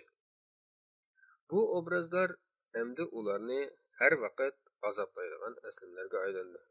Ularning aslimsini emas, balki ularning buningdan keyingi arzu-armonlari, kimligi va xiyollarini belgilaydigan omillarga aylandi. Uningdan boshqa yana sim to'saqlarning orqasidagi, ko'chalardagi va temir darvozalarning u tarafida ota-onasining kelishini zoriqib kutayotgan sabiy bolalarning ichini chiqish ifodasi Uyg'urlarning qalbini mangulik o'rtadi. Qatlamga münasibət bu paketlərinin barğansır aşkarlanishi bilan künsür eşiyotgan xalqaralıq besim ostida Xitoy Uyg'urlarni mümkinsiz holda maxfiy yo'qotishning mumkinsizligini his qildi va uningga inkos qaytarishga majburlandi. Ular biz bir mezgillik sukutdan keyin lagerlar haqida to'xtalganda uni boshqacha sharhladi. Ularni xalqaroga Uyg'urlar va qozoqlarni Xitoy tili va qonuni bo'yicha tarbiyalashni hamda nomrodlikdan qutulish planining ruhi bo'yicha ularga xizmat qobiliyatlarini o'rgatishni maqsad qilib qurilgan qayta tarbiyalash markazlari deb tanishtirdi.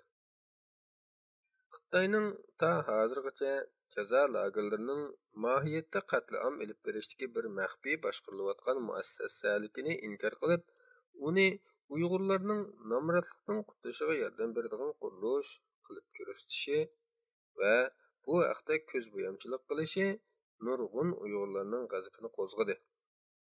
G'arbdagi bir qism davlatlar, bo'libmi Amerika, Xitoyning bu xil tushuntirishlarini amaliyotga uyg'un emas deb qarab rad qilib keldi.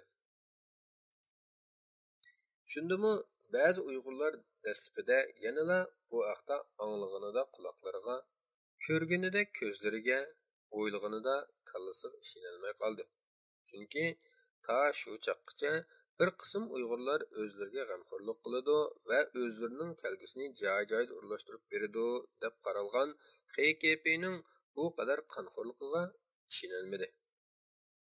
Ular o'zlari ta hozirgacha ishonib kelgan bu partiyaning va uning sohiblari bo'lmish Xitoylarning tuyuqsiz degudek odamning tinini shirkin turgudek razil iroda, kam uchraydigan sovuqqonlik bilan o'zlarini yer yuzidan pak-pakiz yo'qotishini kallasiga sig'dira olmadi. Ammo Uyg'urlarning mayli partiyaga sadoqatmandlik ko'rsatgan yoki ko'rsatmaganlari bo'lsin, hammasining bir vaqtda Xitoyning yo'qotish obyekti bo'lishi vatandagila emas, balki chet eldagi nurg'un Uyg'urlarni haqiqatan cho'chitdi. Bo'libmi XKPga yaqinqi yillarda eng sadoqatmandlik ko'rsatgan, Uyg'ur tilining tadrijiy holda ishlatilishdan qilishini ijro qilishda ko'rinarli xizmat ko'rsatgan va 5-iyul qirg'inchiligida Uyg'urlarni bostirish vazifasini Xitoy kadrlarining ko'ngildagidek o'rinlagan Nur Bekrining 2019-yili tutilishi tuyuqsiz yuz bergan cho'chtirlik bir voqea bo'ldi. Bu Xitoyning hech qanday bir Uyg'urni, agar u Uyg'urli bo'lsa, hargiz boshqa yo'tmaydiganligini ko'rsatdi. Bu hamma Uyg'urlarning bir-birlab Xitoyning qora tizimidan o'rin olganligini va buning faqat bir vaqt masalasi ekanligini bildirdi. Shuning bilan bir vaqtda Nur Bekridan ilgari va uningdan keyin nurg'un Uyg'ur kadrlarining bir-birlab yo'qotilishi, qamoq jazosiga hukm qilinishi va yo'qotilishi Xitoyning Uyg'urlarni bostirishining qadam bosqichliq va tartibli olib borilayotganligini tushundirdi. Xitoyning Uyg'urlarni bostirishga qarata hech qanday shafqat ko'rsatmaydiganligi Asiya Abdul Ahad xonim tarafidan oshkorlangan Xitoyning maxfiy hujjatlarining New York vaqt gazetining 2019-yili 16-noyabr sonida e'lon qilinishi bilan yana bir qatim oshkorlandi. Mazkur hujjatda Xi Jinpingning Uyg'urlarga qarata bu qatimliq bostirish harakatida bo'lgunchilikka va oshqullikqa qarata mutlaq shafqat ko'rsatmaslikka haqidagi bu yo'l yo'riqi bor edi. Bu qadar shafqatsiz bir qatlamning ich yuzining oshkorlanishi yanala chet eldagi hamma Uyg'urni degudek Xitoylarning qo'lidagi zulm ko'rayotgan qadrdonlari haqida isbot va guvohlik beradigan vaziyatni borliqqa keltira olmadi. Oshkorlangan bo'lsa-mu, muhojiratdagi ba'zi Uyg'urlar yanala Xitoy lagerlariga qamalgan, qonunsiz kesilgan va iz-deraksiz yo'qolgan o'riq tuqqanlar haqida guvohlik bermadi. Hatto ular haqida ommaviy so'rinda so'zlashdanmi o'zini qochirib keldi. Bu haqda garchi kichik doirada faoliyatlar uyushtirilgan bo'lsa-mu, butun dunyo miqyosi bo'yicha elib berilgan ko'lamlashgan izchillikqa ega va puxta tayyorlik ko'rilgan kompaniyalar kamdan kam tashkillandi. Hozir bir Uyg'ur yetakchisining bu vaqtda na plani, na odamni o'rnidan turg'izadigan yalqinlik va ruh baxsh nutqi va na hammani safarbarlik keltira oladigan tirishchiliklari bo'lmadi.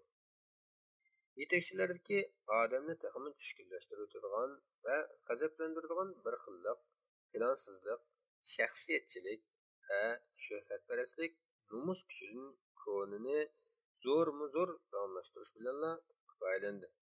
Masalan, namoyish qilib qo'yish, bu yerda to'g'ri chiqib nutq so'zlash va ijtimoiy medialarda buni yozib, Xitoylarni g'oyivani tillab ochiqqa chiqarish qatorliqlar. Dal mush chog'da bir turkum yoshlar va kichik guruhlarning, cho'nglarining va atalmish yetakchilarining og'ziga qarab turaverib, vaqtdan o'ttirishni rad qilib, o'z oldiga ish qilishga kirishib ketdi. Shuning bilan an'anaviy tashkilotlarning Uyg'ur davosiga monopolligi xilli zo'r darajada buzildi. Xitoyning qatliamiga qarshi guvohlik berish va imzo to'plash faoliyatlari bu bir turkum yoshlar va kichik fidoi guruhlarning tashkillashida 2019 yildan tortib yangi bir bosqichga ko'tarildi. Shundami chet eldagi butkul Uyg'ur jamoatini qoplagan psixik qalamg'anchilik hammani ta'sir ostiga ilib, qatlamga qarshi ilib beriladigan faoliyatlarni yanada unumsiz qilib keldi. Yana nurg'un Uyg'urlar bu qatlamda boshdan oxir sukut turib keldi. Sukutning orqasida albatta kallaning chunqur-chunqurlariga o'rlashgan qo'rqinch bor edi. Bu qo'rqinch bir tarafdan Xitoylarning uzoq yillik qo'rqitib, ürkütib va qisasxo'rlik bilan boshqarishidan manbalangan bo'lsa, yana bir tarafdan shunday sharoitda insonning ongsizlikdagi o'zini qo'llash mexanizmidan manbalangan edi. Ruh analiz ilmida o'zlik qo'g'dinish mexanizmi ongsiz mexanizm bo'lib, qubul qiluvsiz yoki yo'shirun ziyonli qadiqtiruvchidan kelib chiqadigan andishini azaytishni ko'zda tutadi. Masalan, ishda xo'jayinidan dashnam ishtigan bir xizmatchi uyga qaytib kelib ayoliga yoki bolasiga vaqirab ketadi. Chunki ularga vaqirash xo'jayiniga vaqirashga qaraganda ko'p bexatardir. Shu orqali bu xizmatchi xo'jayiniga bo'lgan qo'rsoq ko'pikini boshqalardan elish orqali bu vaqtdagi andisini yengillatadi. Bu bir qism Uyg'urlarning Xitoylardan ololmagan o'chini o'zining qarindoshlaridan elishiga o'xshaydi.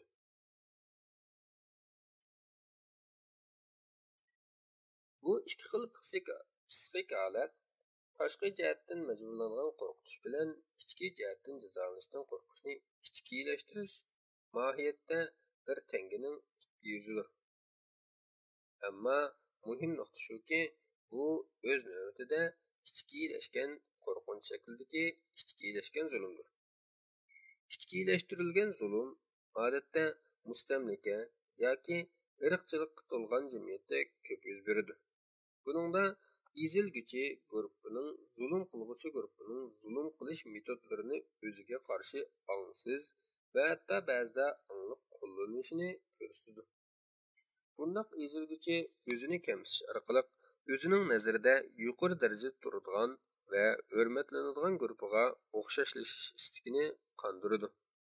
Bu ma'lum bir guruhga uzoq mezgil izlash o'rnida turgandan keyin ezguchilarning o'zlari haqidagi kamsitishlarni va bir taraflamaliklarni ichkilashtirishni, ularni qabul qilishni va o'ziga va o'zi bilan bir guruhdagilarga baho berishni o'lcham qilishdan ko'rsatadi. Bu oxirida ularning o'ziga qarata salbiy qarashini va o'zining sho'r peshonligini o'zidan ko'rishini keltirib chiqaradi. Masalan, ba'zi Uyg'urlarning nihoyatda dabdaba yoki o'zini kamsitish bilan Uyg'urakning qo'lidan yetish kelmaydi deyishi mohiyatda ularning Xitoyning Uyg'urlarning qo'lidan yetish kelmaydi deydigan kamsitishni qabul qilib, uni ichkilashtirib olganligining mahsulidir. Bu yana o'z atrofidagilardan dardini elish, zulm qilg'ishini ongsiz do'rash orqali g'urursizlanishga qarata psixik tangpunlikqa erishmoqchi bo'lish va o'z ishidan zulm qilg'uchi va qiling'uchilik qurilmasini qayta barpo qilish orqali o'zaro to'qinish qatorliq qilmishlarni o'z ichiga oladi. Bu Uyg'urlarning hozirgi holatiga uyg'un keladi. Buningda kollektiv g'ururi dafsanda bo'lgan millatning a'zolari buningdan keyin kelib chiqqan g'urursizlanish tuyg'usiga qarata psixik tangpunlikqa erishish uchun ichki qismda bir-biri bilan bo'lgan jidal majroni ulg'aytish orqali bir-biridan dardini oladi va bir-biriga g'ururini ko'rsatib qo'yishga ziyoda birlashdak benormallikni oshkorlaydi. Bu haqda kitobimizning keyingi qismlarida yana manbalangan aman qilish zihniyati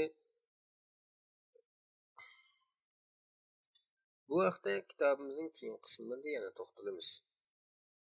Agar biz bu Uyg'urlarni kuzatsak, shuni bayqay olamizki, qo'rqinchdan manbalangan aman qilish zihniyati ularning qarshiliqining uzil kesil va uzunga so'zilgan bo'lishining kamchil bo'lishidagi asosiy omillardir. Shuningdek, bu ham Xitoyning chet eldagi Uyg'urlarni yiroqdan turib, ularning qarindoshlarini tutqunlik tutish orqali ularning qo'rqimsizlik bilan harakat olib berishi va o'ylashini kontrol qilishidagi muhim omildir. Bu ma'nodan ular ya bir tarafdan butkul Uyg'urlarning kelayotgan qirg'inchilikni faqat o'zining oilasiga kelayotgan zulmga qaraytib tushunib oladi, yoki uni butunlay ko'rmasga salolaydi, yoki texim murakkab ma'nodan o'zining va oilasidagilarning boshiga kelgan zulmning to'g'ri ekanligini ko'ngli tahqiqlay oladi. Bu ma'nodan zulmning eng asosiy shakli tashqi zulmning ichkilashib, o'ziga zulm qilish shakliga aylanishi va uning oxiri berib tashqi zulmni oqlab o'zini gunohkor qilishga yetaklashidir. Qo'rqinch odamni kontrol qilishning eng unumli vositasidir. Mayli qaysi xildagi hokimiyat shakli bo'lsin, masalan, hokim mutlaqlik, fashistik, natsizmlik, sotsialistik yoki kapitalistik hokimiyat shakllari bo'lsin, hammasi odamni qo'rqitish orqali boshqaradi. Ammo qo'rqitishning vositasi va darajasi bir-biriga o'xshamaydi. Buningda qo'llaniladiğini dal odamning tabiatidagi mono turdagi prinsipdir. Odam azobdan qochadi va shodlikni qo'g'lashadi. Shunga odamni azoblash orqali, masalan, jazolash orqali uni qo'rqitqili va qo'rqitish orqali uni odatda qilishga unamaydigan ishlarni qildirg'ili bo'ladi. Shodlikdimi ham shundoq. Odamni shodlantirish orqali, masalan, mukofotlash orqali uni o'xshashla u odatda qilishga unamaydigan ishni qildirg'ili va qilmaslikka kerak bo'lgandan yondirg'ili bo'ladi. Yuqorqi hokimiyatlarning hammasi degidek mush xildagi mexanizmni insonlarning kontrol qilishi uchun qo'llanildi.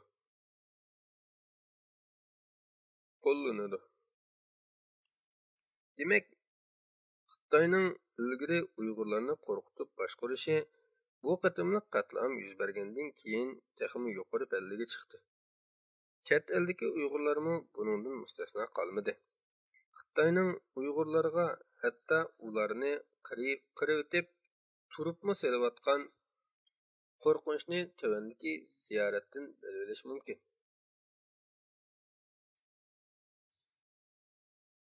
Xitoyning Uyg'urlarga hatto ularni qirib turibmi selayotgan qo'rqinchni tövandagi ziyoratdan bilib mumkin. 2 oy ilgari BDT va Yevropa Birligi rayonida Şinjanning ba'zi tekshirishlarni olib berdi. Hamda mening shahrim bu tekshirishlarga tanlandi.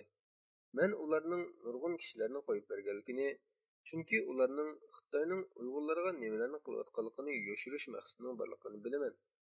Mening onam qo'yib berilganlarning biri bo'lishi mumkin. Ammo men bu xabarning rostligini jazmlashtira olmayman. Chunki men uning bilan aloqalashishdan iborat bu xatarga tavakkul qilishni xohlamayman. Chunki ular Xitoy doiralari u chog'da uni qayta qamishi, qiynishi va uningdan battarini qilishi mumkin.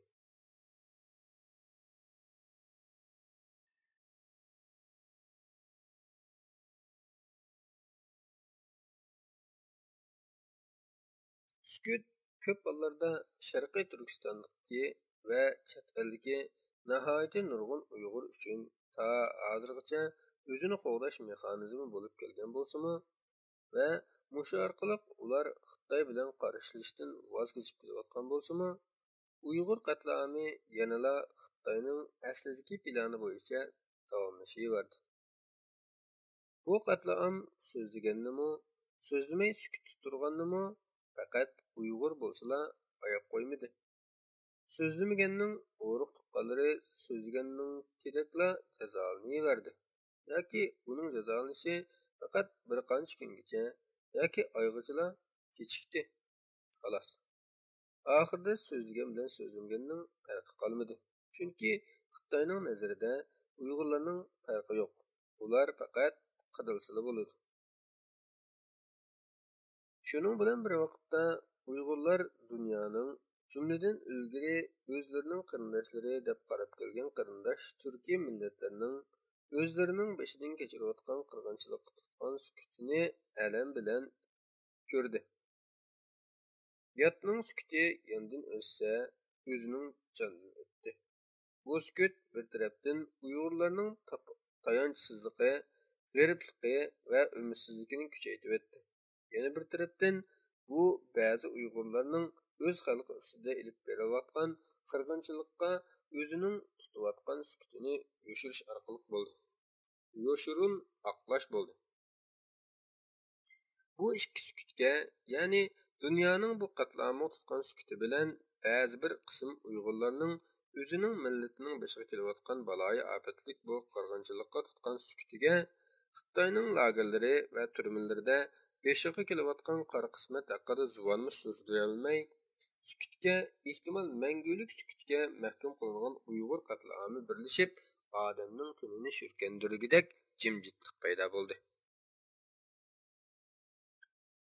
Lagerlar va turmalarda sukutga patirilgan ashu Uyg'urlar, chet eldagi bir qism Uyg'urlar, Sharqiy Turkiston va boshqa joylardagi Xitoylarning va butkul dunyoning degidek o'zlarining beshiga kelayotgan kulfatlarga sukut qilayotganligini bilmaydi.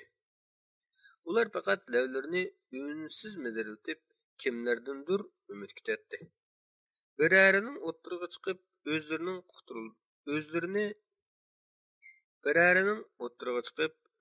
qutuldirib olishiga talmiratdi.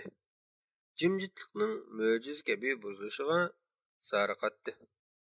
Shundala o'zining beshidan o'tkazgan ta'sirligisiz azob-uqubatlarni so'zlashga intilatdi. Chet eldagi nurg'un Uyg'ur uchun dunyoning sukuti ularga qattiq alam qildi. Ularni cho'nqur umidsizlikka g'arq qildi. Ularning ba'zilari o'zlarini qadrsiz, tashlab etilgandek va hatto allaqachon qilgan allaqandoq gunohlar uchun qarg'algandek his qildi. O'zlarini uzoqqa so'zilgan va hatto oxirgacha ko'rinmas azob to'nining ichida qachon oxirlashi noma'lum bu qirg'inchilikning azoblari ichida qechayotgandek his qildi.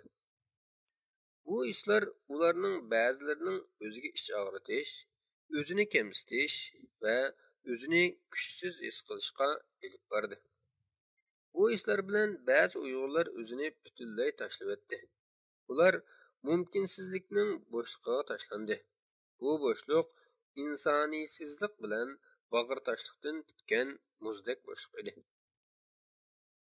Shunday qilib, Uyg'urlar yangi, yo'chun va so'g'uq dunyoga qaytadan ko'z ochdi. Ular o'zining tig'dek yolg'izligi va o'zini faqat o'zining qutuldira oladiganligi haqidagi bu faktga yuzlandi. Bu dunyoda ular o'zining ich og'riqi, azob-uqubatlari, barbod bo'lgan tushlari va asoratlarini o'zi yolg'iz bir taraf qilishga qoldi. Mana shunday ahvol ostida yana ba'zilar bu sharoitni normallashtirishga boshladi.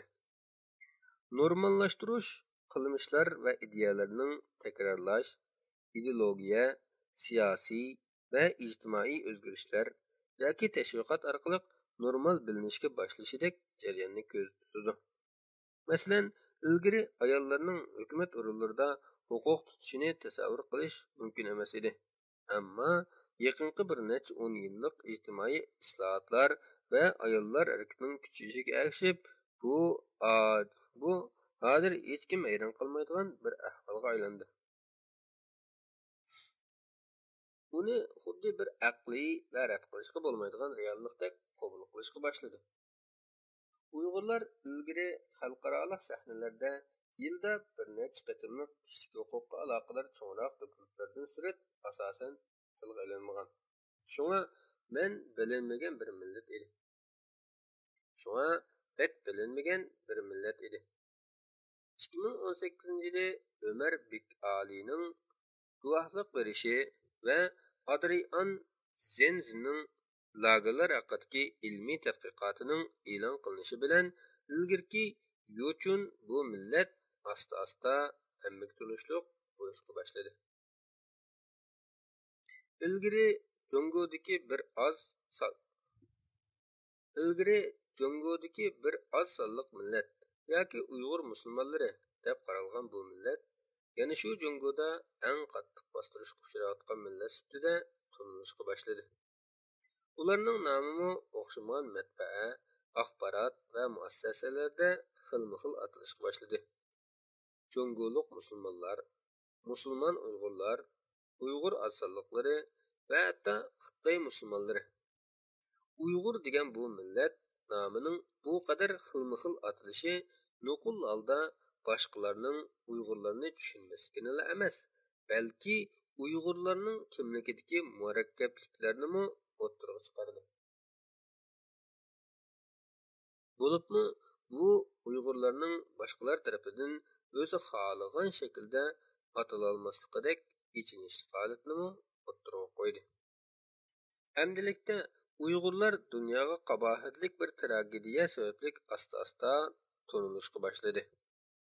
Etnik yo'qotilishga, diniy jazolanishga, kultural qatlamga yoki qatlamga uchrayotgan xalq buni qandoq atash boshqalarning ko'rish nuqtasining qandoqligi qoldirildi.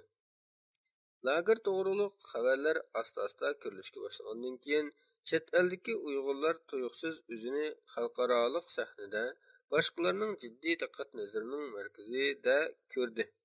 Xilma-xil nurlar tushirilgan bu sahnada turish ularning ba'zilari uchun haddidan ziyoda bir oz g'alita va hatto paradoksaldekmi bilindi. Chunki Uyg'urlar albatta xalqaroning o'zini va o'zining masalasini qancha tez va qancha to'g'ri bilsa, ularning shuncha ko'ngil bo'lishiga erishgili bo'lganligini bilatdi. Ammo shuning bilan bir vaqtda ular qancha to'nilgan sari o'zining buningga shuncha tayyorliksiz ekanligini his qildi. Shuningdek, ularga diqqat ag'dirilgan sari ularning qanchalik darajada izzat hurmatining dafsanda qilinayotganlik obrazimi texmi echinishli shaklda namoyon bo'ldi. Qisqasi, bundoq bir yorqin sahna ularni bakla tantirtibdi. Bu tomoshabinlarga u qadar tez, tuyuqsiz va kutilmagan bir shaklda e'tiqsiz bir fojia sababli to'liq yuzlanish edi. Shuningdek, bu haddidan ziyodalikning yana bir muhim nuqtasi shu ediki, Uyg'urlar tomoshabinlarga parlaq qadimiy kulturga ega millat emas, balki yo'qolish oldidagi modern millat sifatida ko'ringan edi. Texmi echinishli ularning xeyli ko'p qismi qirilayotgan bo'lsa-mu, yanala nima uchun qirilayotganligini bilmayotgandek edi. Ba'zilari faqat xirashida holda biz musulmon bo'lg'achqila o'ldirilyapmiz deyayotdiki, ammo Xitoylarning Uyg'urlarni faqat musulmon bo'lganlik uchun qirmayotganligidek sababni ichkirilab tushuntirib berolmaydi. Yana bir nuqtadan ular nemishqa dunyoning o'zlarining yeniga beshiq kelayotgan bu mudhish reallikni tushunmayotganligini qiladi. Odamni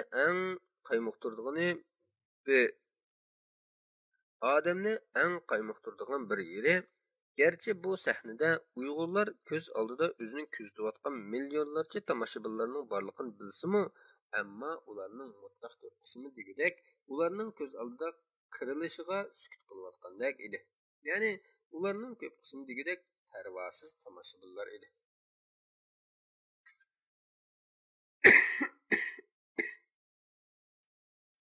Bu sahna idrokiy nuqtadan ular uchun ba'zi bir turib rostdek, bir turib xam xiyaldek bilinadi. Hech bo'lmasa hamma narsa shu qadar qora besiqqa o'xshaydi. Ular buningdan o'yg'onsala hamma narsa asliga keldigandek qiladi. Ammo ular bu qora besishdan qutulishga tirishgan sari tegsiz bir qorong'ulikqa borgan sari cho'kib ketayotgandek his qiladi. Yig'ib aytganda Uyg'urlar tarixda kam uchraydigan bunday qirg'inchilikni kutmaganidek, dunyoning o'zini tuyuqsiz ko'zitishidan kelib chiqqan dangarash, nomus qilish va ansirash holatlarini kutmagan edi. Bo'libmi, buningda ularning mavjudligining eng uyatli qismi dunyoga bilindi. Ularning bir qismi hatto ruhiy jihatdan yalang'ochlangandek his qildi. Qisqasi, bu ularga kollektiv uyatlanish kelib keldi. Demak, Uyg'urlarning hali ham shiddatda va uzul-kesil bir mudhish bag'ritoshlikda yurgizilayotgan qatlamga qaytirgan inkaslari ularning mavjudligining ularga ta hozirgacha ayon bo'lmagan tartiblarini oshkor qildi. Shuningdek, ularning buningdan keyingi mavjudligini, kimligini, boshqalar bilan bo'lgan munosabatini va dunyoni tushunishini ular his qilolmagudek darajada o'zgartirib etdi. Qatlam tajribasi ularning vujudidagi ham parlaq, ham xunuk, ham buyuk, ham pastkash taraflarning hammini o'ttirib chiqardi. Qorong'uligi va xunukligi bilan bu tajriba ularni yo'qotmoqchi bo'lsa, yorug'ligi va yuksakligi bilan ularga yashash jur'atini ato qildi. Ularni vayron qilgan narsa shuning bilan bir vaqtda ularni yashashga undidi. Shu orqali ularning insonligining kirzislik ma'nosini o'ttirib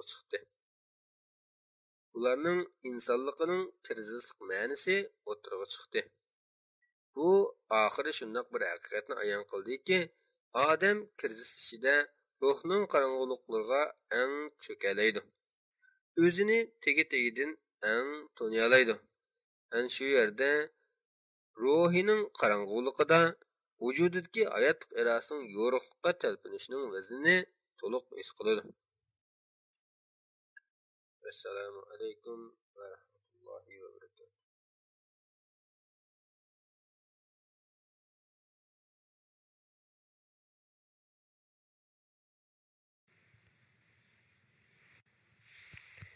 Assalomu alaykum qarindoshlar. Anglayotganinglar Doktor Mamtimin A'loning Uyg'ur qatlami psixologiyalik nazar nomli kitobi. Bugun o'qiydiganimiz mavjudlikning 4 tusi. Odam o'zining halok bo'lishiga qadar to'xtamay o'ladi. Martin Heidegger. Bu qatlam dastlabida bizga xuddi surreal va u dunyolik hodisdek bilindi. Xuddi u bizning hayotimizning sirtidek, xuddi u tarixning qorong'uliklarida ilg'o qilish ta'sis bo'lgan bir g'oyiblikdek bilindi. Shundaqla ayni vaqtda bizda uni to'liqi bilan tushunishga yordam beradigan biror uqumi yo'qdek edi. Biz uni nima deb atashni damalliqqa bilolmay, lug'atlarimizga jiddiy murojaat qildik.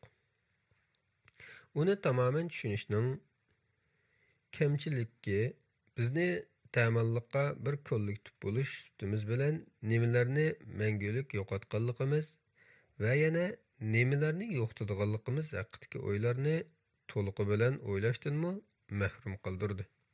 Chunki uni haqiqiy ifodalaydigan, gavdalantira oladigan va ta'birlay oladigan bir uqumning kamchiligi uning to'liq tushunilishiga to'sqinlik qildi.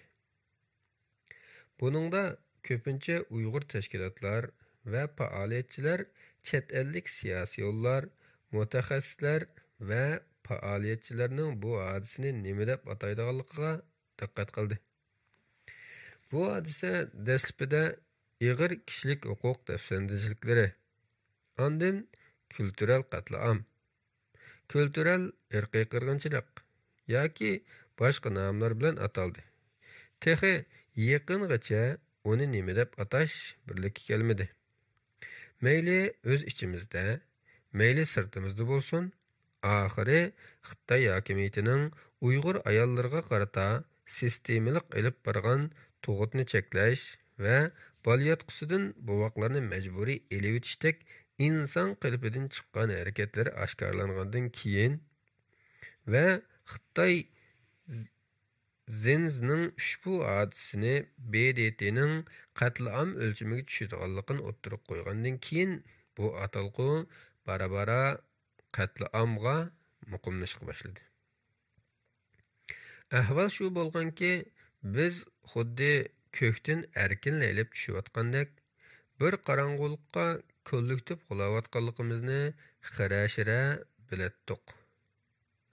O'lim turmushimizga shundoq tuyuqsiz va shundoq vahimlik ustib kirdiki, biz nima qilishimizni, nima deyishimizni bilolmay qoldik. Vatan o'limgohga aylandi. Biz o'limning zilzilasidan shok bo'ldik. Bu o'limning ta'siri bizning realligimizni butunlay ostin-ustin qilib o'tdi. Ölümdən ibarət bu g'oyat zo'r va mudahish bir kuchning teng kelgusiz qo'rqinchli ta'siri ostida qoldik. Hech qaysimiz buningdan qanday qutulishni bilmaydik. Bizning ilgirki barliq soddaliqlarimiz, galvonliqlarimiz va yengiltaklarimizning hammasi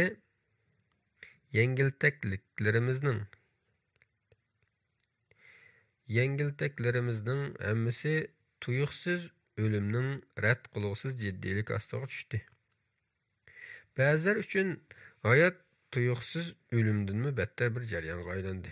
Bu o'zgacha tajriba bizning bu dunyoda bo'lishimizning tuslarini mangulik o'zgartib o'tdi.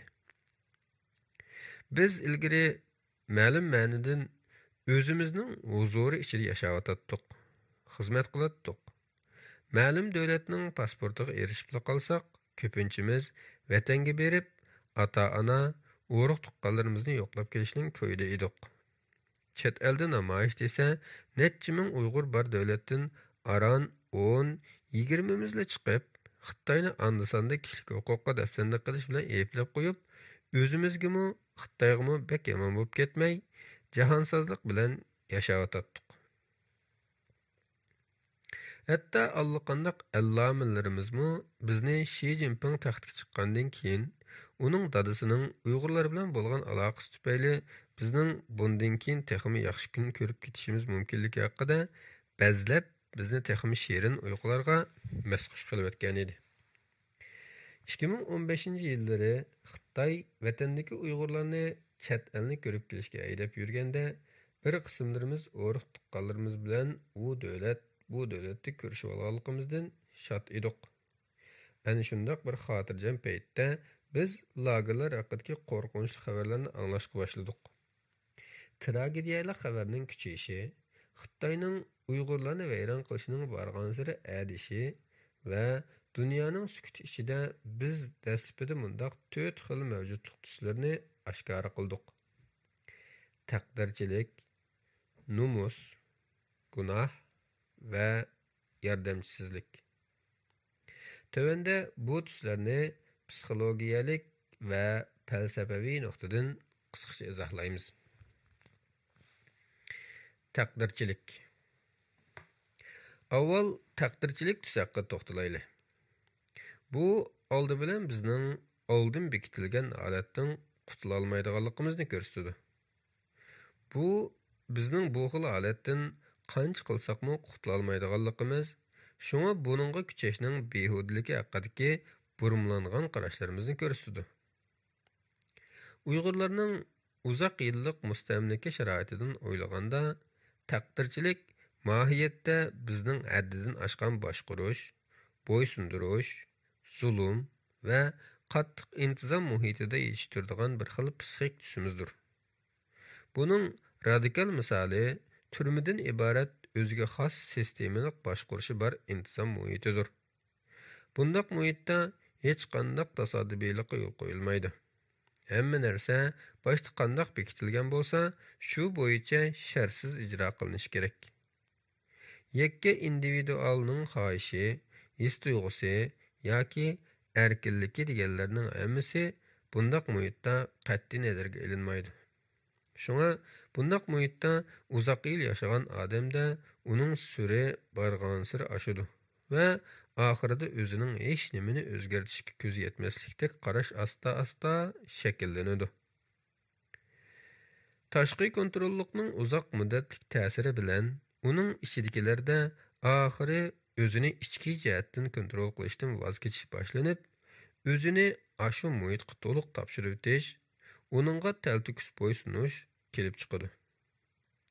Yana bir tarafdan bu o'zini qo'g'dash mexanizmining bir qismi bo'lib, bundaq tashqi kontrollikqa qarshi chiqish, badal to'lashdan derak bergachga, aman qilish uchun odam uningga bo'ysunishni tanlaydi. Bo'ysungan sari o'zining qarshilik qilish kuchini, texmi muhimi irodasini texmi yo'qtudi. Sharqiy Turkistonning ilgirki usti ochiq turmiligi va uning hozir butunlay lagerga aylantirilishi Uyg'urlarning umumyuzlik mahbuslik sharoitini qurib chiqdi.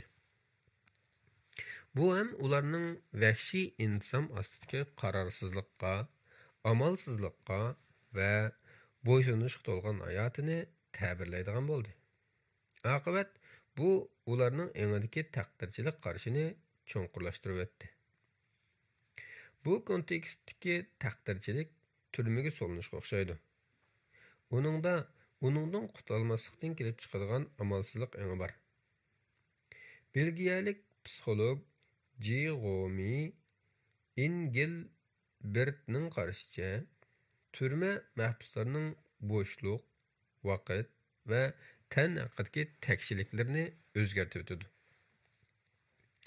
Hissiyot turmushni ozlashtirib o'tadi hamda kimligini muhimsizlashtiradi. Ular uchun o'xshamagan tezlikda ikki xil vaqt yo'nalishi bo'ladi. Birinchisi ularning kundalik turmushi bilan bog'langan vaqt bo'lib, haddidan ziyoda takrorlikqa to'lgan. Mahbuslar qandoq vaqt uxlash, qo'pish va yuyinish qatorliqlarni tanlay olmaydi. Bularni gundupaylar ularga belgilab beradi. Ularda asosan hech qandoq bir ishga qarata qaror berish huquqi bo'lmaydi. Yana biri mahbuslar bilan hech qandoq mas qadamlik munosabati bo'lmagan tashqi dunyodagi vaqtdir. Men qo'yib berilgandan keyin yavruni yoki yer shariviy o'rin belgilash uskunsini bilmaydigan mahbuslarni ko'rganman. Qisqasi, turma ularning ijtimoiy sizlashini keltirib chiqaradi. Ularning dunyo bilan bo'lgan munosabatini cho'nqur o'zgartirib o'tadi. Bu nuqtadan olganda taqdirchilik odamning o'ziga ta'sir ko'rsatayotgan kuchga qarata hech qanday aks ta'sir ko'rsatilmaydiganligini bilgandan keyin barliq qarshilik va reallikni o'zgartirish urinishlaridan voz kechish xohishini ko'zda tutadi. Buningda o'zgarmas bir kelgusining yuzlanishiga ishonish va o'zini uningga topshirib o'tish xohishi bara-bara yetiladi. Taqdirchilik reallikqa pasib qatnashish shakli bo'lish sifati bilan uningga moslashish iqtidorining kamchilligi va uni o'zgartirish g'oyasining tuvan yoki asosan yo'qligi bilan xarakterlanadi. Bu hatto shaxsning yoki kollektivning o'zining farovonligiga ko'ngil bo'lmasligidan kelib chiqadigan sharoitni o'zgartirmasligi holati sifatida tushuniladi. Uyg'urlarning qarshidagi taqdirchilik, bo'libmi Uyg'ur qatliamidan keyin texmi kuchaygan taqdirchilik mohiyatda bizning kimligimiz, tariximiz va realligimizga singib ketgan. Bo'libmi u Uyg'ur kulturining, ya'ni biz tanlashdan ilgari bizni tanlagan kulturimizning negizli qismlarining texmi kuchlik va gavdalik aks etishidir. Nietzsche o'zining Jahon kezdi va uning soyasi degan asarida Türk taqdirchiligi degan atalg'uni o'ttirib qo'ydi. Bu atalg'u orqali u odamning saqlanғалы bo'lmaydigan hodisiga bo'lgan voz kechish pozitsiyasini tushundirdi. Türk taqdirchiligining mana mushundaq mohiyatlik kamtikligi bor. Ya'ni u odam bilan uning taqdirini bir-biridan farqli ikki narsa deb qaraydi. Bu nazariyaga asoslanganda taqdiri bilan elishib uni mat qilmoqchi bo'ladi. Lekin oqibatda taqdir hamon g'alaba qozonadi. Shunglashqa eng aqliy yo'l voz kechish yoki u odam o'zining ko'ngli xohlagan shaklda yashashdir. Fakt shuki, har bir odam taqdirning bir parchasidir.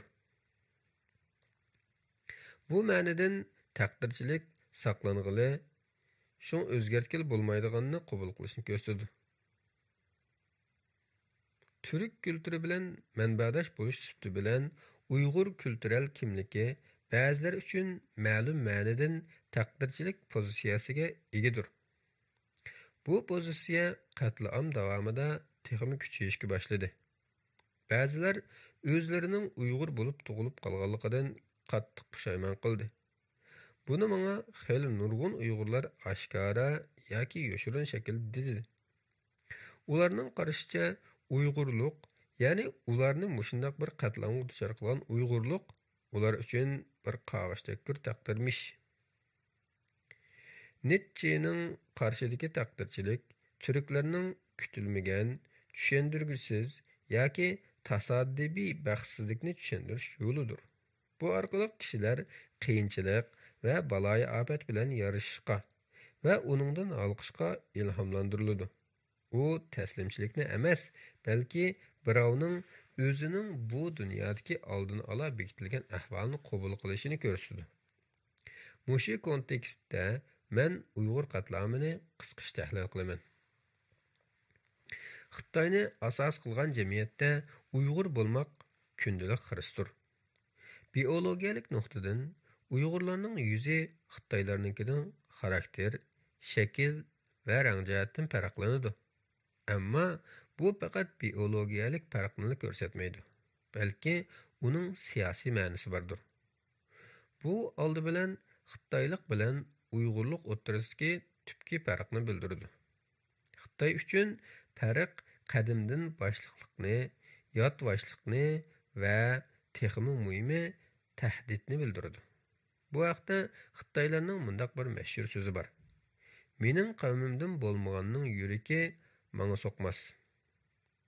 Feywo zulay chi shimbi. Shuning uchun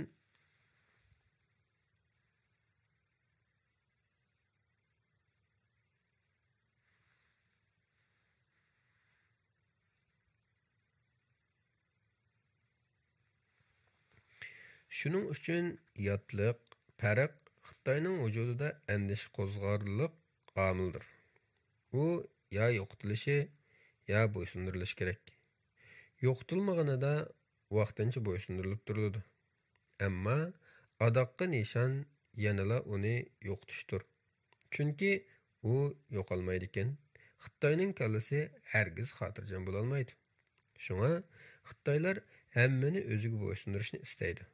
Bu xuddi ularning chet el odam, narsa va yer nomlarini beshamlik bilan cho'qim o'zining tilining talaffuzi ortiga bo'ysundirishiga o'xshaydi. Ular faqat o'zining tilidala hammani o'ziga bo'ysundirishidagi qurol sifatidagi tilidala xotirjamlik his qiladi. Buningdan shuni yana ko'ra olamizki, til har vaqt Xitoylar uchun reallikni bo'ysundirishdagi siyosiy quroldir. Ondan u odam bilan odam o'rtasidagi aloqalish qurolidir.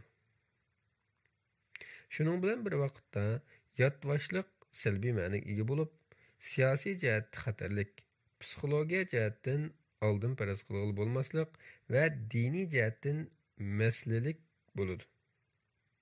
Bo'libmi Uyg'urlar uchun 5-iyul qirg'inchiligidan keyin shundoq bo'lib keldi.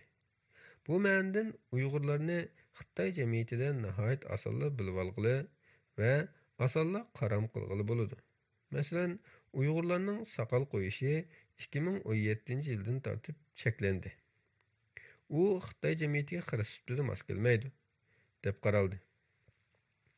Qadimki Xitoyda saqal shakliga beqib, jasoratning, pishib yetilganlikning va ijtimoiy o'rinning belgisi deb qaraladi. Modern Xitoylarda saqal burunqidek qo'yilmas bo'ldi. Bu haqda Xitoy ziyolisi Lin Yutang mundaq deydi. Kishilarning chechi va terisining rangi necha ming yillik madaniylashgan uy ichida yashashning mahsulidir. Erlarning yuzida saqalning umumyuzlik bo'lmasligi yoki oz bo'lishi mushxil unumning bir timsolidir. Bu nurg'un Xitoy erlarining shaxsiy saqal birtivosini qanday ishlatishni bilmasligidek paketni mumkinlikka aylantirdi. Xitoy Xalq Cumhuriyati qurilgandan keyin saqal koni an'ananing bir qismi ustida madaniyat zo'r inqilobida tashlab etilgan 4 koniliq, kon urf-odatlar, kultur, odatlar va ideyalar tarkibiga kirgizildi. Shu munosabat bilan shuni deyish mumkinki, saqal qo'yish ijtimoiy va kultural jihatdan koniliqda va deb qaralib, rag'batlantirilmaydigan qilmishga kirgizildi. Hatto bu xil holat kommunist ustozlari deb qaraladigan Karl Marx, Engels va Leninlarning saqal qo'yish odati bilan qarama-qarshilik shakllantirsa-mu, garchi Xitoy kommunistlardan Zhou Enlai bilan Mao Zedongmu yosh vaqtlarda saqal qo'ygan bo'lsa-mu, keyincha hammasi inqilobiy birdaklik va yo'ldoshlik an'anasining obrazini barliqqa keltirish ehtiyojidan saqallarni oldirib o'tdi. Shuning bilan Xitoy siyosiy zihniyatida saqal farqining, birdaksizlikning omili bo'lib qoldi. Uyg'urlar o'zining Xitoylar bilan o'xshabroq ketadigan an'anaviy odati bo'lmish saqal qo'yishni o'z jamiyatida davomlashtiraverdi. Ular uchun saqal dal ijtimoiy salohiyatning, aql-farosatning, yashanganlikning belgisi edi. Diniy jihatda rag'batlantirilgan odat edi. Ammo o'xshash saqal yaqinqi yillarda Xitoylar uchun yo'l qo'yildi. Ammo Uyg'ur uchun cheklandi. 2017-yili Xitoy hokimiyati Uyg'urlarning saqal qo'yishini kiyim-kechakni boshqarish nizomnomasi bo'yicha cheklash qonuni chiqardi.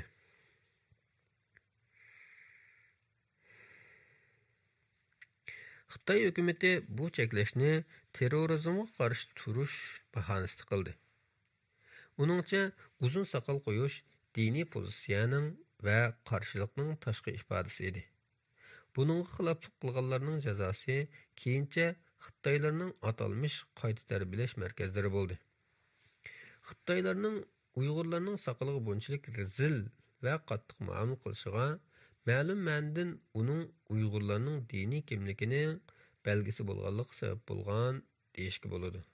Masalan, keyingi 11-sentabr dunyosida mayli g'arb yoki bir qism sharq davlatlari bo'lsin, ularning ijtimoiy mediasi, gazet jurnallari va kartonlarida musulmonlarning obrazi mundaq 3 shay bilan bog'lanib qayta idrok qilinishga boshladi. Diniy kiyim-kechak, saqal va qilich.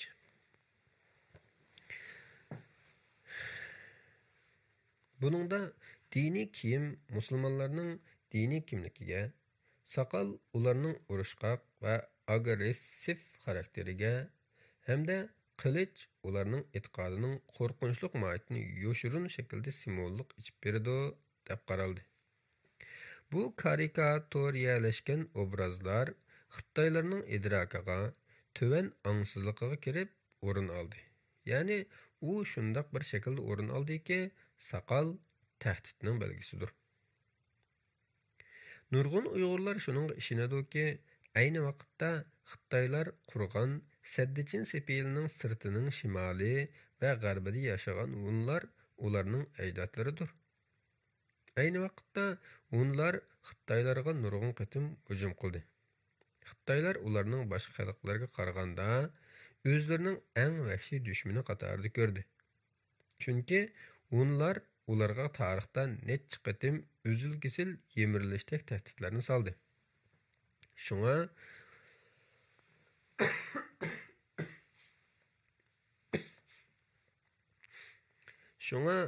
hunlardan qo'rqish Xitaylarning kollektiv yoshurun eڭining cho'nqurliqlarga Şuna onlardan qo'rqish Xitaylarning kollektiv yoshurun eڭining cho'nqurlariga o'ralashib ketgan desak, mubolag'alashtirib aytgan bo'lmaymiz. O'ttir xandonlikning qadimki siyosiy yo'llari o'zlarining chegarasini onlarga qarshi qattiq qo'g'dashga tushdi.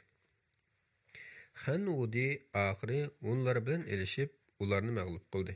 Shuning bilan Xitoylar o'zlari yavoylar deb qaraydigan onlarga ulpan topshirishdek haqoratdan qutuldi. Bu g'alaba ularni onlardan qo'rqib yashashdan ozod qildi. Gerçi onlar oxiri mag'lub qilingan bo'lsa-mu, Xitoylar onlarning o'ziga elib kelgan zulm, qo'rqinch va xo'rliqlarni hargiz unutib qolmadi ham qololmaydi. Ularning kallasida xuddi onlarning Xitoycha atlashida gavdalangandek, onlar hali ham texicha bo'ysundirilmagan yavoyi qullar edi. Bu qullar uzil-kesil yo'qitilmoqcha ularning kollektiv angsizlikdagi qo'rqinchi hargiz tugamaydi. Ular reallikdagi saddichinning idrokida so'qib olgan doirasidan hargizmi sirtqa chiqolmaydi. Bugungi Uyg'urlar Aşu qadimki onlarning avlodi bo'lmish g'arbiy diyardagi bu yavoyi Uyg'urlar hali ham Xitoylarning qalbida ularning 2000 yildan beri tugamgan yoshurun kollektiv qo'rqinchini qayta paydo qiladi. Uyg'urlarga bugun Xitoylarning qilayotgan odamning aqli ishongisiz bu o'chmanligining manbasi necha ming yillik tarixdan keladi. Tarix yozadigan, uningdan ibrat oladigan va har vaqt kelgusini qurishga ishiltadigan anga ega Xitoylar uchun Uyg'urlarga bo'lgan bu tarixiy o'chmanlik vaqtning o'tishi bilan unutilib qolmaydi. Balki biror g'idiqlug'ichi bilan davomli o'tirg'a chiqadi. Hatto ba'zida biraqli partalab o'tirg'a chiqadi. Amaliyotda Sharqiy Turkistonda Uyg'urlar ko'rayotgan inson qalbidan chiqqan bu muomalalar mohiyatda bu qadimki to'qinishning real va qayta idroklangan to'qinishning davomlashishidir. Shuni tushunish tez emaski, har qanday bir Uyg'urning soqol bilan yana bir Xitoyning oldida namoyon bo'lishi ularning isiga tarixda Hun yavoyilari solgan qo'rqinch bilan keyin mediada yetirilgan islom qo'rqinchisinin birikmasini biroqla yalpdida soladi. Uyg'urlarning kimligi qo'zg'aydigan ilgirki qo'rqinch hozirgi musulmonlarga bo'lgan qo'rqinch bilan qaytadan kuchaygan va idroklangan deyishga bo'ladi. Xitoylar bilan Uyg'urlar o'rtasidagi to'qinish nuqul holda siyosiy sohada yuz bermaydi, balki u tarixiy, jumladan tarixiy ong sohasidami yuz beradi.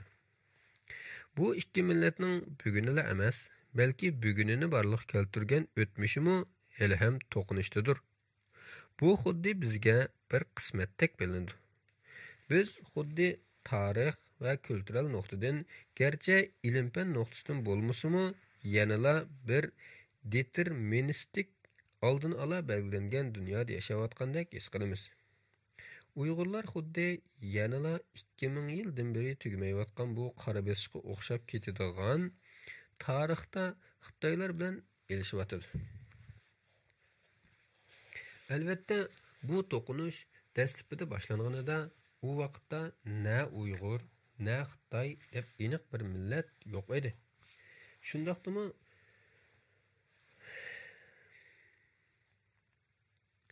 ularning bir-biri haqidagi tarixiy idroklari keyingi kollektiv milliy ong nuqtasidan bir-biriga g'alati tarzda bog'landi va bu bog'lanish kunimizdagi yangi hodisalar, siyosiy ehtiyojlar va dunyoviy klimatlarda qaytadan jonlantirildi.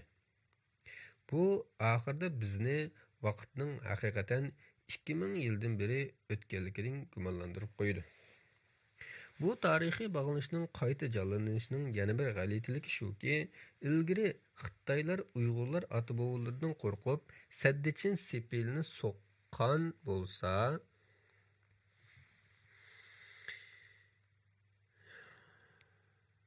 Bu tarixiy bağlanışning qayta canlanishining yana bir g'alatilik shuki, ilgari Xitoylar Uyg'urlar ota-bobolardan qo'rqib, saddichinni so'qqan bo'lsa, amdilikda yana Uyg'urlarni qo'rqinchliq deb qarab, ularni g'aljirlik bilan 4 tomning ichiga band qilyotdi. Lagerlar va turmalar. Bu shuni ishora qiladiki, xuddi Uyg'urlarning kaynidan yepishib kelgan mushu qismat hali ham tugamagandek. Uningdan sirt Sharqiy Turkistonning bulung pushqoqlarini qoplab ketgan kuzatish kameralari Uyg'urlarning realligining qechib qutulg'isiz bir koordinatsiyasini barliqqa keltirdi. Sharqiy Turkistondagi Uyg'urlar hozir Xitoyning vaqt, makon koordinatsiyasida har zaman, har yerdan to'ng'ili va zo'ri topilsa, tutquli bo'ladigan holatga elib kelindi. Hatto ularning vujudidagi ginning xaritasimi Xitoylarning qo'lida. Bu dal ularning tarixdagi dushmani bo'lmish Xitoylar bilan bo'lgan elishdagi qechib qutulg'usizlikning ularning mavjudligining ichi sirtidagi fizikalik jihatdagi qechib qutulg'usizlik shakliga o'zgarishidir. Bu xil qo'rqinchlik va cho'ng akaning ko'zidan qechib qutulg'uli bo'lmaydigan distopiyancha dunyoda Uyg'urlarning shaxsiyati yo'q. Ular ham hech yerga qochib ketolmaydi. Ularning shaxsiy bo'shliqi zo'rliq, zo'ravonlik bilan egilandi. Ular sirtda bir ommaviy shaxsga aylantirildi. Ular o'zining boshqalarga ko'rinmaslik huquqidan majburiy ayrildi. Ular har tarafdan ko'rgili va kuzatgili bo'lgan bir jismga taraytildi. Yig'ib aytganda, ularning barligi o'zlarining dunyosi tuproqida ko'ztildigan, orqasiga har vaqt tushilgan va obyektivlashtirilgan barliqdir. Sharqiy Turkistondagi Uyg'urlar uchun har vaqt kuzatish kameralarining kuzatishi ostida yashash ularga nisbatan o'zining shaxsiy hayotiga bo'lgan igidorlik kuchining yo'qolganligini bildiradi. Xitoylar texim ilgirlab, ularni tashqi jihatdan emas, balki kallasidanmi kuzatish va qayta shakllantirish uchun lagerlarga soladi. Lagerlarda Uyg'urlarning tenili emas, balki ularning kallasi ruhiy xo'rliqqa uchraydi. Qiyin qistoqqa aylanadi va asta-asta vayron qilinadi. Kallasini vayron qilishda Xitoylar xuddi Ömer Bek Ali aytgandek tova qilishlar, Xitoyning siyosatlarini, jumladan Xi Jinpingning uzundilarini to'xtamasdan yadlash, o'z-o'zini tanqidlash, diniy e'tiqodidan voz kechish va kulturidan yuz o'rishga majburlanadi. Bu ularning kallasida Uyg'urlikqa oid hech qanday bir narsa qolmaguncha davomlashadi. Oxirida ular bir o'simlik odamga aylantiriladi.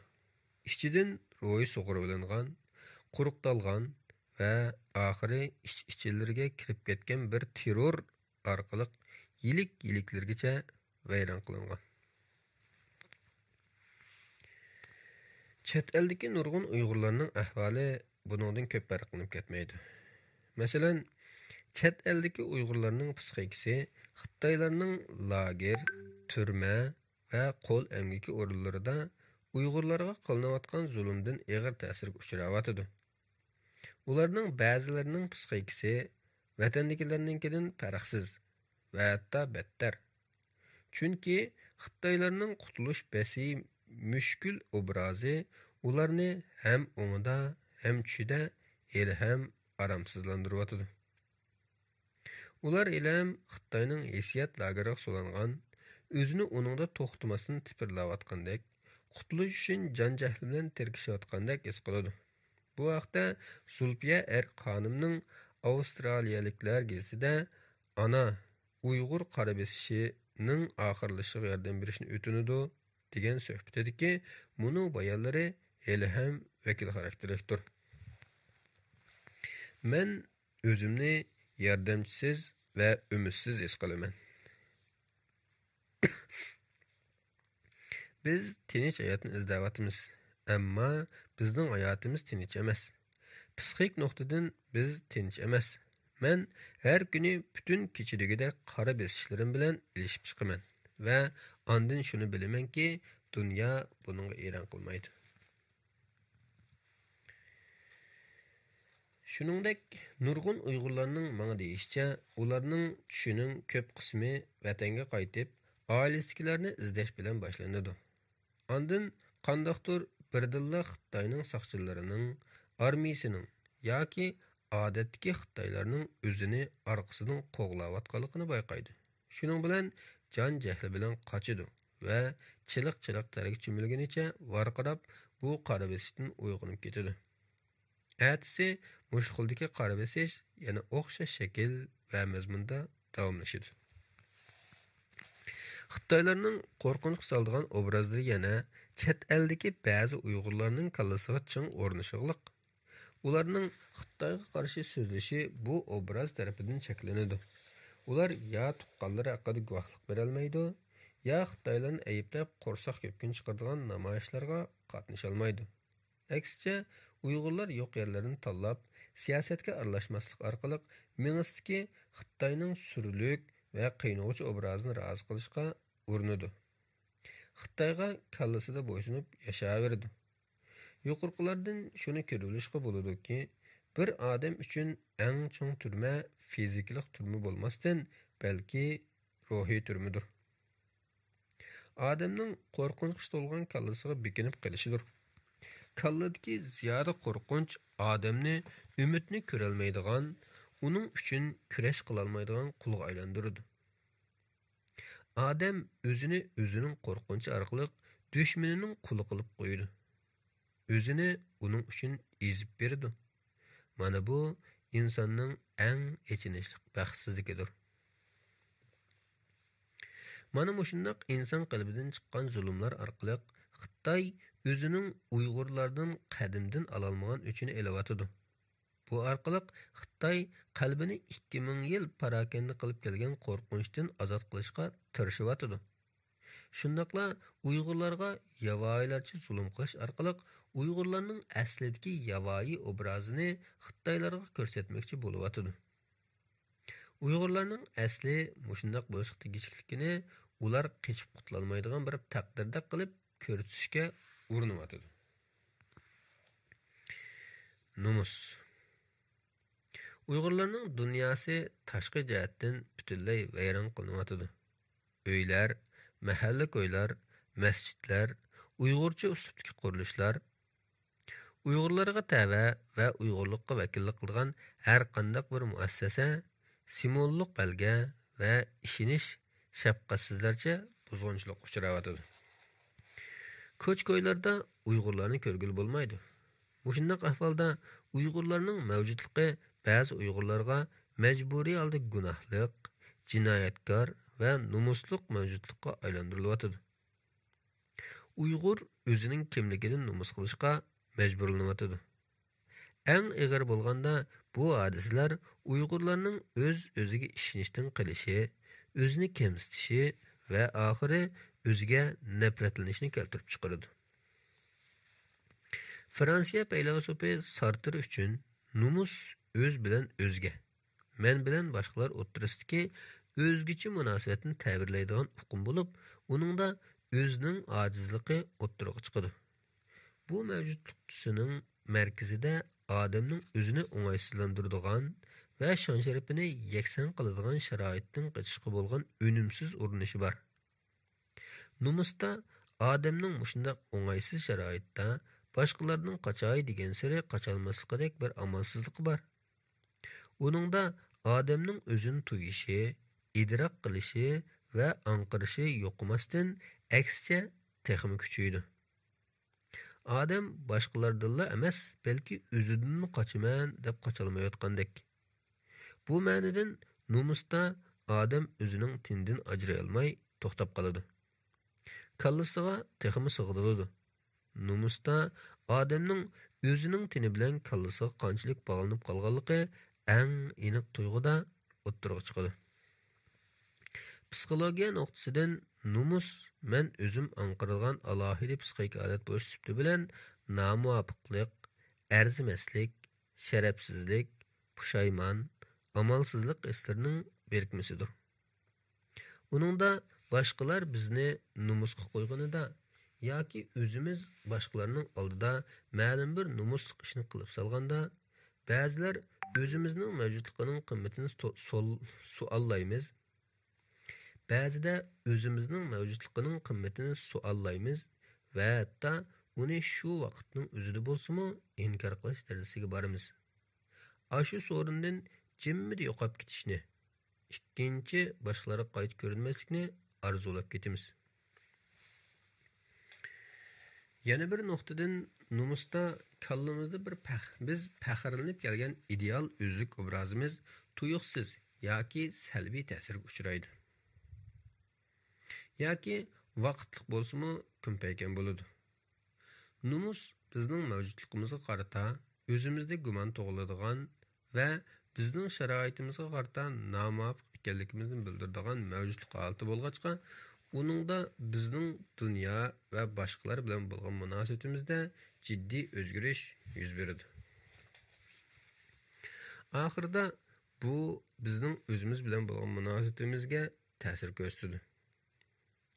O'zimizning ideal kimligi, mayli biz uni qanchalik darajada saqlab qolishga kuchamayli, bizdan vaqtlik bo'lsa-mu yatlashidi. Biz ichimizda vijdonimiz tarafidan ayblanamiz. Ba'zida boshqalarning nazarida o'zimizni ayblashga taraqqi qilib, o'zimizga qattiqlashib ketamiz. Hatto o'zimizdan xuddi boshqalardek nafratlanishimizmi mumkin. Bu vaqtda o'zimizga boshqalar bizga qilgan muomalani qilamiz. İçimizden netçigi bölümüz. Yana bir nuqtadan ba'zilarimiz numus qilmaymiz. Hatto dayus kelamiz. Biz numussizligimiz orqali o'zligimizni ichimizda jazolashdan qutulamiz. Bu chaqda yuzimning qilliqi, jinimning rohati bo'ladi. Bu ma'nodan numussizlikni odamning o'zligini qo'g'dashdagi bir xil qo'g'dinish holati sifatida tushunishga bo'ladi. Bu qatlamning dasipida chet eldagi Uyg'urlarni eng qattiq numusga solgan xabar turmadagi Uyg'ur qiz ayollarining inson qalbidan chiqqan shaklda bosqinchilik uchrayotganligidir.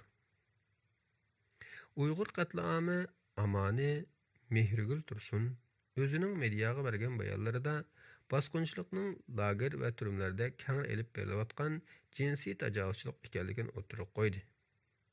Sayragul Saatboy qizi Gulbahar Jelilova, Qalbinur Sidiq va boshqa amallarmi o'xshash mazmunni o'xshamagan nuqtadan bayon qildi.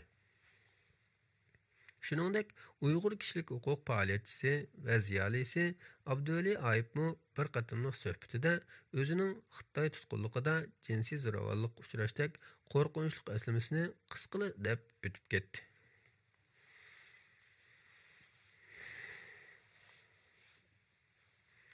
Xitoy turmalari va lagerlarida Uyg'ur qiz ayollari va hatto erlarining jinsiy tajovuzchilik uchrashi oldi bilan bir jinsiy jinoyatdir. Har bir Uyg'urning badaniga qilingan jinsiy tajovuzchilik mohiyatda ularning ro'yi qilingan tajovuzchilikdir. Bu tajovuzchilikning maqsadi lager va turmadagi Uyg'urlarning g'ururini dafsanda qilishni va shu orqali ularni nomusdan o'zining qadr-qimmatini his qilish va ifodalashdan zo'rliq kuchi bilan qoldirishni ko'zlaydi. Bundoq jinoiy qilmishda uvalliqqa uchirg'uchi faqat bir jinsiy obyekt sifatida qaraladi. Bu obyekt zo'ravonlik qilg'uch tarafidan o'zi xohlagan bir shaklga zo'rliq kuchi bilan kirgiziladi. Yaqinda Erkin Asiya radiosining ziyoratini qabul qilgan Sharqiy Turkistondagi sobiq lager o'qituvchisi Qalbinur Sidiq xonim lagerlarda Uyg'ur qiz ayollari duchor bo'layotgan jinsiy zo'ravonlik va jinoyatlar haqida mundoq deydi. Lagerdagi soqchining Qalbinurga hech kimga tinmaslik haqida qasam qildirib aytib berishicha, har kuni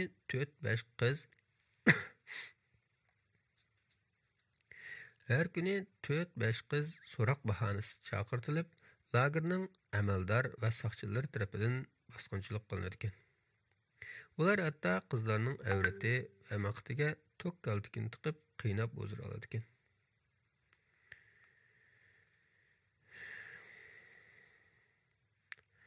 Qalbinur xonim əslamisida yana Uyg'ur qiz ayollarga noma'lum dorilarning yegizilayotganligi va bu dorilarning ehtimol tug'ut cheklash dorilar bo'lishi mumkinligini o'ttirib qo'ydi. Sistemlik bosqinchilik urush qurolidir. Bu orqali ziyonkashlikka uchirg'uvchilarning nomusda ruhiy vayron bo'lish ko'zlanadi. Qarshi tarafga psixik jihatdan ig'ir zarb bergili bo'ladi. Ularning qalbida qoladigan yo'qolmas asorat ularning ba'zilarini ishidan tugishga elib boradi. Uyg'ur kulturi keng ma'nodan olganda bir xil konservativ kulturga kirdi. Bu hali ham er izmlik qarash ustun o'rin turadigan kulturdir. Uningda islomiy aqidalarning ta'siri intayin chunqur. Islom dini qiz ayollarning jinsiy zo'ravonlik uchrashini qattiq cheklaydigan bir dindir. Shu sabab Uyg'urlar tarixdan beri bosqinchilik qilmishiga intayin sezgur va qattiq muomala bo'lib kelgan. Mushundoq bir milliy, diniy va kultural to'pliqning endi qiz ayollarning lagerlarda sistemlik bosqinchilik uchrayotganligini anglash, tasavvur qilish qiyin bir haqoratdir. Hattoki bu bilganga o'lim bilan teng bir haqoratdir. Uyg'ur kulturi azaldan qiz ayollarni qo'g'dab kelgan va ularga yuksak hurmat bildiradigan bir kultur bo'lib, ularni mehr shafqatning manbai va jamoat hayotining homiysi sifatida ko'rib kelgan. Amdilikda bo'lsa bu go'zal kultural qimmatlar vayron qilinayotdi. Necha million Uyg'ur erlarining keng ko'lamda lagerga solinishi bilan ularning qizlarini, ayollarini, onasini va boshqa ayol urug' tuqqanlarini qo'g'day olmasligi mislsiz biz ojizlikning o'tirg'i chiqishi bo'lyapti. Ular hozir boshqalarni emas, hatto o'zini qo'g'day olmas holga tushib qoldi. O'zining ojiz deb qaraladigan qiz ayollarini va suyimlik odamlarni qo'g'day olmaslik mayli vatandagi, mayli vatan sirtidagi bo'lsin, vijdoni bor barliq Uyg'ur erlarini nomus qo'ydi. Ilgari Mo'ng'ullarga, Manjularga va keyin Xitoylarga o'zining ayollariga beadablik qilganlik uchun qarshilik ko'rsatilgan Uyg'ur erlari hozir bundoq bir ko'tirib qo'pqisiz alamni, xo'rliqni ko'tirib yurishga majbur bo'ldi. Bu ham Xitoy mustamlikchilarining Uyg'urlarni ruhidan, vijdonidan va g'ururidan ayirib, ma'naviy jihatda kollektiv vayron qilish planining bir qismidir. Eng qabih psixik hujumlarning biridir. Uning ustiga Xitoy hukumati Uyg'ur erlarini asosan degudek lager turmalarga solib qo'yib, Xitoy kadrlarini Uyg'urlarning uylarida qo'shmaq tuqqanchilik nomi bilan birga turishga o'rlashtirdi. Buninglik bilan qolmay, Xitoy erlarini Uyg'ur ayollari bilan to'y qilishga qiziqtirgan kompaniyalarni boshlab Uyg'urlar bilan to'y qilganlarga iqtisodiy jihatda yordam berish va'dasini berdi. Buningga aloqador tashviqotlar Xitoydagi ijtimoiy medialarda ochiq-oshkora tarqalishga boshladi. Uyg'urlar uchun bu haqorat ustiga haqorat bo'ldi.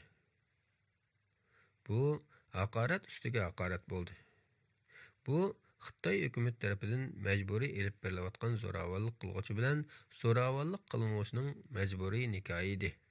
Bu ham Uyg'urlarning qanchalik darajada nomuslik ahvolga tushirib qo'yilayotganligini va ularning sistemlik g'urursizlantirilayotganligini tushuntirib beralaydi.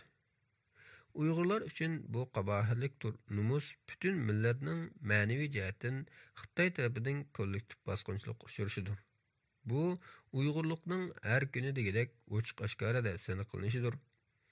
Bu ziyonkashlikka uchirg'uvchiga qilingan sistemalik, qonuniylashgan bosqinchilik bo'lish sifati bilan bir butun millat a'zolariga avloddan avlod davomlashadigan xo'rliqni, asoratni qoldiradi. Yig'ib aytganda, bular butkul Uyg'urlarning aytib tugatkisiz numusidir. Hammamizda bu numus mayli uni e'tirof qilayli, qilmayli bor. Bu bizni har vaqt aromsizlantiradi. Shuning bilan ba'zilarimiz mundaq ikkilanishga duchor bo'lamiz. bu numusni deyish kerakmi yoki ichimizda saqlab ichimizni o'rtab o'tib ketishimiz kerakmi? Ruhiy bosqinchilikni bularni qandoq deb bo'lish mumkin? Eng oxirida hammamizni ichimizdan vayron qiladigan mundaq bir savol bor. Sen bir oyat erkak bo'lishibding bilan bu bosqinchiliklarni to'sishga qarata nima ishlarni qilding?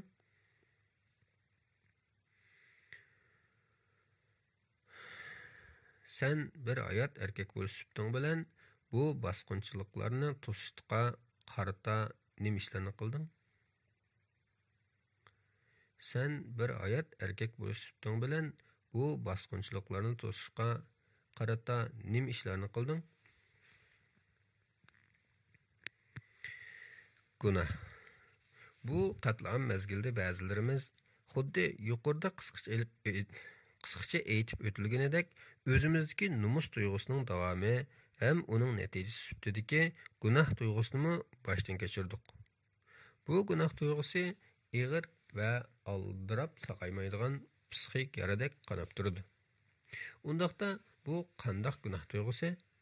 Bu savolga javob berish uchun oldi bilan numus bilan gunoh tuyg'usidan iborat bir-biriga yaqin va munosabatlik psixik holatlarning farqini aytib o'tishimiz kerak. Gunoh tuyg'usi odatda biz ma'lum ishni xato qilib qo'ygandan keyin uningga qarata pushaymon qilganligimiz va uni o'zgartirish tirishchiligimizni ko'rsatadigan bir xil hissiyotdir.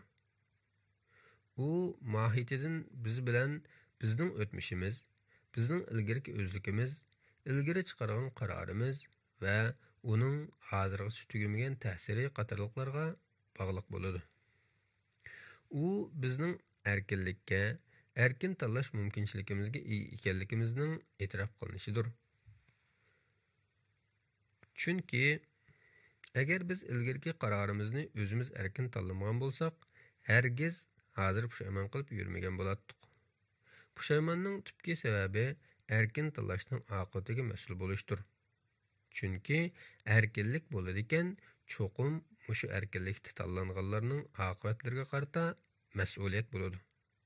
Dal mana mushu mas'uliyat pushaymon hissini keltirib chiqaradi. Biz ko'p hollarda gunoh tuyg'usida bo'lamiz.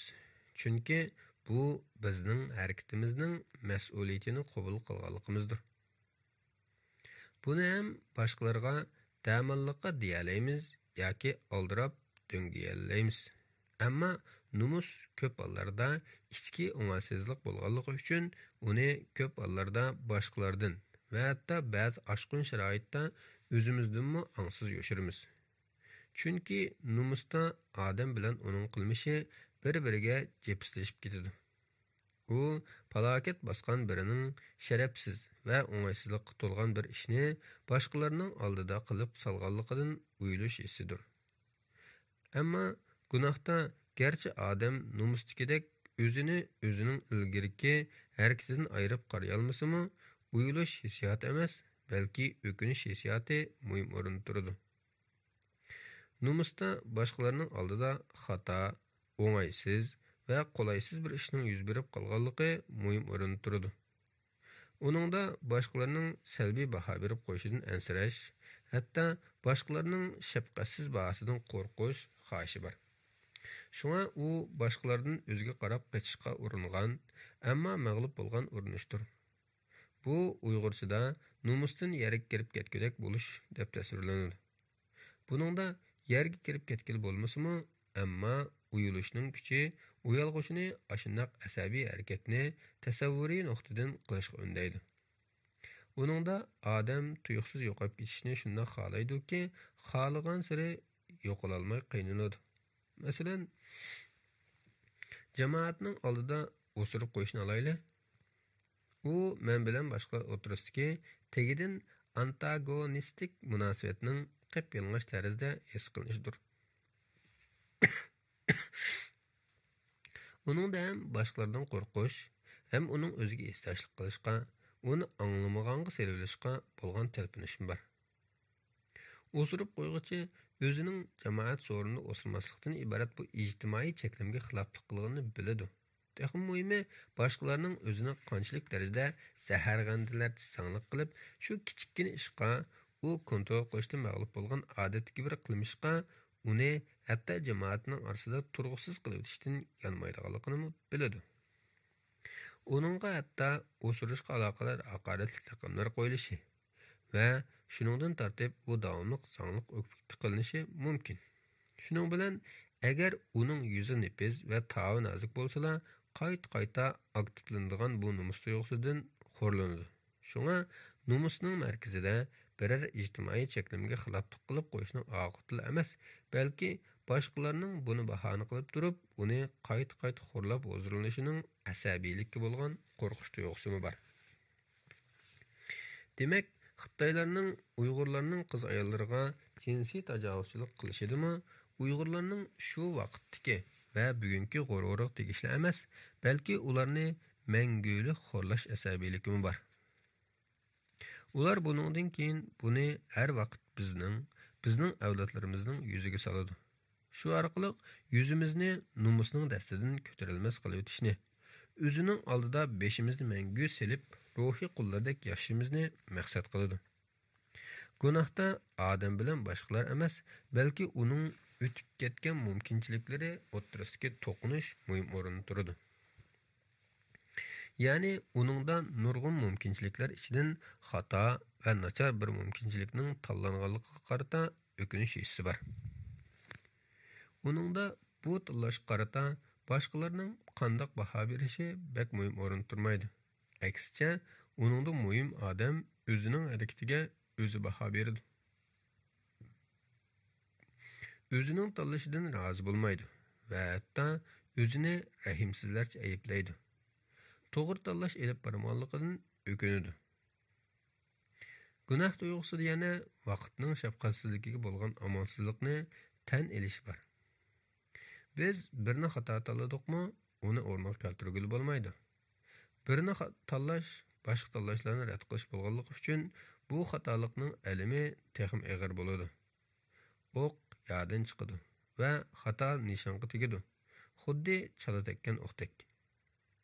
Chet eldagi bir qism Uyg'urlarda gunoh tuyg'usini, bo'libmi aman qolg'ushining gunoh tuyg'usini xeyli og'ir va umumiylik deyishga bo'ladi. Aman qolg'ushining gunohi degan bu psixologiyalik atalg'u 2-Dunyo urushidan keyin Yahudi qatl-amidan aman qilgan bir qism Yahudiylarda ko'rilgan psixik hodislarni umumlashtirish orqali o'ttirib qo'yilgan. U ba'zilarning boshqalar aman qololmagan asoratlik yoki tragediyalik bir voqeadan ma'lum ishni xato yoki samimiyatsiz qilish orqali aman qolganligiga qarata ko'riladigan o'zlik gunohi, o'z-o'zidan gunoh his qilishni ko'rsatadi.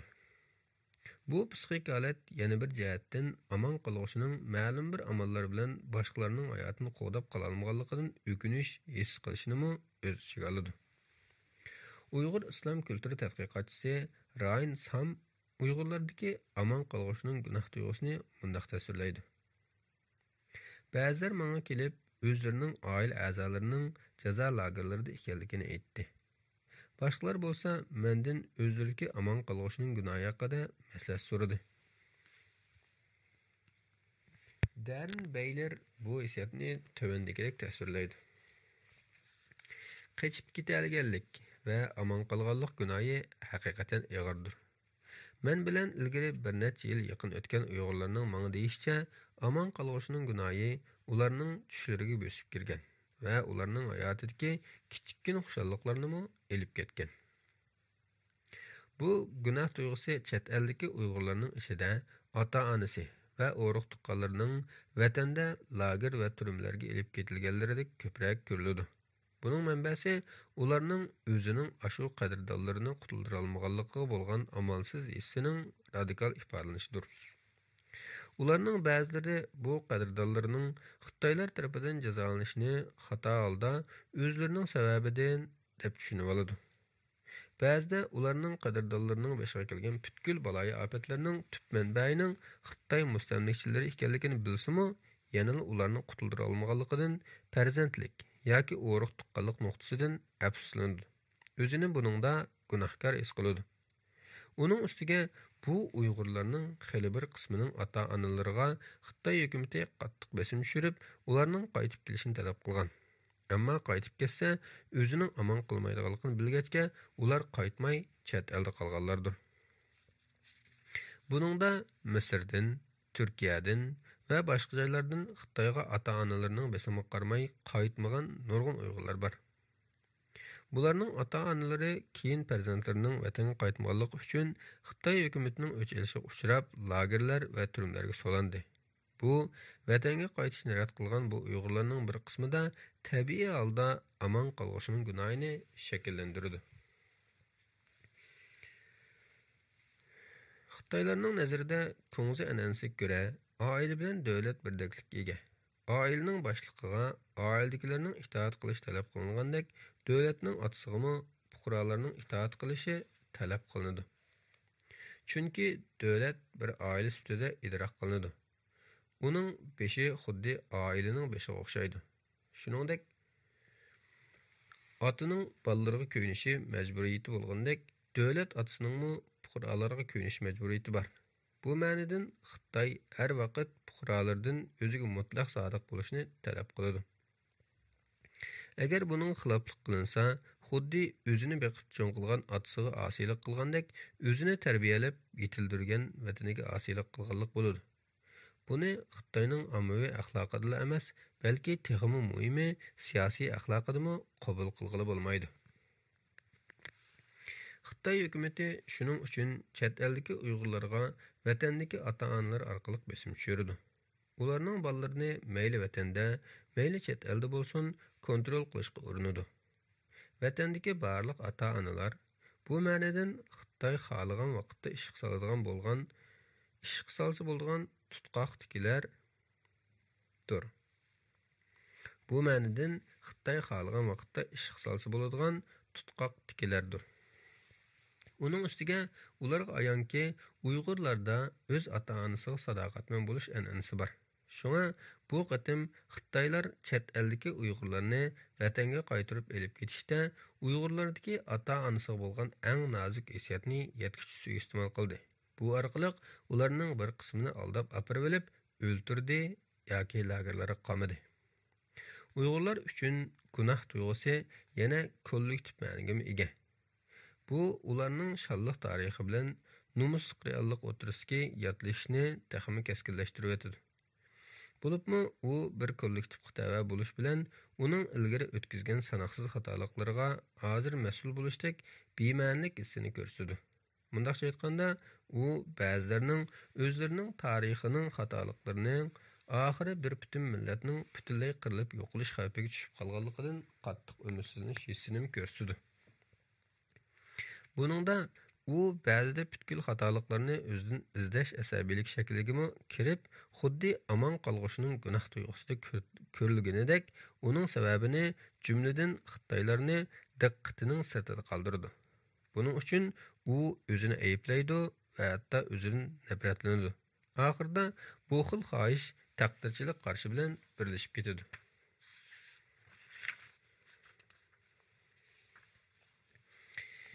Yordamchisizlik. Chet eldagi ba'zi Uyg'urlarda teran va kunsir kuchayotgan yordamchisizlik hissi bor. Buningga Xitoylarning Uyg'urlarga qaratayotgan qirg'inchiligining to'xtab qolish tugul, aksicha texim kengayotganligi va vahshiylashayotganligi dunyodagi mutlaq ko'p qism davlatlarning Uyg'ur qatlamiga qarata hech ish qilmay tomoshabinlarda qo'l qo'shtirib qarab turishi va Uyg'urlarning ichki qismidagi ushshaq-shushak ziddiyatlardan manbalangan talash tortishlarning ularning birlik kelishini ig'ir to'sqinlikqa uchratayotganligi sabab bo'lgan. Bu yordamchisizlik tuyg'usining barg'ansir ig'irlashishi Uyg'urlarning yolg'izlik tuyg'usini kuchaytirib o'tadi. Taqdirchilik hissi uningga yondashib ig'irlashadi. Bundaq hisda hozir bilan kelgusi o'tmishdagidekla qorong'u va qo'rqinchli bilinadi. Yana bir qism Uyg'urlarning shundoq o'ylashini qiyos qilish mumkinki, lagerdagi Uyg'urlar lagerlardan qutulsa-mu, ularning normal hayot kechirishi bekla ta'sir. Ular cho'qim boshqalarning yordamiga muhtoj bo'ladi. Ammo ularga yordam bera oladigan hech kim yo'q yoki qolmadi. Uyg'ur o'smirlarining ahvoli texmi battar. Ularning yanida ularga yordam beradigan na ota-onasi yo'q. ularga ne o'qituvchilar yordam bermaydi. Ular tashlab etilgan, kamsitilgan va majburiy assimilyatsiya qilinayotgan yangi bir avloddir. Muşlarning hammasi ularni Uyg'urlarning ahvolini hech qanday bir ichki tashqi yordamning aldirab o'zgartirilmaydiganligiga ishondirdi. Shunga ular faqat Allohdan umid kutadi. Buning bilan ularning ba'zilari hech qanday bir yordamga ham ishonmaydigan, ham uni kutmaydigan bir holatga ko'chishi mumkin. Bu ham ularning o'ziga qilinayotgan barliq vayronchiliklarni yoki taqdirchilik yoki qo'rqinchoqlik yoki mushxil zihniyatda taltukis qabul qilishini ko'rsatadi.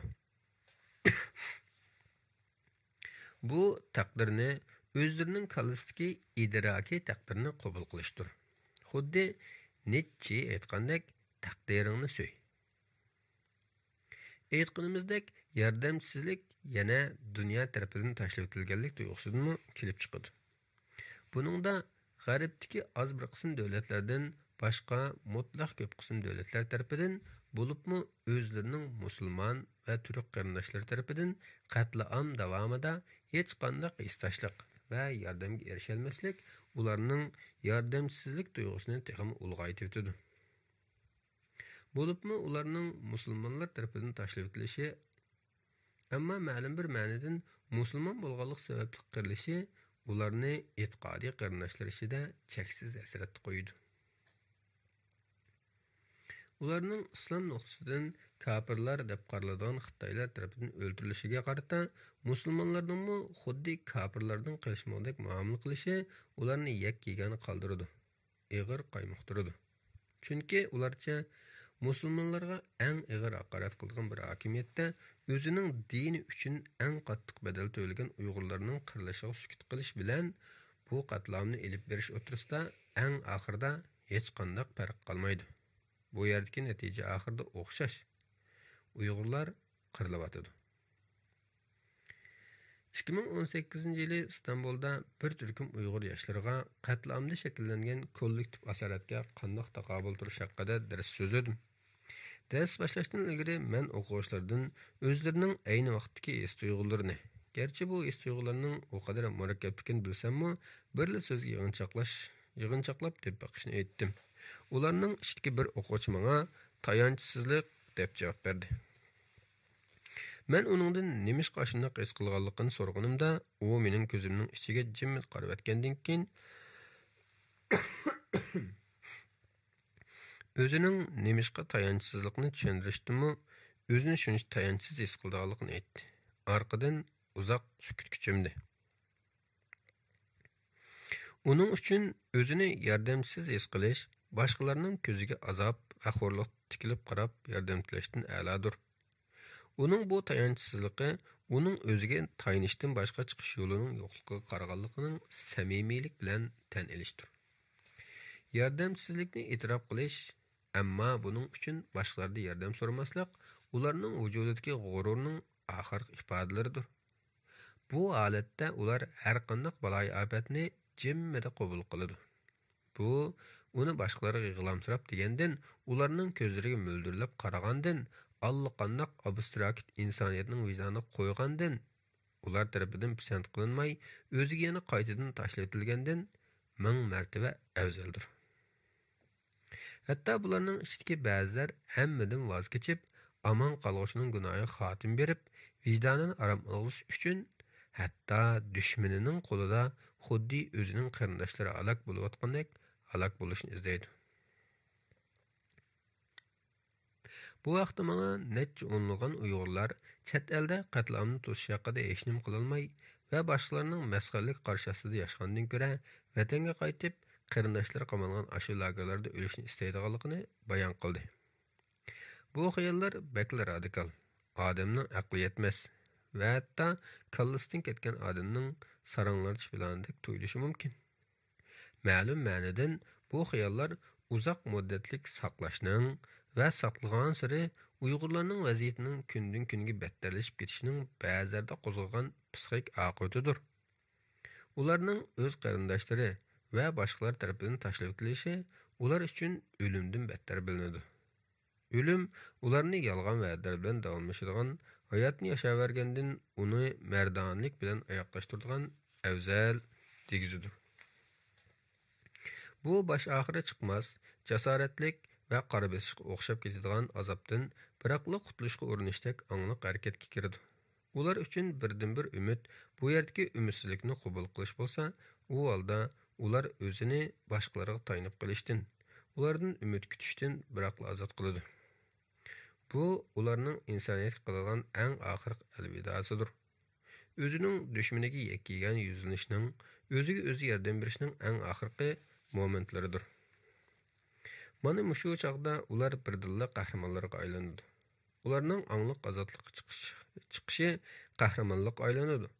Bu bir g'alati qiyosdir. Chunki ular dushmani bilan qahramonlarcha ilishqushlar emas, balki bu ilishishdan voz kechib, dushmanning qo'lida mardonlarcha o'lishni tanlashni har vaqt o'ylaguchilardir. Ammo mayli qanchalik darajada qo'rqinchoq, vijdonsiz deb ayblansin, ular o'lim orqali o'zlarining dafsanda qilingan g'ururini qo'rqimsizlik bilan qaytarib olmoqchi bo'ladi. Bu hatto ularning idrokida ularning taqdirini ular o'lmoqchi bo'lgan xalqning taqdiri bilan texmi yuksaklikda birlashtiradi. O zaman ularning bizga qoldiradigan va jinimizdan o'tadigan savoli shuki, bizning insoniyligimiz chidab bo'lg'usiz darajada bu qadar ig'ir xo'rlanayotsa, buning uchun hech narsa qila olmayotsak, bizning yana davomli yashashimizning biror maqsadi bormi?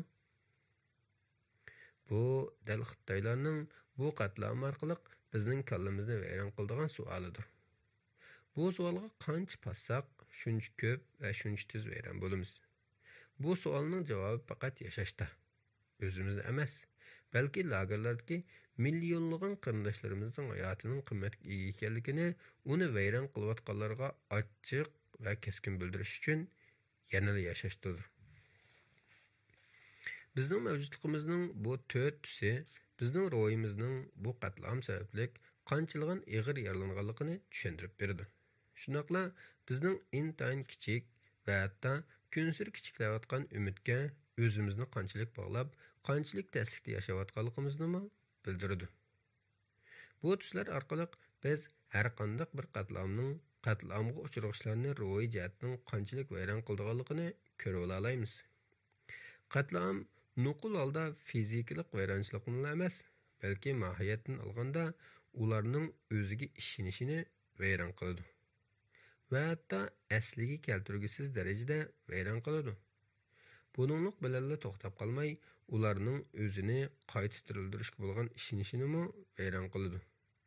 Oxirida ular o'zining kallasida o'zining mavjudligining, hayotining va qimmatining borligidan gumonlangan bo'ladi. O'zini nomusli ko'rdi, gunohga patadi, kelgusidan butunlay umid uzdi.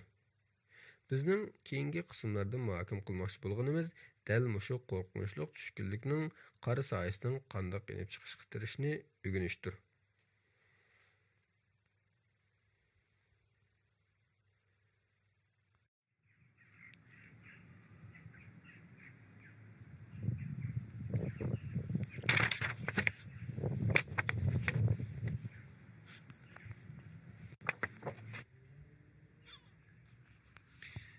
Assalamu alaykum qarindoshlar.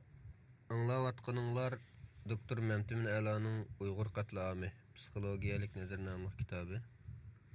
Bugun o'qiydiganimiz Xitoyning Uyg'urlarga olib berayotgan psixologiyalik urushi. U dal yaxshi tashviqotning barliq omillaridir. Sen hech kim qarshi tura olmaydigan va hamma odam qo'llaydigan bir shiorni ijod qilmoqchi.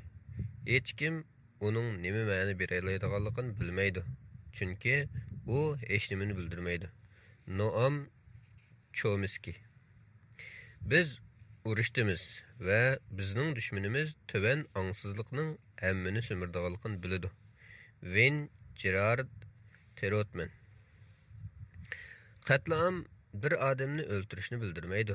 Ammo qanchalik odamni o'ldirsa, ondan uning qatlamning o'lchimiga tushadiganligi haqida aniq bir belgilama yo'q. Aniq shuki, har bir hayot muqaddasdir. Uning yashash huquqi bordir. Ammo qatlam dal mana mushu hayotni vayron qiladi. Bu huquqni oyoq osti qiladi.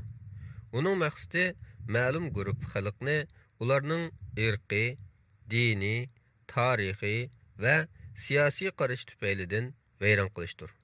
Bu ma'nodan qatlam nishon qilingan guruhining a'zolarini qara qo'yiq o'ltirish orqali ularning butkul hayotlik manbalarining hammini vayron qilishni ko'zlaydi. Bular bizning Holokostda, Rwanda qatlamida, Kambodja va Rohingyalarning qatlamida ko'rganlarimizdir. Bu kollektiv harakat ushbu qatlamning qurbonlariga tasavvur qilg'isiz ziyonlarni soladi. Bu dal qatlamni qo'zg'uvchilarning va uni elib borg'uvchilarning adoqqa maqsadidir.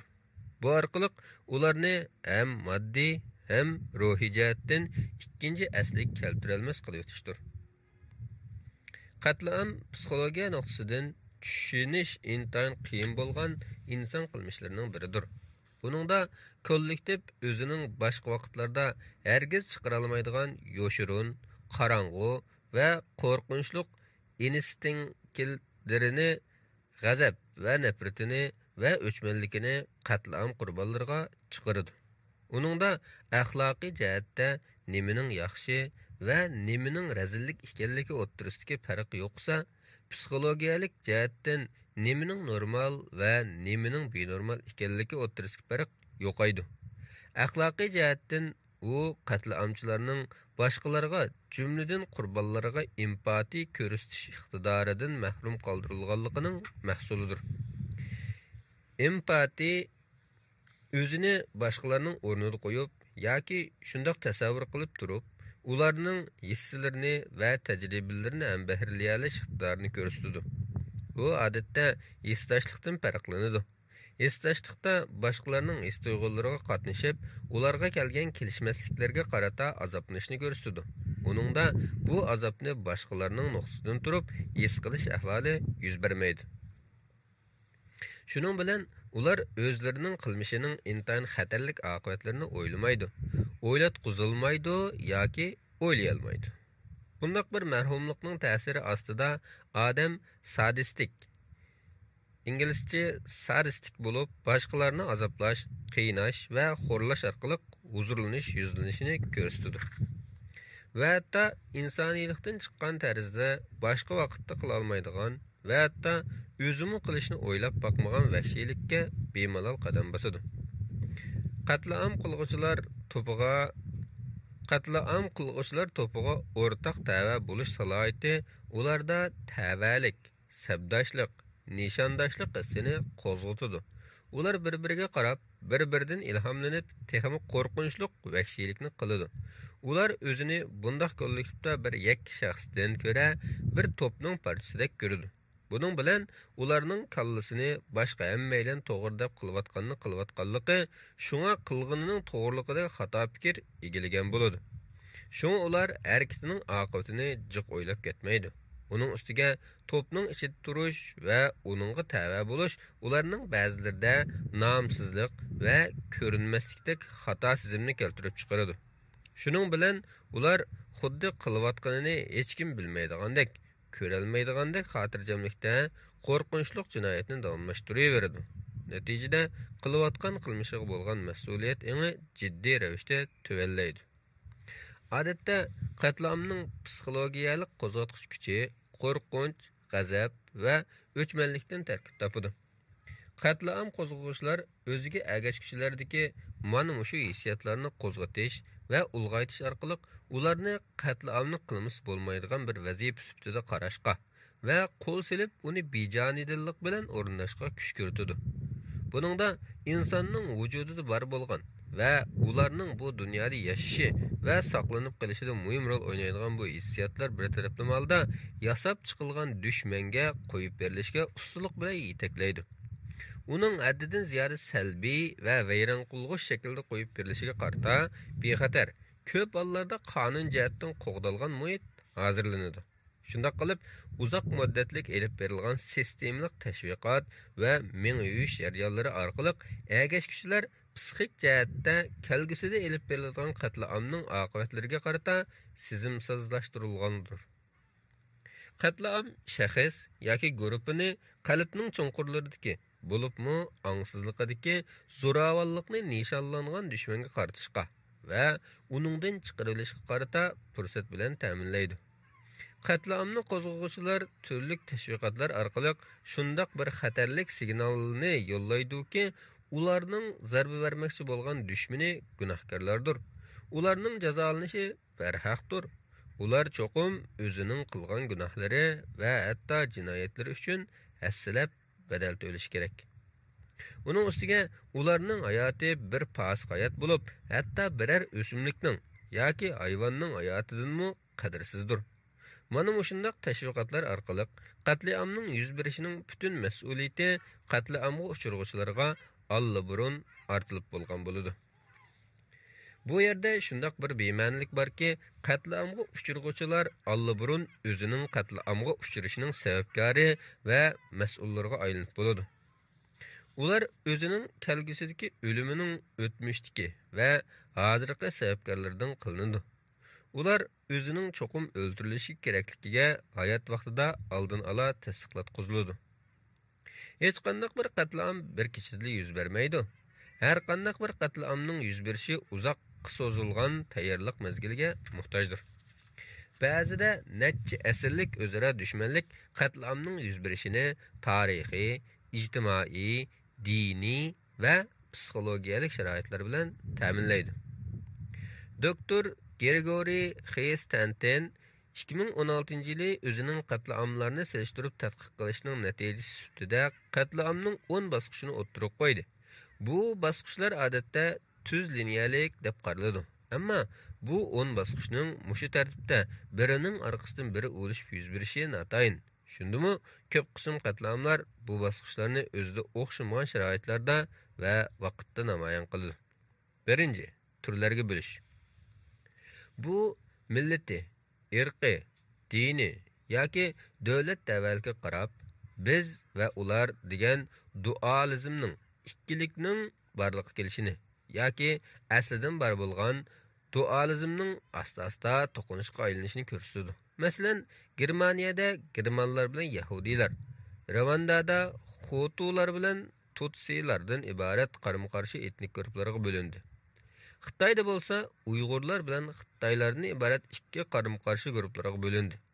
5-iyul qirg'inchiligidan keyin bu qarama-qarshilik Xitoy mediasi va hukumat xodimlari tomonidan barg'ansiri salbiy va to'qinishchan shaklda ishlatilishga boshladi. Uyg'ur terrorchilari bilan Xitoy ammasi degandek. Ikkinchi, simvollashtirish. Qatlam elib boruvchilar qatlam qilinguchilarni simvollik belgilar, mazmunlar va kiyim-kechaklar orqali ayirishga boshlaydi. Masalan, Germaniyada Holocaust vaqtida yahudiylar Davidning yulduzi orqali farqlantirildi. Uyg'urlar bo'lsa Xitoyda saqal qo'ygan va badbashir shaklda ommaviy tashviqotda ko'rilish va sazoyi qilinish orqali Xitoylardan ayrildi va ularning islomiy kimligi terrorizm bilan bog'lanishlik simvollarda ifodalanishga boshladi. 3. Kamsitish. Hokim guruhga qonun, urf-odat va siyosiy kuchdan foydalanib boshqa guruhlarning jumladan qatlam qilinuvchi guruhining haq-huquqlarini inkor va bekor qiladi.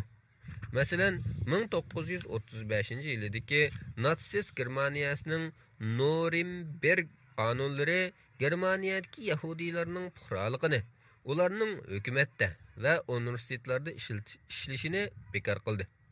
Bu orqali natsistlar yahudiylarni Germaniyadan hech yerga chiqolmas qilib o'tgandan keyin ondan ularni turkumlab tutqun qilib jazo lagerlariga avatdi.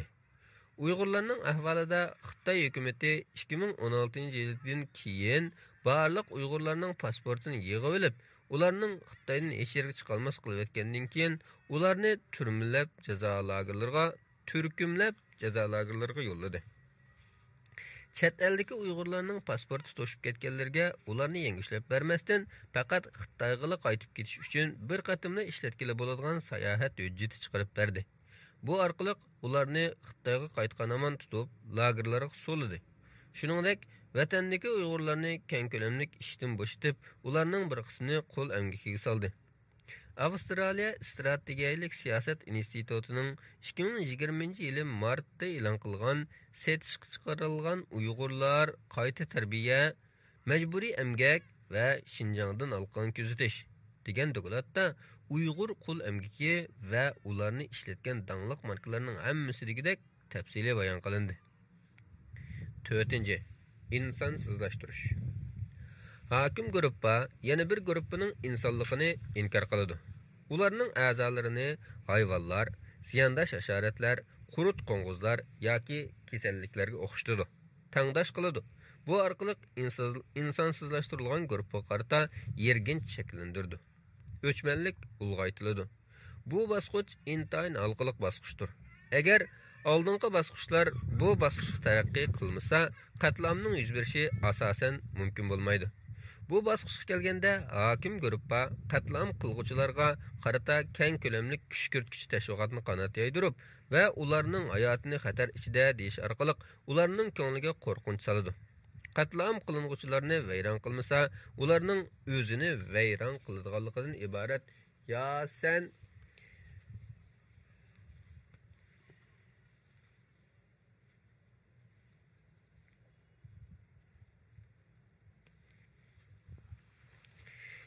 sen ya men yashayman deydigan hayot mamatliq ultimatumni o'ttirib chiqaradi. Qatlam qiling'uvchilar maynatchilik, bulg'inish va axloqsizlik bilan barobarlashtiriladi. Odamdan tuvan yoki battar maxluqlar sifatida ko'riladi va jamiyatning kushandilari sifatida idroq qilinishga yetaklanadi.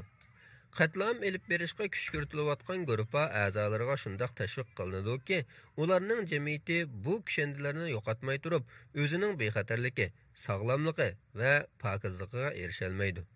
Mushundaq sharoitda qatlam obyektlari qonun orqali o'zini qo'g'day olmaydi. Bu qonunmi ham qatlam qilg'uvchi guruhining liderlarining o'chmanlik urqini chachadigan, o't quyruqlik qiladigan nutqlarini cheklamaydi. Masalan, Xitoylarning bir qism a'zo amaldorlari Uyg'ur qatlami boshlanishdan ilgarila Uyg'urlarni xatarlik terrorchilardan qilib ko'rsatish, ayiblash va jazo lagerlarining qurilishini aqlash uchun ularning iqtidori, e'tiqodi bo'lgan islom dinini xatarlik virusga o'xshatdi. Bu orqali bu virusni qayta tarbiyalash yo'li bilan bartaraf qildiganlik haqida jar soldi. Demak, Uyg'urlar allaburun Xitoy jamiyatida cho'qim tozalanishi kerak bo'lgan viruslarga o'xshatilib insonsizlashtirildi. 5. O'rinlashtirish. Qatlam ko'p ballarda biror davlat yoki hukumat tarafidan armiya bilan soqchini safarbarlikka keltirish orqali o'rinlashtirildi. Davlat ba'zida maxfiy soqchilarni ishlatish orqali qatlam qilinmoqchi bo'lganlarni qattiq kuzatadi. Kuchurlarning sirtqa chiqib ketishini butunlay qamal qiladi. Qatlam qiling'uvchilarni ig'ir qiyin qistoqqa oladi va o'ldiradi. U yana alohida harbiylarni, soqchilarni va gundupaylarni tarbiyalab qatlamga soladi. Bu vaqtda ushbu qatlamga yetakchilik qilayotganlarni xalqaroning oshkora ayblishi bakmu muhimdir. Shuningdek, ularning chet ellardagi boyliqlarini to'nglatish, ularga viza bermaslik va ularning guruhlarini qonunsiz deb e'lon qilish qatlamning texnik adab ketishining oldini olishdagi muhim yo'llardir. Uyg'ur qatlamida Xitoylar Sharqiy Turkistondagi yuqorisi atalmış Şinjan Uyg'ur Avtonom rayonining barliq organlaridan tartib, töveni yerlik aholi boshqarish komitetigacha hamma tarmoqlarni ishga soldi. Bo'libmi barliq soqchi va gundupaylarni ishga solib, Uyg'urlarni keng ko'lamli tutqun qilish, ularni Xitoyning ichki o'lkalarga yo'shirin yo'tkash, ichki a'zo savdosi qilish, lagerdagi Uyg'urlarni so'roq qilish, ularga bosqinchilik qilish, ularni o'ldirish va qul emgakiga selish qatorliq inson qalbidan chiqqan jinoyatlarni o'tkazib Bununğa qarata Birleşken Devletler Teşkilatı'nın hech qandaq bir önümlük ayıplaşı ve tosuşı bulungan ahval astida Amerika'nın Uyghur meselesi boyunca Magnitski kanuni Uyghur qatlamıga mesul deb qaralgan 4 Xitoy amaldoriga Qin Chuango, Zhu Hailun, Wang Mingshan ve Hu Liujunga qo'llandi. 6. Qutuplashtirish. Qatlam guruhi tashviqotini texmi kuchaytirib, texmi g'aljirlashdi. O'zining guruhidagilarni pat arda yuz beradigan keng ko'lamli tozalash harakatiga tayyorlik qilish uchun ularga ilib beriladigan singdirishni kuchaytirdi. Shuningdek, qatlam guruhidagi ashqullar o'zlarining qon purab turadigan tashviqoti va qilmishlarini tanqid qiladigan mo'tadillar va liberallarning ovozini o'chirdi. O'ziga qilinadigan barliq qarashliqlarning hammini qo'rqitish, popoza qilish, yolg'on so'zlash va aldamchilik qilish qatorliq usullar bilan yo'q chiqib tirishidi. Shuningdek, hokim guruhpa o'zining qilmishlariga qarata qonundan destek izlaydi yoki uni qonundan o'tkazadi. O'zlarining butkul qilmishiga qarata qonuniy destek tayyorlaydi. Texmi ilgirlab, qatlam qiling'uchi guruhpa o'zini qonun jihatdan qo'g'dash iqtidoridan tamoman qoldiriladi. Natijada hokim guruhpa ularga qarata har qanday ishni qilishga to'liq huquqli bo'ladi. Uyg'ur qatlamini olsak, Xi Jinping 2014-yili 2-oyning 2 qatimliq Xinjiang xizmati yig'inida so'zlagan nutqi mohiyatda XKPning Uyg'urlarga qarata keng ko'lamlik ajallik bostirishining ham siyosiy ham qonuniy yetakchi iddiasidir. Mana shu nutq bu qatimliq qatlamning maqsadini qip yalang'och o'tirib qo'ydi. 7. Tayyorlanish. Qatlamliq o'ldirilishliklarga qarata sistemlik plan tuzildi. Natsistlar Yahudi masalasiga nisbatan oxirgi tadbir planini tuzdi va uni qadam bosqichliq ijro qildi. Ular ko'p hollarda o'zlarining planlarini efemizmlik, siliqlig'ichi atallar bilan niqoblaydi. Ular etnik tozalash, saplashtirish yoki anti-terrorizm degandek atallar orqali o'zlarining nishonini bildiradi. Ular qatlamni elib berish uchun qurol setib oladi yoki uni keng ko'lamda ishlab chiqaradi. Avomni qurban guruhidan qo'rqadigan qilish orqali ularning o'chmanligini qo'zg'aydi. Liderlar agar ularni o'ltirmasak, ular bizni o'ltiradi deb ularni o'ltirishni o'zini qo'g'dash nomida zo'rlashtirdi. Uyg'ur qatlamini elib berishga butkul jarayon Xitoy hukumat tomonidan boshdan oxir anti-terrorizm bahonasida elib berilib kelinyapti. Buningdagi kuch kirguvchi logika shuki, agar biz Uyg'ur terrorchilarini o'ltirmasak, ular bizni o'ltiradi. Shunga biz ulardan o'zimizni qo'g'dimsak bo'lmaydi. Buni elib berishdagi asosli muassasa bo'lmish qushxonalar siliqlashtirilib, Uyg'urlarni nomratlikdan qutuldirish bo'yicha tarbiyalashdagi qayta tarbiyalash markazlari deb ta'riflanyapti. Bu orqali Uyg'ur qatlamining butkul maqsadi yoshirilib, dunyoni, Xitoy fuqarolarini va Uyg'urlarni aldash ko'zlanyapti. 8. Ziyonkashlik qilish. Bu bosqichda qurbonlar etnik yoki diniy kimligi bo'yicha boshqalardan ayirib o'tiladi, o'lim tizimligi tuziladi. Davlat tarafidan bir tutash planlangan qatlamda qurbonlarning mol-mulki musodir qilinadi. Ba'zida ular alohida gettolarda yashashga buyuriladi yoki jazo lagerlariga elib kelinadi yoki ocharchilik qoplagan rayonlarga yetkazib kelinib, ochliqdan o'ldiriladi. Ular qasdan hayotlik uchun zarur manbalardan mahrum qoldirilib, asta-asta o'ldiriladi. Masalan, oziqliq, suv, dora va boshqalar. Ularning avlod qoldirishi cheklanadi yoki ular tibbiy usullar orqali avlod qoldira olmas qilib o'tiladi. Ayollar bo'lsa, umumyuzlik holda majburiy tug'mas qilib o'tiladi. Balasi tushirib o'tiladi. Balalar ota-onalaridan ayirib o'tiladi. Qurban guruhining aqalli kishilik huquqlari qonunsiz o'ldirishlar, qiynashlar va majburiy yetkazishlar davomida sistemalik dafsanlik qilinadi. Qatlamlik qirg'inchilik keng ko'lamda rasmiy boshlanadi. Bular maqsadlik holda qurban guruhini vayron qilishni ko'zlagan qatlamlik harakat kategoriyasiga kiradi. Jinoyatchilar o'zlarining qilmishlariga qarata xalqaro jamiyatning qanday inkas qaytarganligini yaqindan kuzatadi. Agar xalqaro jamiyatning ularning qilmishiga qarata inkosi bo'lmasa yoki sus bo'lsa, ular shuni to'nib yetadiki, xalqaro jamiyat faqat tomoshabin sifatida turib beradi va yangidan yangi qatlamlarga yo'l qo'yadi. Bu bosqichda qatlam tez qutquzishi cho'qim e'lon qilinishi kerak. Kuchli davlatlarning, rayonlik tashkilotlarning BDT xavfsizlik kengashi yoki BDT umumiy majlisining aralashishini qo'lga keltirilishi kerak. Xalqaro qurolliq aralashishga tayyorlik ko'rishi yoki qurban guruhining o'zini qo'g'dishga tayyorlik qilishiga yordam berilishi kerak. Uyg'ur qatlamida bu bosqichning yuqorida bayon qilingan asosiy alohidliklarning hammasi tepiladi. Ammo tepilmayotgani xalqaro jamiyatning, jumladan BDTning Xitoyning besimi ostida butunlay sukut turib olganidir. Şununğa görə Xitay qatlam cinayətçiləri Uyğur qatlamını heç təp tartmasdan texmi əşəddi yosunda davamlaşdırıvatıdı. 9. Yo'qotish. Bu basqıç bəklə tez ötüdü. Kən köləmlik qırğınçılıq umumyüzlük yüz beridi. Bu qatillar üçün yo'qotishdir. Ular bu yo'qotishni hech təp tartmasdan qiladi. Chunki ular o'zining o'ltirayotganini odam emas, balki odamdan tövan maxluqlar deb qaraydi. Qatlam harakatlari qurbonlarning qanchalik insonsizlashtirilganligini qo'rqinchli tarzda ayon qiladi. Jasadlar maxfiy bir taraf qilinadi, kuydiriladi yoki kollektiv ko'mitiladi. Bosqinchilik urush quroli sifatida ishlatilib, qurbon guruhining g'ururini yer bilan yeksan qilish yoki ularni gin nuqtasini o'zgartirish yoki ularni o'ltiritish uchun ishlatiladi. Qurbonning kultural va diniy muassasalari vayron qilinish orqali ularning mavjudligi tarixdan o'chirilish xavfiga duchor bo'ladi. Bu bosqichda faqat tez va kuchli qurolliq aralashishlar qatlamni to'xtata oladi. Haqiqiy bexatar rayonlar yoki qurbon guruhidagilarning qetish koridorlari kuchli xalqaro qurolliq aralashish yo'li bilan ochilishi kerak. Agar qatlam kichik doiralik bo'lsa, BDTning yuqori tayyorlik brigadasi yoki YBning Yevropa Birligining tez inkas qo'shuni ishga solinishi kerak.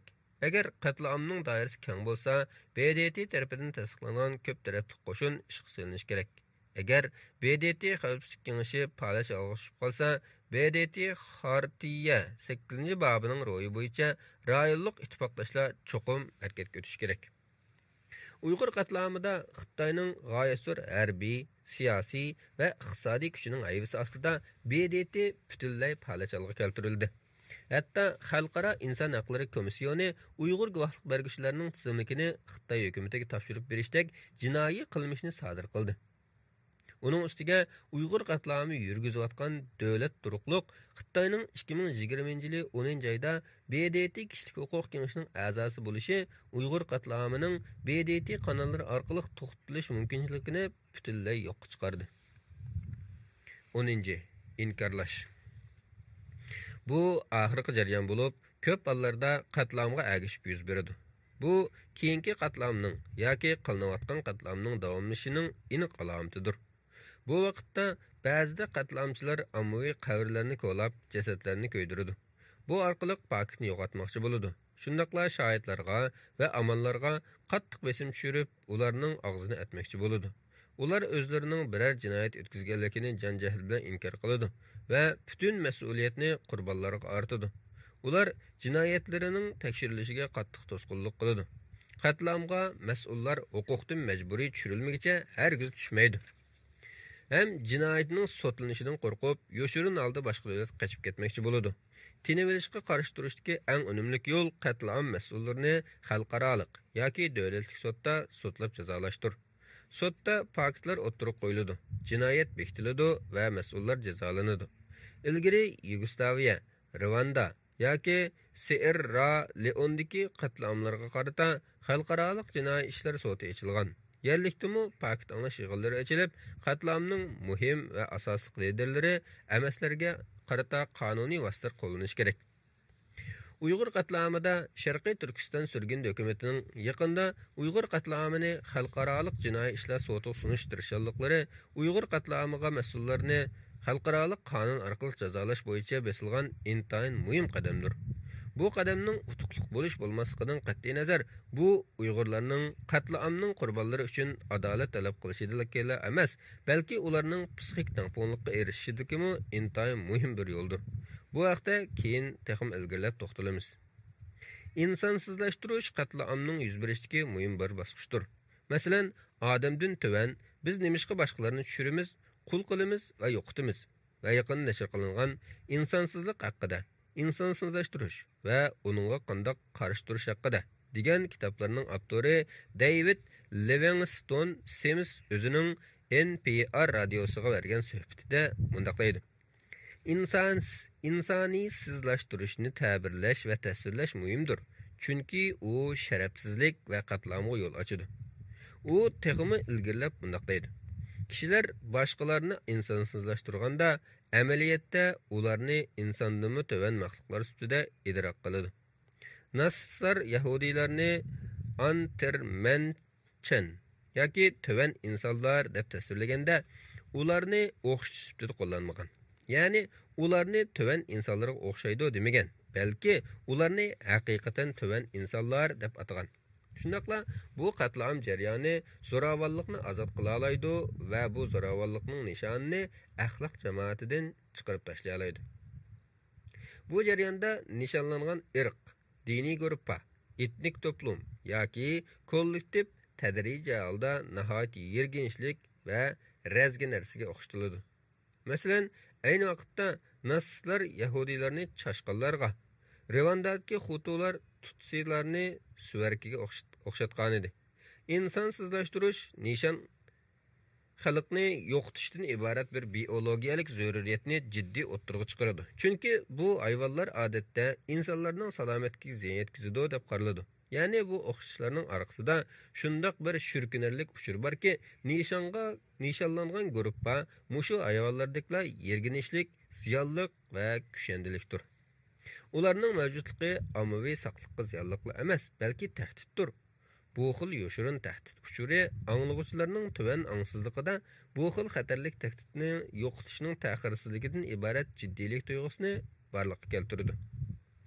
Bu o'xshatish mohiyatda odamiylikni hayvoniylikqa tushirish jarayonidir. Bu orqali anglag'uvchilarning kallasida odam tadrijiy holda davomli elib beriladigan tashviqotlarning hosilati sifatida hayvonlashadi.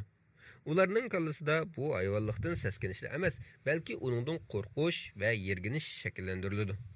Bu hayvonlar hamda odamlar emas, yo'qitilmasa, ular yo'qitiladi. İnsanның kallasidagi eng tubki va eng ibtidoiy bexatarlik tuyg'usi mushuning bilan tizla unumlik aktivlashtiriladi. İnson qiyofatidagi bu hayvonlarning yo'qotilishi dal ularning omon qolishining psixik oldingi shartidir. Bu ideya ularning kallasiga qayta elib berilgan tashviqotlar orqali singdiriladi, ichkilashtiriladi. Tashviqotning ta'sirining doirasi qatlamga yetaklanayotgan odam ammini tadrijiy manipulatsiya qiladi. Bu kollektiv idroklangan tahdidni yo'qotish uchun qilmasi bo'lmaydigan siyosiy yoki diniy vazifalar emas, yoki saqliq haqidagi ogohlantirishlar emas, balki bir axloqiy buyruq bo'ladi. Bu axloqiy buyruq o'z-o'zidan tahqiqlangandir. Natijada bu tashviqotlar shundoq bir ajoyib kollektiv irodani barliqqa keltirdiki, ularning o'tkazmoqchi bo'lgani bir jinoyat emas, balki bir ulug' axloqiy vazifani ijro qilishdir. Bu yerdagi muhim nuqta shuki, insoniyat tarixidagi nurg'un qatlamlarda nishonlanuvchi guruhining liderlari o'z a'zolarini yana shuningga taltoks ishontirdiki, ularning yo'qotdigani odamlar emas, balki hayvonlardir. Bu ishni bu guruhdagilarni shundoq bir xomxayolga keltirib yetaklaydiki, ularning qilmishi ulug'vordir, ya'ni o'zlarining omon qolishini qo'lga keltirishga atilgan ulug'vor qilmishdir. Ular buning uchun axloqiy jihatdan mukofotlanadi, tarixda yodlanadi. Shunga ularda o'zining qilmishi uchun hech qanday bir gunoh tuyg'usi bo'lmaydi. Shuning bilan hissiyot jihatdan hissiyatsizlashtirilgan, gunoh tuyg'usidan mahrum qoldirilgan va axloqiy jihatdan o'zining harakatining oqibatiga qarata sezimsizlashtirilgan nishonlanuvchi guruh a'zolari kollektiv holda bir-birining vahshiyligidan taxmin jasoratlanadigan vahshiylikka hech ikkilanmasdan qadam qo'ydi. Uyg'ur qatlami bo'lishdan ilgari Uyg'urlarning obrazimi nihoyat yerginishlik, xatarlik va tahdidlik bo'ldi. Uyg'urlar 5-iyul Urumchi qirg'inchiligidan keyin izchil holda Xitoyning har qaysi medialarida birdek holda terrorchi deb tashviq qilindi. Bu tashviqotlar Uyg'urlarning shundoq bir obrazini Xitoy ommasining kollektiv idrokida yerlashtirdiki, Uyg'urlar yerginishlik va qo'rqinchli emas, balki tahdidlikdir. Uningdan keyin Uyg'urlarning e'tiqod qiladigan dini bo'lgan islomga bir virusga o'xshatilishi ularning kollektiv ruhiy kasallardan ekanligidek obrazni o'ttirib chiqardi. Demak, ular Marks degan apyundek dinga e'tiqod qiluvchilar bo'lishibdi bilan bu qabohatlik dinning kasalman viruslari bilan yo'qlanuvchilardan edi. İslam bilan terrorizm ma'noda so'zga aylanib bo'lgan Xitoy jamiyatida bu shuningdan derak beradiki, Uyg'urlarning kallasi terrorizmlik virusi bilan yo'qlangan. Ular bu virusni Saudiya Arabiston, Turkiya, Malayziya, Qozog'iston va O'zbekiston qatorliq islom davlatlariga chiqib yuqtirib kelgan. Shunga ularning Xitoy jamiyatida erkin ozod yurishi xatarlik. Chunki ularning kesili boshqalarga yuqishi va ularning hayotiga xavf yetkazishi mumkin. Shuning uchun ular bu virusdan qutulish uchun Xitoy kommunistlari tarafidan doktorxonada, ya'ni qayta tarbiyalash markazlarida yotqizilib sistemlik davolanish kerak. Shunlashqa Xitoylar shundaq deb turib oladiki, boshqalar, jumladan Amerika tarafidan ayblanayotgan Uyg'urlarni yo'qotishni ko'zlaydigan bu qatlam qandaqdir insoniyatga qarshi jinoyat emas, balki Xitoyning Uyg'urlarni virusdan qutuldirishga yordam berishi va o'zini terrorizmning virusining qo'g'dashdagi aqliy harakatdir. U gunohsizlarga qilingan qotillik emas, balki terroristlardan aqliy qo'g'irishdir. Xitoy hukumatining yuqorqidek ming yush tashviqotlariga ishonadigan, keyinchi ishonadigan qilingan yoki Uyg'urlarga tegidan o'ch Xitoylar albatta Xitoy Kommunistik partiyasining Uyg'urlardan iborat xatarlik virusni o'zining hayotlik boshliqidan yo'qotib berishidan favqulodda rozimandlik his qiladi. To'yatni buzish dal mana shu maqsadning tarkiblaridir. Bu şuar Uyg'urlarning zaharlik o'tchib ekanligidek obrazini Xitoylarning idrokiga sunadi.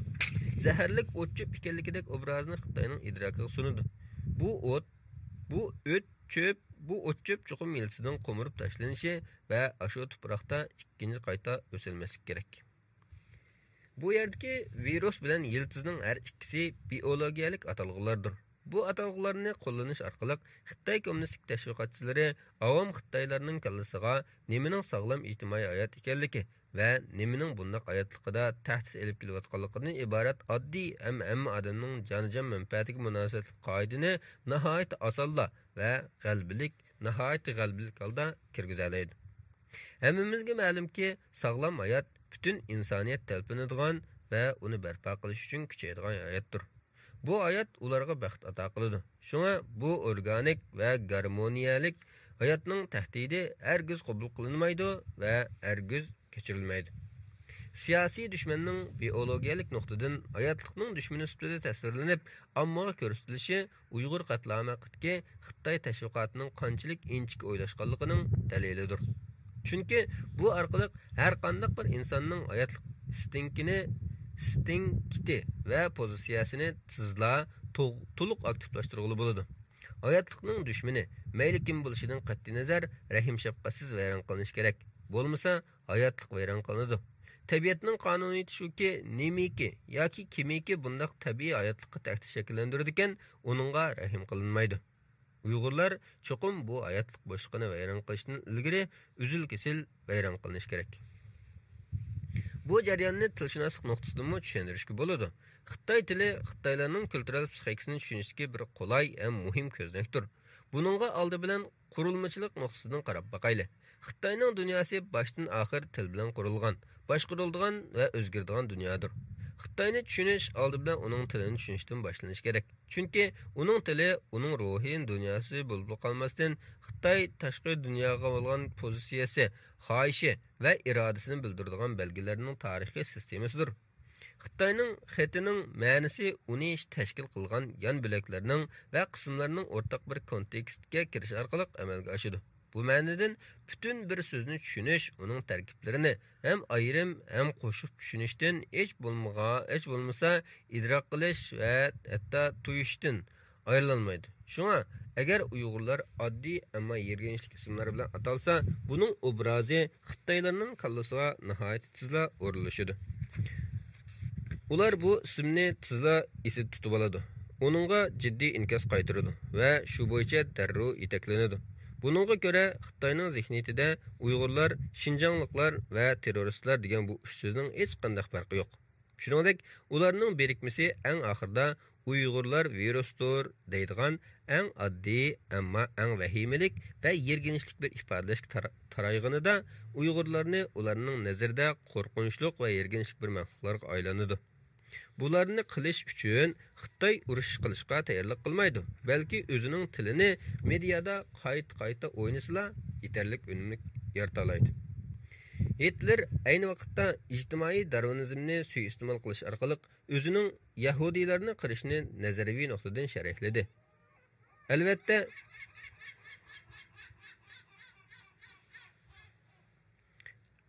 Albatta, ijtimoiy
Hitler ayni vaqtda ijtimoiy darvinizmni suiiste'mol qilish orqali o'zining yahudiylarni qirishini nazariy nuqtadan sharhladi.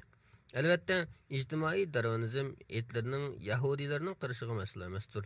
Hitler faqat uni bir xil logikalik vosita sifatida aqliy tafakkuri yuqori deb qaraladigan germanlarni qoyil qilish uchun ishlatdi. Bu nuqtai nazarda germanlar yahudiylarning tahdidi ostida bir butun millat sifatida yo'qolish xavfida qolib ko'rsatilgan va ularning buningda his qilindiriladigan qo'rqinchi va buningga qaytiradigan g'azab nafrati urg'utildi. Hitler uning bilan qolmay 1933 yilidan toki 1945 yilgacha German jamiyatini davlatning salomatligiga ziyonli biologiyalik tahdidlardan xoli qilish, tozalash kampaniyalarini qo'zg'adi. Bu tahdidlar dal yahudiylar edi. O'xshash usulda Xitoy doiralari bu biologiyalik hukmlarni ishlatish orqali Uyg'urlarni vayron qilish planini Xitoy jamiyatiga tabiiy qilib ko'rsatalaydi, tushuntira oladi.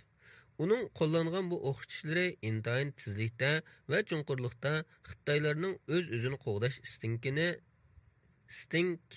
qo'zg'ayolaydi. Bu orqali Xi Jinping yetakchiligidagi Xitoy hukumati Uyg'urlarga elib berilayotgan psixik urushni Xitoy ommasining kallasida normallashtirib oladi. Keskin qilib aytganda, Xitoyning Uyg'ur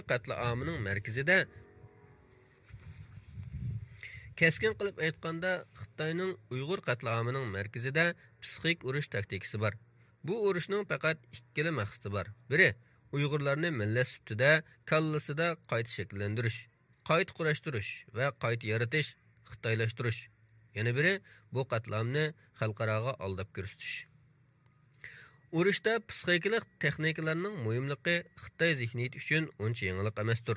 Miladidan burunqi 6-asrda Xitoy generali va harbiy strategiyachi Sunzi urushda yengishda psixologiyalik omillarning muhimligi haqida sistemlik to'xtalgan. Sunzi tunji bo'lib urushni qanday qilib aldashchan usullarni qo'llanish orqali dushmanning ko'z qarashlari, hissiyotlari, pozitsiyalari va qilmishiga ta'sir ko'rsatgili va hatto payt kelsa ularni o'zgartgili bo'lganligi haqida mufassal nazariyalarni o'tirib qo'ydi. Psixologiyalik urush nihoyat qobil bir kallaning reallikning o'zining manfaatiga uyg'unlashtirib, qaytadan qurashtirib chiqib, yolg'onchilik, o'sak so'zlar, qo'rqinch selish va tashviqot orqali urushda yengishni maqsad qiladi. Bu urushning markazida yoki dushmanning qalbidan utish yoki agar undaq qilish mumkin bo'lmasa, ularning qalbida vayron qilishdek bir adoqqa nishon bor. Sunzining cho'qing'ichisi bo'lgan Mao Zedong 1951-yildan 51-52 yillari uzluksiz elib berilgan ideya o'zgartish kampaniyalari orqali Xitoy fuqarolarining kallasini qisqa oraliqda muvaffaqiyatli o'zgartib, ularning marksizm, leninizm va maoizmni qabul qilishini tez orada ishga oshirdi. Cho'ng shaharlardan tortib toki yiroq yezi qishloqlargacha elib berilgan bu kampaniyalar odamni hayron qoldirgudek natijalarga erishdi. Bu kampaniyalarda ishlatilgan psixik texnikalar o'z-o'zini tanqid qilish, siyosiy bilimlarni to'xtamay yodlash, o'zini o'zgartish irodnomalarini yezish va uni boshqalarning nazoratiga topshirish, boshqalarning ma'lum qilish va ulardan chek-chegarasini ayirish va singdirish qatorliqlarni o'z ichiga oldi. Bu kampaniyalarda xalq oldi bilan kommunistlar tarafidan siyosiy jihatdan savodsiz va ishonchsiz, ideologiya jihatdan ojiz, shunga jiddiy tarbiyalanishga muhtoj deb qaraldi. Şuna ular özlerining ideologiya jihatdan xato o'rinda turayotganligini e'tirof qilishga majburlandi. Buning uchun ulardan cho'qim kommunistlarning bu jihatda ularni yetaklash xarakterlik yordamini qabul qilishi va uningga moslashish talab qilindi. Ular faqat kommunistlarningla ularni o'zlarining xato, og'dirmachilikqa to'lgan va xatarlik ideologiyalik yo'ldan andirib, to'g'ri yo'lga boshlay oladiganligiga ishonishga yetaklandi. Shuningdan tartib ideviy o'zgartish, ideviy birdaklikni saqlashning Xitoydagi barliq millatlarni birdan-bir ideologiya bo'lmish sotsialistik ideologiyada qattiq kontrol qilishning muhim yo'liga aylandi. Yillar sari kommunistlarning xalqni psixik jihatdan kontrol qilishi texnik sistemlikqa, inchiklikka va g'oyat ko'lamga ega bo'ldi. Shuning bilan bir vaqtda bu xil kompaniyalar qo'rqinchli talofatlarni elib keldi. Masalan, madaniyat zo'r inqilobdagi tugumas ideviy kurashlar Xitoyni g'oyat zo'r ruhiy kasalliklar jamiyatiga aylantirdi. Hamma odam bir-biridan qattiq gumonlanish natijasida bir-birining kallasini bilish, kontrol qilish va yoki vayron qilish asabiyligida oxiri hammaning kallasidan ketishdak oqibatga qoldi. Uningdan keyingi Xitoy siyosiyonlarining hammasi degidek ideviy birlikni ishga oshirish uchun psixik texniklarning, masalan, tashviqot, ommaviy manipulyatsion, psixik besim shakllantirish va kollektiv qo'rqinchni ichkilashtirish yo'llari orqali psixik jihatdan kontrol qilish yo'lini tutib keldi. Xitoydagi ideya islohoti mundaq bir oldingi tushunishga tayanganki, kimki siyosiy jihatda xato yo'lda bo'ladi ekan, u cho'qim siyosiy jihatdan davolanish kerak. Bu dal Xitoy siyosiy besimning patologiyalashtirilishi va majburiy psixik davolash elib berishning qonuniylashtirishidir. Bu xil qarashning manbasini Mao Zedongning 1942-yili 8 fevralda so'zlagan partiya ishidagi dogmachilikqa qarshi turish degan nutqidan izlash mumkin. Bu nutqda u partiya ishidagi asabiylik va ushshaq burjua inqilobchilarining bir taraflamliklarining partiyaga keltirgan xatarlari haqida to'xtaladi. Bu xatarlarni tugutish uchun partiya ishidagi bu xil ushshaq burjuaziya qoldiqlariga cho'qim sen kasal deb farqlab aytilishi va ular partiyaning davolashini cho'qim qabul qilish kerak. Mao Zedong va uning izbosarlarining kallasida shundoq bir dogma boshdan oxir mavjud bo'lib keldiki, XKP bilan bir yo'lda bo'lmaslikning o'zi siyosiy jihatda qabul qilg'ili bo'lmas xatoliklar emas, balki psixik jihatda sal qarashga bo'lmaydigan kasallikdir. Shunga faqat kommunistik doktorlarla ularni bir kasal sifatida davolay oladi. Bu kontekstdagi doktor bilan kasal o'ttirishga munosabat hargizmi o'zaro hamkorlik nuqtasidan emas, balki majburiylik nuqtasidan tushunilishi kerak. Kasalda o'ziga qandoq diagnozning qo'yilganligi va qandoq davolanganligiga aralashish huquqi bo'lmaydi. Faqat aktivlik bilan moslashishi va davolanishi qabul qilish kerak. Shuningdek, kommunistik doktorlarmi shuningga shaksiz ishindiki, ham ishonishga majburlanadiki, ular kasallarning saqligi uchun ajr singdiruvchilardir. Ular xuddi qadimki greklarning tepi Hippokratesning zaxmlandirma degan meditsina prinsipi bo'yicha kasal davolaydi. Ular yana shuningga ishonishga yetaklanadiki, doktorlarning davolashi meditsina nuqtasidan emas, balki axloq nuqtasidanmi qoidaga uyg'undir. Ular har zaman o'zining qilayotganlarining mutlaq prinsiplik ekanligiga chin tutadi. O'zining qilmishiga qarata texmi ilgirlagan holda axloqiy o'ylashda bo'lmaydi. Bir kommunist uchun odamning kallasi ishonchsiz bir bo'shliqdir. Chunki u xatarlik ideyalarning iziqtirishiga uchrab turadi. Bu ma'nodan kallani har vaqt bu xatarlardan saqlash kommunistik hokimiyatning muhim burchidir. Buningda har bir kallaning partiyaning prinsipi bo'yicha birdek minishiga kafolat qilish ochiqdir. Shunisi bizni hayron qoldirmaydiki, kommunistlar har vaqt kishilarning kallasidan gumonlanib turadi. Shunga kallani tekshirib turish ular uchun cho'qim qilmasi bo'lmaydigan bir zarur xizmatdir. Ammo kallaning ko'rinmasligi ular uchun jiq ovarchiliklarni keltirib chiqaradi. Shunga ularning butun ishimi xiyoli qandoq qilganda individuallarning kallasini ko'rinadigan qilishdir.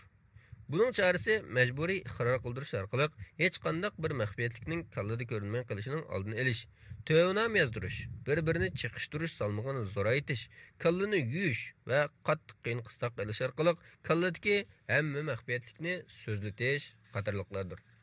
Shuning bilan bir vaqtda kallaning ko'rinmasligi kommunistlarni har vaqt endishiga solib turadi. Bu endisha kuchayganda qo'rqinchqa va hatto paranoyaga o'zgardi. Paranoya hech qanday paket bo'lmagan ahvol ostida haddidan ziyoda qo'rqinchga va andishaga to'lgan hissiyot bo'lish sifati bilan paranoya ma'lum yo'llar orqali boshqalarning tahdidiga uchrayotgandek, boshqalarning ko'zish ostidagidek his qilishni ko'rsatadi. U nurg'un kishilarda hayotning ma'lum mezgilda ko'rilishi va keyincha yo'qolib ketishi mumkin. Ammo u uzoqqa so'zilsa va kallani har vaqt chilmab tursa, bu psixik qalamqonchilikning ifodasi bo'ladi. Buningdan qutulish uchun ular texmi radikal metod orqali kishilarning kallasining texmi chunqurlarini tekshirishga boshlaydi. Buningdagi maqsad hargizmi nuqul holda ularning kallasini to'liq ko'rish emas, balki texmi muhimi o'zini o'zi ko'ra olmaslikdan kelib chiqqan paranoyaning tugamas besimidan ozod qilishga urinishdir.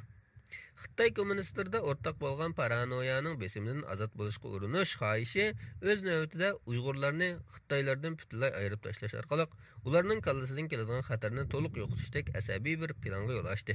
Mana bu Xitoylarning Sharqiy Turkistondagi jazo lagerlarini qaysi xil psixik qo'zg'atqichning va benormallikning yetakchiligida qurganligining asosidir.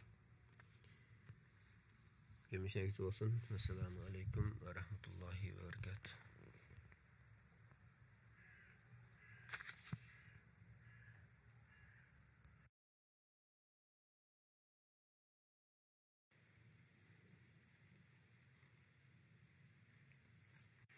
Assalamu alaykum qarindoshlar. Anglayotganinglar doktor Mamtimin Alaning Uyg'ur qatliami psixologiyalik nazar nomli kitobi. Bugun o'qiydiganimiz Uyg'ur qatlamiga ta'tir bayon. 2000 yil qatlamni nima bog'laydi?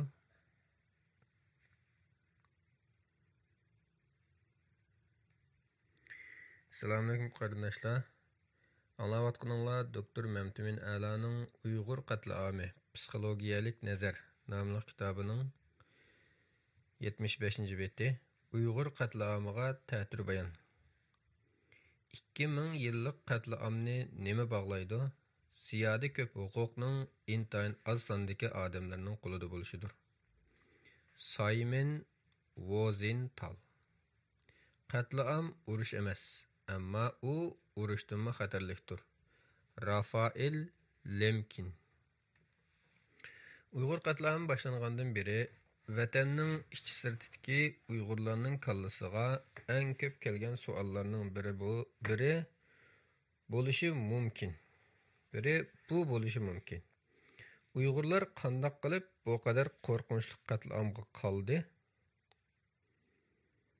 Uyg'urlarning xili ko'p qismi Uyg'urlar bilan Xitoylarning bir-birini yaxshi ko'rishmaydiganligini biladi. Texmi muhimi Uyg'urlar Xitoy hukumatining Uyg'urlarni assimilyatsiya qilish g'arazining borligini xelidan beri bo'libmi Xitoyning qo'sh tillik ma'arif siyosati yo'li qo'yilgandan keyin biladi. Ular yana shuni biladiki 5-iyul qirg'inchiligidan keyin bu ikki millat o'rtasidagi munosabat tadrijiy holda o'zaro yoqtirmaslikdan o'zaro o'chmanlikka qarab taraqqiy qildi. Shundaqdimi Uyg'ur qatlamining bu qadar tezlikda, bu qadar keng doirada va bu qadar chunqurlikda odamning tenini shurkundirgudek iroda va vahshiylik bilan elib berilishini aqlga sig'dirish haqiqatan tas. Shundaqdimi agar bir qatlamning oldidagi bir necha 10 yillik ahvollarni so'g'uqqonlik bilan qisqacha analiz qilsak, Xitoyning Uyg'ur qatlamining kishiltilgan xaritasini ko'ra olamiz. Bu xarita uning maqsadini texmi oydinlashtiradi. Shuningga ko'ra, Xitoylarning Uyg'urlarga 1980-yillardan buyon tutgan siyosatlariga bir qur ko'z yugurtib chiqish zarurdir. Tövende Sharqiy Turkistondagi Uyg'urlarning haq-huquqlarini talab qilish va Xitoy hukumatining uningga qaytargan inkos jadvalini ko'rib baqayli. 1980-yillarda Sharqiy Turkistondagi ikki qatimliq oliy maktab o'quvchilar harakatida Uyg'urlarning talabi Xitoy hukumatini avtonomiya qonunlarini haqiqiy ijro qilishga chaqirish, Xitoy huquqlarini cheklashni talab qilish, Sharqiy Turkistonning yer osti boyliklarining talon-taroj bo'lishini to'xtatish, Lopnurda atom siniqini elib berishni to'xtatish qatorliqlar. Xitoy hukumatining inkosi bo'lsa, o'quvchilar harakatining Sharqiy Turkistonning boshqa joylariga kengayib ketishining oldini olish, quruq va'da berish, o'quvchilar vakillarini jazolash, o'quvchilarga qaratilgan siyosiy ta'lim-tarbiyani kuchaytirish, Xitoylarning Sharqiy Turkistonga eqib kirishining salmoqini texmi oshirish qatorliqlar. Xalqaroning inkosi bo'lsa, asosan yo'q deyarlik. 1990-yillarda Barin inqilobi, G'ulji qirg'inchiligi yuz berganda, Uyg'urlarning talabi Sharqiy Turkistonning mustaqilligi, diniy erkinlik, Uyg'urlarning kulturel haq-huquqlariga hurmat qilishni qo'lga keltirish qatorliqlar.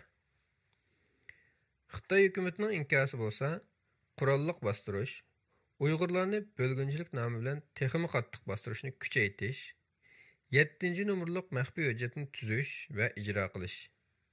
Sharqiy Turkiston Islom harakati tashkilot tuyuqsiz chet elda Hasan Mahsum tarafidan 1997-yili qurildi va Xitoydagi ba'zi voqealarga bo'lgan mas'uliyatni olishga boshlaydi. Buning bilan Xitoylarning Uyg'urlarning qarshilik harakatining xarakterini zo'ravonlik qilib bekitishi boshlanadi. Bu voqealar hali ham Xitoy hukumati tarafidan halqiliq paytlarda chet elga Uyg'urlarni oshqun zo'ravonlikda yeva texmi ilgirlab terrorizmda ayblashda ishlatiladi. Uyg'urlarning diniy e'tiqodni o'z ichiga olgan faoliyatlarini cheklash qatorliqlar. Xalqaroning buningga bo'lgan inkosi nihoyatda kichik doirada qisman matbuotlarda e'lon qilingan. G'arbdagi kishilik huquq tashkilotlarining yillik dokumentlaridan yer olgan.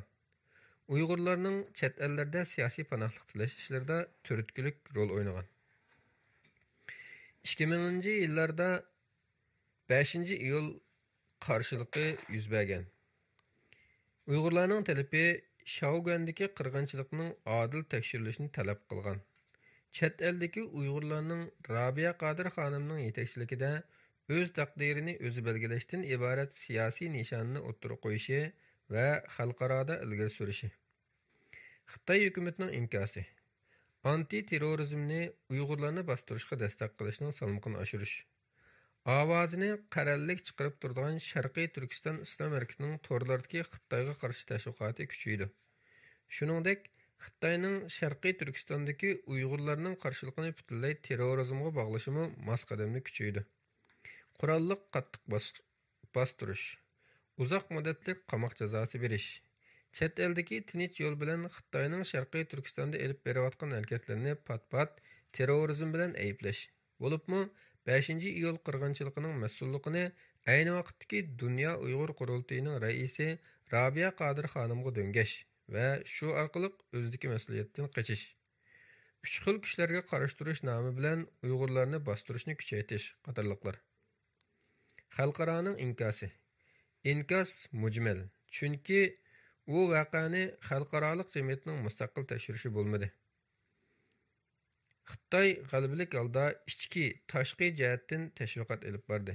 Shunga Xitoyning ushbu qarshilikni ta'birlashi va statistikaları ig'irlik bosib ketdi. Kishilik huquq dokumentlaridan bir qadar tafsiliy va obyektiv yer oldi. 2010-yillarda kichik doirali qarshiliklar Baydagi, Qashqardagi, Yakandagi, Xotandagi va boshqa joylardagi qarshiliklar yuz bergan. Uyg'urlarning talabi chet eldagi va Sharqiy Turkistondagi Uyg'ur va Uyg'ur bo'lmagan islom diniy da'vatchilarining tabliğ qilishi kuchaydi. KKP, KK va QQ va keyin WeChat orqali vatanning ichiga qartilgan va hatto vatanning ichida turib elib berilgan jihad qilishning farzligi haqidagi tashviqotlar ochiq-oshkora holda tarqatildi. Xitoyning ushga qarshi turish nomidagi g'aljirlik bilan elib berilayotgan xo'rliqlarga yakma-yak yoki ma'lum kichik darajada qarshilik ko'rsatish salmoq oshdi. 2015-yilda Xitoyning Uyg'urlarga 5-iyul qirg'inchiligidan keyingi pasport tarqatish siyosati tuyuqsiz bo'shidi va Uyg'urlar Xitoy hukumati tarafidan chet elga chiqib ko'rib kelishga rag'batlantirildi. Chet elga chiqib kirganlarning keyin 2016-yildan tortib pasportlari tartiblendi. agar ular Turkiya, Qozog'iston, Malayziya, Saudiya Arabiston va Indoneziya qatorliq 26 sezgir davlatga qaysili maqsad bilan borgan bo'lsa, qora quyuq tutildi. 2017 yildan tartib lagerlar Sharqiy Turkistonda maxfiy holda keng ko'lamli qurilishga va Uyg'urlar uning solinishga boshladi. Uyg'ur ziyolilarini 200'lük qilish bilan ayblab, keng ko'lamda tutqun qilish boshlandi.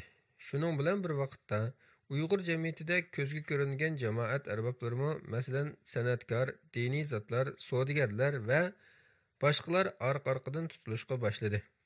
Uyg'ur o'smirlari ota-onalaridan ayrilib, tirik yetimlarga aylantirildi. Xitoy hukumatining inkosi Vatan ichi va sirtida elib berilgan Suriyadagi jihodga qatnash chaqiriqi bilan necha minglagan Uyg'urlarning Sharqiy Janubiy Osiyo davlatlariga sirliq holda Xitoyning hech qanday to'sqinliksiz chiqalishi va u yerdan Turkiya orqali Suriyaga berib, islomiy davlatga qatilib, xalqaro matbuotlarda e'lon qilinishiga ergishib, Xitoylarning Uyg'urlarni terrorizm bilan ayblishi ko'paydi va bu taki 2017 yili Xitoyning Uyg'ur qatlamini boshlashigacha izchil davomlashdi. Diqqat qo'zg'arliq nuqta shuki, 2018 yillardan keyin Sharqiy Turkiston partiyasining hech qanday ovozi chiqmadi, ham Xitoymi bu partiyani ayblab ketmaydigan bo'ldi. 2014 yili Xi Jinping Qashqarni ko'zdan kechirganda Sharqiy Turkistondagi zo'ravonlik qilmishlariga qarata vayron qilish xarakterlik zarba berdiganligini ta'kidladi. Chin Chuango 2016 yili Tibetdan Sharqiy Turkistonga o'tkab kelindi va Uyg'urlarni bostirish salmoqini oshirishga boshladi. Uyg'ur qarshiligini tinchlik yo'li yoki qarshilik shaklida bo'lsin, butunlay qirib tashlashga buyruq berildi. Uyg'urlarni terrorizmga qarshi turish nomi bilan qattiq bostirish kuchaytirildi. Uyg'urlarning harakatini to'liq kuzatish uchun Sharqiy Turkiston to'liq kuzatilish ostiga ilindi. Sharqiy Turkiston to'liq saqchi davlatiga aylantirildi.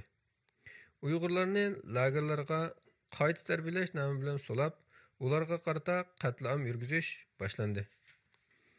Xalqaroning inkosi tadrijiy holda xalqaro jamiyatning jiddiy diqqat e'tiborini qo'zg'ashga boshladi. Bo'libmi Xi Jinping Tibetda qonxo'rlik bilan sesqnoma purkatgan Chin Chuangoni Xinjiang parto sekretarligiga tayinlab, Uyg'urlarga qartilgan besimning jiddiy ortishiga sabab bo'ldi.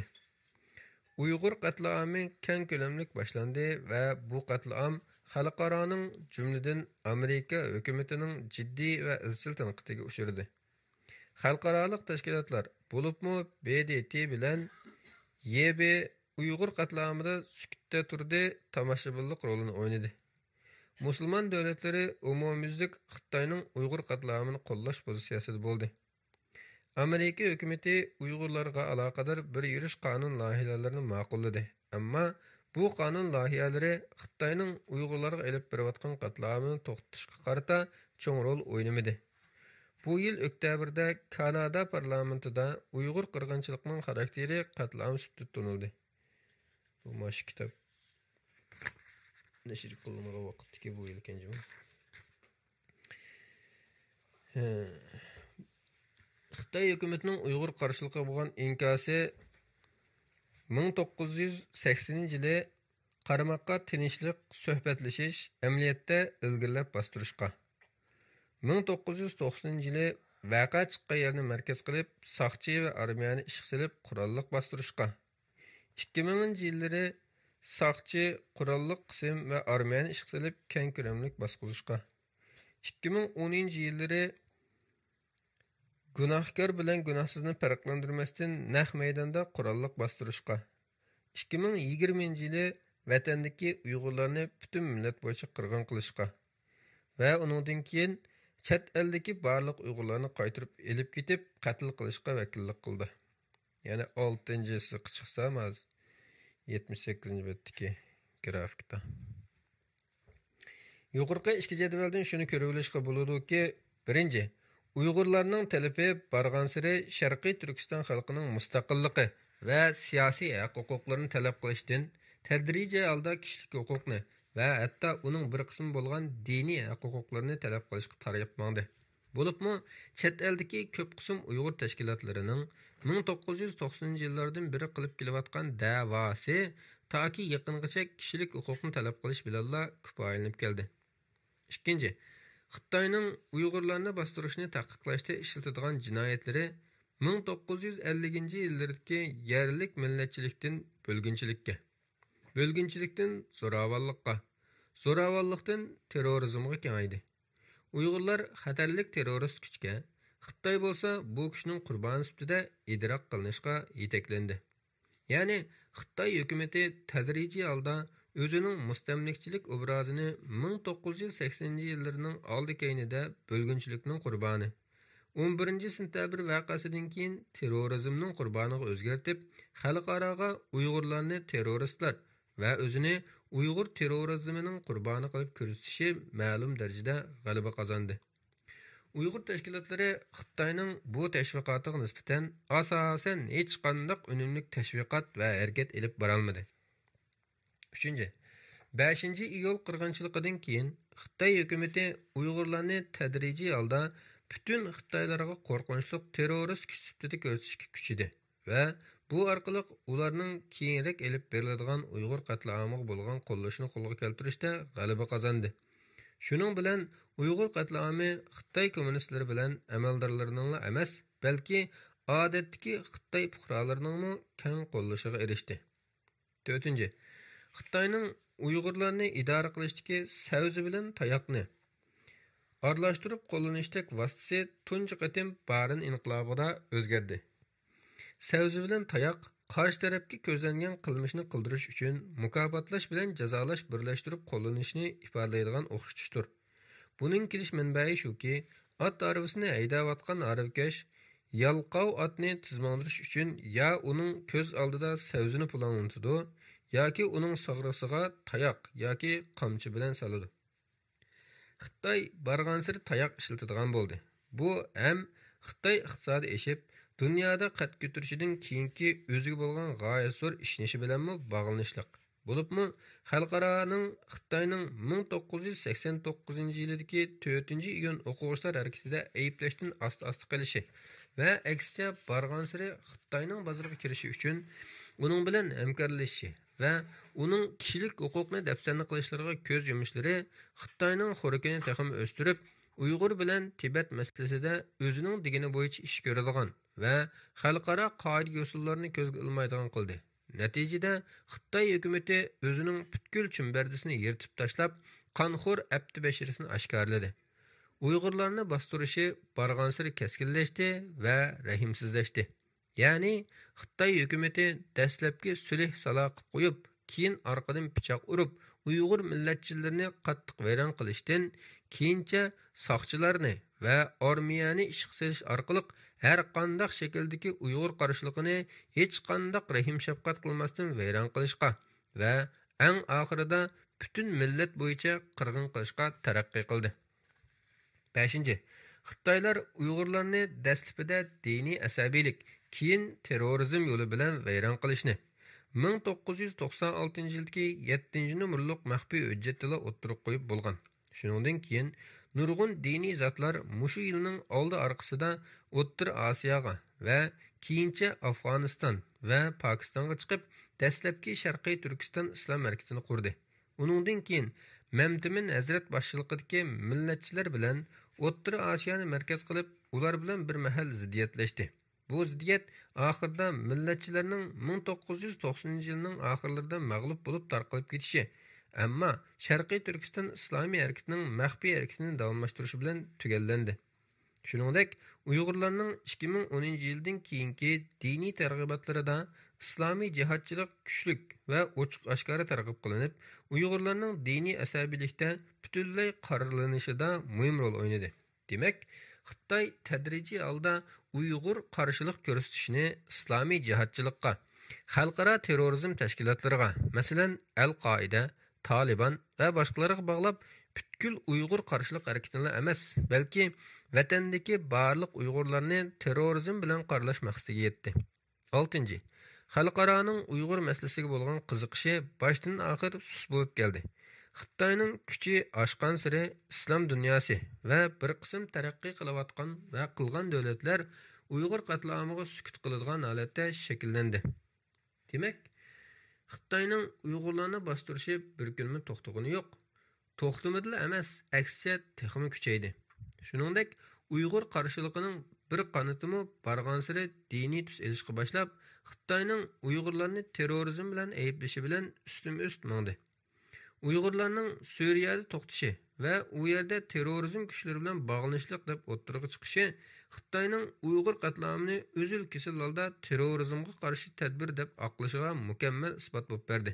Ya'ni Suriyada Uyg'urlarni paydo qilib, terrorizmga o'qishliq boshlab bo'lgan Xitoylar tizlikli lagerlarni qurib, qatlamni boshlab etdi.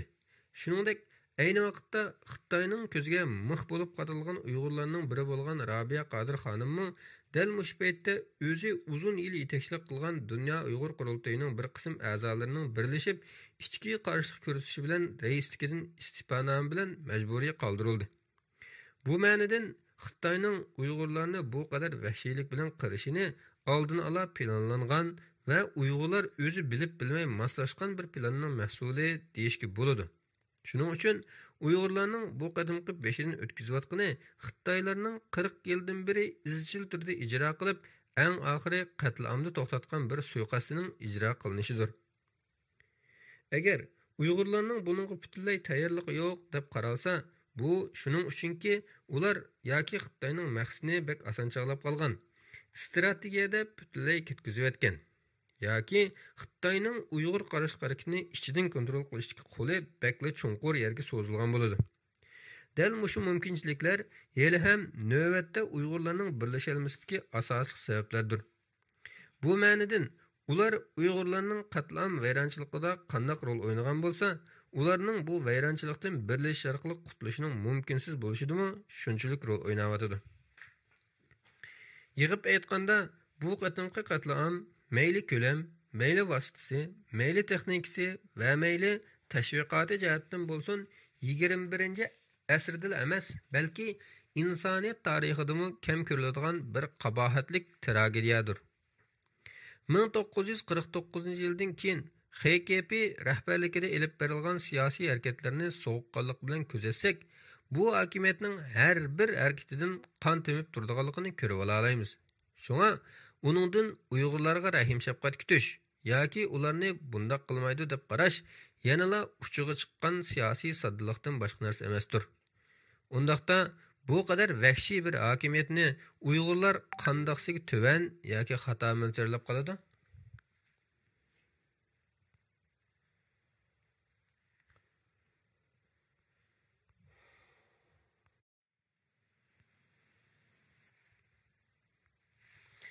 Assalomu alaykum qarindoshlar.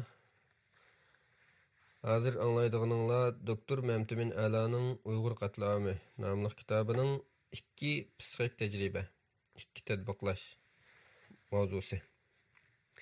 Agar sen bir paqini qaynayotgan suvga solsang, u cho'qim tezlikda sakrab chiqib ketadi. Agar sen uni sovuq suvga solsang va uni asta-asta qizitsang, paqa shu yerda toki o'lguchi turadi.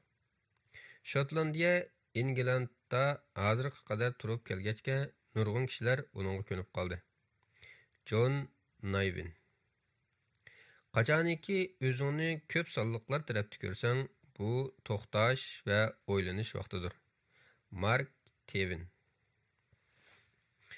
Psixik nuqtadan olganda Uyg'urlarning yaqinqi 40 yillik tarixini teg'imi ilgirlagan holda tushunish uchun qaynagan paqa sindromini misol olaylik. Mazkur misol Fransuz faylasufi va yozuvchisi Oliver Clerc tarafidan o'ttirib qo'yilgan bo'lib, odatda qutulib ketish mumkin emas deb qaralgan sharoitda yetiladigan hissiyatiy arg'inlikni ko'rsatadi. Bir paqani liq suv qachilangan sovuq suvga selib, sus o'tni qaynatayli. Dastlabida temperatura o'rlagan sari paqa bedenini asta-asta qizivatgan suvning temperaturasiga moslashtirib harakat qilishga majburlanadi. Ya'ni u bedenining temperaturasini tengshash orqali temperaturasi asta-asta ko'tarilayotgan suvga moslashmoqchi bo'ladi. Su qaynash nuqtasiga yaqinlashganda paqa o'zini davomli suvning temperaturasiga moslashtira olmaydi.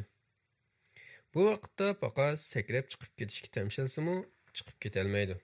Chunki u butun kuchini suvning temperaturasiga moslashtirishga sarf qilib, xo'ritib bo'lgan bo'ladi. Shuning bilan u oz o'tmay o'ladi. Bu yerda zodi nima paqani o'ltirdi? Ko'p qism kishilar buning qaynayotgan suv deb javob berish mumkin. Ammo uni haqiqiy o'ltirgan narsa 3dir. Biri, uning suvdan qachon sakrab chiqishini qaror qilish iqtidorining yo'qligi, ya'ni kemligi. Yana biri, uning suvga bog'ligan xato umidi. Uningcha, u faqat suvning temperaturasiga o'zini moslashtirsa, omon qolg'ili bo'ladi. Ammo u suv barg'ansir qizisa, o'zini oxir o'ltirib tashlaydiganligini ya bilmaydi yoki oldin ko'ra olmaydi. Uchinchisi, uning o'zini faqat o'zining sharoitining ichidala, ya'ni u chilinib turgan suvning ichidinla ko'rdiganligi va shu bo'yicha hukm qildiganligidir. Uning butkul sharoiti barg'ansir qiziyotgan suv va qanday qilib uningga moslashishki, hargizmi uning boshqalar tarafidan qurilgan hayot momantlik bir o'yin ekanligi emasdir.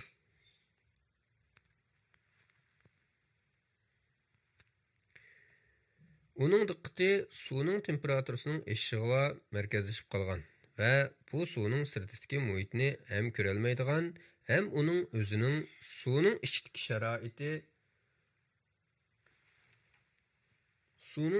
sharoiti bilan birlashtirib qaray olmaydigan bir taraflama diqqatdir.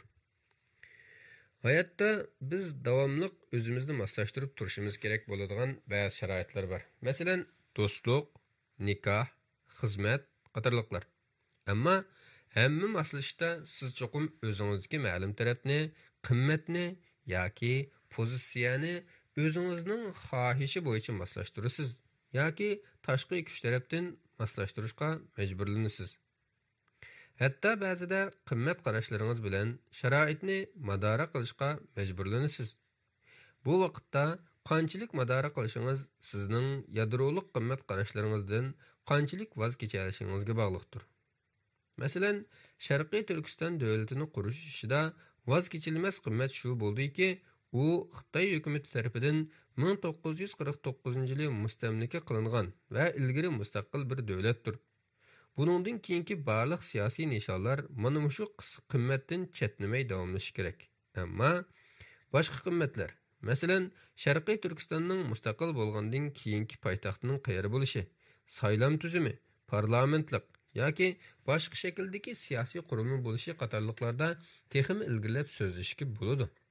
Shuni aytib o'tish kerakki, dal mana shu madora qilinmaslik kerak bo'lgan bu tipki prinsip 20-asrda asosan ko'p qism siyosiyonlar tomonidan ya mundaq shaklda madora qilingachqa, Uyg'urlar siyosiy bo'ronchaqulliq dengizda xuddi nishonni yuttirgan kemidek to'lqinga agishib vayron bo'ldi. Ammo shundaqmi vaqt keladiki, biz moslashish nomi bilan madora qiladigan va hatto yo'qotadigan qimmatlarni dangsab, voz kechishni qaror qilishni bilishimiz kerak. Bo'libmi, mag'durimiz bir vaqtda cho'qim qaynayotgan suvning qachon sakraydiganligimizni bilishimiz va uningga qarata qaror qilishimiz kerak. Bo'lmasa, paqqa o'xshash kechikimiz.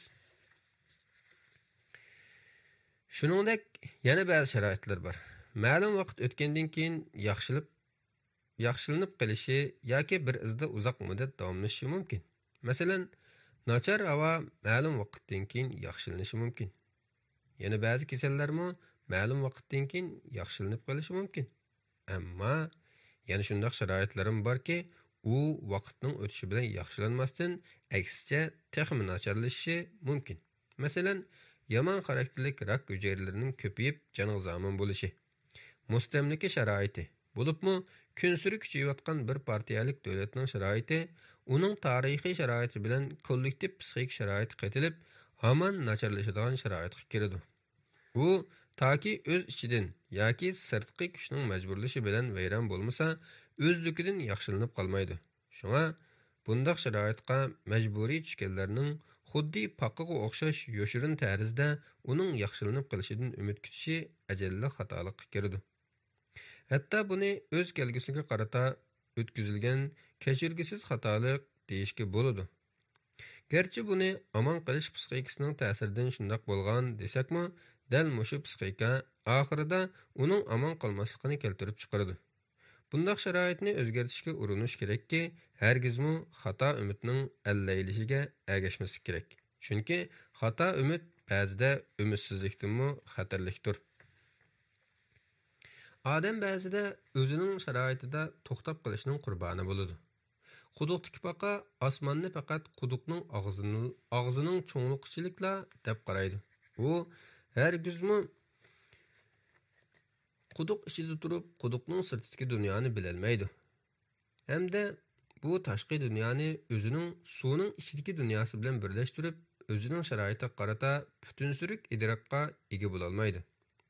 Buningda makonning cheklamasi idrokning cheklamasini, idrokning cheklamasi ko'z qarashning cheklamasini, ko'z qarashning cheklamasi pozitsiyaning cheklamasini, pozitsiyaning cheklamasi dunyoni bilishning cheklamasini, dunyoni bilishning cheklamasi oxiri uni o'zgartishning cheklamasini keltirib chiqaradi. Yashayotgan dunyomizni cho'lta bilsak, to'liq o'ylanilgan qaror chiqara olmaymiz. Shuningdek, qarshimizdagi dushmanimizni to'liq bilmasak, faqat xiyolimizdagi xato qurashtirilgan yoki ko'ptirilgan yoki o'riqlatilgan dushman bilan xato urushga tushamiz.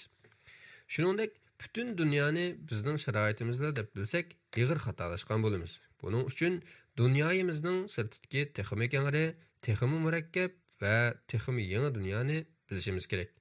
Bilolmasakmi, hech bo'lmasa uning mavjudligini e'tirof qilmasak bo'lmaydi.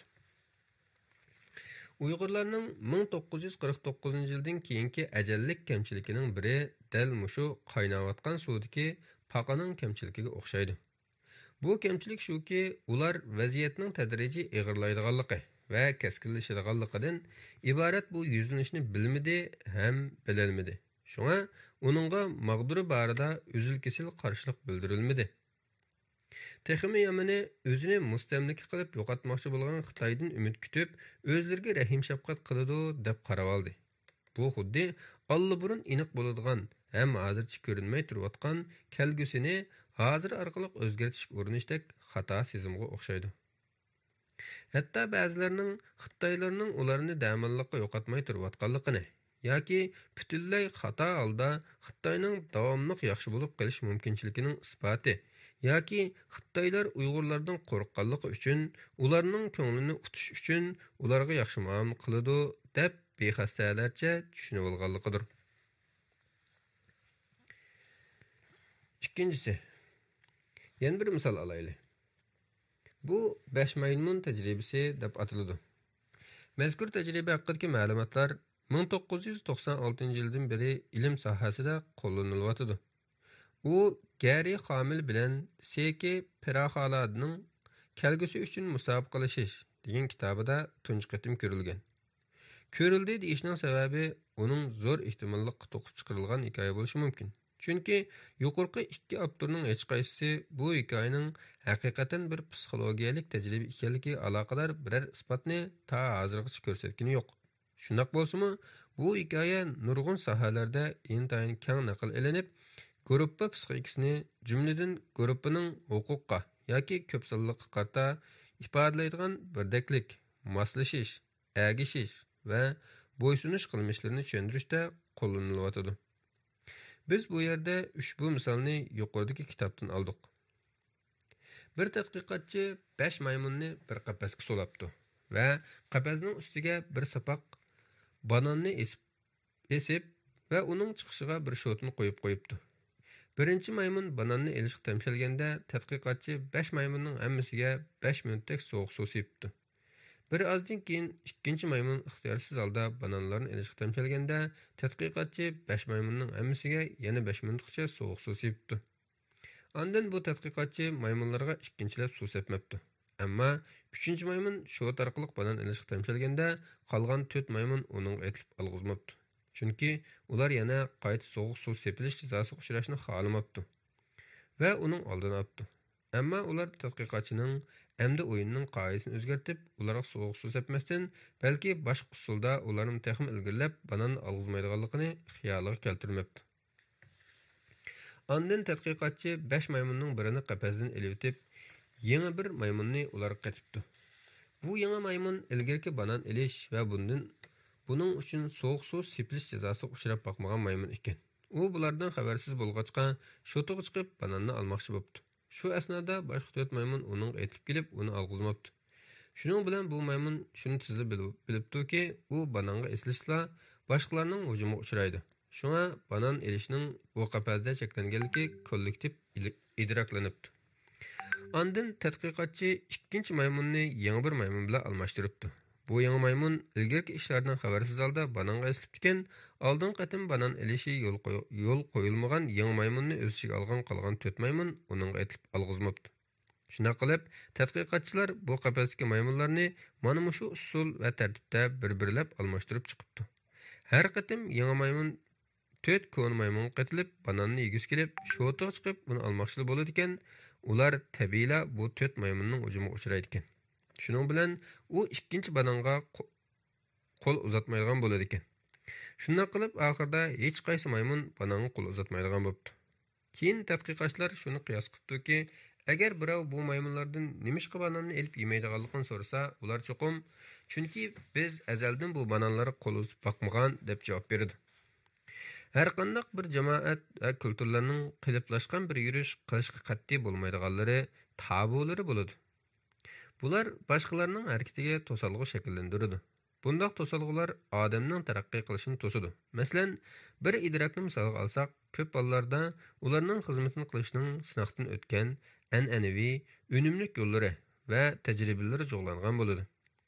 Bu idoraga yangi ishga kirgan xizmatchilar dastlabida bu yo'llar va tajribalarni o'rganadi. Ularga shu narsa o'rgatiladi-ki, ularning bu yo'llar va tajribalardan boshqacha yo'l va tajribalar bilan ish qilishiga yo'l qo'yilmaydi. Ular boshqacha qilish haqida taklif bersa, ko'ngil xizmatchilarining to'sqinligiga uchraydi. Chunki ular o'zlari o'rganib qolgan yo'lni o'zgartirishni xohlamaydi. Buni yangilik yaratib beqish urinishi deb qaramasdan ishdan putoq chiqarish va hatto xatarlik ish deb qarab oladi. Mushu orqali o'zining xizmatidagi bexatarlik tuyg'usini yo'qotib qo'yishdan qo'rqadi. Qisqasi, hech kim aldirab o'zgarishni xohlab ham qo'llab ketmaydi. Shunga yangilik ular uchun bir banan elish jarayoni bo'lib, hech kimning elishiga yo'l qo'yilmaydi. Agar nimishqa elishga yo'l qo'yilmaydiganlik so'ralsa, azaldan shundoq bo'lib kelinganligi do'qqilinadiki, bir qatim bo'lsa-mu elib beqishga yo'l qo'yilmaydi. Chunki bir qatim elib qilinsa, boshqalarning tizlikda uni do'rab, hammalarning buni yegiz kelib ketib, jazolanishining va qalayimqonchilikning chiqishining oldi elinadi. Chunki ularning kallasida har vaqt gavdrimligini bana yeyishning huzuri. Bir qatim bo'lsa-mu emas, balki yeyish sabablik yana bir qatim jazolanishdir. Bunday ahvolda jazoning qo'rqinchi har vaqt uni buzib beqishning huzuridan kuchli bo'ladi. Shunlashqa uningda jazolash unumli kontrol mexanizmi hisoblanadi. Bu tajriba bizga 100 yillik tariximizdagi bunday bir fojialik psixikamizni tushuntirib beradi. Erkinlikni elishdan qo'rqish. Biz o'zimizni qafasda deb farz qilsak, banan dal bizning ruhimiz muhtoj bo'ladigan banandir. Xuddi maymunlar tabiatidan bananni yeyishga amroq kelganidek, odammo tabiatidan erkinlikka intiladi. Hech kim turmada yetib qilishni, uningda boshqalarning boshqarishi bo'yicha quldek yashashni xohlamaydi. Ammo hamma odam erkin tug'ilgani bilan erkin yashay olmaydi. Erkin o'lolmaydi. Bo'libmi, Uyg'urlarning 100 yillik sharoitida ular har vaqt erkisiz yashab keldi.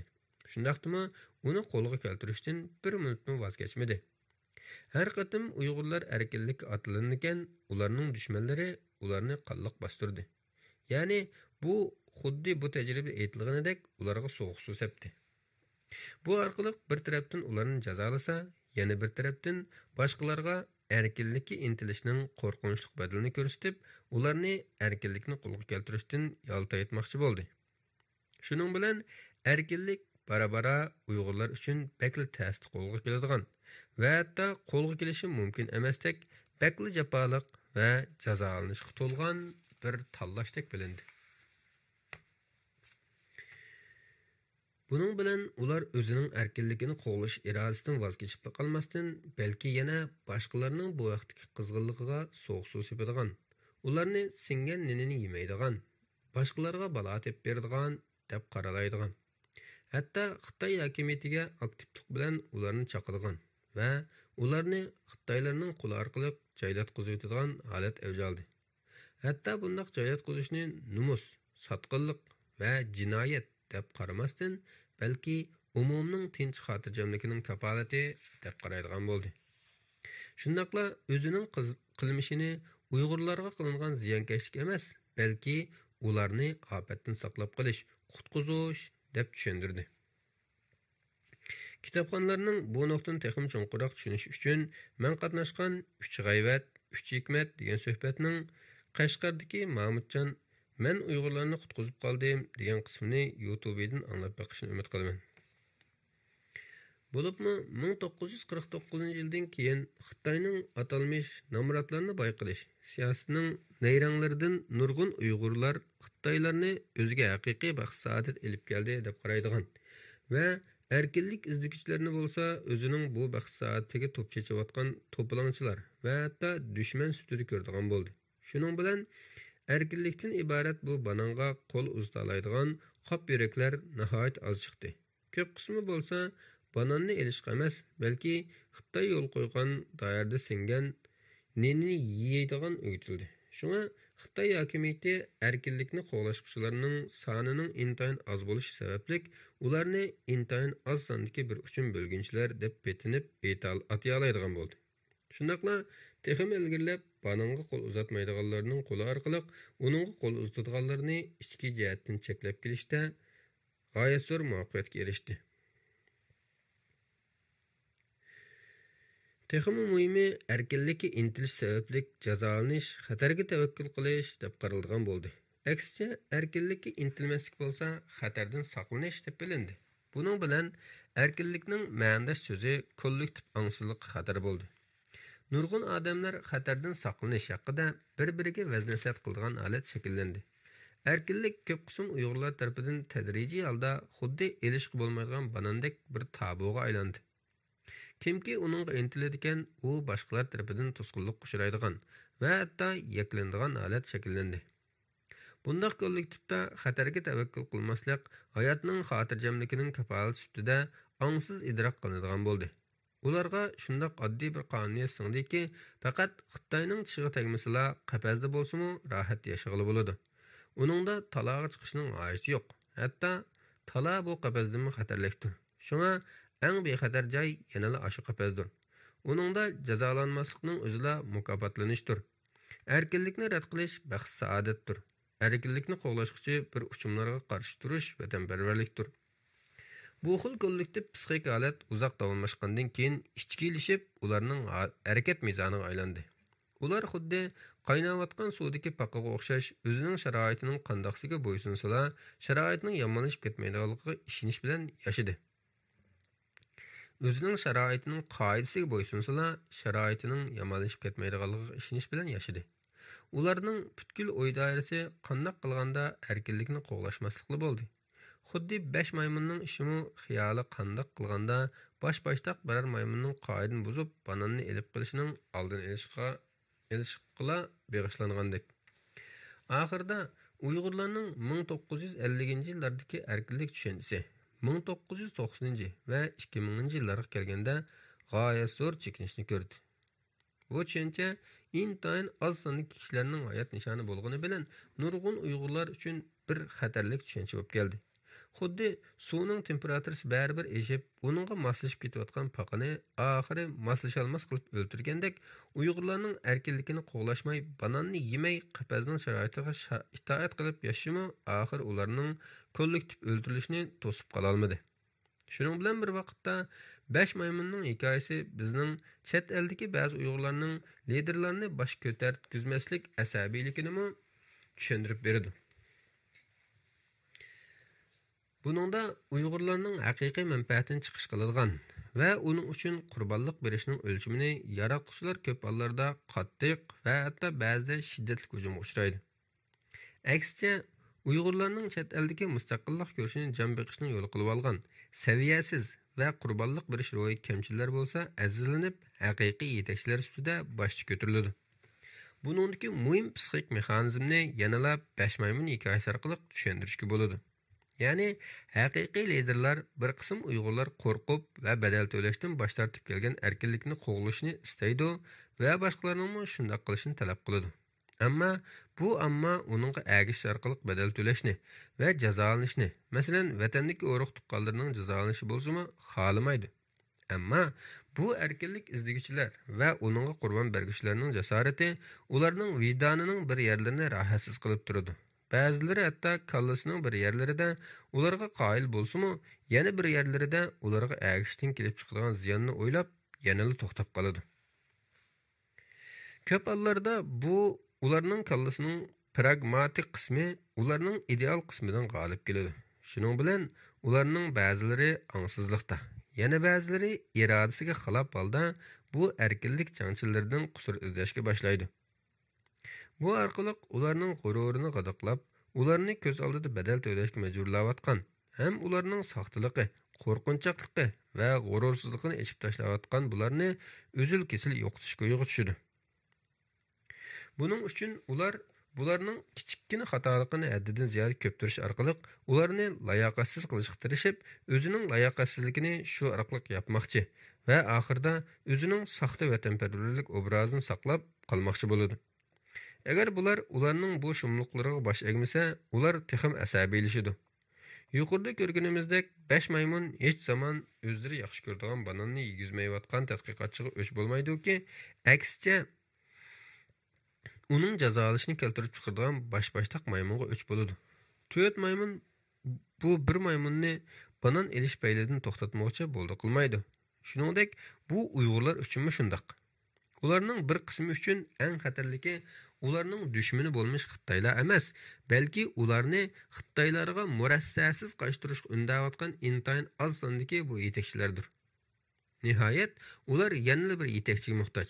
Oddiy aytganda, bir qo'y podasini misol olsak, klassik ma'nodan har qanday bir qo'y podasi bir cho'ponga muhtoj bo'ladi. Cho'pon bu muhtojlikni angliq biladi, ammo qo'ylar bilmaydi. Shunga bu mas'uliyat qo'yni yetaklash mas'uliyati boshdan oxir kimga? Cho'ponga tushadi. Gerçi odamlar to'pi qo'y to'pidan natijasi aqlliq bo'lsa-mu, ular yanada bir yetakchiga muhtoj bo'lib turadi. Uyg'urlardek bir millat uchun texmi shundaq.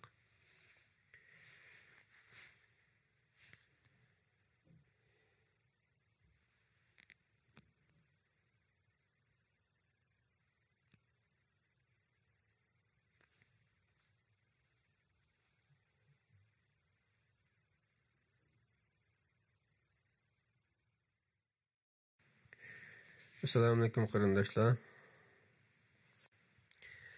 alaykum qarindoshlar. Hozir anglaydiganinglar doktor Mamtimin Alaning Uyg'ur qatli ami psixologiyalik nazar nomli kitobining Uyg'urlarda Xitoylarga tayinish psixikasi nomli bo'limi. Huquqdan qalayimqon foydalanishlarni keltirib chiqaradigan omil mana shu tayinib qilishdir. Bill Hawkes. Her qandaq bir mustamlikaning ko'zlaydigani mustamlika qilg'uchining hamma manbalarini talon-taroj qilish orqali ularni yo'qsizlashtirish. Ondan o'ziga moddiy va ma'naviy jihatdan mutlaq beqindi qilishdir. Moddiy beqindilik tabiiy holda ma'naviy beqindilikni keltirib chiqaradi. Ma'naviy beqindilikka tushgan mustamlika qilinuvchi shundoq o'ylaydigan bo'ladi-ki, uning hayoti butunlay mustamlika qilinuvchi tarafidan bartaraf qilinadi. Ularning kelgusi mustamlika qiluvchiga bog'liq. Hatto bu xil tayinib qilish qancha uzoq davomlashsa, mustamlika qilinuvchilar o'zining mavjudligini mustamlika qiluvchilarsiz tasavvur qila olmas bo'lib qoladi. Uningdan ayrilib qilishdan vahimalanadi. Uyg'urlarning mustamlika ahvolidan elib aytgandimi, ularning Xitoylarga tayinib qilishi ularning qatma-qat muassasalashtirilgan muhitida texmi kuchaydi. Yuqorida ko'rganimizdek, bütün jismi qo'rqinchga silinib boshqariladigan millat biri o'zining nishonida yiroqlashadi. Hatto uningga o'ch qilib yetildiriladi. Yana biri o'zining iqtidoridan gumonlanadi. Natijada asta-asta unda iqtidori bor bo'lsa-mu, uni ishlatmaydigan bo'ladi. Oqibatda uningdan butunlay voz kechib, mustamlika qilg'uvchilarning qo'liga, ko'ziga va xiyoliga biqib yashaydigan bo'ladi. Bu ruhiy jihatda o'ziga ishonish tuyg'usining vayron bo'lganligining mahsuli emas, balki ruhiy biqindilik bilan yashash jarayonida o'zining mustaqil bir insonligidan butunlay ayrilib qolganligidandir.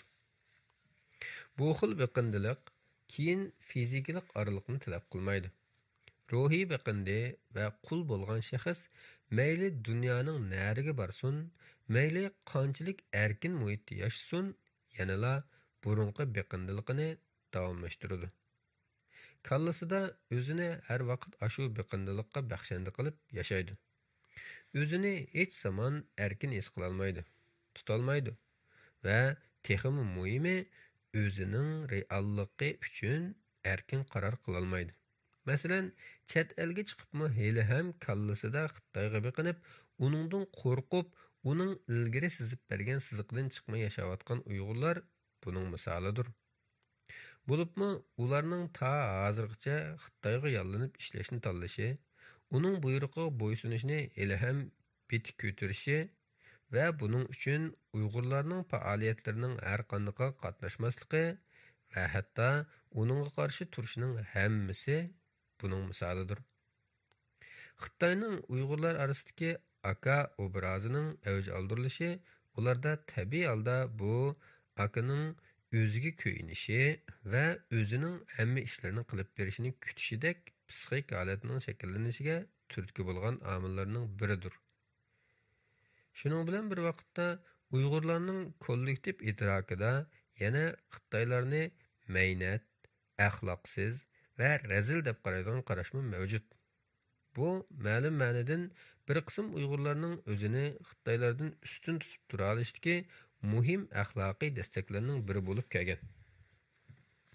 Bu ko'p hollarda dastlabida Uyg'urlarning Xitoylarni boshqarishiga tushib qolishdan iborat bu xo'rliqni tangshashda psixik tayinish nuqtasi rolini o'tadiki, hargizmi Xitoyning hukmronligiga qarshi keng ko'lamli sapning shakllanishiga qarata uzoqqa so'zilgan va cho'nqur bir qo'zg'atqich rolini o'tayolmadi. Ya'ni buningda Uyg'urlar mustamlika tajribalarini va uningda ko'rgan xo'rliqlarini tangshash uchun Xitoylarning eng salbiy taraflarini turlik hazil, naqshi musiqa, yapti gaplar va hikoyalar orqali ijtimoiy kulturda gohi oshkora, gohi yoshirin ifodalab keldi. Bu orqali o'zi bilan Xitoylar o'rtasidagi kultural va psixik fasilni saqlab keldi. O'ziga ishonish tuyg'usining Xitoy mustamlikasida nihoyat tezla butunlay g'olab tushishining oldini oldi. Bo'libmi, Xitoylarni kamsitish ma'nosida Xitoy deb atash orqali ularning oldida sungan ruhini ko'tarib olishni unutmadi. Shundaqdimi, bu Uyg'urlarning mustamlikadan taltakus qutulishida uzul kesillik va madori qila olmaslik bilan xarakterlanadigan kollektiv mustaqillik irodasini barliqqa keltirolmadi. Yana nurg'un Uyg'urlar Xitoylarning mustamlikasida tayinib qolish psixikasining ta'siri ostida Xitoylarga qarshi chiqib, uningdan kelayotgan kichikkina, amaliyotda haqoratlik manfaatlardan quruq qolishni xohlamadi. Aksicha, o'zlarini ashu muhitda baxtiyor sezdi, bexatar his qildi. Shuningga ko'ra, cho'ng jihatdan Uyg'urlarning xili ko'p qismi Xitoylarga barg'ansir biqinish hissiyotini yetildirdi. Uyg'urlar hatto shundoq bir xotirjamlikka, toki Barin inqilobi Xitoy hokimiyati tarafidan qonliq bostirilg'icha erishdiki, ular faqat Xitoyning gapiga ma'qul deb yaxshi o'qib, jafoliq ishlasila, yaxshi Xitoy ma'arifi va'da qiladigan bir kishilik xizmatga, uyga, maoshga va huquqqa erishadi. Bu imtiyozlar har qanday bir insonning bu dunyodagi tubki moddiy ehtiyojining to'liq qondirilishi edi. Bu Xitoyga ma'qul deb yashashning mukofoti edi. Shu sabab ular uchun kelgusidagi allaqanday g'oyaviy erkinlikni qo'g'lashib, Xitoy bilan dushmanlashib, bundoq imtiyozlardan quruq qolgandan ko'ra ma'qul deb yashash ularni baxtli hayotga ega qiladi. Albatta, Xitoyning bundoq bir sharoitni Uyg'urlarga baxtli hayot sifatida his qildirishi o'zgachil, o'zini emas, boshqalarni oldi bilan o'ylaydigan yoki qandaqdir bir kommunist g'oyaning mahsuli emas edi. Balki u Uyg'urlarni musha orqali o'ziga barg'on sir beqindirish, o'zining kontroliga barg'on sir tushirish edi. Uyg'urlarning o'zining qobiliyatini ishlatmaydigan va hamma narsada Xitoyning ko'ziga qarab ish qiladigan qilib o'tish edi. Bu xil holatning bir qism Uyg'urlarning kallasida chunqur o'rin elishi, yana bir nuqtadan ularning moddiy farovonligini kafolatga ega qilishni oldingi o'ringa qo'yganligi va hatto birdan bir nishon qilganligi bo'ldi. Ya'ni ularning moddiy ehtiyojlarini qondirish uchun ma'naviy ehtiyojlardan voz kechishga tayyor bo'lganligidir. Buningga Maslow'ning insonning 5 ehtiyoji haqidagi nazariyasi bilan qisqacha qarab boqaylik.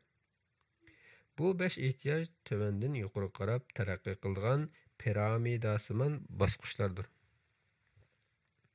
Buning eng tovanida moddiy ehtiyoj joylashgan. Bu piramidaning uludur. İnsanlarning nurg'unlari mana shu ehtiyojni qamdab bo'lolmay, ustiga baldoq-baldoq o'rlayolmaydi. Yana ba'zilarning bu ehtiyoj qonganligi uchun texam yuqori bosqichlarga o'rlayalaydi. Bular o'zining moddiy, ya'ni tabiiy va boshqa organizmlardan bo'lgan ehtiyojidir. Ehtiyojni qondirib, o'zining ma'naviy ehtiyojlarining, masalan, muhabbat, tavallik va qadr-qimmat ehtiyojlarining hududidan chiqishga harakat qiladi. Eng oxirida ular o'zlarini eng yuqori, eng oliy va o'zining insonligini eng gavdandiradigan ehtiyojini qondiradi. O'zini realishtirish.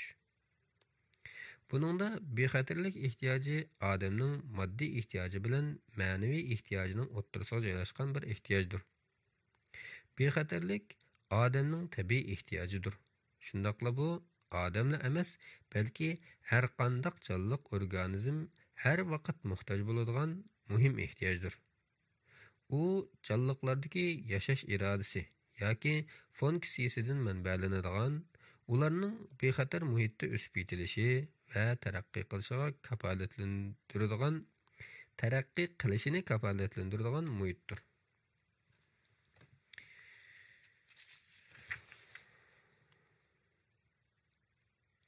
Besh ehtiyojning piramidasida eng ostida fiziologik ehtiyoj, ya'ni havo, suv, oziqlik, kulba, uxlash, kiyim-kechak, ko'pish. Uning ustida bexatarlik ehtiyoji, shaxsiy bexatarlik, xizmat, imkonlar, salomatlik, mol-mulk. Uning ustida muhabbat va tavallik, do'stlik, yaqinlik, oila, bog'lanish tuyg'usi.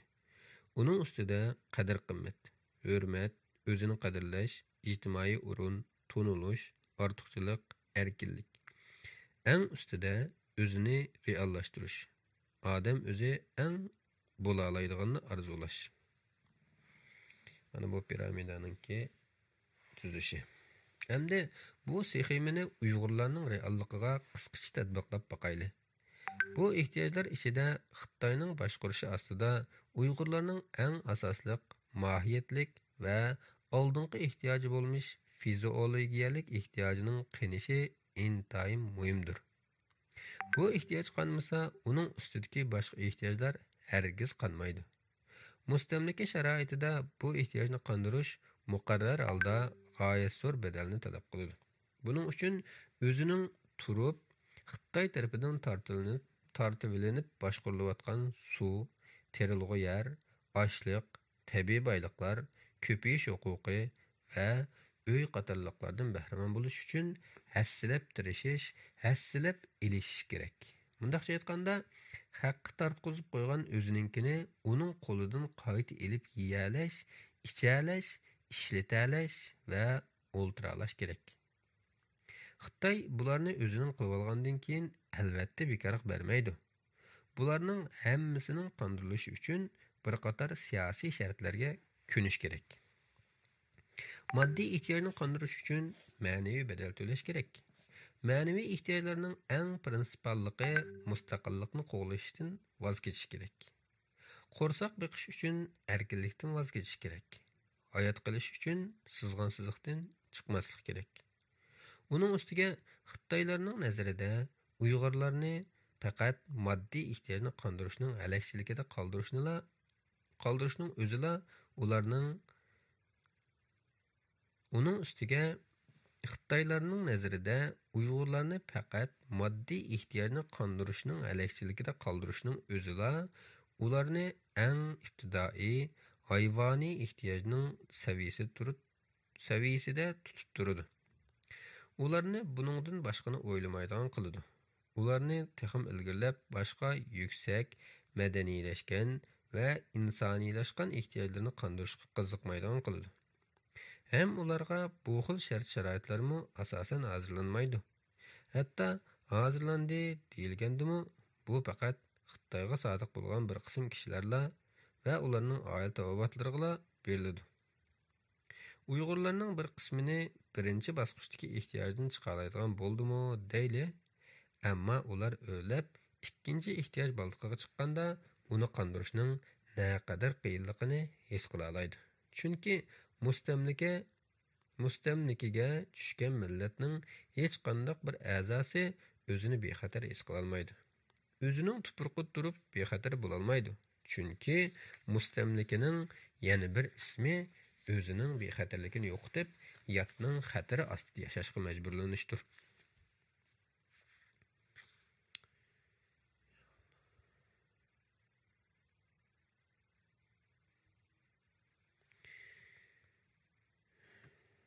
Chunki mustamlikaning yana bir ismi o'zining bexatarligini yo'qotib, yatning xatari ostida yashashga majburlanishdir.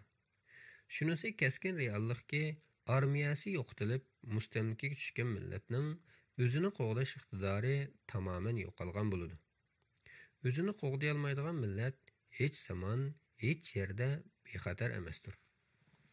Shuningdek, bir shaxs uchun mustamlikada eng chidog'siz va bevosita shaklda yo'qaydigani uning shaxsiyatidir. Uning o'ziga xos dunyosidir. Mustamlika har qanday shaxsiyatni vayron qiladi.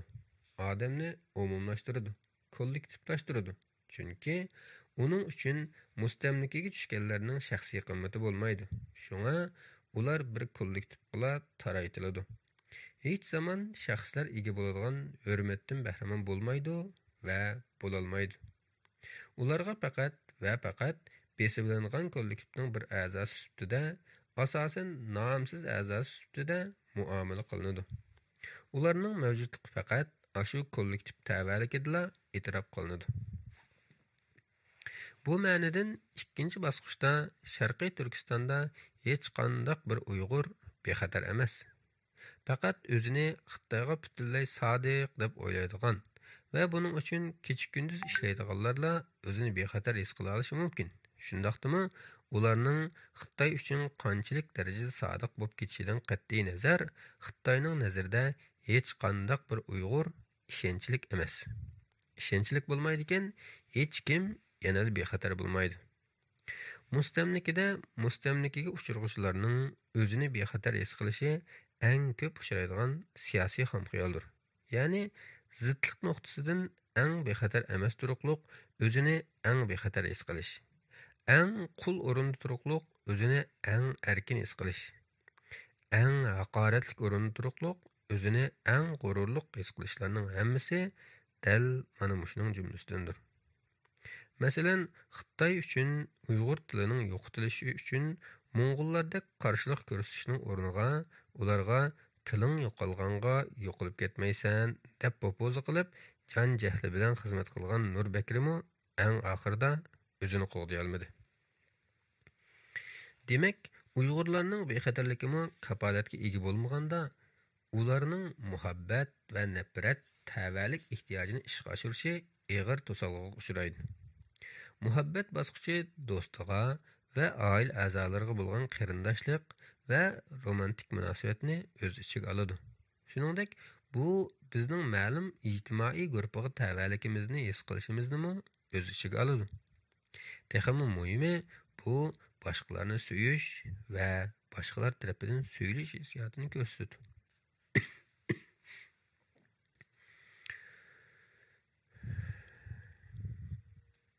Vatandagi Uyg'ur realligi keskin ma'nodan bir-biriga qarshi ikki dunyoga bo'lingan. Uyning sirti va uyning ichi. Uyning sirtida xatar, qo'rqinch va xo'rliq. Uyning ichida muhabbat, kuyinish va qo'llash. Agar uyning ichida bundoq bir muhabbat bo'lmagan bo'lsa, sirtdagi dahshat Uyg'urlarning ruhini allaburun para-para qilib o'tadi. Uyg'urlarning vatanda tavallik tuyg'usiga ega bo'lishi to'liq murakkab bir hodisidir. Ular Xitoy davlatining fuqarosi, ammo ular Xitoy emas. Shundaqla ularning ba'zilari bu davlatni o'zining haqiqiy yurkidan so'ymaydi, hatto uningga o'ch. Xitoy to'pi uchun Uyg'urlar ular bilan qandosh, millatdosh va zuvandosh emas yotlardir. Hatto ba'zilar uchun tushuniksiz maxluqlardir, yavoiylardir. Ammo ular bilan birga yashashga majburlangan. Shundimi, ular Uyg'urlarni faqat tashqi jihatdan tushunadi, ham uningdan ortiqini tushunishni xohlamaydi. Uning ustiga Xitoylar Sharqiy Turkistondagi mustamlika bir hokimiyatning qo'llovchilaridir. Chunki ularning bexatarligi dal ashu hokimiyatdan keladi. Hatto ular uchun Uyg'urlarning ko'z oldidagi mavjud bo'lishi ularning o'z zamoniga yot ekanligini bildirib turadi. Ularni aramsizlantiradi. Ularning diniy e'tiqodi ularni qo'rqinchga soladi. Ularga media tarafidan ko'ptirilgan terrorizmning vahimasini soladi. Uyg'urlarmi Xitoyning asosiy iqlim madaniyatiga tava bo'lishni xohlamaydi. Xitoylarmi ularni kultural jihatdan o'rtaq bir ijtimoiy tavallikka akirishni xohlamaydi. Mushundaq bir-biridan ayirib yashash Uyg'urlarning kimligiga chunqur mujmalliklarni ato qiladi. Uyg'urlar uchun bu ayrilib turish ularning o'zining o'zgacha kimligini yo'qotish hisobiga Xitoy jamiyatiga assimilyatsiya bo'lishni xohlamaydiganligini, Xitoylarning bo'lsa ularni yavoiylar, xatarliklar deb qarash sabablik haqiqiy yo'sinda o'zining jamiyatining ichki qismiga qabul qilmaydiganligini bildirdi. Oxirida Uyg'urlar o'zini mumkinsiz bir holatda bayqaydi. Dushman deb qaralish yoki Xitoydan iborat cho'ng oilada ak ukalardek yashashga undilish. Shundaqla tish tirnog'igacha ist davlatda musulmon sifatida yashash. Oxirida ular Xitoylarga qanchalik siyosiy qulaysizlik bo'lsa, o'zgimi o'zining idrokida shunchalik psixik mujmallikdir. Buningdan shuni ko'rib olishga bo'ladiki, uyning sirtidagi Xitoy tashviqotlarida maqtab ko'tarilgan oilada Uyg'urlarning ko'rdig'ini muhabbat va tavallik emas, balki o'chmanlik va ayrimchilikdir. Shunga ularning tashqi realligi muhabbatdan xoli, ammo ichki realligi har vaqt kichik guruhining o'zaro muhabbatiga to'yingan. Ular faqat uydala o'zining kichikkin jamoatida va ba'zida butun millat miqyosida ko'ngli suv ichkidek muhabbatga va tavallik tuyg'usiga erisha oladi. Bu ba'zida simvollik belgilar va san'at asarlari orqali aktivlashtiriladi. Masalan, Uyg'ur naqshi muzikasi Uyg'urlarga odimiylikning sevgisini berdi. Ularning tavallik tuyg'usini qayta aktivlashtirdi. Toki bu o'xsharliklar yangi taqib ostiga ilinguncha Uyg'urlar ashu kichikkina sevgi uchqunlaridan hayotidagi qorong'ulikni az bo'lsa-mu yo'ritadi. O'zining odimiy qadr-qimmatini his qiladi. Bu his sirtda qadamda bir uchrab turadigan haqoratdan alliq oyoqlarga uchib ketadi. Ularning tavalligi, kimligi ularning diqqatiga qaytib keladi. Ular faqat Uyg'ur bo'lg'achqila ashundoq azob uchrayotganligini his qiladi. Shundimi bu tavallikda o'zini kimliklaydi. Uningga tavallik his qiladi va yengxo'rlikqa hozirlanadi. Aşındaq muhabbetsiz dünyada Uyg'urlar haqiqiy ma'nidagi qadr-qimmat tuyg'usiga erisholmaydi. Chunki mustamlikaning o'zila qadr-qimmatning dafsanda bo'lishining boshlanishidir. Uningda har vaqt bir o'chmanlik his qilinadi. Mustamlika qilinuvchi har vaqt mustamlika qilg'uvchilar tarafidan kamsitiladi, chetga qiqiladi, qadrsiz ham ortiqcha his qildiriladi. Bundaq o'chmanlikka necha avlod uchrash bir mustamlikaga tushgan millatni o'zi his qilolmagudak darajada kollektiv qadr-qimmatsiz qilib o'tadi.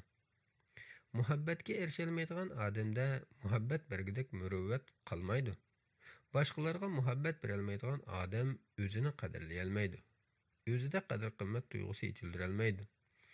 O'zida qadr-qimmat tuyg'usi bo'lmagan odam boshqalarga ular erishishga tegishli qadr-qimmat tuyg'usini berolmayli qolmasdan, balki yana o'ziga bo'lgan ishonchni yo'qotib qo'yadi. Chunki o'zini qadrlay olmaydigan odamning o'ziga ishonish tuyg'usi kamchil bo'ladi. Bundaq odam eng oxirida o'zini reallashtirib olmaydi. Shuning bilan Uyg'urlarning xeli ko'p qismi birinchi va ikkinchi baldaqda to'xtab qoladi. Bek küçügelleri 3. balda çıqalishi mumkin. Ammo har kuni xo'rliq, yeklenishga uchrayotgan Uyg'urlarning haqiqiy ma'nidagi qadr-qimmatini topalishi va g'ururi bilan yashalishi intayin qiyinga to'xtaydi. Shuning bilan Uyg'urlar asosan majburiy holda birinchi bosqichda to'xtatilib qo'yiladi va moddiy jihatdan Xitoy hukumatiga tal-to'kis tayandiriladi. Tayanğıçlarının ba'zilari o'zida uzoq so'zilgan, asti xarakterlik va barg'ansir ig'irlashadigan tayinish odatini yetildirdi. Buni hatto avlod aro tayinish deyishkimi bo'ladi. Xitoy raisi Jiang Zeminning 1990-yilning boshlarida o'tirib qo'ygan 3 o'zaro ayrilmaslik siyosati, ya'ni az sonliq millatlar Xitoylardan ayrilmaydi, Xitoylar az sonliq millatlardan ayrilmaydi, az sonliq millatlar o'zaro ayrilmaydi degan siyosati dal mushu tayinish munosabatini burumlab ifodalaydi. Amaliyotda shuar xarakterlik bu siyosatning ostida shundoq bir yoshirin ma'no borki, az sonliq millatlar Xitoylarga tayinadi, shun ulardan ayrilmaydi ham ayrilmasligi kerak.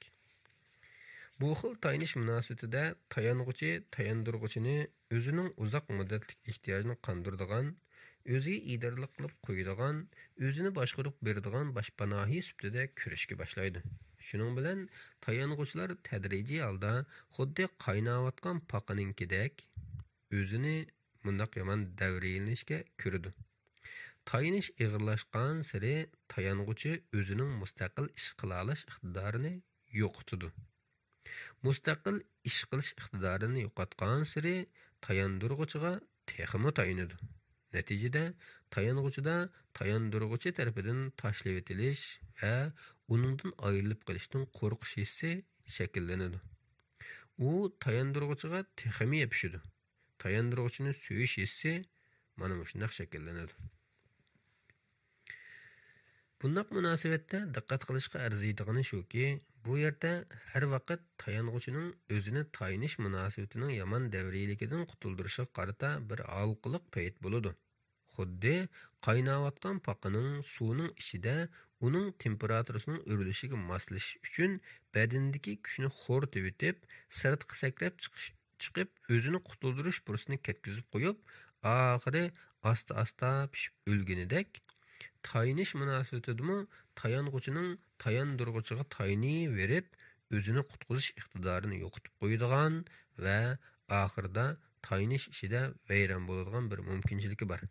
Shuningga ko'ra, agar tayanğuchi o'zining mag'duri borida o'ziga tayinish iqtidoriga erishish uchun jiddiy holda bu yomon davriylashdan chiqib ketishga tirishmasa, oqibatda tayinish patqiqiga borgan sir petib vayron bo'ladi. Bizning ko'radiganimiz ko'pincha ahvolda tayanğuchining o'zini o'zi odatlangan tayinish munosabatidan ozod qila olmay vayron bo'lishidir. Chunki odam tabiatidan odatning qulidir. Uningdan ozod bo'lish basi mushkuldir. Bizning vatandagi Uyg'urlardan ko'radiganimiz Xitoylarga tayinib qolishga bo'lgan dastlabki qarshilik. Bu qarşılıqning bastırılışı və axırı bu tayinishning tədrici ağırlaşışı, adətləşişi və köləmləşişidir. Buningdan kelib chiqadigan açıq aqibət shuki, tayinish münasibatidan o'zini azod qila olmaslik Uyg'urlarda o'zining qismatini qabul qilishni keltirib chiqaradi. Bu Uyg'urlarning o'zini qutqizish ishida bargan sari passivlik ko'rsatish bilan xarakterlanadi. Texmi andishiliki, tayanğuchilar tayandirg'uchilarning yordamidan ayrilib qolmaslik uchun bargan sari bo'ysunish xarakterlik qilmishlarni tanlab qiladi. Chunki ularning idrokida shundoq bir o'y yerlashib bo'ladi-ki, ular tayanğuchilarning yordamisiz yashay olmaydi. Shunga uning yordamini qo'lga keltirish uchun tayandirg'uchi nima desa, shuni bajarib keltirmak lozimdir.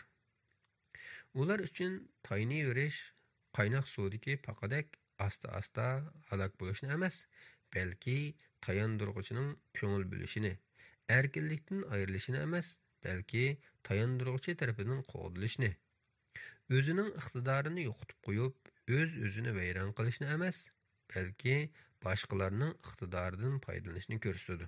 Demak, buningda haqiqiy reallik haqidagi idroklash astin ustin bo'lib ketadi.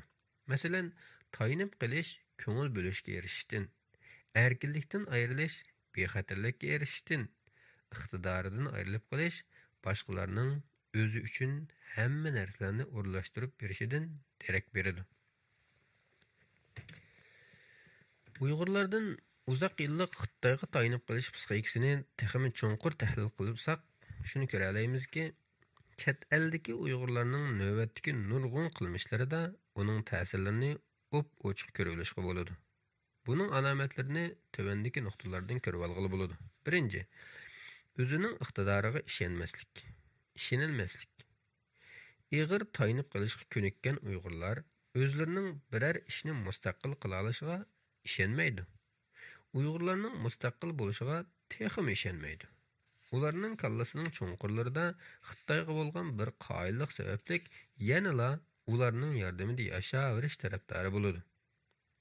Ular hozircha Uyg'ur mustaqillik tarafdorlarining besimi ostida o'zining bu xiyollarini oshkora o'ttirib qo'ya olmaydi. Shuning bilan ular bu xil xohishni o'zi yashayotgan davlatning farovonligiga yo'tkash orqali o'zining tayinib olish odatini davomlashtiraveradi. Buningda Xitoy hukumati faqat yangi bir hukumatga almashidi. Ammo ularning tayanuvchi bo'lishdek roli almashmaydi. Chunki ular tayanuvchi bo'lishdek bu rolni allaburun kallasida qabul qilib va uni hayotining yashash mezoniga aylantirib bo'lgan. Bundaq Uyg'urlar uchun Uyg'urlarning erkinligi emas, hatto oddiy insoniy haq-huquqlarini qo'lga keltirishmi behudalikdir. Chunki ular uchun Xitoy Uyg'urlarga obdan qaraydi, ularning moddiy ehtiyojlarini obdan chiqadi. Shunga Uyg'urlarning yana erkinlik deb qavg'o ko'tarishi ahmoqonalik, tuzkorlikdir. Buning ustiga ularcha Uyg'urlarning mustaqil yashash, o'zini o'zi idora qilish va o'zining moddiy va ma'naviy ehtiyojlaridan to'liq chiqish iqtidori yo'q. Ularning yaxshisi bundaq bir xomxayoldan voz kechib, yanala Xitoylarga tayinib yashashgan afzaldir. Ikkinchisi ittifoqsizlik. Tayinish sindromida hamma odam tayandirg'uchining o'ziga qarshini qo'lga keltirishga tirishqachqa, uningga amalning baricha yaxshi ko'rinmoqchi bo'ladi. Buning uchun uning hamma shartlariga ko'nibla qolmay, boshqalarning u tarafidan yaxshi ko'rinishiga kuchaydi. Kuchaygan sari o'ziga kelayotgan yordamning to'xtab qolishidan ansirash psixikasi yetiladi va bargan sari kuchaydi. Buni bundaq bir misol bilan tushuntiraylik. Bir uyda 4 bola bir o'gay otaning oldida cho'ng bo'ldi deyli. O'gay ota bu bolalarga qattiq qo'llik qiladi ekan. Ularni uradi ekan, haqoratlaydi ekan va xo'rlaydi ekan. Bolalar bu azoblarni yengillatish uchun bu otaning ko'ziga yaxshi ko'rinishga tirishadi ekan. Qilmag'ini qolmaydi ekan. O'gay ota bularni bir-biriga sep qo'yib, birini maqtab, yana birini tushirib boshqaradi ekan. Balalar oxirida uning yaxshichoq bo'laman deb bir-birini uningga chaqirgan bo'pti. Uningga bir-birining aybini echib berdi ekan. Hatto bir-birini qandaq qilganda ularning ojizligini tutib turib boshqarish haqida o'gay otaga yo'l ko'rsatgan. Amaliyotda bolalarning bir-birini chiqishi va hatto bir-biriga o'rgolab ziyonkashlik qilishdanmi ayonmasligi o'gay otaning ularni boshqarishini texim osonlashtirib beribdi. Natijada bu bolalar o'rtasida qarindoshlik mehri butunlay ko'tarilib, uning o'rnini o'zaro ishonmaslik va o'chmanlik oldi. Ular shuningdan keyin hargiz birlasha olmabdi.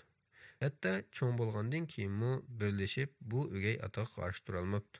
Mana bu Uyg'urlarning vatanning ichida emas, sirtidami ta hozirgacha birlasha olmaslikka muhim sabablarning biridir. 3.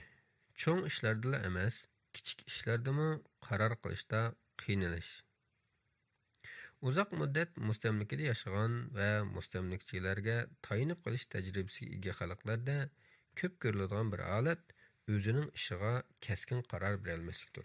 Chunki ilgari ularning qaror qilish huquqi tortib olinib, hamma ishni mustamlikchilar qaror qilgachqa, ular tadrijiy holda qaror qilishda boshqalarning og'ziga qaraydigan bo'ladi. Muhim omil shuki, mustamlikchilarning eng qattiq vayronchiligining biri mustamlika qilinuvchilarning o'z-o'zini idora qilish huquqini tortib olishidir. Shuning bilan ular o'zining hayotidagi muhim ishlarga qaror bera olmaydi. Masalan, zaminga kimning kirib, kimning chiqib ketishi, zamindan nimaning ilib chiqib ketilishi, nimaning ilib kirilishi, boyliqning qandoq taqsimlanishi qatorliq muhim sohalarda mustamlika qilinuvchining so'z bo'lmaydi. U faqat mustamlikchining bular haqida qilgan qarorlarini passiv ijro qilish, uningga moslashishga buyuriladi. Vaqt o'tgan sari mustamlika qilinuvchilar o'zining zamini haqidagi qaror qilish huquqi va iqtidoridan tadrijiy ayrilib qolmasdan, balki yana ulardan yotlashidi. Xuddi u zamin va uningdagi boyliqlar ularga tava emasdik.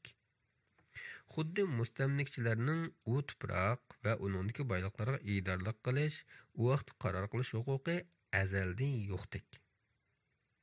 Shunisi aniqki, odam o'zi qaror qila olmaydigan tuproq uning tuprog'i emasdir.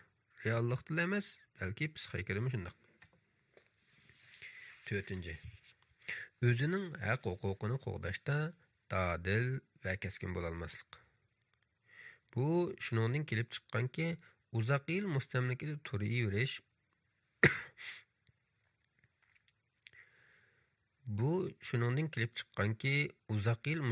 turib yurish shu kollektivni haq-huquqlaridan mahrum qilib qolmasdan, balki yana ularning bu huquqlarini qo'g'dimas, hatto bu haqda qat'iy o'ylamas qilib qo'ydi. Ular jazolanmaslik uchun xuddi 5 maymun tajribasidek bu haqda og'iz ochmaydi. Og'iz ochmaydi emas, bu haqda o'ylashdanmi qo'rqadi. Bu tayinish sindromi nuqtasidan tushuntirilganda, tayanuvchi tayandiriluvchining achchiqini keltirib qo'yish sababli o'ziga berilayotgan yordamdan ayrilib qolishdan qo'rqadi. Shunga haq-huquqi tortib olinyapsimi, dafsanda qilinyapsimi, shu yordamdan qo'rq qolmaslik uchun g'ing-ping qilmaydi.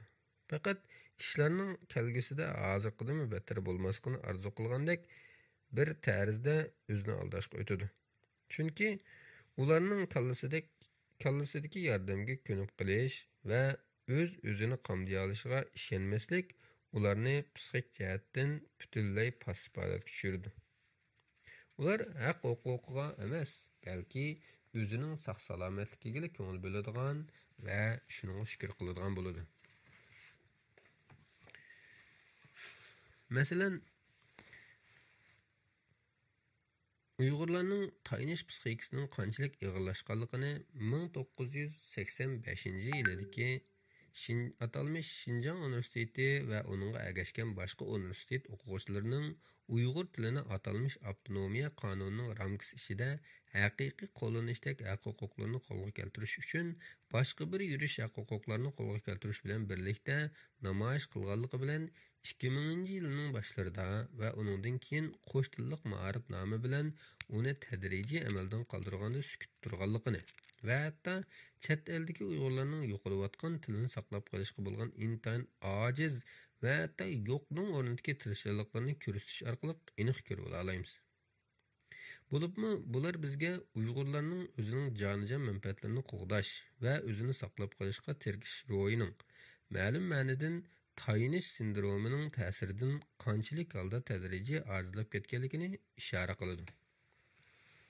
Boshqalardan haddidan ziyoda yordam kutish, oldida aytib o'tganimizdek tayinlash sindromi har vaqt boshqa biriga tayinlashni odat qilib olishni ko'rsatadi. Parazitlarcha turmush kechirishmi buning bir tarkibiy qismidir. Masalan, Xitoylarga haddidan ziyoda tayinishga ko'ngan Uyg'urlarning chet elga chiqqandan keyin bo'libmi boy va farovon g'arb davlatlariga chiqqandan keyinmi yanala tayinish odatining kuchida o'zining ikki bilkiga tayinib emas, balki hukumatning farovonlik ta'minatlari bilan yashayotganligiga, tirishmayotganligiga shohid bo'lamiz. Ular bundaq bir yordamga erishish uchun haddidan ziyoda aqlliqlashib ketadi. Hatto bir xil abdallik psixikasi bo'yicha harakat qiladi. Bu shaxsning jon beqishdan olqib, Uyg'urlarning siyosiy sohasidagi siyosiyonlarning jon beqishigacha umumyuzlik singib keraklik. Albatta, bütün imkonlaridan ayrilgan Uyg'urlarning nurg'un ishlarda, jumladan qatl-omni jiddiy to'xtatishda boshqalardan yordam tilishi bakli normal va tushunishli bir ish. Ammo buning salbiy tarafi bor. Bo'libmi, bu chekni eshib ketsa salbiylik aylanadi.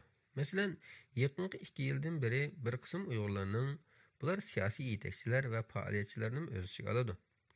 Uyg'urlarga ko'ngil bo'ladigan birarni qo'lga keltirishda bir-biri bilan normalsiz baslashganligiga shohid bo'ldik. Ularning buninglik bilanla qolmay yordam beradigan odamning yoki organning ko'ziga issiq ko'rinish uchun bir-birini chiqib, g'ayvatini qilib qaralashdek normalsiz, numussizliklarmi bor. O'gay ota sindromiga qarang.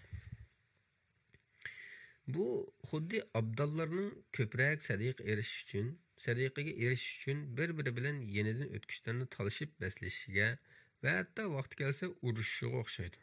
Bundaq ahvolda sadiqa vergichi bu abdallarning numussizligidan ularga insoniy yordam berishdan yaltiydi. Uning ustiga texmi yamini bundaq abdallik psixikasi yetilib qolganlar hech zaman bir-biri bilan birlashib cho'ngroq bir ish qilishga kuchimaydi. Ularning o'ylaydigani va o'ylay oladiganini faqat o'zining och qolmasligidir. 6. Har vaqt tashlab etilib, o'ziga qarashga majbur bo'lishdan ansirash hissi. Bu tayinlash sindromidan yetilgan holat bo'lib, bu mustaqil yashash iqtidorining emas, balki irodasining bargan sari yo'qolayotganligini bildiradi. Bu xil ahvolda ular yolg'iz qilishdan, tashlab etilishdan va oxiri o'ziga o'zi qarab qilishdan qattiq ansiraydi.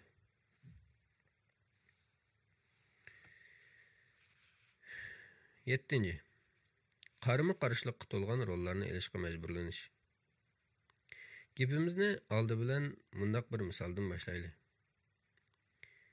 Geni A. Bunin 2018-yili Uyg'urlar bilan elib borgan suhbatlarni asos qilgan Biz vayron qilingan xalq. Nemishqa Xitoydagi Uyg'ur musulmonlari qo'rqinch ichida yashaydi degan maqolasini The Guardian da e'lon qildi.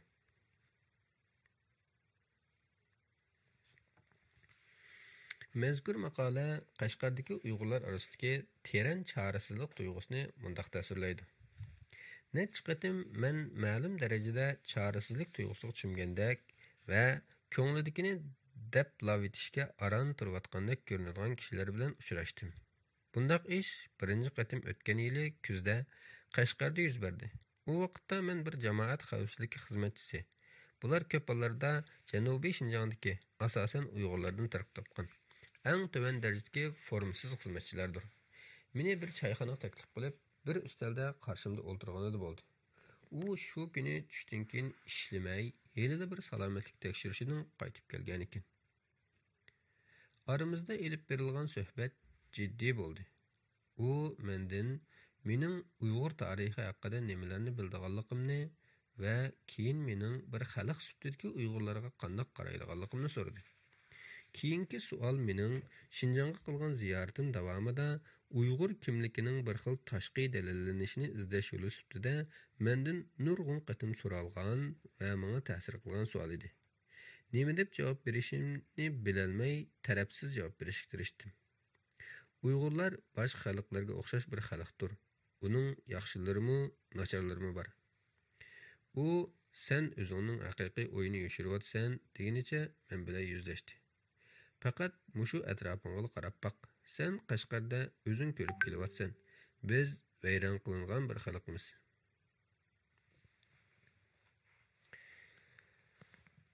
Hammamizga ma'lumki, hozir Qashqarning vaziyati bo'libmi u yerda bu saqchi aytgan vayron bo'lgan Uyg'urlarning ahvoli 2018-yillarga solishtirganda texmi jiddiy tarzda yomonlashdi. Bu Uyg'ur saqchining savolidan uning Uyg'urlarning vayron bo'lganligiga ishonganligini ko'rib olishga bo'ladi. Buningda vayronchilikni anqirish, ammo uni to'xtatishga qarta hech ish qila olmaslikdek bir ichinishli to'qinish bor. Xuddi keyin to'xtaldig'imizdek o'xshash saqchi mustamlik sharoitida bostirg'uchi hokimiyatga tayinish nuqtasidan bir-biriga qarama-qarshi rollarni olishga majbur. U vayron qilinayotgan bu xalqning bir parchasi. Uning qurboni, uni sirtdan kuzatuvchi ham boshqalarga so'zlaguchi. Shundaqla saqchi bo'lish sifati bilan bu vayronlikqa hassa qo'shquchidir. Ya'ni u xalqni va uning kulturini ham so'yguchi, ham uni vayron qilguvchilarning bir qismidir. Yig'ib aytganda, bu 4 rol uning vujudida mundaq bir tragediyalik shaklda birlashgan. Vayron qilinguvchi o'zini vayron qilguvchilar bilan birlashib, o'zini vayron qilish bilan bir vaqtda uni yana sirtdan bir kuzatuvchi sifatida ko'rib turg'uvchi shohiddir va uni boshqalarga so'zlab berguchi qurbondir. Zulmga uchrag'uchining zo'rliq yoki o'zi xolash yo'li bilan ko'p xil rol olish hodisini keyin tahlil qilamiz. Odamning qarorlari va hukmlarining hammasining ostida intayin ko'p qatlamli ongsiz hukmlar va qarorlar bo'ladi. Bu hukmlar bizning qimmatlarimiz, qarashlarimiz va ishonishlarimizning aks etishidir. Bularning ba'zilari bizga ayon, yana ba'zilari bizning yoshirin bo'ladi. Bizning qilmishlarimiz mohiyatda bizning ideyamizning tashqilashishidir. Bu ideyalarning bir qismi aqliy bo'lsa, yana bir qismi g'ayri aqliydir.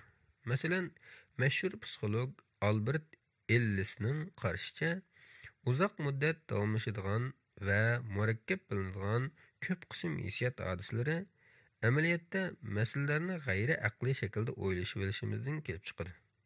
Ya'ni g'ayri aqliylikning yuz berishi radikal va ko'p hollarda salbiy yakun chiqarish xohishidan kelib chiqadi. Masalan, agar bir g'ayri aqliy kishi xizmatidan ayrilib qolsa, u buni o'zining baxtsizligiga emas, balki yana qo'rqinchli bir ish sifatida o'ylab oladi. Shuning bilan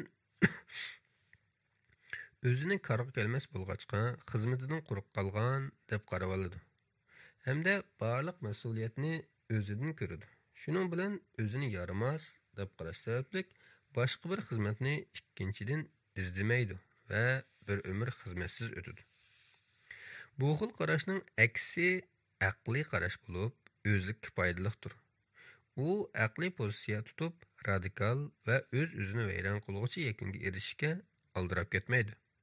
Balay ofatni obyektiv analiz qiladi va uni bir yurish aqliy yo'llar orqali yengishga tirishadi. Masalan, ularning ko'p o'ylaydigani tövendagi savollardir. Masalaning sababi nima? Natijasi-chi? Uning hal qilishda qanday qilish kerak? Qaysi bosqichlarni bosganda az sarfiyat, moddiy va hissiyoti bilan ko'p unum qozong'ili bo'ladi qatorliqlar. Albatta, bu xil o'ylash odati balay ofat elib kelgan salbiy omillarni ko'rmasga selib olishni yoki ularni suyuldirib o'tishni yoki bir tarafga qayrib boshqa ishlar bilan mashg'ul bo'lishni ko'rsatmaydi. Aksicha, u masalaga ig'ir besiq, taktiklik va yiroqni ko'zlagan usulda qarashni ko'rsatadi. Masalan, xizmetidan ayrilib qolgan bir aqliyatchi buning sababini o'zidanmi, sharoitidanmi va boshqalardanmi izlaydi. Boshqalarning qilmishini va bu qilmishlarning orqasidagi qo'zg'atuvchi omillarni, psixik, ijtimoiy va iqtisodiy omillarni sovuqqonlik bilan analiz qilib, masalaning markazini tushunishga harakat qiladi. Oldirab qaror qilib o'tmaydi. Bu jarayonda u butun gunohni o'zida qo'ysimi, o'zini hech zamon kerakka kelmas va tugashgan deb qaramaydi.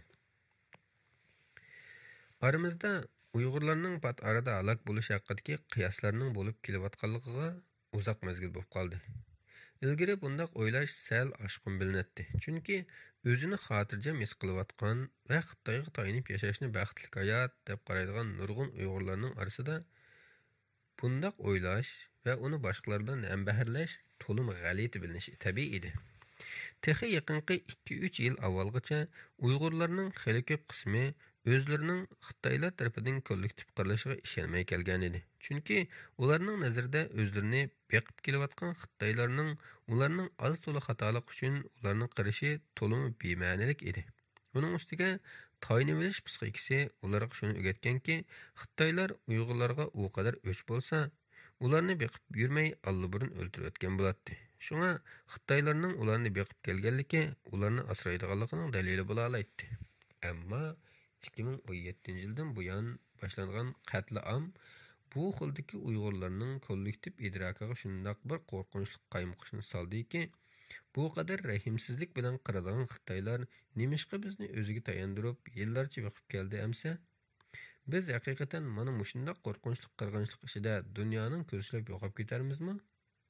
Bu savol Uyg'urlar o'zini endi ep qocholmaydigan ta'xirsiz qo'rqinchli savolga aylandi. Ilgirki misaldagi saqchining bahosini chunqur analiz qilsak, shuni bayqaymizki, nurg'un Uyg'urning navbatdagi qarshini gavlandiradigan mundaq bir o'rtaqlik bor. Uningcha Uyg'urlar peshidan kechirayotgan qirg'inchilik darhaqiqat har qanday aqliyatchini inkos qaytarishda qiynaydi. U mundaq o'tib ketadigan yoki bir mezgil hamma narsani astin-ustin qilib o'tib, jimib qoladigan baloyofat emas, balki u bir millatning kollektiv haqoratga uchrashi, qiyin qistoq elinishi va terrorlanishidir. Buni har qancha aqliy muomala qilish, plan tuzish bilanmi aldirab hal qilg'ili bo'lmaydi. Hatto ba'zilar uchun bu Uyg'urlarning zavoli bo'lishi mumkin. Shunga bu xil oxir zamonlik tushunchasi tabiiy holda nurg'un Uyg'urning kollektiv inkosi bo'lib qelyotidi.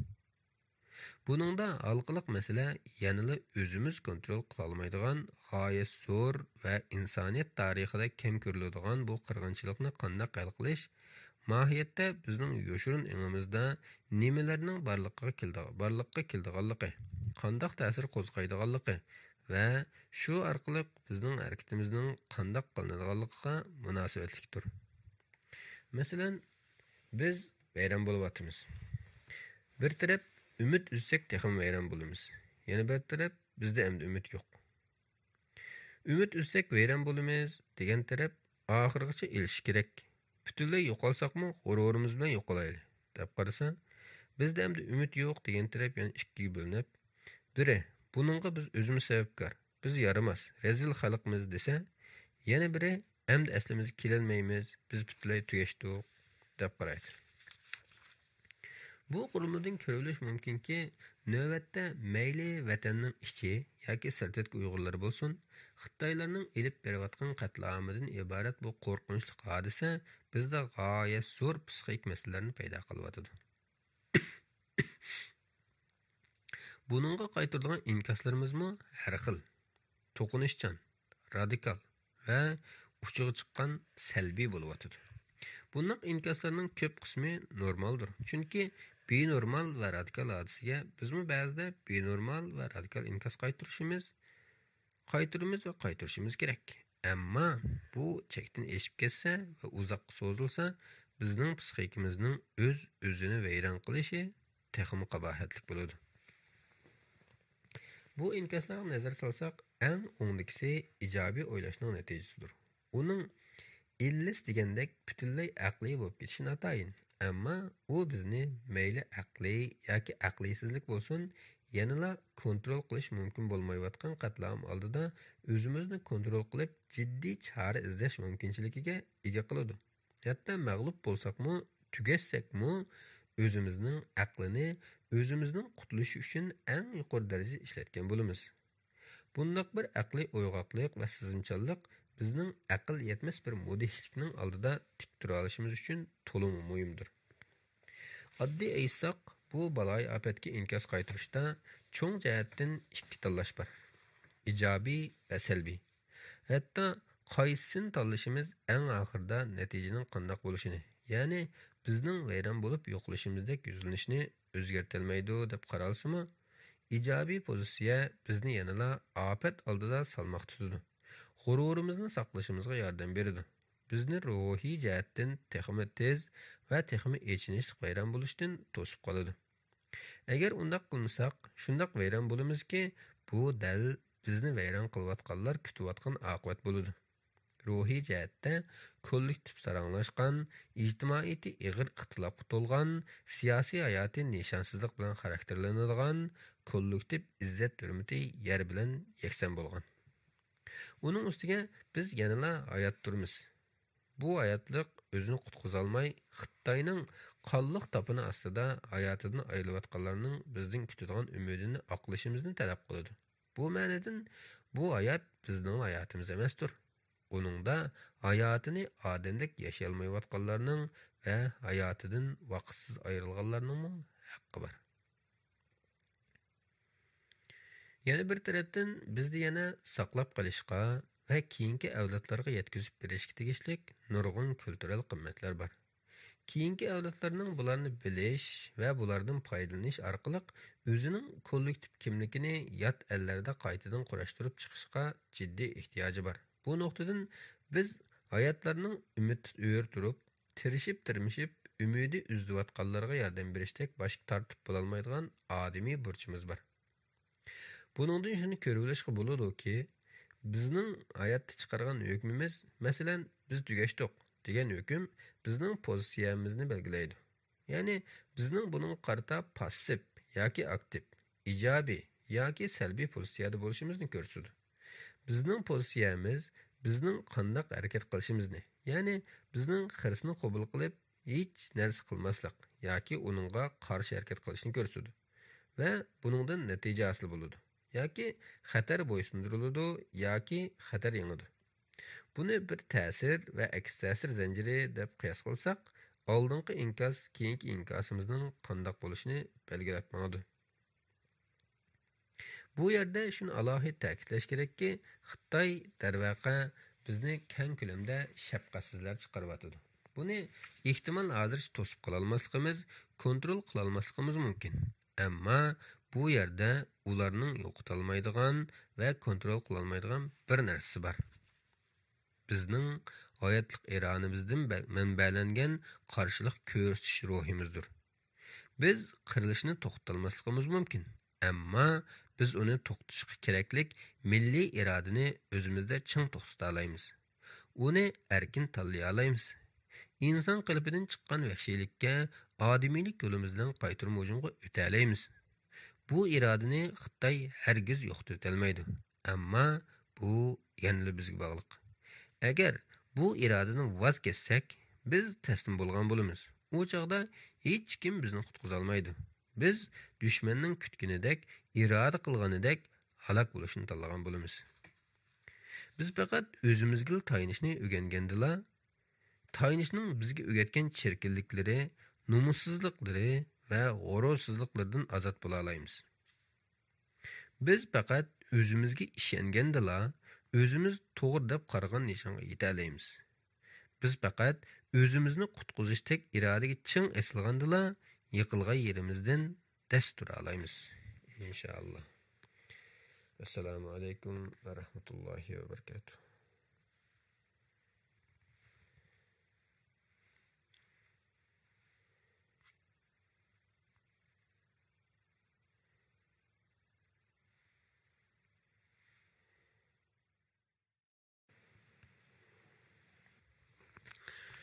Assalamu alaykum aziz qarindoshlar. Hozir anglaydiganinglar doktor Mamtimin A'laning Uyg'ur qatlami psixologiyalik nazarnoma kitobining qayg'urish va uning ta'sirlari nomli bo'limi. Qayg'u seni o'zgartmaydi. Xeyzil u seni ayon qiladi. John Gern. Qayg'urma. Yo'qotganlaring boshqa bir shaklda sen qaytib keladi. Jaloliddin Rumi.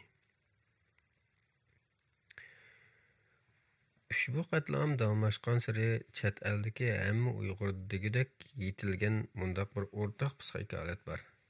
Yo'qotish va uningga qayg'urish. Ular tuproqlarni nurg'un yillar ilgari yo'qotdi va shuningdan keyin o'zining vatanida mahbusdek va hatto quldek yashashga majbur bo'ldi. Ular o'zlarining diniy haq-huquqlarini, o'limalarini, an'anasini, muassasalarini tamamen degidek yo'qotyapti va hozir majburiy holda dinsizlikqa majburlanyapti. Ular o'zlarining kulturining yadrolarining bir bo'lgan va ajdodlari necha asrlardan beri so'zlab kelgan tilini yo'qotyapti. Va hozir bu tilning keyingi avlodlarda saqlanib qolishi to'liq xarisliq bir ishga aylanyapti. Ular o'zlarining keyingi avlodlarini yo'qotyapti va bu avlodlar hozir majburiy xitoylashtirish jarayonida tasvirligisiz asoratda qilyapti. Asorat tortyapti. Ular osmonini qora qog'larda qoplab ketgan kameralarning ko'zishi ostida lagerlarga va turmalarga qamalish jarayonida o'zining bexatarlik tuyg'usini yo'qotyapti va qechib qutulg'usiz bir sharoitga mahkum bo'lganligini tan olishga majbur bo'lyapti. Ular lager va turmalardagi tugumas va zulmliq ming yurishlarda o'zining kallasini yo'qotyapti va kelgusida nima qilishini bilmayapti. Ularning mutlaq ko'p qismi degidek salomatligidan ayrilyapti va hatto ba'zilari lagerdan chiqqandan keyin o'lib ketishga boshladi.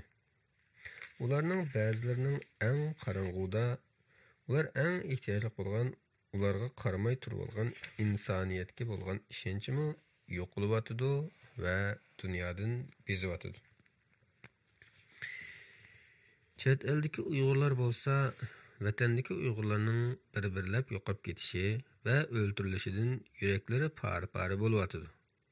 Butkul Uyg'ur diasporasini hasratning qor bulutlari qopladi. Amerikada yashaydigan Iroda Qashqari 2019-yili chet eldagi Uyg'urlarning yo'qotish hasratlarini mundaq yig'inchoqladi. Jamoatimiz yaqinda Uyg'ur kalendaridagi eng muhim bayramlarning biri bo'lgan Navruz bayramini qutlaqlamoqchi. Tabriklash faoliyati odatda naqsh usullar aralashgan she'riyat kechiligi va komediyalarni o'z ichiga oladi. Iroda Qashqari bu qatimliq tayyorlik komitetining ichida bo'lib, o'zining Şinjandagi xalqning izchil zulmga uchrashining bu qatimliq tabriklashning kayfiyatiga qattiq ta'sir ko'rsatganligini aytdi. Bu qatim usul o'ynash amaldan qoldirildi. An'anaviy naqshlar motam temalariga va navbatda atalmış Şinjanda lagerlarda yetayotgan Uyg'ur san'atkorlari yozgan nodir naqshlarga markazlashadi. Biz hasratlanayotgan bir xalqmiz, dedi Qashqari. Ko'nglimiz yerim, yuragimiz laxta. Til bilan tasvirlugisiz mana mushundaq g'oyasor kollektiv yo'qotishda ularni eng qattiq hasratlantirdigani yanada vatanini yo'qotishdir. Chunki boshqa hamma narsani yo'qotish dal ularning vatanini yo'qotish sababidandir. O'zining eng yaxshi ko'radigan odamini yo'qotish ba'zida dunyoni yo'qotishdek bilinsa, vatanini yo'qotish hamma narsaning yo'qolganligini bildirdi. Dal mana mushu yo'qotish hissining markazida teran bir qayg'urish bor. Ko'tirib qo'pqisiz bir qayg'urish. Qayg'urish odamning yaqin odamlari va narsalarining o'lib ketishi yoki yutib ketishiga qarta qaytiradigan normal inkosidir. Bu haqda Gerard Le Stesser mundaq deydi. Bizning yo'qotishga qanday inkas qaytarishimiz muhimdir. Bu inkas keng ma'nodan bizning hayotimizning sifati, nishoni va ta'sirini belgilaydi. Bu qayg'u hasrat yo'qotishga, bo'libmi chunqur munosabat va mehr-muhabbat qurilgan birining o'limiga qaytariladigan inkasdir. Gerçi bu inkas ko'p hollarda yo'qotishga bo'lgan hissiyotni inkas bo'lsa-mu, yo'qotishga bo'lgan hissiyoti inkas bo'lsa-mu, uning yana bir fizikalik, bilishlik, qilmishi, ijtimoiy, kultural, ma'naviy va falsafiy taraflari bordir. Hayotda ham erishimiz ham yo'qotimiz. Hayot berganni o'lim oladi. Shundimi hayotda ba'zi erishganlarimiz yo'qotganlarimizdan, yana ba'zida yo'qotganlarimiz erishganlarimizdan ko'p bo'ladi. Mayli qanday bo'lsin, har qanday shakldagi yo'qotish bizni qayg'uga soladi. Chunki yo'qotishning alimi barliqning shodliqidan kuchlidir. İnsan tabiatidan salbiylikka ijobiylik qaraganda sezimchan keladi. Yo'qotishda insonning bu dunyoda bo'lishining psixik asoslarining biri bo'lgan bexatarlik tuyg'usi jiddiy xatarga uchraydi. Ontologiyalik nuqtadan yo'qotish yo'qolgan narsaning ta'sirining engimizda yo'qolmay davomlashishidir. Bu yo'qlikning barliqlashishi bizni har vaqt besaramjon qiladi. Chunki u yo'qolgan narsaning yo'qolmas xotirasidir. Uning realligimizda yo'qsimi, xiyolimizda yo'qmaydiganligining sababidir. Biz hayotimizda nurg'un yo'qotishlarga qayg'uramiz. Xizmatimiz, yaxshi ko'radigan velosipedimiz, salomatligimiz va tunji muhabbatimiz qatorliqlar. Bu ma'nodan yo'qotish ikki xil bo'ladi. Fiziklik va abstrakt. Oldinqisi individual, ma'lum fiziklik munosabatda bo'lgan va o'lchalaydigan obyektning yo'qishini ko'rsatsa, keyingisi rafiqasi o'lib ketish sababli xotirjamligini va sevgisini yo'qotish qatorliqlar. Yig'lash qayg'urishning normal tarkibiy qismidir, ammo yig'lash va yo'qotganlar haqida so'zlash ba'zida ziyonli bo'lishi mumkin. Ya'ni yo'qotganlarni so'zlashga zo'rlansa va haddidan ziyoda so'zlab va yig'lab ketsa, buning ruhiy sog'liqqa belgilik salbiy ta'siri bo'ladi. Ammo qayg'urish cho'qim mo'tadil va qayg'urg'uchi o'zini kontrol qiladigan ahvolda cho'qim so'zlanmasi bo'lmaydi. Chunki yo'qotish sag'ir tilda desak, yurakni yeydi. Odamni ichidan tugashtiradi. Uni boshqalar bilan, bo'libmi hissdashlik qilguvchilar va hatto empatiya qurolg'uvchilar bilan o'rtoqlashganda psixik aslik kelishga foydali bo'ladi. Bu haqda qayg'urish va uni davolash bo'yicha ko'z ko'ringan psixolog Kübler-Ross o'zining 2005-yili nashr qilingan oxirgi kitobi Qayg'u va qayg'urishda bunday deydi. Hikoyangni doim tafsiliy deb turish qayg'urish jarayonida muhim o'rinda turadi. Sen cho'qim uni so'zlab ichingni bo'shatmasang bo'lmaydi. Qayg'u cho'qim saqayganligiga qarata shohidlanish kerak.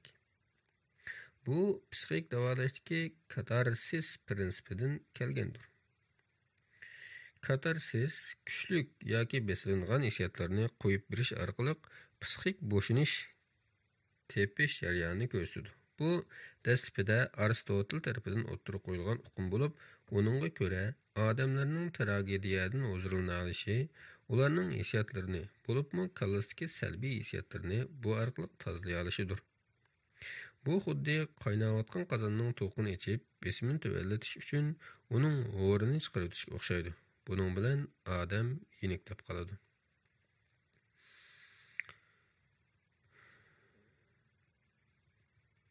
Gerçi psixologiyada hikoyasini aytishning qayg'uning ta'sirini yeniklatishga haqiqatan foydasi borligi haqida qoyilqilalik bir fakt bo'lmasa-mu, ammo odamning yo'qotganlarga yolg'iz qayg'urishiga qaraganda uni boshqalarga aytib berishi yanada muhimdir.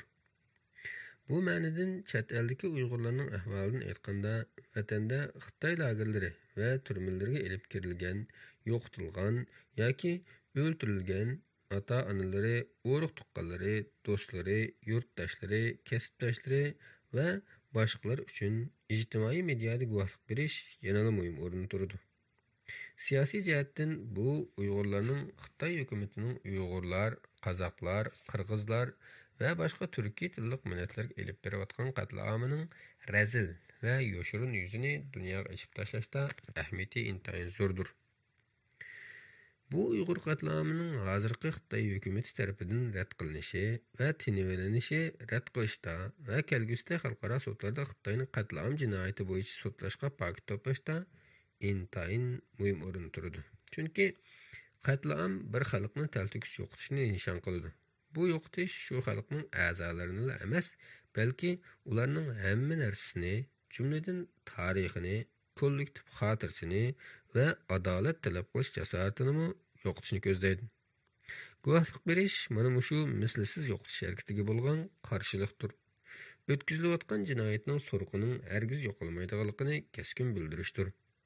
Bu ma'nodan har bir guvohlik Xitoyning jinoyatini bir qatim o'tirib qo'yish, uni bir qatim so'roqlash va kelgusidagi adolat uchun bir qatim paket to'plashdir. Guvohlik berishning psixik jihatdagi roli siyosiy jihatdagi rolidekla muhimdir. Guvohlik berish, keskin qilib aytganda, bir katarsis jarayonidir. Haqorat deyiladigan, adolat chaqiriladigan, jinoyatga bo'lgan g'azab nafrat ifodalanadigan va insoniy yashashga bo'lgan umid o'ttirib qo'yilgan bir jarayondir. Buningda besibilingan hissiyotlar etilib chiqadi. Tushib ketgan boshlar qaytadan dushmaniga tik qarayolaydi va xo'rlangan g'urur o'zini qayta namoyon qila oladi. Bu orqali sal qarashga bo'lmaydigan psixik aslik kelish unumini yaratqili bo'ladi. Yana bir nuqtadan hayoti vayron qilingan bir odam uchun haq adolat talab qilish shu kishining hayotini yangi va mohiyatli ma'noga ega qiladi. Uning hayoti bir maqsadga ega bo'ladi. Qatl-aam tarafidan vahshiylarcha vayron qilingan hayotlik bu jarayonda qaytadan psixikada, kollektiv psixikadami ham shunday quriladi. Texim muhimi bu jarayonda vayronchilik ishida o'lganlar uchun adolat talab qilish ularning chidamchiligini oshiradi. Hayotda maqsad bo'lish va uning uchun yangvoshdan tirkishish odamning vujudidagi barliq qudratni, biz banda tasavvur qila olmaydigan barliq moddiy va ma'naviy qudratni ayon qiladi. Ba'zilarda yo'qotishga qarata yig'lay olmasakmi, yo'qotishga bo'lgan tabiiy va sog'lom inkas bo'lib, qayg'urg'uchini psixik jihatdan ching tutib turishdagi muhim omildir. Chunki ba'zi kishilar yig'lamaslik orqali qalbida yoshirin holda o'zining qayg'usini yeniklatishga harakat qiladi. Ammo shuni deyish kerakki, yo'qotganlari oldida yig'lash hargiz ojizlikning ifodasi emas. Ko'zdan oqqan yosh yuzni yumaydi. U yurakdagi hasratni yuydi. Bo'libmi, erlarga kelganda yig'lash texmi ojizlikning belgisi bo'lmasligi kerak. Shunisi aniqki, bir aqay deb qolgan ko'z yoshini to'xtatib ola olish mumkin. Ammo vujud hamon bir amallar bilan yig'laydi, ham yig'lab olishi kerak. O'zini bo'shtab olishi kerak. Bu orqali u qalbidagi hasratni sirtib qo'yib beradi. Yana qayta yig'lamaslikka g'ayrat to'playdi. Qayg'urish haddidan ziyoda qattiq bo'lsa va uzun so'zilib ketsa, murakkablashgan qayg'uga aylanib ketadi. Ba'zida qadrlik odabidan ayrilib qolg'ishlarmi o'zida, ba'zida bevosita holda bu xil qayg'uning alomatlarini ifodalaydi. Bu xil qayg'u odatdagi qayg'uga o'xshamaydi. Buningda qayg'urg'uchining qattiq qayg'urish sababli mental va fiziklik buzilish alomatlari ko'riladi. Odatdagi qayg'u bilan murakkablashgan qayg'u o'rtasidagi farq qarata Mayo klinik tadqiqotchilari mundaq qaraydi. Oldinqisi yo'qotishga bo'lgan qayg'urish hissini ko'rsatadi va ma'lum mezgil davomlashib, asta-asta pasaydi. Ammo bu qayg'u murakkablashgan qayg'uga aylansa, yo'qotish hislari qayg'urg'uchining normal hayotlik iqtidorlarini joriy qildira olmas qilib qo'ydi va uning ta'siri nihoyat uzoq mezgil davomlashadi. Agar qayg'uga psixologga ko'rinmasa, uning kasallik ahvoli ham og'irlashib ketishi mumkin. Uning alomatlari tövendikicha. Yotqanға va yo'qotgan qadrlik odamidan yo'qotganga va yo'qotgan qadrlik odamdan qilgan narsalarga haddidan ziyod diqqat berish, o'lgichini sig'inish va uning o'limini qabul qila olmaslik yoki qabul qilishda qiynalish, sezimsizlik yoki ayrilib qolish, yo'qotishga qarta har vaqt achchiq yutish, hayotdan huzurlanolmaslik, tushkunlik yoki chunqur azob, hayotning doimliq ish kuchlarining o'disidan chiqolmaslik, ijtimoiy faoliyatlardan o'zini tortish qatorliqlar. Uyg'urlarning bu qatlamda yo'qotganlari, yo'qotayotganlari va kelgusida yo'qotadiganlarini til bilan tasvirlash mumkin emasdir. Bu bir butun millatning hamma narsasining degidek intayin shafqatsizlikda va razillikda yo'qotilishidir. Bu xuddi Türk'e mıhlanğan bir adamның jaza süptüdə göşünün bir burdamda yulub taşlanıp, ahiri qansırab, çidoqsuz azap içide ölüşüge oxşaydı. Bu qiynaqның ən rezil tərəfi şu ki, o jazalanğıcını bir vaqtda ikki xil qarama-qarşı rolni tən alışqa zorlaydı və şu arqılıq qiynaqның dərisini ikki qatlaş məqsədi yetməkşi boldu. Bir vaqtda həm Türk'e azaplanğıcı, həm bu azapның şahidi bolışqa məcburlanğıcı. Bunun yana bir muhim rol elishga yo'l qo'yilmaydi. O'zini qutqizish. Shuningdek, bu qiynaqning vaqti uzartilgan bo'lib, azoblanishning nali faryodi, azoblanishi qancha uzoq so'zilsa, uni jazolag'ishlarning sadistik huzurimi shuncha uzoq so'zildi va shuncha qanidi. Uyg'urlarning yo'qotayotganining yana bir tragediyalik ma'nosi nuqul holda ularning qanchalik narsalarni yo'qotayotganligi emas, balki qanchalik narsani yo'qotganligining to'liq bilmasligidir. Bunun asaslık sebepleri tövendikçe. Biri, Xitay hükümeti bu qatlamni intayin məxfi elib beriyotidir. İkincisi, Xitay hükümeti bu qatlamning Uyghur qurbanlarını asasen chet elge chiqarg'izmaslikqa qattiq diqqat qilib kelyapti. Üçüncüsü, chet eldeki Uyg'urlar vatanda nima ishlarning bo'lganligini na telefon orqali bilmaydi, na berib.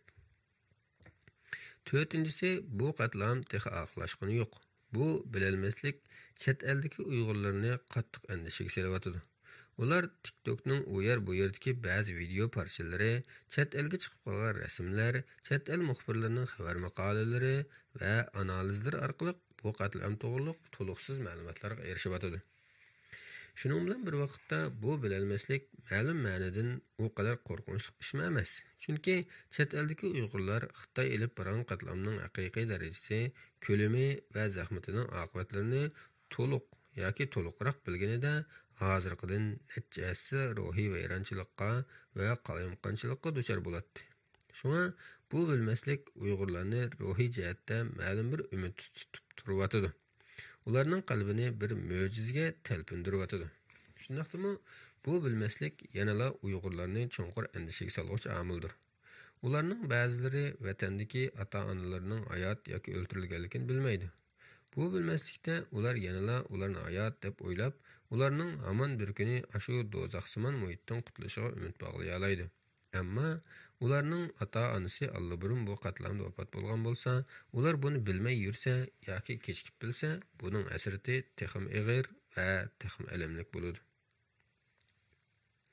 Yaqinda Irin Xandili va Nazli Bahmani tarafidan e'lon qilingan Uyg'ur shoirasi Fatima Abdulg'afurning dadasi Xitoyda 2 yillar ilgari vafot bo'lgan. U buni texi yaqinda bilgan sarlavalik xabar maqolasi chet elda Fatimaning va uning kabi sanoqsiz Uyg'urlarning boshiga kelgan yo'qotish, musibat va vatanda nima bo'layotganligini bilmaslikning azobini tafsiliy yozadi. Xabarda Fatima o'zining bu xabarni olgandagi ta'siratini mundaq bayon qiladi. Men uni til bilan tasvirlab bera olmayman. Bu bekla qo'rqinchlidir. U yana o'zining musibatlik his-tuyg'ularini she'r orqali mundaq ifodalaydi. Sen yo'q minutlar, vaqtliqni unutgan, uyqudagi ko'z, kunduzligini unutgan. Mazkur maqolada yana Sidneyda yashayotgan 2 bolasi va ayoli vatanni tutib qolinib, chet elga chiqarilgan Mahmudjon Abdurahimning echinishli hikoyasiga yer berilgan. U bu vaqtda mundaq deydi: Qadrdoning yo'qolsa, hal bo'lmagan qayg'uchimisan. Mazkur maqolada chet eldagi Uyg'urlarning mushu xildagi azobli kechmishlariga qarata kishilik huquqni kuzatish tashkilotining Xitoyga mas'ul direktori Sofi Richardson majburiy o'qitib etishlarning asoratli bo'lganligi uchun xalqaro qonunni qattiq dafsana qilishga kirdiganligini aytadi. Avstraliyadagilar emas, balki dunyoning har qaysi joylaridagi Uyg'ur diaspora a'zolari attigini o'rnidan turibla o'zlarining qadrdonlarining nadiligini va naga qamalganligini, ularning yana qayta ko'ra oladigan, ko'rilmaydiganligini yoki qo'rqinchli holda ularning tirik yoki o'lganligini bilmaslikning asoratiga duch keladi. Angliyalik ayol McQueenlar 2007-yili Portugaliya sayohatga borganda qizi Magdalene tuyuqsiz yo'qolib ketdi. Bu xabar ta hozirgacha Angliya matbuotidagi qiziqtirgan bo'lib kelyotdi. Shuning bilan ularning hayoti butunlay ostin-ustin bo'lib ketdi. Ular har kuni ham qizini yo'qotib qo'yishda qo'rqinchli aslamasidan cheksiz azobga cho'ksa, yana bir tarafdan bu azob ichida qizini tepishga bo'lgan umidini yo'qotmaydi. Uningga mahkam eslab yashaydi. 2018-yili ata McKean o'zining bu 11 yil ichida qanchalik ruhiy azobga duchor bo'lganligi va hatto tushkunlik patqanligini bir qatorliq televiziya suhbat programmasida tomoshabinlarga ochiq oshkor aytdi. Yuqorqi yo'qotish kechmishlaridan shuni ko'rib olamizki, qadrdonini o'limga emas, balki noaniqlikqa yo'qotib qo'yishning qayg'usida umid bilan umidsizlanish, iztirob bilan mo'jizani kutish, gunoh tuyg'usi bilan iroda qatorliqlar tang mavjud bo'ladi. Hatto ba'zida eng umidsizlanganda tuyuqsiz qizining yanada o'lim xabarining kelganligidan iborat bu holat ularga yangi, garchi u qadar mavhum va ba'zida aldashchan bo'lsa-mu umid bag'ishlaydi. Ya'ni ular uchun qizining o'lim xabarining kelmaganligi ham umid bag'ishlarlik, ham andishlik bir murakkab holatdir. Shundaqla ular qizini qayta ko'rishdan iborat bu tasavvuriy umiddan hamda bahramand bo'layotganda, ularning qalbini ushtin tut qizining allakimlarning qo'lida allaqanday qiyin kunlarni ko'rayotganligidek ichinishli sarguzashtlarining tasavvuri tilg'aydi.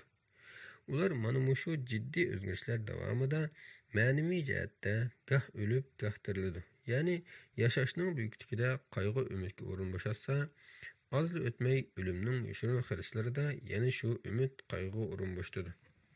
Bu o'rin bo'shtishlar to'xtamay davomlashadi. Ularning kallasi mushu o'rin bo'shtishlarda to'xtamay davom qo'ydi. Texmi echinishliqi ularga bu umidni berayotganligi kaskin reallik nuqtasidan ularning qizining haqiqatan hayot ekanligini bilganlik emas, balki uning o'lik tirikligini bilolmasligidir. Ya'ni uning tirikligiga bo'lgan ishonch faqat uning o'lim xabarining kamligidanla, texi bilinmaganligidanla kelgan. Ammo hech kim uning haqiqatan o'lik yoki tirikligini bilmaydi. Dal mushu bilmaslik, vaqtincha yoki mangulik bilmaslik umidning manbasidir. Bu ma'nodan umid biz bilmagan shayga qilinadigan ishonchdir. Umid biz ko'rolmaydigan, ammo ishonadigan kelgusiga ijobiy nazarda qarashdir. Texim ilgirlab aytsak, yo'qolg'uchining tirikligini bilish yana uning sog'-salomatligini bildirmasligi mumkin. Ehtimal u odam qiyos qilolmaydigan azobli kechmishlar davomida ruhiy jihatdan ig'ir zaxmiga uchragan bo'lishi mumkin. Yoki fizikalik jihatdan ig'ir xo'rlanib, palaj qilingan bo'lishi mumkin. Nimaliki bo'lmasin, uning tirikligila uning qadrdonlari uchun yanada bir xushalliqdir. Qo'rqinchligi agar u mangu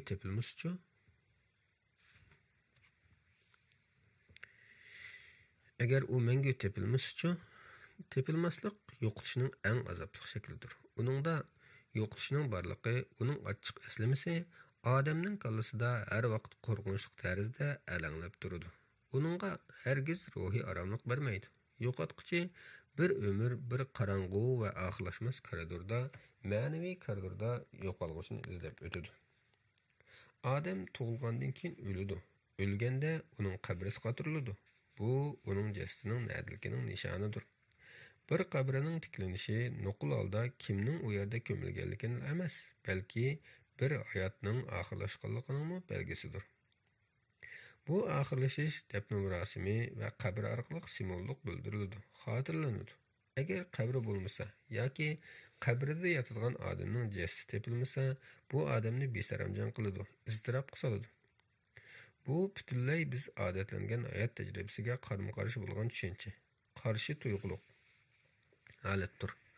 Buningda hayot xuddi g'uvuldab turgan qorong'ulik tomon mangu yepilmagan eshikka o'xshaydi. Yo'qolg'uchi xuddi tepilmoqchi mangu o'zining go'rini topolmay tinib yurayotgandek. Go'rida yotolmay mangu sarson sargardon bo'layotgandek bilinadi. Har qatim uni eslasak, uning u tarafini tasavvur qilib baqsaq, tiniqimiz to'xtab qolgudek darajada hasrat chekimiz. Chet eldagi nurg'un Uyg'urlarning psixik ahvoli dal mana shundaq. Hozir mutlaq ko'p qismimiz vatandagi urug' tuqqanlarimizning o'lik tagligini bilmaymiz. Ba'zilarimizning bildiganlarimiz bir qism yoki hamma urug' tuqqanlarimizning Xitoy lagerida yoki turmalarda yoki qo'l emgak zavodlarida ekanligidir. Albatta, bu ularning tirik ekanligini bildiradi. Ammo ularning bu tirikligi o'lim purab turadigan joylardagi o'limgohdagi tiriklikdir.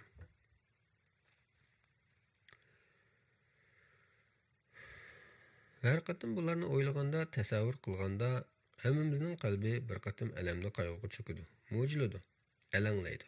Ammo yana birdamdan keyin ularning qo'yib berilishiga bo'lgan g'uva umid bizni sirliq tarzda bezlaydi. Keynidilla ularning tirik ekanligiga shukr demaslikka amal topolmay qolamiz. Bir kunlari qayta ko'rishning shirin xiyollari ko'nglimizni allaydi. Birdamdan keyin lager haqidagi guvohlikdan birini anglagandan keyin lassida bo'lib, ko'nglimizga kelmagan xiyollar kelib, qo'rqinchga tushamiz. Kallamiz mana mushundoq egizpazlik, umid bilan umidsizlik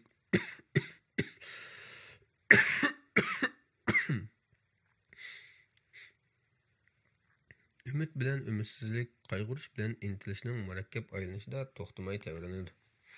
Uyg'urlarning navbatdagi ahvolidan elib aytganda, ular bu qatlamning kollektiv qurbonligiga uchrag'uvchilardir. Ular, bo'libmi chet eldagi Uyg'urlar, yuqorida aytib o'tganimizdek, bu qirg'inchilikning vositalik qurbonlari. Uning shohidlari ham kuzatuvchisidir. Shundaqla ular ham vatandagi qadrdonlarni qutqizuvchi, ham o'zlari hissiyot nuqtasidan olganda qutqizishga muhtojlardir.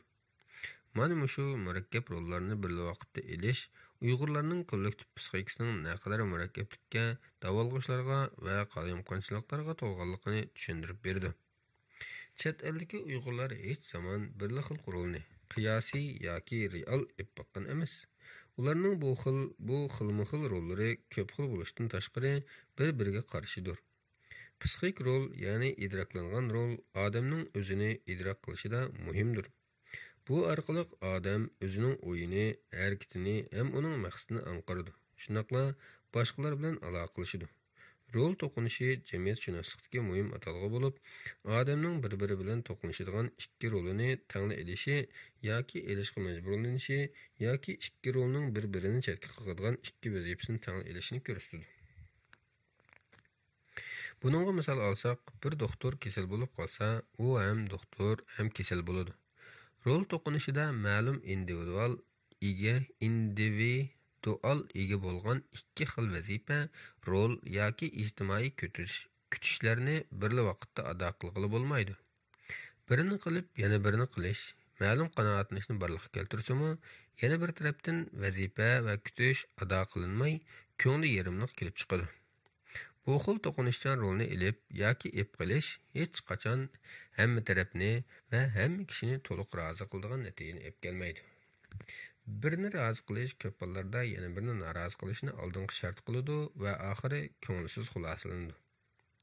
Rol to'qinishi qancha uzoqqa so'zilsa, odam shuncha jiddiylashadi, stressga tushadi va erib charchaydi. Vaqt o'tgan sari u odamda umidsizlik va hatto o'zini nafratlanish va gunoh tuyg'usini keltirib chiqaradi. Bu odamning ichida o'zi bilan o'zi tensiz jon talishga o'xshab ketadi. Diqqat qilinmasa, odam boshi oxir chiqmas to'qinish ichida qoladi. Uyg'urlar beshidan kechirayotgan rol to'qinishi o'zining idrokida shakllangan ichki rol bo'linishi bo'lib, uni ular o'zligidan ongli holda shakllantira olmaydi. Uning qachon va qanday oxirlashishini to'liq belgilay olmaydi. Aksicha, u Uyg'urlarning navbatdagi alohida sharoitining talabi va aloyligi tarafidan shakllangan bo'lg'achqa, faqat bu sharoit o'zgarmaguncha bu rol to'qinishining o'zgarishi basi mushkuldir. Шуңа Uyg'urlar qatlam to'xtamog'icha bu qatlamning hozirgi davomlashishidan kelib chiqadigan bu rol o'linishining ruhiy qiynoqlardan hargiz qutulolmaydi. Undaqda bu azoblardan qutulishning qanday yo'li bor? Bu yerda ilgari Uyg'ur tiliga tarjima qilinib bir aza g'ulg'ul qo'zg'agan Dali Karinlikning Qayg'urmang, Batirlar Yashang degan kitobini qisqacha eslash zarurdir.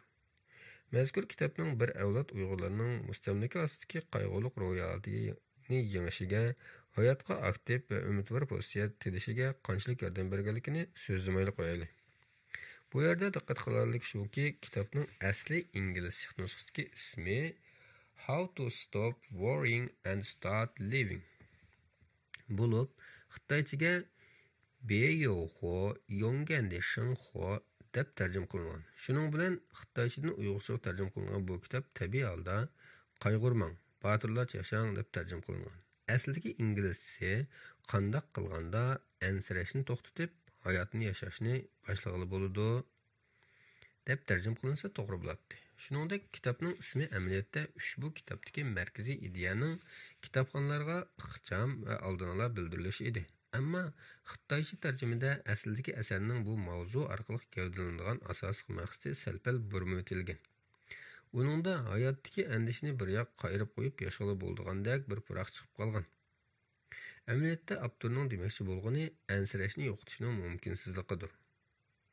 U har vaqt inson sharoitining texmi taroyib aytsak, bizning insonligimizning muhim tarkibiy qismidir. Shu sabab qayg'urmaslik mumkin emas. Ammo qayg'uni pasaytish, ma'lum ma'nodan yengish, uni kuchga aylantirish va hatto uningdan olqish mumkin. Dali Karnegi ideyalarning muhim tarkibi qadimki Grek filosofi Epkurusdan tepish mumkin. U boshqalar tanqidlagandek hedonist emasdir. Hedonist huzur alovat surishni qo'g'lashchi va uningga o'zini atuvchi shaxsni ko'rsatadi.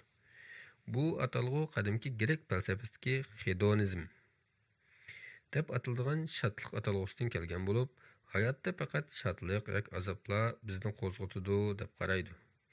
Etiklik yoki baholashchan hedonizmning qarashicha faqat shodliklar odamning qo'g'lishiga arziydi ham uning qimmati bor. Azobning qo'g'lashchiligi yo'q yoki u qo'g'lishga arzimaydi. Angliya filosofi Jeremy Bentham psixologiyalik va etiklik hedonizmini tadqiqlab, o'zining axloqlar va qonunlashtirishning prinsiplarini tunishtirish degan asarini mundaq boshlaydi. Tabiat insoniyatning ikki egilik huquqli xo'jayinining boshqarish ostiga qo'ydi: azob va shodlik. Bizning nimani qilishimiz kerakligini o'ttirib qo'yish va nimalarni qilishni belgilashimiz faqat bularning sababidandir.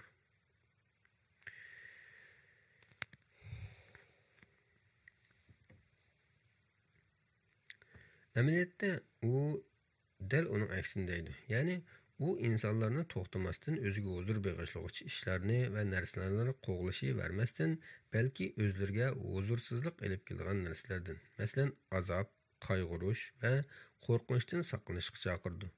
U odamlarni o'zidagi iztirobga cheklim qo'yish orqali turmushdagi oddiy va ahamiyati ko'p hollarda tuvan qariladigan shodliklardan huzurlanishga chaqirdi. Oila, do'stlik va ko'ngillilik sayohat. Bu xil oddiy shodliklarni hayotimizda qo'g'lish orqali azobdan xoli va tinch xotirjamlikka to'lgan hayotni to'liq bilan amalga oshirish maqsadiga yeta olamiz. Tashqi dunyo o'zgarishchan va faraz qilg'usizdir. Shuni uni tamoman kontrol qilish mumkin emas. Chunki u cheksiz mumkinchilikda sekund ichida o'zgara oladi. Biz bo'lsak, ko'p bo'lsa, ma'lum vaqtda nihoyat cheklik o'zgarishlarni oldin qiyos qila olamiz. Lekin yana bu qiyoslarimizning ko'p qismi amaliyot yuz bermaydi. Bu ma'nodan tashqi dunyo mayli biz qanchalik qiyos qilayli, hamon bizning qiyosimiz bo'yicha emas, balki o'zining cheksiz sabab natija zanjirining unumini boshqarish bo'yicha o'zgarib turadi. Uning bizga beradigan ta'siri ham shundoq. Biz har vaqt bu dunyoning har bir o'zgarishiga inkas qaytarib ma'amiz desak, iztirobga, ruhiy orollikqa, tinchsizlikqa va oxiri azobga mubtalo bo'lamiz. Hatto buni nazariya jihatdan olganda to'liq qilish tamoman mumkinsiz bir ishdir. Shunga chiqish yo'li shuki, odam oldi bilan hayotida nimalarni kontrol qila oladiganligi va yana nimalarni qila olmaydiganligini obdan ayriya olish kerak. Buningda bizning kontrol qila olmaydiganimiz har vaqt o'zgarib turadigan tashqi dunyo va uning bizga beradigan ta'sirlaridir. Biz bu ta'sirlarni taltiks yo'qota olmaymiz, ham kontrol qila olmaymiz. Ammo kontrol qilishimiz mumkin bo'lgani bu ta'sirlarga qaytarilgan aks ta'sirlarimizdir. Bizning uningga qaytarilgan inkaslarimizdir. Ya'ni bizning kontrol qila oladiganimiz bizning inkaslarimiz. Kontrol qila olmaydiganlarimiz bu inkasning tashqi qo'zg'atqichlaridir. Shunga zihnimizni o'zimiz kontrol qila oladiganga markazlashtirib, kontrol qila olmaydiganimizni o'z mayliga qo'yib etmasak bo'lmaydi. Buningda biz kuchimizni o'zimiz qila oladigan ishga markazlashtirib, qila olmaydiganlarimizga ortiqcha vahim yemaymiz. Bu orqali biz o'zimiz kontrol qila olmaydiganni kontrol qilish urinishidan kelib chiqadigan behuda stress, tashvishlanish va iztirobni azaytamiz. Epkurus bu haqda mundaq deydi.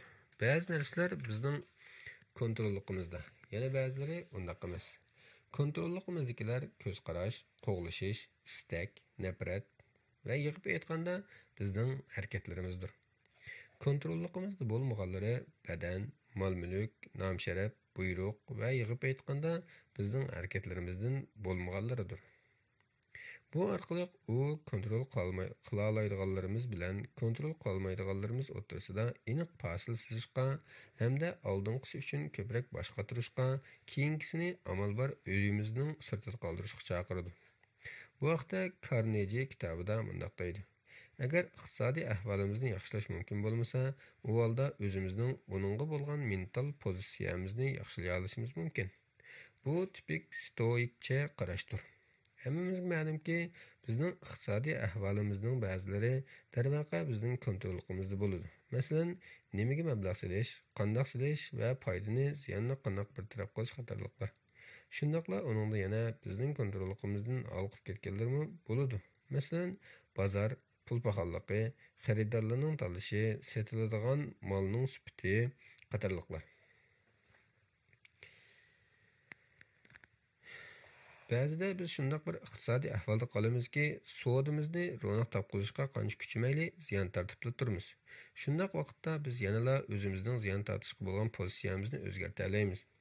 Ziyon tortsaqmi, hayotdan kechib ketmay, yanala hayotdagi eng kichik xushliklardan bahramand bo'lish fursatini qo'ldan bermay yashay olamiz.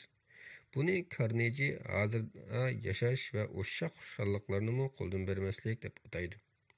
Biz o'zimiz istaganning hammasiga ega bo'la olmaymiz.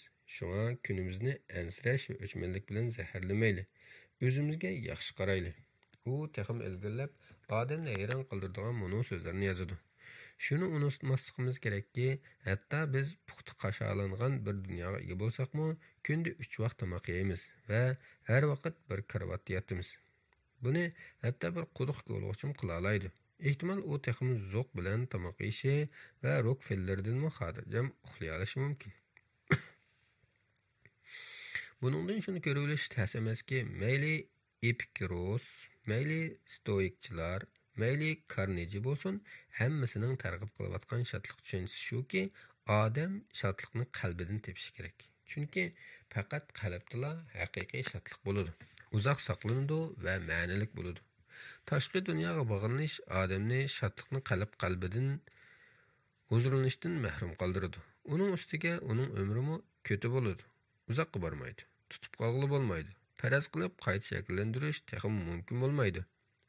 Uning ustiga o'zidan sirt turadigan shaylardan shodlik tepishga urinish odamni o'zining yoshirin iqtidorini to'liq namoyon qilish va reallashtirishdan to'sib qo'yadi.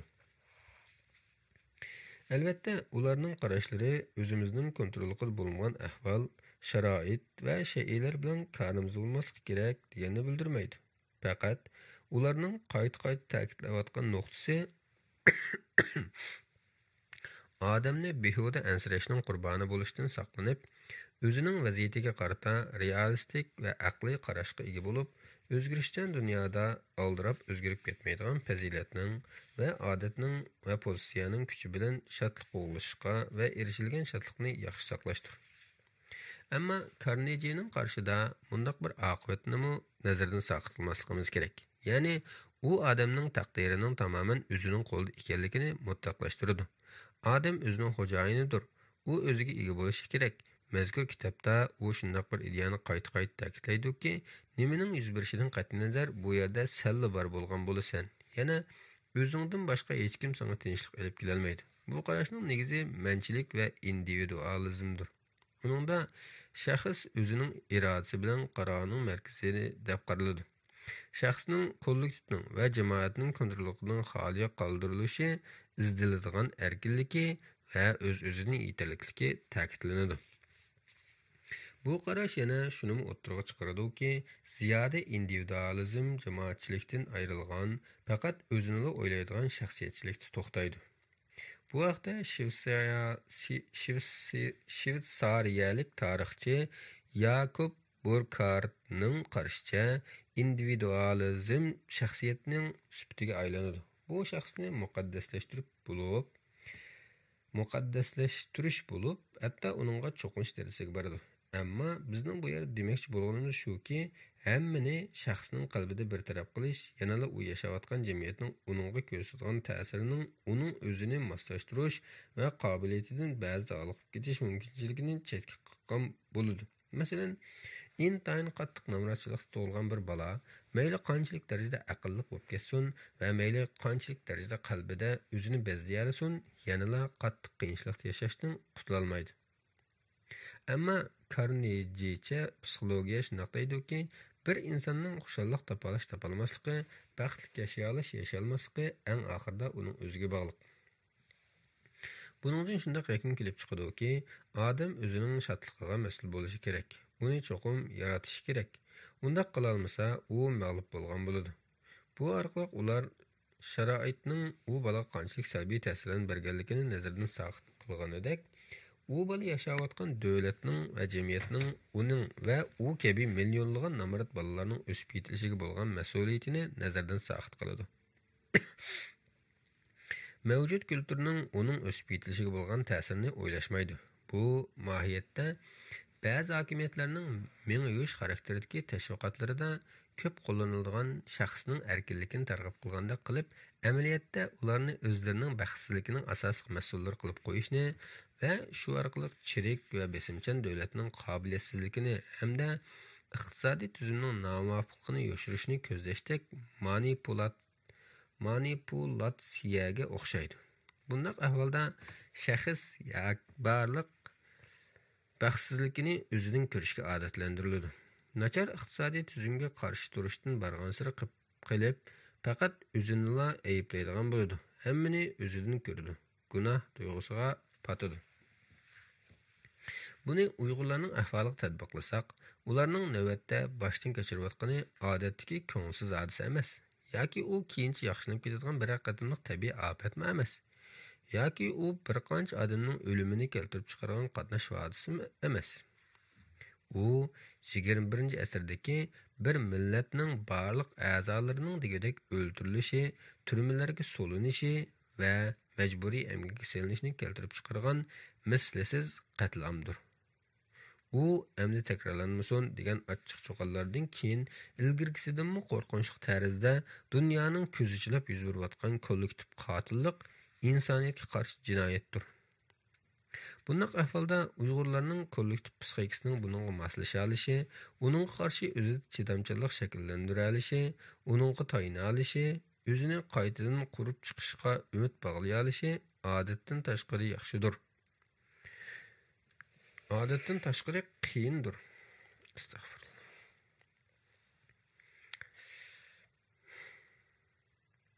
Bunday ahvolda Uyg'urlarning kollektiv psixikasining buningga moslasha olishi, uningga qarshi o'zida chidamchilik shakllantira olishi, uningga tayina olishi, o'zini qaytadan qurib chiqishga umid bog'lay olishi odatdan tashqari qiyindir. Bunday ahvolda Uyg'urlarni faqat o'zining qalbidan shodlik izlashga chaqirishning o'zi bekla mumkinsiz.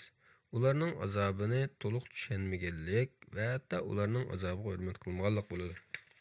Bu qadar chidag'isiz va sanab tugatkisiz yo'qotishga qarata Uyg'urlar qanday inkas qaytarish kerak? Zulüm davamlaşıyotgan, ölüm köz aldığımızda yüz beriyotgan ve biz hiç iş qila olmayotgan ahvolda qanday qilishimiz kerak? Tashqi dunyodan kelayotgan va biz hargiz kontrol qila olmayotgan, aksicha bizning tuproqimiz, boyliqlarimiz, imkonlarimiz, xalqimiz va hatto bizning his tuyg'ularimizgacha kontrol qilinayotgan bu alvastissimon kuchning oldida bizda bo'lishga tegishli ma'naviy kuch nima bo'lishi kerak?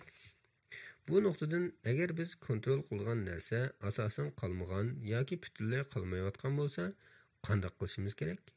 Keskin savol shuki, bu qadar ko'tirib qo'pqisiz azob va qayg'u oldida o'zimizni o'ldirib olishimiz kerakmi? Nima shunday qila olmaymiz?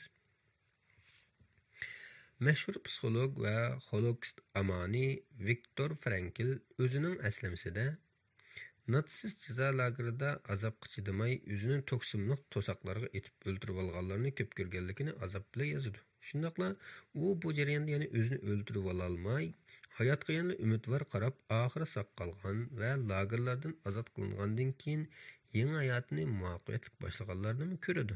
Shuning bilan u o'zining Odamning ma'ni izdishi degan mashhur kitobida odamning vayronchilik tortqanda, intayin qabohatli sharoitda omon qilishi va olg'a qarab ma'alishida muhim bo'lgan ikki omilni o'ttirib qo'ydi. Qaror qilish qobiliyati va pozitsiyaning erkinligi. Odamdan hamma narsa tortib olinsimi, uningdan mundaq bir narsani hargiz tortib olib bo'lmaydi. Bu inson erkinliklarining eng oxirgisidir. Her qandaq sharoitda o'zining pozitsiyasini, o'zining mang'angan yo'lini tanlash. Uning qarashicha, shuni esimizdan chiqarmasligimiz kerakki, bizning sharoitimiz bizga qarata marhamatsizdir. Ammo bizning uni qandaq o'ylashimiz, tushunishimiz va sharhlashimiz o'zimizning marhamatiga bog'liqdir. U bu vaqtda mundaq bir misolni oladi. Bir odam ayolining o'lib ketganligi sababli qattiq azoblanib, uning yeniga psixik maslahat keladi. U bu erga mundaq deydi: "Agar siz o'zingiz ayolingizdan burun vafot bo'lib ketgan bo'lsangiz, nima ish yuz beradi?" U er javoban: "Ayolim qattiq azoblanadi" deydi. Ondan Frankl uningga bu azobni uning o'zi tortganlik sababli ayolini azob tortishdan xalos qilganligini aytadi. Buningda, ya'ni har ikki odamning cho'qim biri azoblanish kerak bo'lganida, erning azoblangani ayolninkidan yaxshiroqdir. Ayolininkidan yaxshiroqdir. Hatto bu tasavvuriy shaklda deyilyapsimi, agar bu o'lim baribir ularning birining boshiga kelsa va uning muqarrarligini kontrol qilib bo'lmasa, ham bu o'lim sababli ularning ishidan cho'qim bir azoblanish kerak bo'lsa, u zaman erning azoblangani yaxshi. Bu yerdagi muhim nuqta, Frankl uchun odamning azoblanishi va qayg'urishi u biror ma'noni topganda to'xtaydi. Ya'ni bir odamning o'zining nima uchun azob tortayotganligini bilishi uning qanday azob tortishini belgilaydi. Agar odam sababsiz azob tortsa, bunday azobning ma'nosi bo'lmaydi. Bu qo'rqinchli va hatto dahshatli bir azob bo'ladi. Ammo sababi bor azobning hammasining ma'nolik bo'lishi notayin. Muhim nuqta shuki, odam cho'qim u azobni o'zi bilan ma'lum ma'no ustida munosabatlashtira olishi kerak. Bu ma'noni biz hayotimizda bayqaymizki, qaytadan ijod qilmaymiz. Biz uni yashash orqali, ya'ni muhabbat va biz tanlagan shaklda hayotimizni qayta o'zlashtirish orqali bayqaymiz. Shundaq. U deydi: "Agar biz sharoitni o'zgartirishga qodir bo'lishdan qolsak, u zaman biz o'zimizni o'zgartirishga xirislanamiz." Uyg'urlar uchun bu ma'no zodi nima bo'lishi kerak? Agar ular sharoitni o'zgartirilmasa, o'zini va o'zining pozitsiyasini qanday o'zgartirish kerak?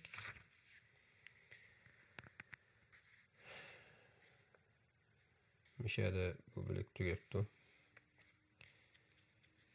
Alloh hammamizning qayg'ularimizni ko'tarib olsin. Assalomu alaykum va rahmatullohi va barakatuh.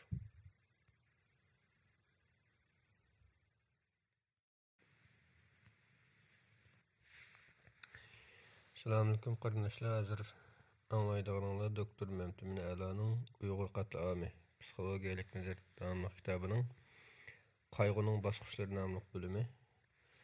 Bu bölüm biraz uzunken ama muhim. Şuna biraz vaqt ajratib astoydil anglashinglarni umid qilaman. Qayg'uning bosqichlari. Qayg'u okeanga o'xshaydi. U to'lqinlar ichida keladi, ketadi, oqadi. Ba'zida suv tinchlanadi, ba'zida ziyoda to'lqinlanib ketadi. Bizning qila oladiganimiz faqat qandoq suv o'zishni o'rganishdir. Viki Hedresin. Elizabeth Kübler Ross Ölüm ve Ölüş degan kitobida o'limga qayg'urishning 5 bosqichining borligini o'ttirib qo'ydi. Bu bosqichlar munolardan iborat. 1. Rad qilish va ayrim yashash. 2. G'azab. 3. Kelishish. 4. Tushkunlashish. 5. Qabul qilish. Elizabeth shuni aniq aytadiki, qadrdan odamlarni yo'qotib qo'ygan, ularning o'limi uchun qarliq tutayotgan va qayg'urayotgan odamlarning hammasining bu 5 bosqichni besishi natayin. Uning ustiga uning qarliq tutish bosqichi 1-bosqichdan 5-bosqichga qadar tuz liniyada bo'lishi natayin. Ba'zilarning bu bosqichlarning hammasini besishi natayin. Ba'zida ular ma'lum bosqichga yetganda yana orqaga inib ketishi va yana qaytadan oldiga qarab menishi mumkin. Shuningdek, o'xshamagan kishilarning qayg'urish usulimi bir-biriga o'xshamaydi. O'xshamagan kulturga va insonlar to'pining qayg'urish odatimi bir-biriga o'xshamaydi. Bo'libmi, intayin echinishlik, tragediyalik bir tajribani va hatto qatlamni beshidan o'tkazgan ve ötküzüvatkan bir milletinin qayg'usini ifodalashi texmi murakkabliklarga to'lgan bo'ladi. Uning ba'zi bosqichlari ehtimol shu vaqtning o'zida bir necha boshqa va tarmoq bosqichlariga bo'linib ketishi mumkin. Hatto bu bosqichlarga tava bo'lmagan boshqa omillarni o'zida gavdalik ifodalashi mumkin.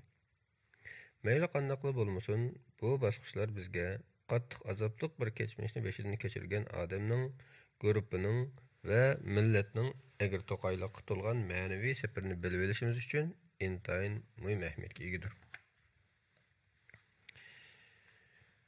Tövende biz Uyg'urlarning 2018-yili Xitoylarning Sharqiy Turkistonda qurgan lagerlarining ichki qismidan nimalarning yuz berayotganligi haqidagi guvohliklarning tunji qatim portlash xarakterli xabar sifatida dunyo matbuotlarida e'lon qilingandan keyingi qaytargan inkaslarini bu 5 bosqich bo'yicha qisqacha analiz qilamiz.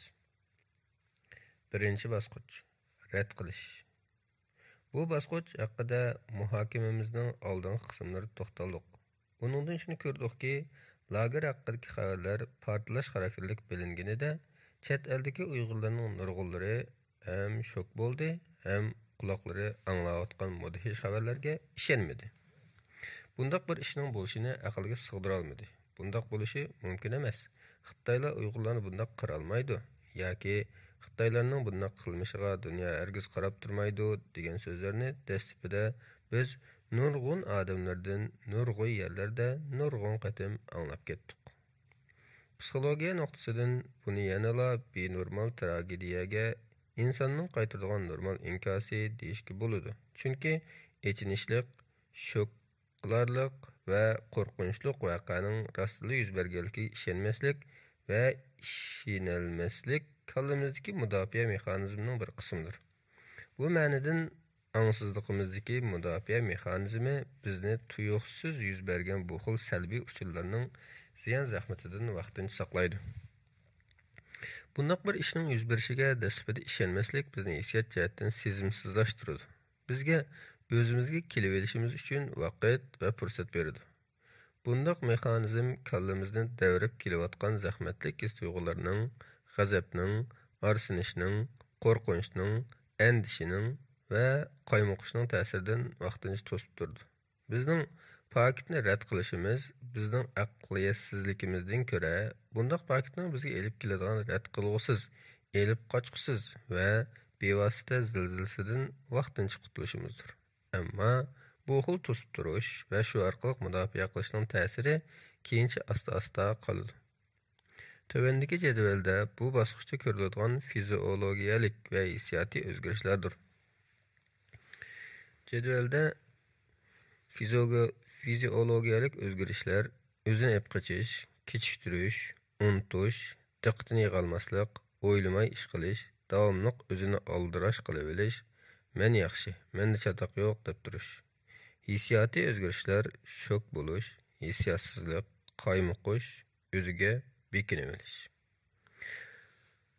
Bu basqıçda biz asta-asta besivlanğan, tosulanğan bu təsirlərini his qilishqa başlaymiz. Gerçi onun küçüklüğü bizning bunda xabarlarni ko'raverishimiz sababli xeyli zo'r darajada ojizlasimi, yanada bizning mental dunyomizni ostin ustin qilayotgan kishini saqlab qoladi.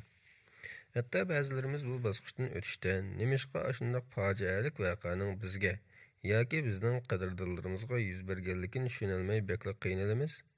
Ba'zilarimiz buni peshonamizning ta'tirligidan ko'rsak, yana ba'zilarimiz buni ilgari qilgan biror gunohlik ishlarimizning jazosi sifatida tushunib beqishga urinsak, yana ba'zilarimiz buning yanala ashundoq yuz berganligini bir mantiqiy yo'lda tushunishda va boshqalarga tushuntirishda qattiq qiynalamiz. Hatto ba'zi dindorlar bizga bundoq bir qatlamning yuz berishini bizning Allohning yo'lida ma'ng'an gunohimizdan deb tushuntiradi. Bütün to'qimni bizning ruhimizga beshamlarcha ortadi. Hargizmi bu qatlamni qilayotganlarning inson qalbidan chiqqan gunohi haqida biror og'iz gapni qilib qo'ymaydi. Dal shu paytda bundoq nomussizlarcha gunoh ortish bilan Xitoyning bizni terroristlar deb gunoh ortib qirayotganligi o'tirishga farq yo'qaydi. Demak, har ikkisi bizni gunohkor, shuni qirilish kerak deb qaraydi.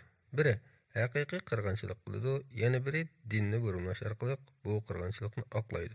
Oxirida har ikkisi o'xshash qotillik bo'lib chiqadi. Yana bir nuqtadan bizning hamma ishni sabab-natija munosabati bo'yicha o'ylashga ko'nikkan aqliy kallamiz bu fojiani aqliylashtirish urinishlarida qaymoqdi. Biz buning bilan hatto hayotimizning qimmatini savollashga boshlaymiz. Bundoq bir fojiadan keyin bu dunyoda yashashning yana biror qimmat qalamdi. Asta-asta yuz berishi mumkin emas deb qarinayotgan yo'qotish, fojia yoki tragediya yuz berayotgan tragediya reallikdagi tragediya sifatida idroklanishga boshlaydi. O'zining yo'qotganlari uchun qayg'urayotgan nurg'un Uyg'ur uchun bu bosqich vaqtlik inkas bo'lib, ularni azobning birinchi to'lqinidan o'tkazadi. Ammo bu bosqichda Uyg'urlarning ahvoli sal o'zgacha bo'ladi. Uyg'urlarning 1949-yildan buyon Xitoy hukumati tomonidan turli batnomlar bilan qirilib kelayotganligi bir paket bo'lsa-mu, ularda yanala intayin kuchli omon qilish istagi bo'lib kelgan. Buning ustiga ular faqat Xitoyga siyosiy jihatdan qarshi chiqmasa, kunini elishiga yo'l qo'yiladiganligiga ishonishga odatlangan. Ular bir kun saqla qolsa, ertasiga umidvor qarashga, ertaning cho'qim bugunda yaxshi bo'lishiga ishonishga majburlangan. Chunki bundaq bir eng aqalli umid bo'lmaganda odamning yoki bir millatning erta uchun tirishiga hech qanday bir turtki qolmaydi. Ammo bu qatlam bundaq ishonishlarning to'pisini ko'kka so'ravatdi. Uning Uyg'urlarga olib kelgan eng qo'rqinchli signali shu bo'ldiki, endi Uyg'urlar siyosiy jihatdan Xitoylarga talto'kis bo'ysunmasin, ularning aslidagi plan bo'yicha qora qo'yiq yo'qotilgan. Bu ma'lum ma'nodan ba'zi Uyg'urlar uchun favqulodda ma'niga ega bir aldanishdir. Tarixiy talay aldanishlarga to'lib ketgan Uyg'urlar yanala omon qilib yashab kelgan edi. Ammo bu qatim texi yaqingacha millatlar ittifoqligi, uch ayrilolmaslik, uch birgalik qilish degan o'xshagan shiorlar bilan Uyg'urlarning ko'nglini tutib, amin topqizib kelgan Xitoylarning tuyuqsiz Uyg'urlarni kollektiv qirg'in qilishi ular uchun eng oxirgi, eng qattiq aldanishdir. Buning ustiga ba'zi Uyg'urlarda Xitoylarga qarata to'lim bir tarafdan qarash bor edi. Ularning qarashicha Xitoylar to'g'rirak edi. Shunga ular hiyla mikirga tayinib jon baqatdi. Ular Uyg'urlarni bir millat sifatida dunyoning ko'zida qatlam qilishga hargiz jur'at qila olmaydi. İbtidai qaramliq bilan Xitoylarni jismoniy jihatdan ko'zga ilmaslik ham ularning makkarligi sababli axloq jihatdan yerginish nurg'un uyg'urlarga shundoq bir ruhiy ustunlik va shundoq bir xomxayolsimon ishonch berganki, xitoylar ularga o'ch bo'lgan taqdirdami yanada ularga tegelmaydi, chunki ular tegidan qo'rqinchoqlardir.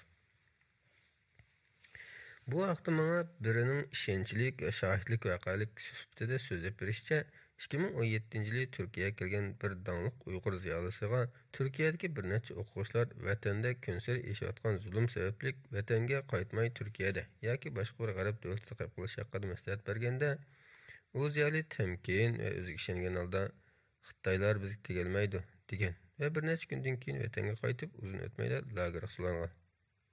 Demoqchimizki, bu qatimqi qatlamning Uyg'urlar uchun bu qadar zilzilalik bo'lishi faqat uning qanchalik vahshiylik bilan elib berilayotganligi emas, balki Uyg'urlarning bu qonxo'rlikni oz to'lib bilsa-mu, uni yanada xatarlik holda xato mo'ljallab qolganligidir. Texmi muhimi bu yanada Uyg'urlarning o'zi to'liq tushunmaydigan dushmanining tuyuqsiz va shafqatsiz hujumiga uchrashidir. Buningda o'zini to'liq tushunib bo'lolmagan bir millatning tarixdan beri o'zi to'liq tushunib bo'lolmagan yana bir millat tarafidan tushuniksiz bir tarzda tuyuqsiz kollektiv vayron qilishiga qarata ajoyib echinishli bir pushaymoni bor. Ikkinchisi g'azablanish. Tragediya va baloyi ofatni rad qilish va uningdan o'zini ep qochish ma'lum mezgillik bo'ladi. Har kuni degidek kelayotgan o'lim xabarlari, lagerlarning rasmlari, hikoyalari ularning reallikdan qocholmaydiganligini tan olg'izadi. Shuning bilan yo'qotishning azobi o'zining kuchini ko'rsatishga boshlaydi. Xo'rliq, nohaqchilik va adolatsizlik tuyg'usi birlashib, g'oyat zo'r bir salbiy kuch ustida psixikimizda to'planadi.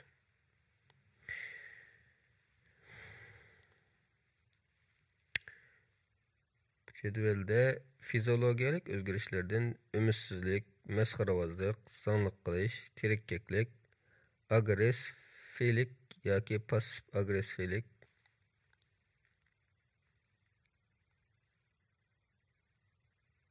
talash tortishga osonlik kirib qolish yoki mushtlashish, aroq yoki boshqa zaharli ichimlikni iste'mol qilishga ortish, hissiyotli o'zgarishlar, rallilik, savarsizlik, o'chmanlik, o'ng'aysizlik, g'azablanish, kontroldan chiqib ketgandek his qilish. Bu yerda ralla degan so'zni tönükdek izohlabdi. Bu so'zning fe'l shakli ralla bo'lmoq bo'lib, inglizchadagi frustrationning turkchadagi husronning tarjimasidir. Bu psixologiyada biror narsani o'zgartirmaslik yoki uningda utuq qozonmaslik sababli xafa bo'lish yoki bezorlik hissini ko'rsatadi. Agressivlik yoki passiv agressivlik degan fiziologiyalik o'zgarishdagi passiv agressivlik odatda bevosita agressiv emas, balki vositalik agressiv bo'lgan qilmishlarga qaratildi. Bu xildagi kishilar qarorlik holda oilasining va boshqalarning talablariga kechiktirish, g'um saqlash yoki johillik orqali inkos qaytardi. Agar ular bir ishdan ochiqlangan bo'lsa, o'zining sarang emasligini, normalligini qayta ta'kidlaydi-yu, ochiqdan ergiz yonganlik alomatini ko'rsatilmaydi. Uyg'urlarning ahvolida 2018-yilda yuqori pallaga chiqdi. İctimai mediada Uyg'urlar shokdan keyin o'ziga kelib, nima bo'lganligini oz-to'la anqirishga boshlab, ko'zi ko'rayotgan, qulqi anglayotgan, qalbi to'yayotgan va kallasida o'ylayotgan bu qirg'inchilikqa qarata g'azab nafratini ifodaladi. Bu nafrat xuddi volqandek etilib chiqdi. Ayni vaqtdagi ijtimoiy medialardagi inkoslarni eslasak, g'azab nafratning Uyg'urlarning muhojiratdagi hayotida ko'rsatgan eng muhim va eng kuchli kollektiv inkos ekanligini ko'rib olamiz. Hatto ba'zi Uyg'urlarning, bo'libmi Uyg'ur yoshlarining Xitoydan qisos olish, qurolli harakat qilish va o'lguchi elishi sadolari intayin kuchli shaklda o'tirib qo'yildi. Bu g'oyat zo'r ma'naviy energiya afsunarligi hech qanday bir Uyg'ur yetakchisi yoki tashkiloti tomonidan cho'nqur kuzatilmadi. Uning ahamiyati yetarli tonilmadi va to'g'ri bir yo'lga yetaklanmadi. Albatta, ayni vaqtda hatto hozirmi qurolli qarshi ko'rish mumkinlik bo'lmasligi mumkin edi. Ammo bu g'oyat zo'r energiya chet eldagi Uyg'urlarning Xitoyning zulmiga ko'rsatgan intayin kam ko'rilgan va aql bilan ishlatilsa ajoyib unum qozongan bo'ladigan bu kollektiv ruhi energiya asosan boshqa ketdi. Ularning ko'p qismi afsunarliqi bir-birimizni ayblashga qartildi. 2018 yilning oxirlaridan tortib 2019 yilning o'ttirlarigacha mening kuzatishimcha diaspora Uyg'ur jamiyati ig'ir qalamqonchilikqa to'ldi. U ko'p qism Uyg'urlar g'azablik, ammo nima qilishni bilmaydigan, jiddiy bir ishni qilishga tashna, ammo ularni yetaklaydigan odam bo'lmagan, ittifoqlashishning zaruriyati eng bilingan, ammo Uyg'urlar eng bo'lingan bir davr bo'ldi. Uyg'urlar kollektiv asabiylashdi, saranglashdi. Bu bir ma'naviy sarangliq davridir.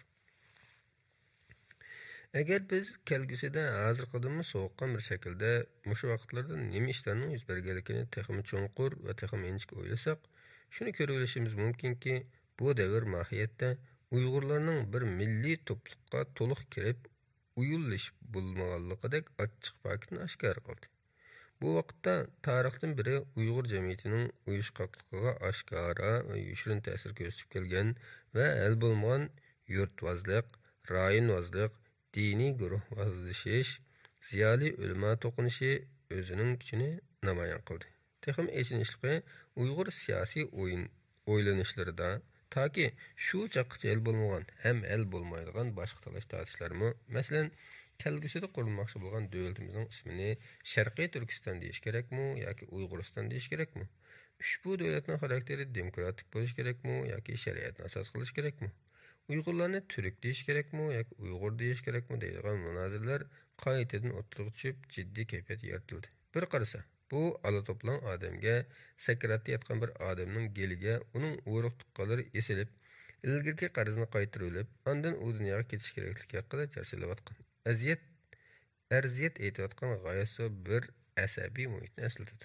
Yana bir qarasa, bu Uyg'urlarning ro'yatga tuyuqsiz jo'langan g'oyasi energiyani Xitoyga qo'yib bera olmay, yoki qo'yib berishdan qo'rqib, texmi bexatar va bevosita shaklda bir-biriga qo'yib berish orqali bo'shinish tepishga urinishdek ma'naviy anarxiyani eslatadi. Ya'ni, mana mushundoq muhitda vatandagi Uyg'urlarning qo'rqinchli ahvoli bir tarafda qilib, chet elliklarning bir qismi bo'libmi eng g'azablangan va asabiylashganlari o'zlarining qalbida naga qo'yib birlashi texana ma'lum va bekitilmagan salbiy energiyani bir-biriga ma'lum ideologiyalik kurashni davomlashtirish nomida bexatarroq shaklda qo'yib berdi. Bu anarxiya yana xuddi mushu fursat o'tib ketsa, ularning ideyasi butunlay keraksiz bir narsaga aylanib qolishga bo'lgan vahimadan ifodalandi. Shuning bilan ular o'zining ideyasini g'alzirlik bilan bozorga silib, diqqatni tortishga va shu orqali o'zining donoligini bildirishga kirishib qoldi. Bu vaqtda ba'zi bir qism siyosiyonlarning a'zo ko'payish niyati kuchaydi. Kim qanchalik ko'p odamni qoyil qilib orqaga ag'ashtira olsa, u shuncha haqqoniy va uning yo'li shuncha to'g'ridek bilinadigan bo'ldi. Bu xuddi to'polondan to'g'ach o'g'irlashdek bir ish edi.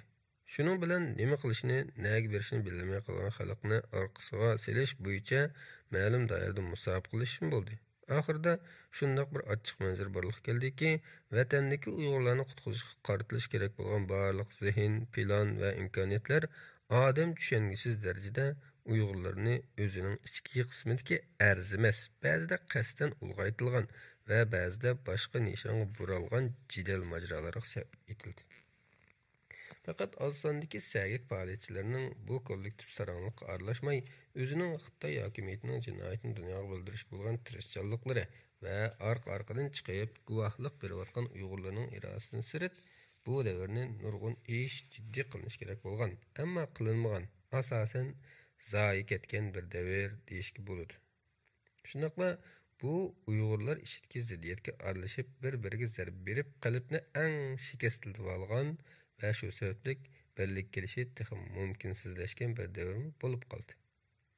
Bu davrda chet eldagi Uyg'urlar g'azablanish bilan bir vaqtda yana g'oyat stress va andishaning ostida qoldi. Shunaq deyish mubolag'a emaski, kollektiv tirikkaklik, rallilik, o'chmanlik, mayislanish, umidsizlanish, numus, gunoh va yordamchislik hislarimi Uyg'ur diasporasini ruhiy jihatdan ostin-ustin qilib etdi. Uyg'ur hayoti xotirjamlikini tamoman yo'qotdi. O'zini teksiz iztirob ichida ko'rdi. Qisqasi, o'zini tashlab etilgandek, qarag'algandek va yo'qolishi peshonasiga putilib ketgandekmi his qildi. Uning aqliy asoslariga ig'ir dast ketdi. Chunki aql bilan tushunish mumkin bo'lmaydigan bir qo'rqinchli qirg'inchilik ularning aqlini ishlamaslik qilib qo'ydi. G'oyat zo'r benormallik ularning normallik tuyg'usiga ig'ir buzg'unchilik olib keldi. G'ayri aqliy, benormal va qoyimqonchilikqa to'lgan davrda chet eldagi bir qism Uyg'urlar mayli angliq yoki angsiz bo'lsin, aqliylik, normallik va tartibning turmushidagi muhimligini xira-shira bilib turadi. Ularning bir qismi ham shunga ishonadiki, xuddi g'ayri aqliylikda aqliylik, benormallikda normallik va qoyimqonchilikda tartib bo'lganidek, ularning bu davrimi bu ikkiliklarning murakkab aralashmasidan bitgan edi. Ular tadrijiy holda bir qutbdan yana bir qutbga asta-asta yetkilayotganligini sezib turadi. Chunki ular qatlam barliq keltirgan g'oyat zo'r g'azab nafrat davrida uzoq tura olmaydi.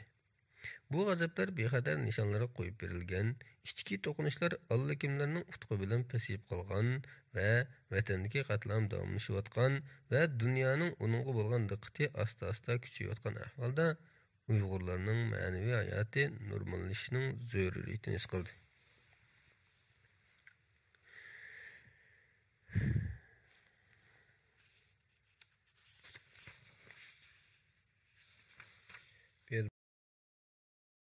Bir jadval vakkan g'azabning mazmuni va shakllari tafsiloti yuzlanish oqibatlar mavzusida ko'rib boqaylik. G'azabning mazmuni va shakllaridan g'azab obyektining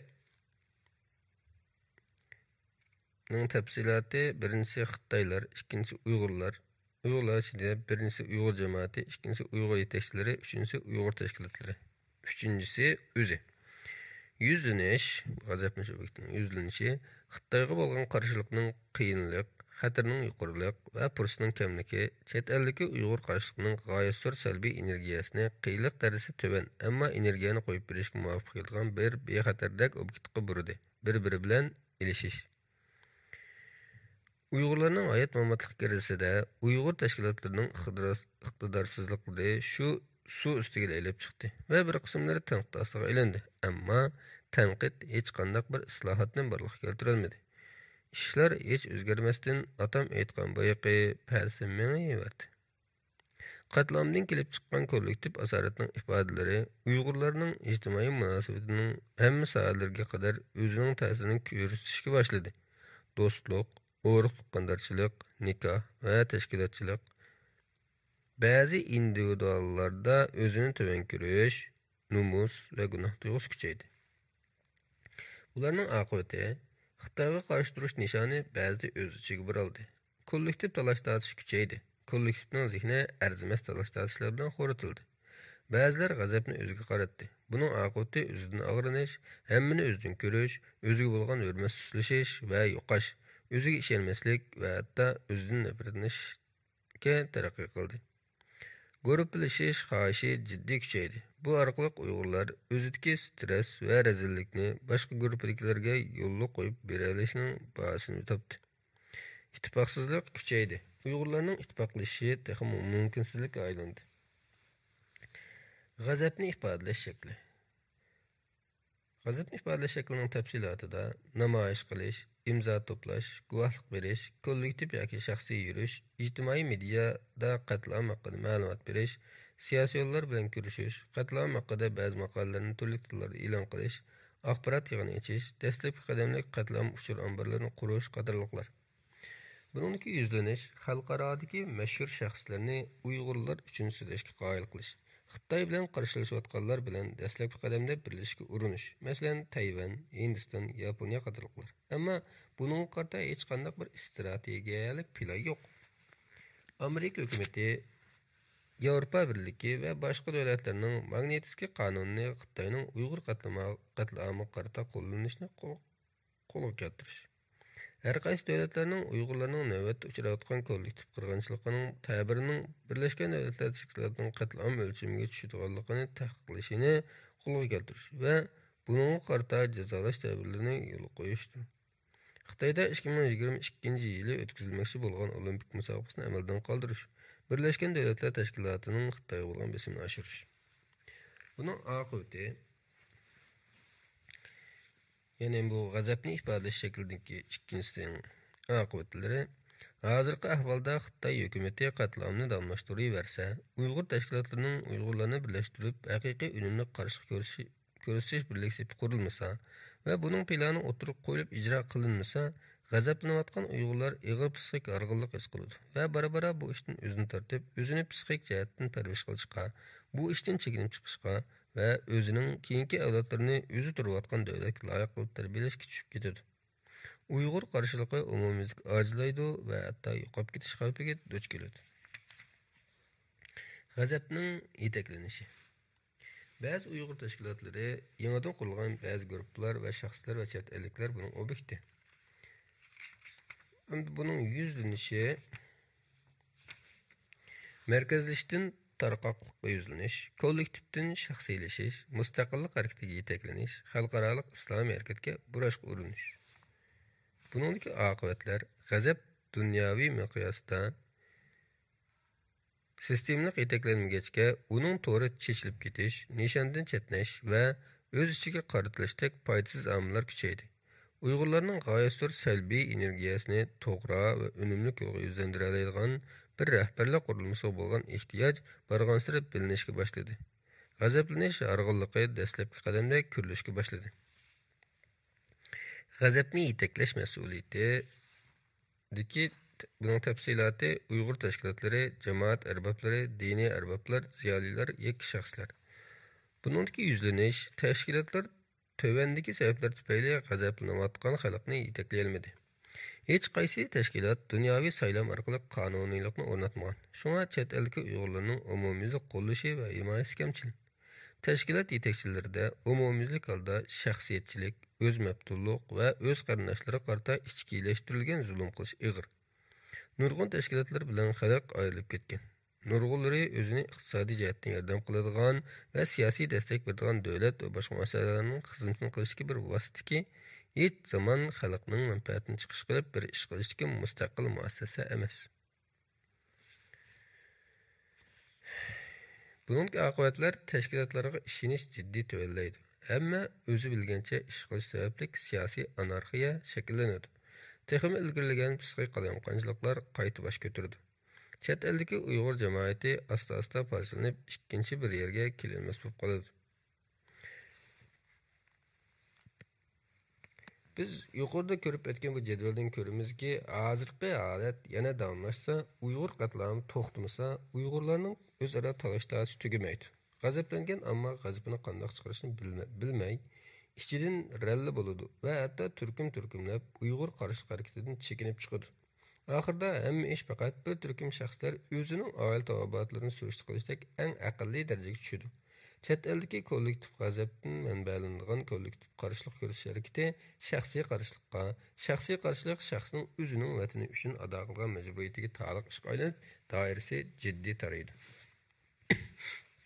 Xuddi hozir ko'rayotganimizdek. Uchinchisi kelishish. Shuni oldin aytish kerakki, hasratlanishning har bir bosqichi qayg'uliq voqea, yo'qotish yoki tragediya yuz bergandan keyin odamning bu reallik bilan kelishish, uni kallasida azm qilish va oxiri uni qabul qilib, uning ta'sirlari bilan yashashni o'rganish jarayonida ko'rilgan egiz pastliklarda kuchlik va muqim psixik tayinish nuqtasini tepish urinishlaridan taraf topadi. Kelishmi ham shundoq. Bu bosqich ushbu yo'qotish va tragediyani bartaraf qilishda avval rad qilib beqish, ondan ochiqlanish orqali tasvirga tushmagan ig'ir hasratni yo'qotish hissini kelishish orqali tasvirga tushirishga urinish va bu orqali hasratni yo'qotish vositasidir. Texmi muhimi hasratlanishning ikkinchi bosqichi bo'lgan g'azab nafrat uzoq davomlashmaydi. Chunki indan kuchli qo'zg'algan ochiq uzoqqa paylamaydi. Ochiqlanish arg'inlikqa kelib chiqadi. Odam g'azablanibmi hasratini pasayta olmaganda tabiiy holda agar mundaq bo'lsa qandoq bo'laydi degandek qiyosiy shartlik savollarni o'zidan to'xtamasdan so'rash orqali o'tmish bilan to'xtamay dialog quradi. O'zgartgil bo'lmas o'tmishni o'zgartib va kontrolliqdan oldin chiqib ketgan kechmishni qaytadan kontrol qilib boqmoqchi bo'ladi. Ishlarni qaytadan hatto mumkinsizligini bilib tursimi, ratlab, allabirni yuz bergan ham yuz berayotgan tragediyaning yoki oldin olmoqchi, yoki uni yaxshi burmoqchi va yoki uning salbiy ta'sirlarini amal bar azaytmoqchi bo'ladi. bu bir azaplık jarayondur. Chunki u mumkinsizlikni qayta mumkinlikka aylantirishga asabiylarcha urinishning behudaligi bilinguncha va hatto uningdan keyinmi to'xtamasdan davomlashadigan tipirlashdir. Mana bu kelish bosqichining tiz sizmasidir. Uningda mumkinchilik bilan mumkinsizlik, hozir bilan o'tmish, reallik bilan xomxayol o'rtasida tugamas dialog, tugamas to'qinish bo'ladi. Bir qarasa bu holat xuddi elishib qolishga o'xshaydi. Chunki uningda odam taqdir bilan qayta kelishayotgandek bilinadi. Yana bir qarasa u odamning amalsizligidan bir amallarni g'aljirlarcha tepish urinishidek bilinadi. Shunisi aniqki, bu bosqich butunlay normal bir bosqich. Gerçi o qanchalik darajada g'ayribiy normal va ruhiy kasallikdek bilinishidan qat'iy nazar, u insoniydir. U insonning amalsizlik ichida o'zining qayg'usini yengiltish uchun bor kuchi bilan tirishtirmishidir. Odam bu bosqichda qattiq qiynalib, ondan o'zining qayg'usini yengiltishga yordam beradigan keyingi bosqichlarga yetkilaydi. Shunga bu bosqich odamning qorong'ulikdan yorug'likka chiqish uchun eng asabiy urinishdir. Buni tövəndəki cədvəldən görülüşü buludu. Kelgüsü yoki o'tmish haqida ko'p xayol qilish, gunoh hissiyoti, ziyoda jiq o'ylab va ansirashdan nomus qilish, o'zini boshqalarga solishtirishdan ayblash, kelgusini qiyos qilish va eng nochirini oldinala faraz qilish, qo'rqinch endisha, mukammalchilik, xavfsirash. Her vaqt men chuqur ne qilishim kerak edi. Agar manda bo'lgan bo'lsa deb o'ylash yoki shunday so'zlash, o'zini to'van ko'rish, o'zi va yoki boshqalarga hukm berish. Bu yerdagi mukammalchilik, psixologiyada mukammalchilik perfectionism, nuqsonsizlik va qusursizlikqa birlashdik umumyuzli xarakter uslubini ko'rsatadi. Bu uslub ko'p hollarda o'zini tanqidiy baholashlar va boshqalarning bahosiga ziyoda qarashni keltirib chiqaradi. U hayotni tugamas ideal o'lchamlarga yetishning jarayoni qilib oldi. Yetilmasa har vaqt andisha, kirishib qilish xatarlik majburiy qalamqonchilik, obsessive compulsive disorder, yeyish qalamqonchiliklari, eating disorders va hatto o'liverish qo'zg'alishlarida bo'ladi. Shunga odamning o'zining insonligini va xatolikdan xoli bo'lolmaydiganligini bilishi va shu bo'yicha ish qilishi muhimdir. Endi o'zini to'van ko'rish, Amerika psixologiya jamiyatining tajriba ta'biricha o'zini to'van ko'rish kompleksi, ya'ni tuguni real yoki tasavvuriy kamchilikdan kelib chiqadigan nomuvofiqlik va xavfsizlashlik asosliq hisni ko'rsatadi. Bu atalg'u 1907-yillari psixologiyada Alfred Adler tarafidan qo'llanishga boshlangan bo'lib, bu orqali nima uchun nurg'un kishilarning o'zining manfaati va hayotdagi nishoni bo'yicha harakat qilishda qo'zg'atqichining kamligini tushuntirishda ishlatilgan. Chog'dash psixiatristlar, psixik kasalliklarni ko'ralaydigan va dori berib davolaydigan doktorlar, psixologlar va boshqa ruhiy kasallik xodimlari bu atalg'uning o'rniga töven o'zlik qadrlashi yoki o'zini qadrlash tövenligini ishlatadi. Bu bosqichning markazida kontrollikdan chiqib ketgan psixik hayotda shu kontrollikni qaytadan asliga keltirishga urinish bor. Bu kontrollikning asliga kelishi mohiyatda shu odamni o'zini kontrol qilish, balanslashish va aqliy inkas qaytarish mumkinchiligiga ega qiladi. Kelishishda umidsizlanish bilan andisha birlashib ketadi. Bu bosqich ochiqlanish bilan tushkunlashishning o'rtasiga joylashgan. U odamni birda ochiqlanish va ochiqni qisos elish orqali chiqarish va va'da qiladigan puxodan chiqish hissiyoti bilan ta'minlasa, yana birda uni yo'qotgan narsalari va odamlar sababli azoblaydi. Bu bosqichda odamning kallasi yanada reallikni rad qilish, reallikda bo'lgan tragediyalik voqeani yoki yo'qotishni tan olmaslik va hatto uningga ishongisi kelmaslikdek murakkab psixik ilishlarga to'lgan bo'ladi. Bu ilishlar albatta birinchi bosqichdagi shok hislari bilan ikkinchi bosqichdagi g'azab nafratning kallada to'liq bir taraf bo'lganligining va yanada cho'kma hosil qilib turayotganligining mahsulidir. Bu shuni tushuntirdiki, ba'zida yuz bergan tragediyalik voqeaning xarakteri va uni beshidan kechirayotgan odamning psixik muhitining o'xshamasligiga qarab, bu 5 bosqich bir-biridan aniq hosil qilib ayirib turmaydi. Aksicha bir-biri bilan aralashib ketadi. Oldingi bosqichlar keyingi bosqichlarda yana ko'riladi yoki keyingi bosqichlarmi ba'zida oldingi bosqichlarda oldinroq ko'riladi. Tövəndəki cədvəldən biz bu jarayonning mazmunlarining Uyg'urlarga munosabatli qismlarini qisqacha ko'rib chiqamiz. Avval shuni cho'qim aytib qo'yish kerakki, bu 5 jarayon odatda saqlayolmay o'lib ketgan kishiga qarata musibat tutish jarayonlarini ko'rsatadi. Uyg'ur qatlami bo'lsa, ilm davomlashayotgan bir qatlamdir. Shunga uni bu 5 bosqichga bo'lish yanada to'liq natija bermaydi. Shundaqdimi, nurg'unlarimiz bu jarayonda ota-onamizni, urug' tuqqanlarimizni va do'stlar birodarlarimizni yo'qotdik. Bu noktadan hemimiz kollektif azlarımız. Tövende bu basqıçta Uygurlarda görüladigan umumiy psixik holatni ko'rib boqayli. Jadvalda ökünüş, agar manda bo'lgan bo'lsa bu qatlam bo'lmaydi deb qarashning shakli. Misallari, agar Uygurlar Xitoyga qarshi chiqmagan bo'lsa, mushu qatlam bo'lmaydi. Qattiq variantlari. Buning yana mundaq variantlari bor. Eğer Uyg'urlar islom diniga e'tiqod qilmagan bo'lsa, bu qatlam bo'lmaydi. Yoki Uyg'urlar islom diniga mo'tadil e'tiqod qilgan bo'lsa, bu qatlam bo'lmaydi. Yoki bularning ta'tiri subtidagi varianti, agar Uyg'urlar islom diniga haqiqiy e'tiqod qilgan bo'lsa, bu qatlam hargiz yuz bermagan bo'ladi. Uyg'urlar Xitoylar bilan kelishib, ular bilan avtonomiyaga rozi bo'lib yashagan bo'lsa, bu qatlam bo'lmaydi. Uyg'urlar tarixda Xitoylarga aldinib ikki jumhuriyatni tartib qo'ymagan bo'lsa, bundaq bo'lmaydi. Bularning hammasi ökünüş, yani bunda olmagan bo'lsa, bu qatlam bo'lmaydi deb qarash. Buning alaylikleri ko'pincha hollarda Uyg'urlar yakki shaxs yoki kollektiv nuqtasidan ma'lum ishni xato qilganligi uchun mushunday qatlam kelib chiqqan degan xato qarashni asos qiladi. Bu tadrijiy holda gunohni o'zida qo'yishga taraqqiy qiladi. Bu xil o'y andisida Xitoydan iborat qatlam yurgizuvchi davlat qonuniy, vijdoniy va axloqiy ayblashni saqlab bo'lib qoladi. Ahirda bu ba'zilarda o'z-o'zidan arasini va nafratlanishini keltirib chiqardi. Yana bir shakli gunoh. Agar men yoki biz manda ishni qilmagan bo'lsam yoki bo'lsak, bu qatlam bo'lmaydi. Chet ellik Uyg'urlarda ko'p ko'riladi. Buning misollari ko'pincha chet ellik Uyg'urlarda ko'riladi. Agar chet elda Xitoyga qarshi faoliyat qilmagan bo'lsak, ehtimol bunday bir qirg'inchilik bo'lmasligi mumkin edi.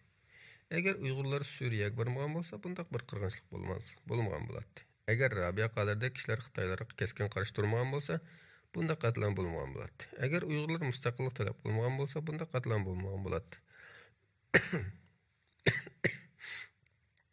Agar Uyg'ur bo'lib yaramlagan bo'lsam, bu qatlam uchirmas bo'lg'aydi degandek.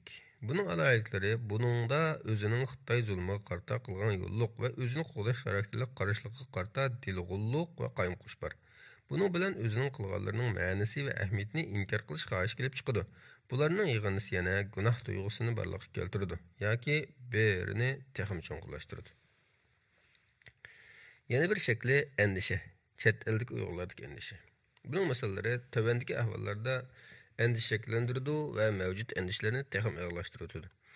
Oila tavobatlarının o'lik tirikligining noma'lumligi, lagerlardagi qabihliklarning tasavvuriy obrazlarining kallada qayta ko'rilishi, vayron qilingan diniy hayot, bu vaqtdagi to'xtamasdan bo'layotgan salbiy xabarlar, vayron qilinayotgan kultural qadriyatlar, ichki a'zo savdosi, bolalarning ota-onalaridan majburiy ayirib etilib yetim qoldirilishi, Uyg'urlarning kelajagi. Bunun alayliklari, bu endişler hergiz aldırıp tügümaydı. Hatta lager taqalgandan keyinmi Uyg'urlar teltekis xotirjamlik erishmigicha bu endish aman qilindi. Masalan, vatandagi Uyg'urlar lagerdan qo'yib berilsa-mu, Xitoylarning yirtqich nazarlari va Uyg'urlarni hamma yerda ko'rsatib turgan kameralari ularning aldirab xotirjam turmushga erisha olmaydiganligini ochiq tarzda bildirib turadi. Endişe og'irlashsa, uzoq so'zilsa, tushkunlik va boshqa psixik holatlarga o'zgaradi. Yana bir shakli ümidsizlik. Bunun misollari tövəndəki amillar ümidsizlikni keltirib chiqardi. Xitoyning to'xtamasdan elib berayotgan qatlami, chet eldagi ba'zi tashkilotlarning qobiliyatsizligi va shaxsiyatchilik sababli xalqdan barg'ansir ayrilib qolishi va milliy birlikni barliqqa keltirishga to'sqinlik qilishi yoki uningga ovoz qo'shmasligi. Vatandagi Uyg'urlarning xabarining barg'ansir yomonlashishi, xalqaroning Uyg'ur qatlamini to'sish va tugutish aloqalarida o'zining yetarlilik bo'lmasligi. Uyg'urlarning chet elda Xitoyga qarshi elib berayotgan sablarining barg'ansiri şalanlaşışı. Uyg'urlarning qatlamga uchirg'uchilik rolining barg'ansari qul emgiki qilg'uchilik roliga aylanishi bilan kamsitilishga uchrash ehtimolliklari qatorliqlar. Buning alohidliklari kelgusiga ijobiy nazar bilan qarash barg'ansari ojizlaydi. Uyg'urlarning o'z-o'ziga bo'lgan o'chmanligi, yaratmasligi va ko'ngli qilishi kuchaydi. Chet eldagi Uyg'urlarning barg'ansari o'zdirayotgan davlatning asos iqlim kulturiga singib kirishish yuzlanishi tezlashadi. Natijada Uyg'urlarning chet eldagi mavjudligi ig'ir xirisga uchrab, assimilyatsiya bo'lib tezlashadi. Shuning bilan Xitoyga assimilyatsiya bo'lishni rad qilib, bu qadar ig'ir bedel to'lagan nurg'un Uyg'urlar oxiri turli psixik, ijtimoiy va siyosiy bosimlar tufaylidan o'zi turayotgan davlatning yerlik kultural assimilyatsiya yoki angliq tanlaydi yoki uningga asta-asta majburlanadi. Bu bosqichda bizning diqqatimizni jiddiy tortish kerak bo'lgan bir nuqta shuki, chet eldagi Uyg'urlarning o'zining milliy kelgusiga bo'lgan ishonchi jiddiy tuvallaydi. Uyg'urlarning mustaqillikni nishon qilgan siyosiy harakatlar emas, balki yana uning asosi bo'lgan bir millat sutida saqlanib qolishmi keyingi avlod qolmay ta'xirsiz krizislarga duch keladi. Chunki hozirning o'zidami xali ko'p sonli Uyg'urlar ko'nglida vatanni uzil-kesil qo'ldan ketdi. Uni endi qaytarib olg'ili bo'lmaydi. Hamda vatandagi Uyg'urlarning asosan vayron qilindi, qirib yo'qotildi deb qaraydi. Shuningdek, ular ham atrofidagi Uyg'ur tashkilotlari va yetakchilarining ularni chet elda biror ahamiyatli kelgusi yetaklay oladiganligidan barg'ansir gumonlandi. Shuning bilan ular o'zi bilan kelishga tushdi. O'zining hayotining ahamiyati haqida o'ylanadi. Ularning diqqatining markaziga asta-asta allaqanday buyuk siyosiy g'oyalar emas, balki eng muhim konkret va shaxsiy nishonlar keladi. Ularning bolalarining kelgusi haqida jiddiy o'ylanish, chunki o'zining kelgusini o'ylashga burilish axloqiy nuqtadan, hozirgi mavjudligimizning manfaat nuqtasidan shaxsiyatchilik kirsimi, uni kechirishga bo'lmasimi, psixologiyalik nuqtadan uni odamning o'zini qo'llash mexanizmining rol o'ynashining mahsuli deyishga bo'ladi. Chunki qatlamga uchragan millatning yoki xalqning asliga kelishdagi muhim omillarning biri qarama-qarshilik nuqtasidan kallasini amalbar ashu qatlamning xotirasini yiroq qilishdir. Hatto bu u qadar qiyin va ba'zilar uchun mumkinsiz bo'lsin. Chunki qatlamni unutib bilish, u vaqtda ko'p so'zlarga aralashmaslik va u vaqtdagi xabarlarni o'qimaslik qatorliqlar odamning angsizligining o'zini qo'llash mexanizmlarining biridir. Albatta, yuqori deganimizdek bizga aloqalar ko'ngilsiz voqealarni boshqalarga so'zlab berish ruhiy jihatda asli kelishimizga foydalidir. Yana ba'zi odamlar ularni boshqalarga so'zlab yurmay, biroq to'sib o'tishga urinadi. Bu o'xshamagan voqealarga va odamlarga boqib o'xshamaydi. Bu Freudning ruh analizida rad qilish deb ataladi. Intayin ko'p uchraydigan o'zini qo'llash mexanizmi bo'lishi bilan u biz ko'ngilsiz reallikni va faktni qabul qilishni rad qilgan vaqtimizda yuz beradi. Bu xuddi biz avval so'zlab o'tgan rad qilishga o'xshab ketadigan mexanizmdir. Buningda biz bu xildagi voqealarni yoki hodisalarni kallamizda bizning xotirimizdan angsizligimizda yuqori chiqib, bizning ang bo'shligimizda paydo bo'lib, bizni bearam qilishdan to'sib qo'yamiz. Shu orqali uning bizga solgan paragandchiligining oldini olamiz. Bu xuddi tamaki chekadiganlarning tamaki chekishning ularning salomatligiga ziyonli ekanligini qabul qilishni rad qilib turib oldiganligiga o'xshaydi. Buning odatdagi kundalik turmushdagi o'xshash shakli qumga beshini tiqib olgan tuga qushidir. Albatta, odamning kallasida hech qanday bir xotir yo'qolib ketmaydi. Ko'ngilsiz xotirlar texim yo'qolmaydi. Ularning ba'zilari bizni davomli parakanda qilmaslik uchun faqat angsizligimizda bostirilib qo'yiladi. Ustiga chiqishi cheklandi. Ammo ba'zida bunday xotirlar bizning irodamizga xilof holda va bizning to'sishlarimizni unumay, masalan, tush muhitida yoki biror gapni xato deb solgan vaqtimizda tuyuqsiz angsizligimizda paydo bo'ladi. Bizni chidoqsiz parakandachilikka soladi. Bu bosqichning yana muhim bir aloyiligi vatanning ichki sirtidagi Uyg'urlarning o'zlarining qutqizilishiga qarata bir mo'jizani kutishidir. Mo'jiza Uyg'urlarga o'xshash kollektiv azab chekayotgan bir millat uchun ikki xil ma'noga ega. Bir tarafdan u ularning qorong'ulikdagi umidiga o'xshaydi. Uning ustiga islom diniga e'tiqod qilgan musulmonlardan bo'lishi bilan ular Allohning mo'jizasi bilan bu zulmdan qutulishni orzu qiladi. Yana bir tarafdan u Uyg'urlarning kollektiv ruhining qanchalik ojiz va bilgili bo'lmas mumkinchilikka bog'lanib qolganligini tushundirdi. Chunki mo'jizani kutish uning qanchalik diniy ma'nosida bo'lishidan qat'iy nazar, yanada shu kollektivning ro'yining naqadar tushayotganligining, o'zini naqadar ojiz his qilayotganligining va adolatni qo'lga keltirishga o'zining chamining naqadar yetmayotganligining ifodasidir. Yana bir ma'nodan Uyg'urlardek uzoq yillar mobaynida o'zining erkinligi va mustaqillik uchun bütün sep bo'yicha jenidan, melidan va barliq imkonlardan kechib boqmagan va uning uchun ig'ir bedel to'lab boqmagan bir millat uchun bu yanada ishning osinini tanlashdek bilinadi. Chunki mo'jizaga berilgan kalla xuddi yuqoridagi deganimizdek yoki adidan ziyod kuch farqida o'zini qattiq ojiz hisoblab qoladi yoki uzoq yillik tanish munosabatida o'zining ishi uchun o'zining qo'li to'mizda to'ngadigan bo'lib qoladi. Uningdan sirt mo'jiz kutishning yana bir salbiy tarafi uning butunlay kontrollikda bo'lmaydigan kelgusini birla ehtimollikqa faqat g'alaba qilishga taraytishidir. Uningda ko'p hollarda boshqa alternativlar qoldirilmaydi. Uningda faqat qutulishlar, boshqalar tarafidan qutqizilishlar bo'ladi. Ma'lum ma'nodan uni boshqalarga ruhiy jihatdan tayinishning eng yuqori shakli deyishga bo'ladi.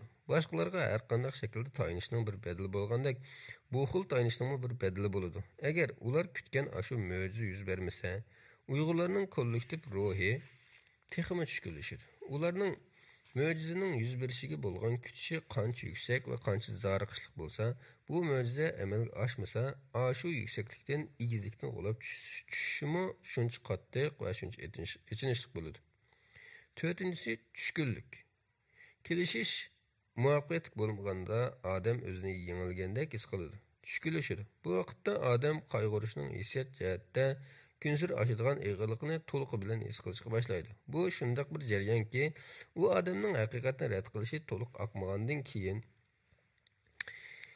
tragediyaning zarbalik ta'sirlariga ichki jihatdan asta-asta yuzlanishidir. Bu ta'sirlar ilgari rad qilishda besivlanish, ondan ochiqda tashqi obyektlarga yuzlantirish, ondan kelishda to'la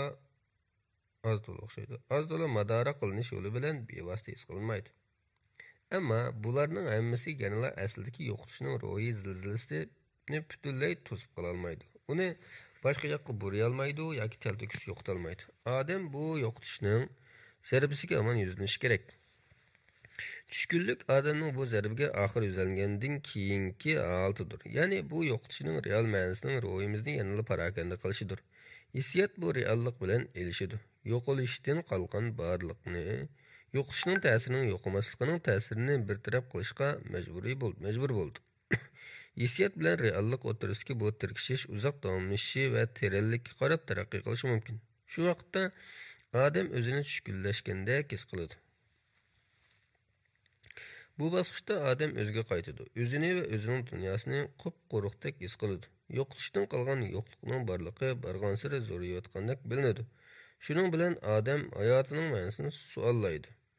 Ashu yo'qotishlardan keyin hayotini yolg'iz yoki burunqidek o'tkazib ketalishining mumkinligidan gumonlanib qoladi. Hayotining biror ma'nosining bor yo'qligini bilolmaydi. Agar g'azablanish bilan kelishish aktiv ruhiy holat turiga kirsa, bu bosqich passiv, ya'ni sukutlik turiga kiradi. Odam o'ziga cho'kadi. Cho'kkan sari jimib ketadi. Yolg'izlikni xohlaydigan bo'lib qoladi. O'zi yaxshi ko'radigan ish, harakat va faoliyatlardan bargan sari qoladi.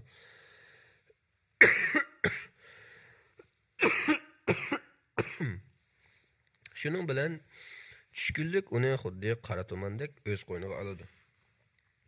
Bu bosqichda bizning tasavvurlarimiz joyiga tushib qoladi. Biz eg'ir besiq bo'lishga boshlaymiz va kelishish mag'lub bo'lgan ashu ko'rish bo'limidan tadrijiy holda o'zimizning reallikka qarashga boshlaymiz. Biz asta-asta qanday qilib biz so'ygan odamlarni yo'qotganligimizni qabul qilishga boshlaymiz. Bu yo'qotishning ta'siri va ma'nosi kallamizda barg'ansiz zo'raydi. Bizning vahimimiz pastga tushishga boshlaydi. Kallamizga hissiyot tumanlari suzilib, reallik tuyg'umiz aniqlanishga boshlaydi. Albatta bu kelinkilik tushkunlikka kirmaydi. Bu yerki kelinkilik tushkunlik clinical depression.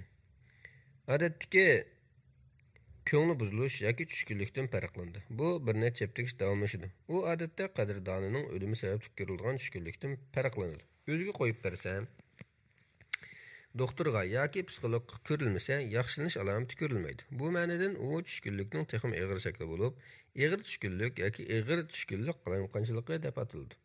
Amerika psixoaritlik jamiyatining ta'biriga ko'ra, uning tövəndikidek asosiy alomatlari bo'ldi. Azablanish va yig'lang'uliq, qop-quruqlik hissi yoki umidsizlanish, kichikkina ishqimi ochiq qilinish, tirkish, ralla bo'lish, jinsiyat yoki tantarbiyadak normal faoliyatlarga qiziqmaslik yoki ulardan huzurlanmaslik, uxlashda qiynalish, bu uxlayolmaslik yoki bek jiq uxlashni o'z ichiga oladi.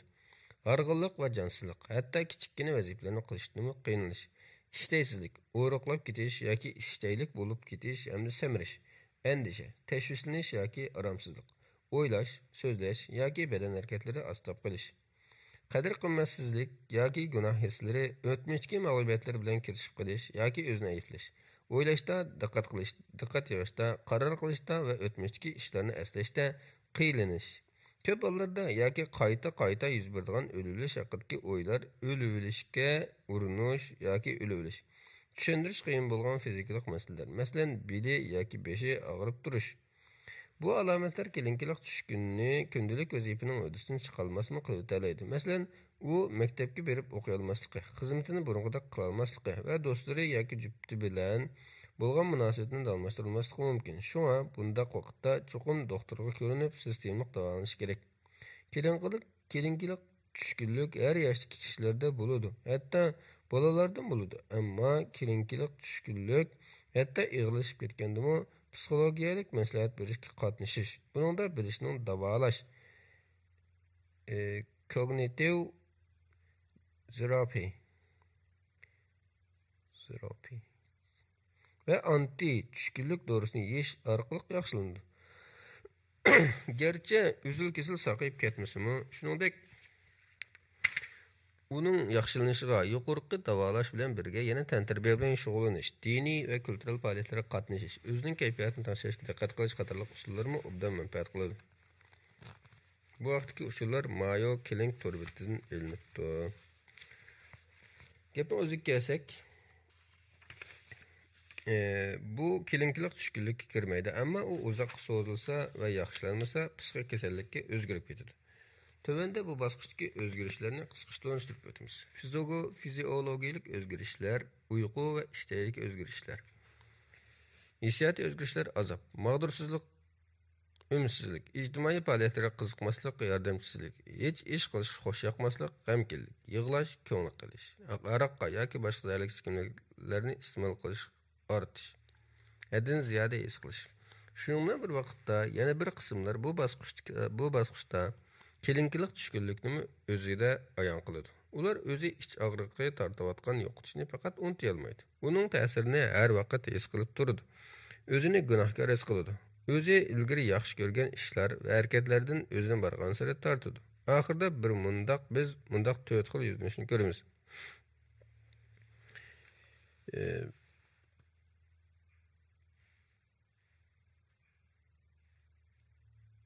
Bu yerda tushkunlik, A. Kelinkilik tushkunlik, voz kechish, B. Voz kechish, C. Elishish, D. Normallashtirish. Bu normallashtirish bilan elishishni qabul qilish, tushkunlikni qabul qilish va kelishish. A. Kelinkilik tushkunlik. Xuddi yuqorida aytganimizdek, bu tushkunlik bosqichidan o'talmaguchilardek ko'riladi. Ularning oxirgi manzilga yetishiga nihoyat uzoq vaqt ketadi. Ular o'zlarida yuqorqi naqlida tilga ilingan alomatlarni ayon qiladi. Bu shu nuqtadan alohida ta'kidlash kerakki, tushkunlik ish zamon beg'am, o'z ishiga puxta, shaxsiyatchi va huzur alovatchini izlamaydi. Uningga giribtor bo'lganlar afsunarligi ko'p hollarda hissiyotiy tuyg'un, sezimchan, aqlli, g'ururliq va keskin kishilardir. Ular azoblanishni qalbning tag-taglarida his qiladi. Nomusdan vujudi o'rtanadi. Beshiga kelgan xo'rliqlardan beshini ko'tarolmaydi va bo'layotgan vahshiyliklarni aqli bilan qancha qilibmi tushuna olmaydi. Aksicha, nomussizlar, g'urursizlar, butparastlar, fursatparastlar va samimiyatsizlar aldirab tushkunlashmaydi. Chunki ular hayotning nohosiliklariga sukut qila oladiki, hargizmi uningga aldirab qarshi turib ketmaydi. Nomusga arsinmaydi. Qilmishlari uchun gunoh tuyg'usiga patmaydi. Shuning bilan biz bu bosqichda oramizdagi bir turkum qo'rqmas, vijdonliq, hissiyotliq va odamiylikka boy uyg'urlarni yo'qitib qo'ydik va yana yo'qitib qo'yamiz. B. Voz kechish. Uyg'urlarning hozirgi zamon ahvolidan olganda bu turdikilar orqaga chekinmaydi, oldiga mangmaydi. Faqat yo'qolib ketadi. Yo'qolib ketadi deganimiz ular amal bir tragediyalik voqealikni eslatadigan so'z, rasm, programma, kompaniya, namoyish va aslimlarning har qandaqidan o'zini tortadi. Bu holatda o'z navbatida psixik asoratning alomatlari bo'lishi mumkin. Shunga bu yerdagi o'zini elib qochish ikki xil shaklda keladi. Biri mo'tadil yoki og'ir asorat sababli o'zini elib qochish. Yana biri asorat sababidan emas, balki o'zini psixik jihatdan asrash, shaxsiychilikni o'z ichiga oladi. Sabablik angliq holda o'zini elib qochish. Bu haqda keyin ilgari to'xtalamiz. Ularning ba'zilari qayg'usini hech kimga demay, ichida saqlaydi va asta-asta bartaraf qilmoqchi bo'ladi. Yana ba'zilari bu haqda hech nima o'ylamaslikka tirishadi, qiynaladi va o'zi bilan bo'ladigan hayot shaklini tanlab yashaydi. Ularning yana ba'zilari bir mahallik ichki to'qnashdan keyin butunlay tushkunlashib ketishi yoki o'zini qaytadan kuchlantirib, elishqushlarning sibiq qetilishi mumkin. Elishqushlar. Bular chet eldagi Uyg'urlarning ichidagi eng jangovar guruhidir. Ular har soatdan, har yerdan, har yoshdan va har tashkilotdandir. Ularning vujudidan biz Xitoy hokimiyatiga qarata texi o'chmagan va aldirab o'chmaydigan g'azab nafratni, ko'nglida texi oxirlashmagan va ehtimol hargiz oxirlashmaydigan kelishishni va Uyg'urlarni qutqizishga yanmas irodani ko'ra olamiz.